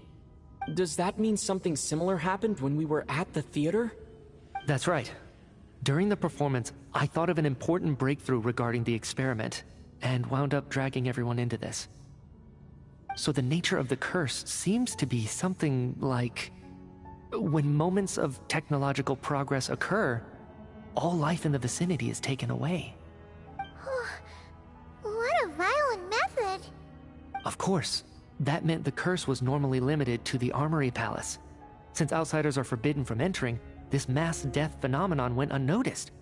Until Odette came along. I believe she was the first witness. The Curse of Death was triggered just before she infiltrated the Armory Palace that day. But you mentioned something about a final stage experiment. Doesn't that mean you've actually made some progress? That's right. Even with the gods locking certain key components out of reach, humanity can still advance technology in incremental steps accumulated over time. But, as I'm sure Renova anticipated, even incremental progress has its limits, a point where the truth you're seeking must be put to the test in an experiment. You mean, the experiment you were just about to do? Yes, we were at a critical juncture, a moment where the quantitative was about to translate into fundamental qualitative change. With this single experiment, we could have brought everything we've worked for to fruition. But now, after already being forced to fumble around in the dark all this time, it feels like we've truly hit an impenetrable wall. As long as Renova's Curse of Death persists, we won't be able to advance the experiment or obtain any results. And with Project Stuja having been in effect all this time, at our nation's current strength, repeated trial and error is simply unsustainable. Only by eliminating Renova first will it be possible to continue advancing our plans. But she's the ruler of death! She can just kill whoever she wants, right? That's gotta be the scariest power ever! Is it even possible to beat her? We'll see. But one thing's for sure. She definitely can't just do whatever she wants. The best proof of that is me, standing here, very much alive. You're saying... Wouldn't it be easier to just kill all of us researchers for good? Why resurrect us over and over again? Why let us advance our technology to this point?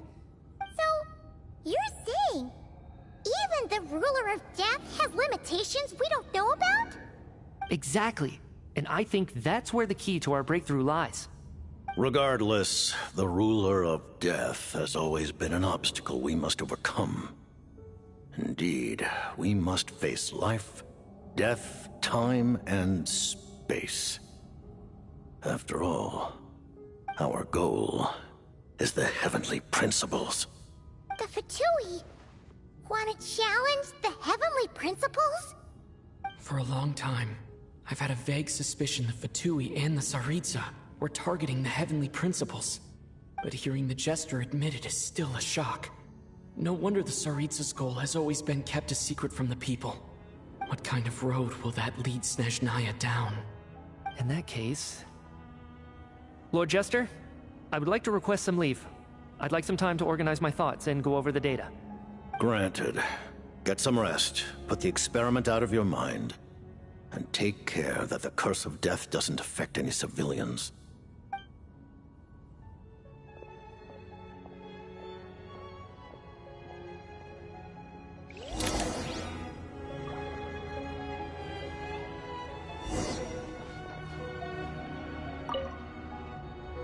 While there is yet time, Allow me to offer you my hospitality, honored guest of Snezhnaya.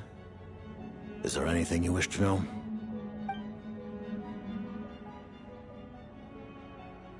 I remember hearing the term Mistleton from Columbina. Yeah! Paimon wanted to ask about that when the name came up just now. What is it? Paimon's heard of Project Stuja, but not this one.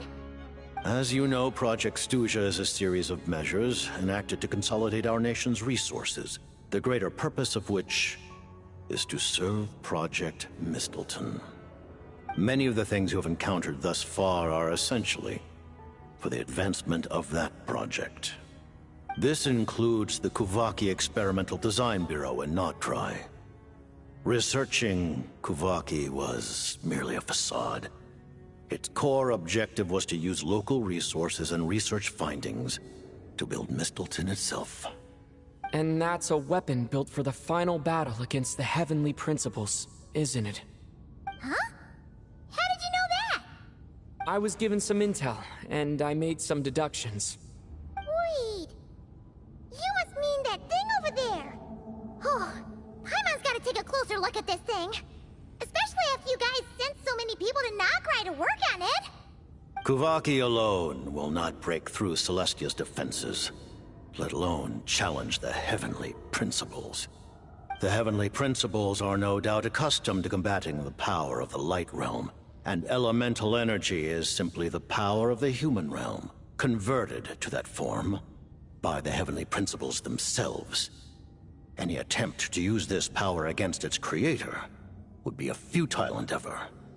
For now, therefore, we have set our sights on the form of energy associated with the Third Descender and the Stellar Linchpins. This may hold the potential to allow Mistleton to contend with the Heavenly Principles. You could say that by reverse engineering the Stellar Linchpins to extract the energy within, we have obtained a source of anti-Celestia energy. The Kuvaki Experimental Design Bureau, Project Stuja, and the new energy experiments. Huh. So, Project Mistleton is what ties it all together. And it looks like your plan is almost complete. No wonder the Ruler of Death came after you.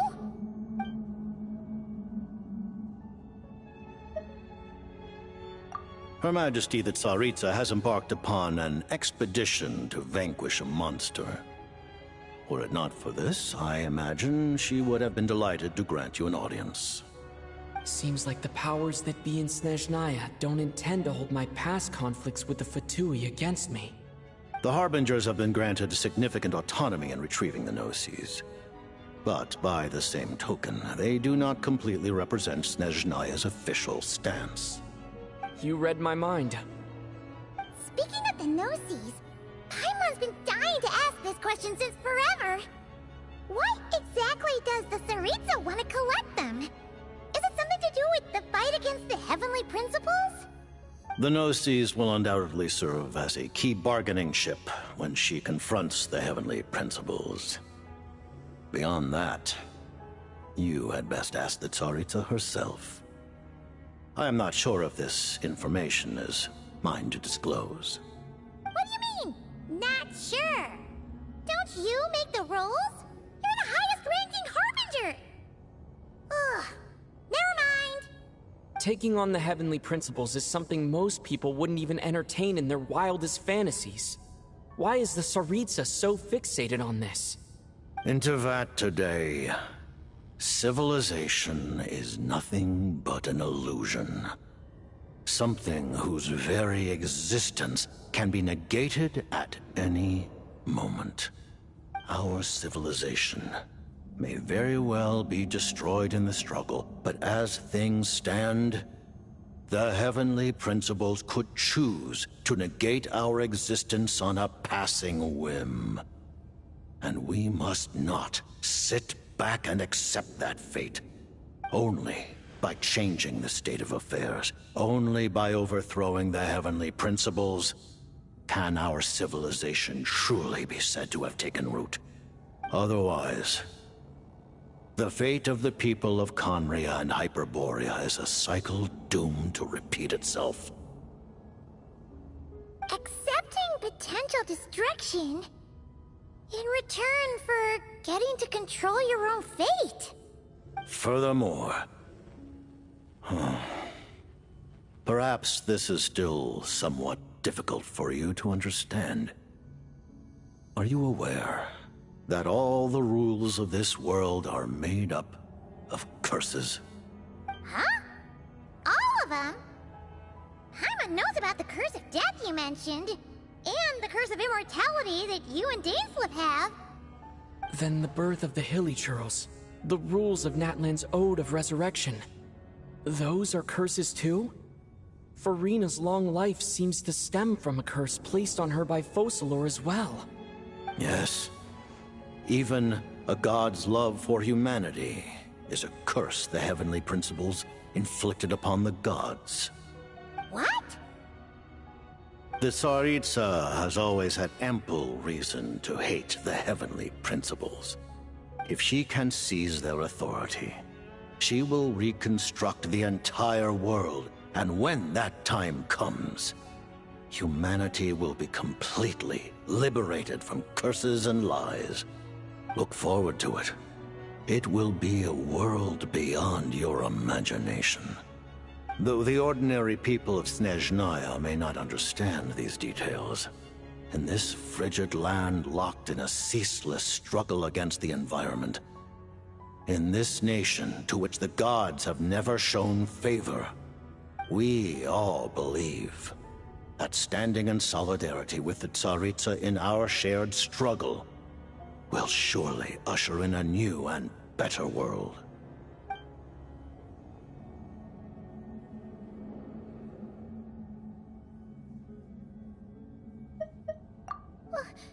Paimon really doesn't remember.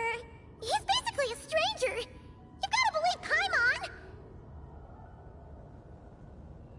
Allow me to explain. The reason Paimon reacted to the anti-Celestia energy developed by the Armory Palace is because she comes from Celestia herself. More specifically, she is one of its creations. Paimon? A creation of Celestia? Oh, right. I was blinded by anger earlier, but thinking back on it, Renova also said that Paimon is a creation of Celestia. But she lacks Celestia's power or authority. As you know, the lunar fragments in Nodcry were pulled down from the sky using Fatui technology. But the first application of this technology was in Khaenri'ah over 500 years ago. I used this technology upon the heavens, and the response I received was none other than Paimon, descending from Celestia. I presented her to the Vinster King, but he took no interest in this gift, nor did it satisfy him. Paimon then took up temporary residence in my palace until, of course, the arrival of the Cataclysm. Wait, Paimon's a little confused. You're talking about things that happened in Khaenri'ah 500 years ago. You're saying Paimon was there for that? But Paimon doesn't remember any of that. Falling from the sky, being given away as a gift, none of it.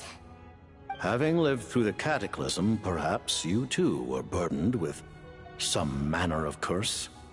Although, losing your memories would indeed be the smallest price I've ever seen paid. But it's not just her memory from Khaenri'ah. Paimon doesn't even know how she spent the last 500 years. She only has memories from the past few years. No matter how hard she tries to remember. What was Paimon like back in Khaenri'ah? Did she know a whole lot because she came from Celestia? Was she super smart? Unfortunately, when you arrived in Khaenri'ah, your consciousness was like that of a newborn infant. None could say what kind of being you once were in Celestia. During the time you lived in Khaenri'ah, your personality was no different from how it is now.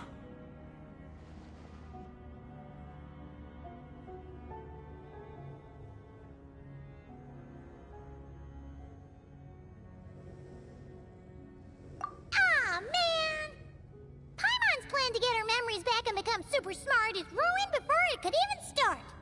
You know, even though Paimon lost her memories, she still feels weirdly close to you for some reason. That must mean you took pretty good care of Paimon back then, huh? On the contrary, I completely ignored your existence. I was entirely focused on my struggle against Throptatyr the Wise. But now, as I see it, it is as if you are the only sane thing that survived that era of insanity. And thus, are worthy of protection. Noted. Man, Paimon's gotta stop projecting friendship on everyone she meets. But, Traveler? Even though you know Paimon's some creation of Celestia now, you still want her, right? You're not going to abandon her? Oh, phew! That's a relief. Paimon's just learning about this, too. She's barely even processed it.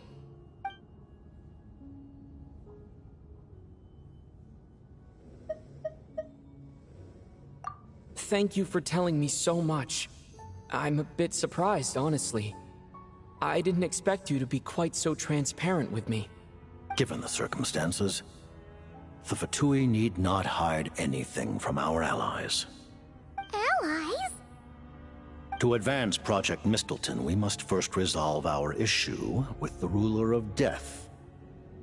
And, if I presume correctly, you have no intention of letting her actions go unpunished either, do you? That's right. Ever since she said she intends to reclaim Paimon when we next meet, I figured reconciliation was out of the question. Against an opponent of this caliber, deliberating over our allegiances would waste time we do not have. We must join forces unreservedly with whomever we can, if we are to stand anything like a fighting chance. You're going to challenge the Ruler of Death? Just for Paimon? But Paimon's only... Thank you! Oh, thank you! Oh, gee! Now Paimon doesn't even know what to say! Anyway, Paimon's super touched! The Tsaritsa will return in triumph in short order, and the Fatui shall hold internal discussions regarding the enemy. The time for us to meet again will come very soon. Got it. Thanks for your help with Paimon. I'll be sure to look after her for you. There was just one other thing. Well, it's just a request, really.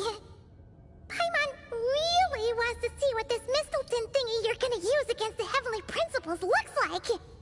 Of course, Paimon knows it's top secret and stuff, but she just had to ask.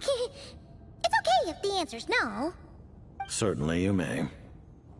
Oh, for real?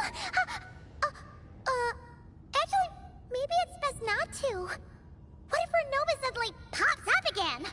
She might take this chance to... While the technology is not yet fully developed, it has nevertheless reached the stage where Celestia's creations are unable to damage it. In that regard, you may rest assured. Oh. Wow. No wonder Paimon felt so out of sorts recently, even though it was super far away. Alright then!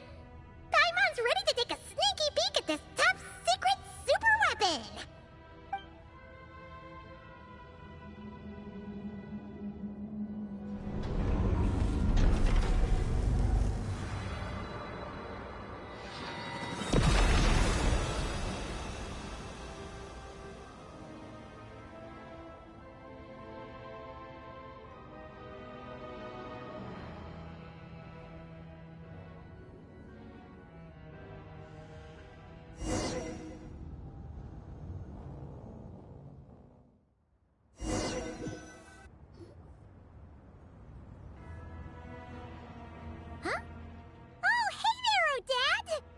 Paimon?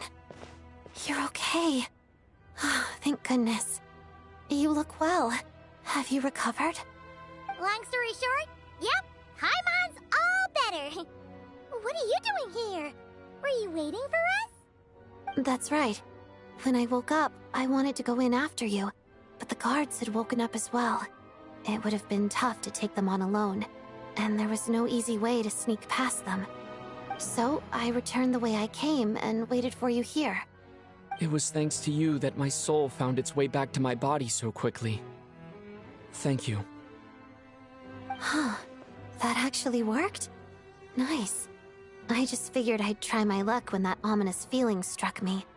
Really, you should be thanking this thing instead. Anyway, and now that things here are all taken care of, I have other things I should get back to.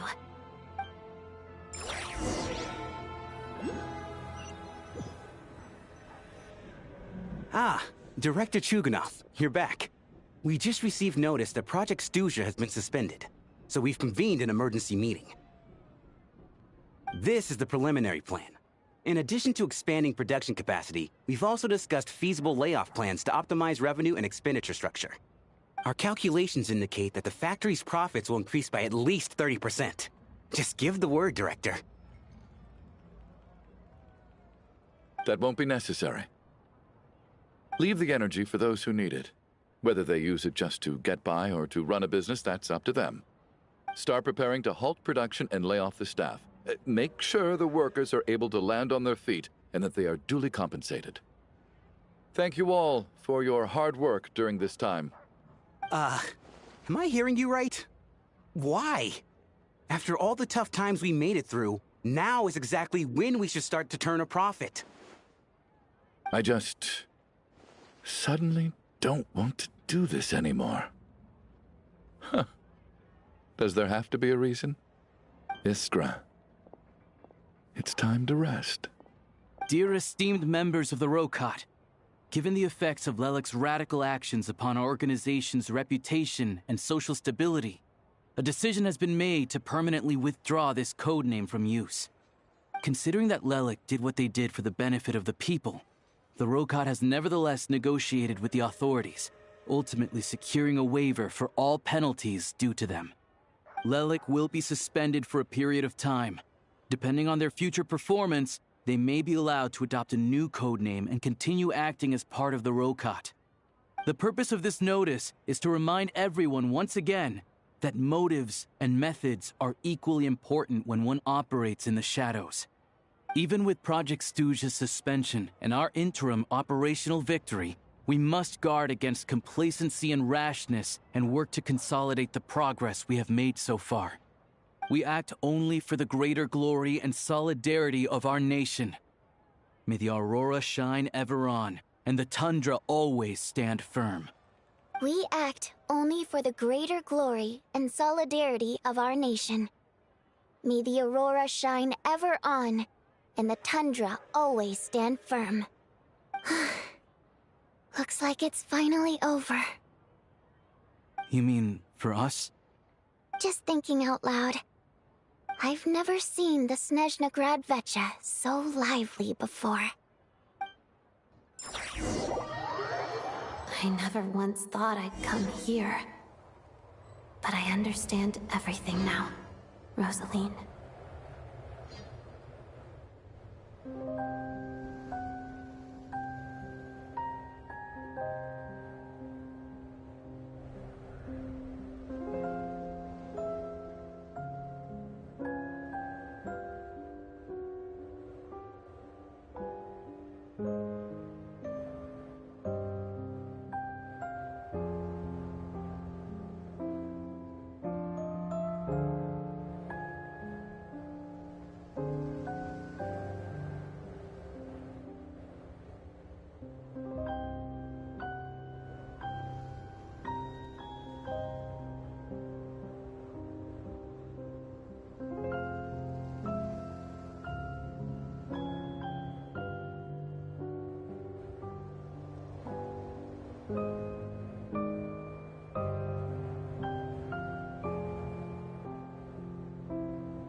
I've seen Spirit Seeker performed many times, including by your mother.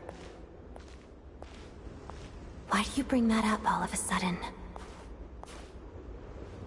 Even though the choreography is always identical, every dancer finds a way to make it her own.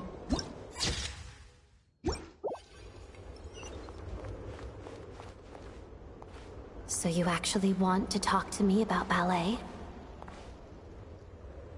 I just think it would be a pity if the dance was lost to history. She didn't teach it to you, did she? That was an unusually subtle taunt for you.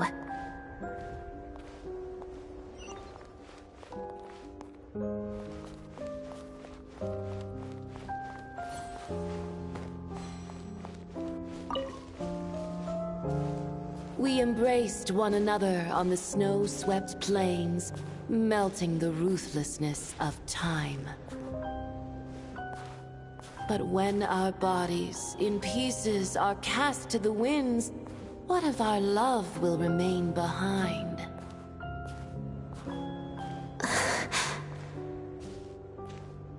Don't tell me you can't sing. Shush.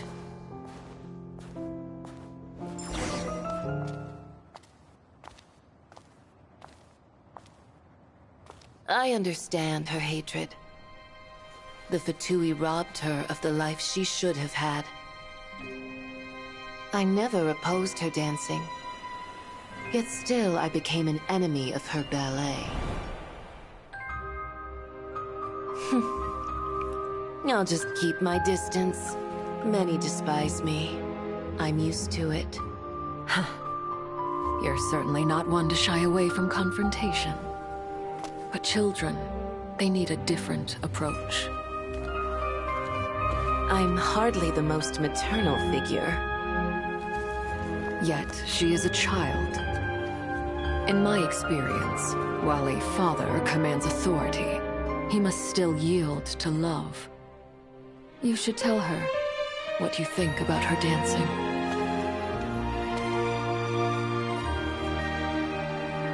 Odette will soon take the stage at the Koralyevsky Theater. This could be your chance.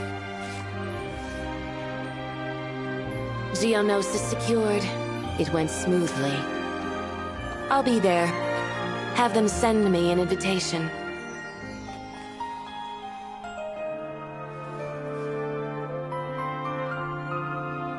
Sadly, things didn't work out.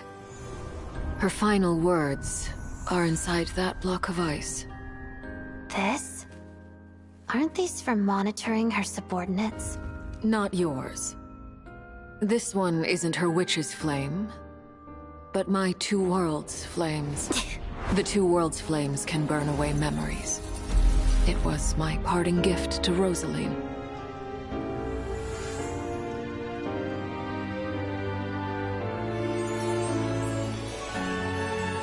If all goes to plan, she and I will both live to see the Tsaritsa succeed. I believe she'll find peace. But if anything happens to me, she needn't follow in my footsteps. The cryo-energy will fade away in time. Then the two worlds' flames will burn away all memories of the Fatui. She'll be free to dance. She deserves this. I will handle the aftermath. The choice is yours, child.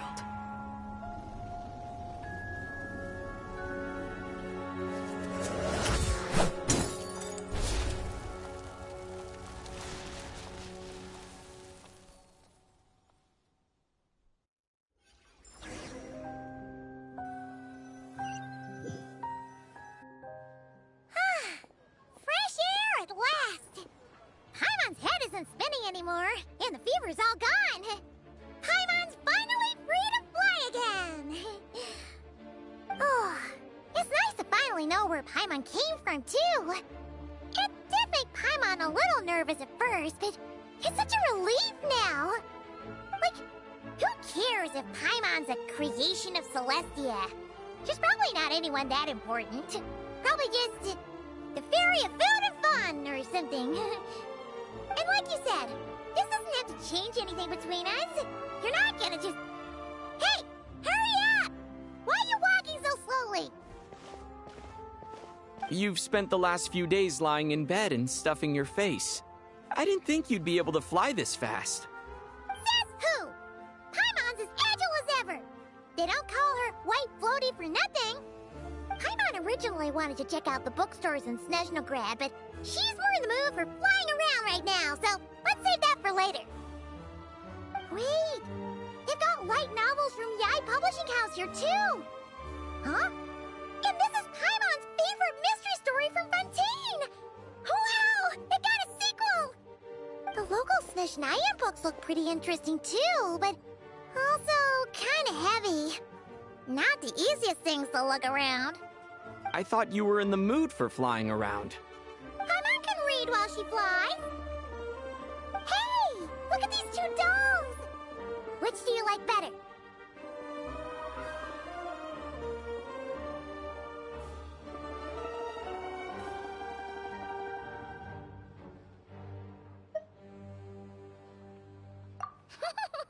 Alright! Boss, we'll take both. Paimon will have the other one.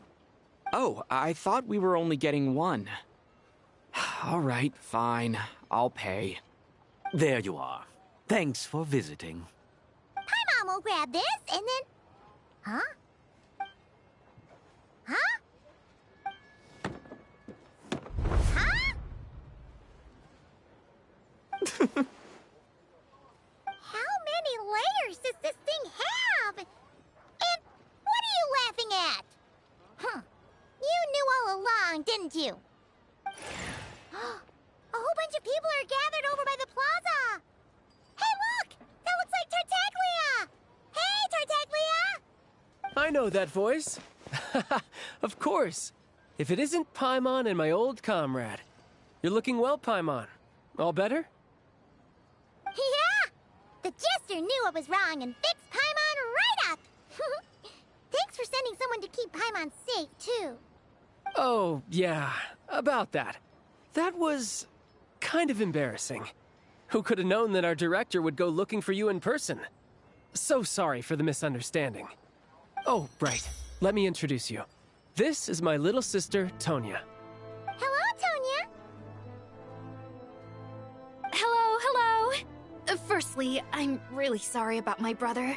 Sounds like he's caused you no end of trouble. Hey now, why'd you have to start with that?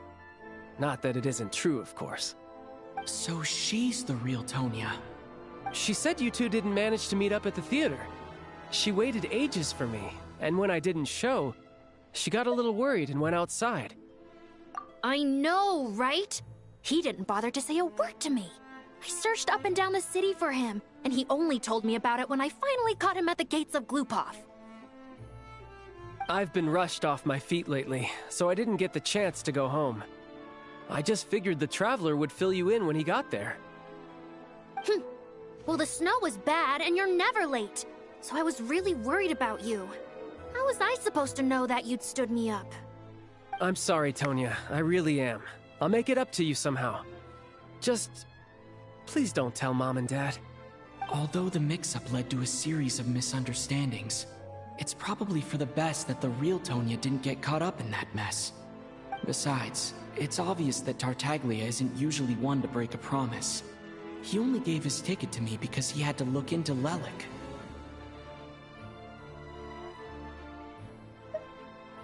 No, it's fine. It just meant I didn't get to see the show in the end. By the way, what did you think? You were one of the first people to see it, you know? I would say... the best is yet to come. Huh? What kind of review is that?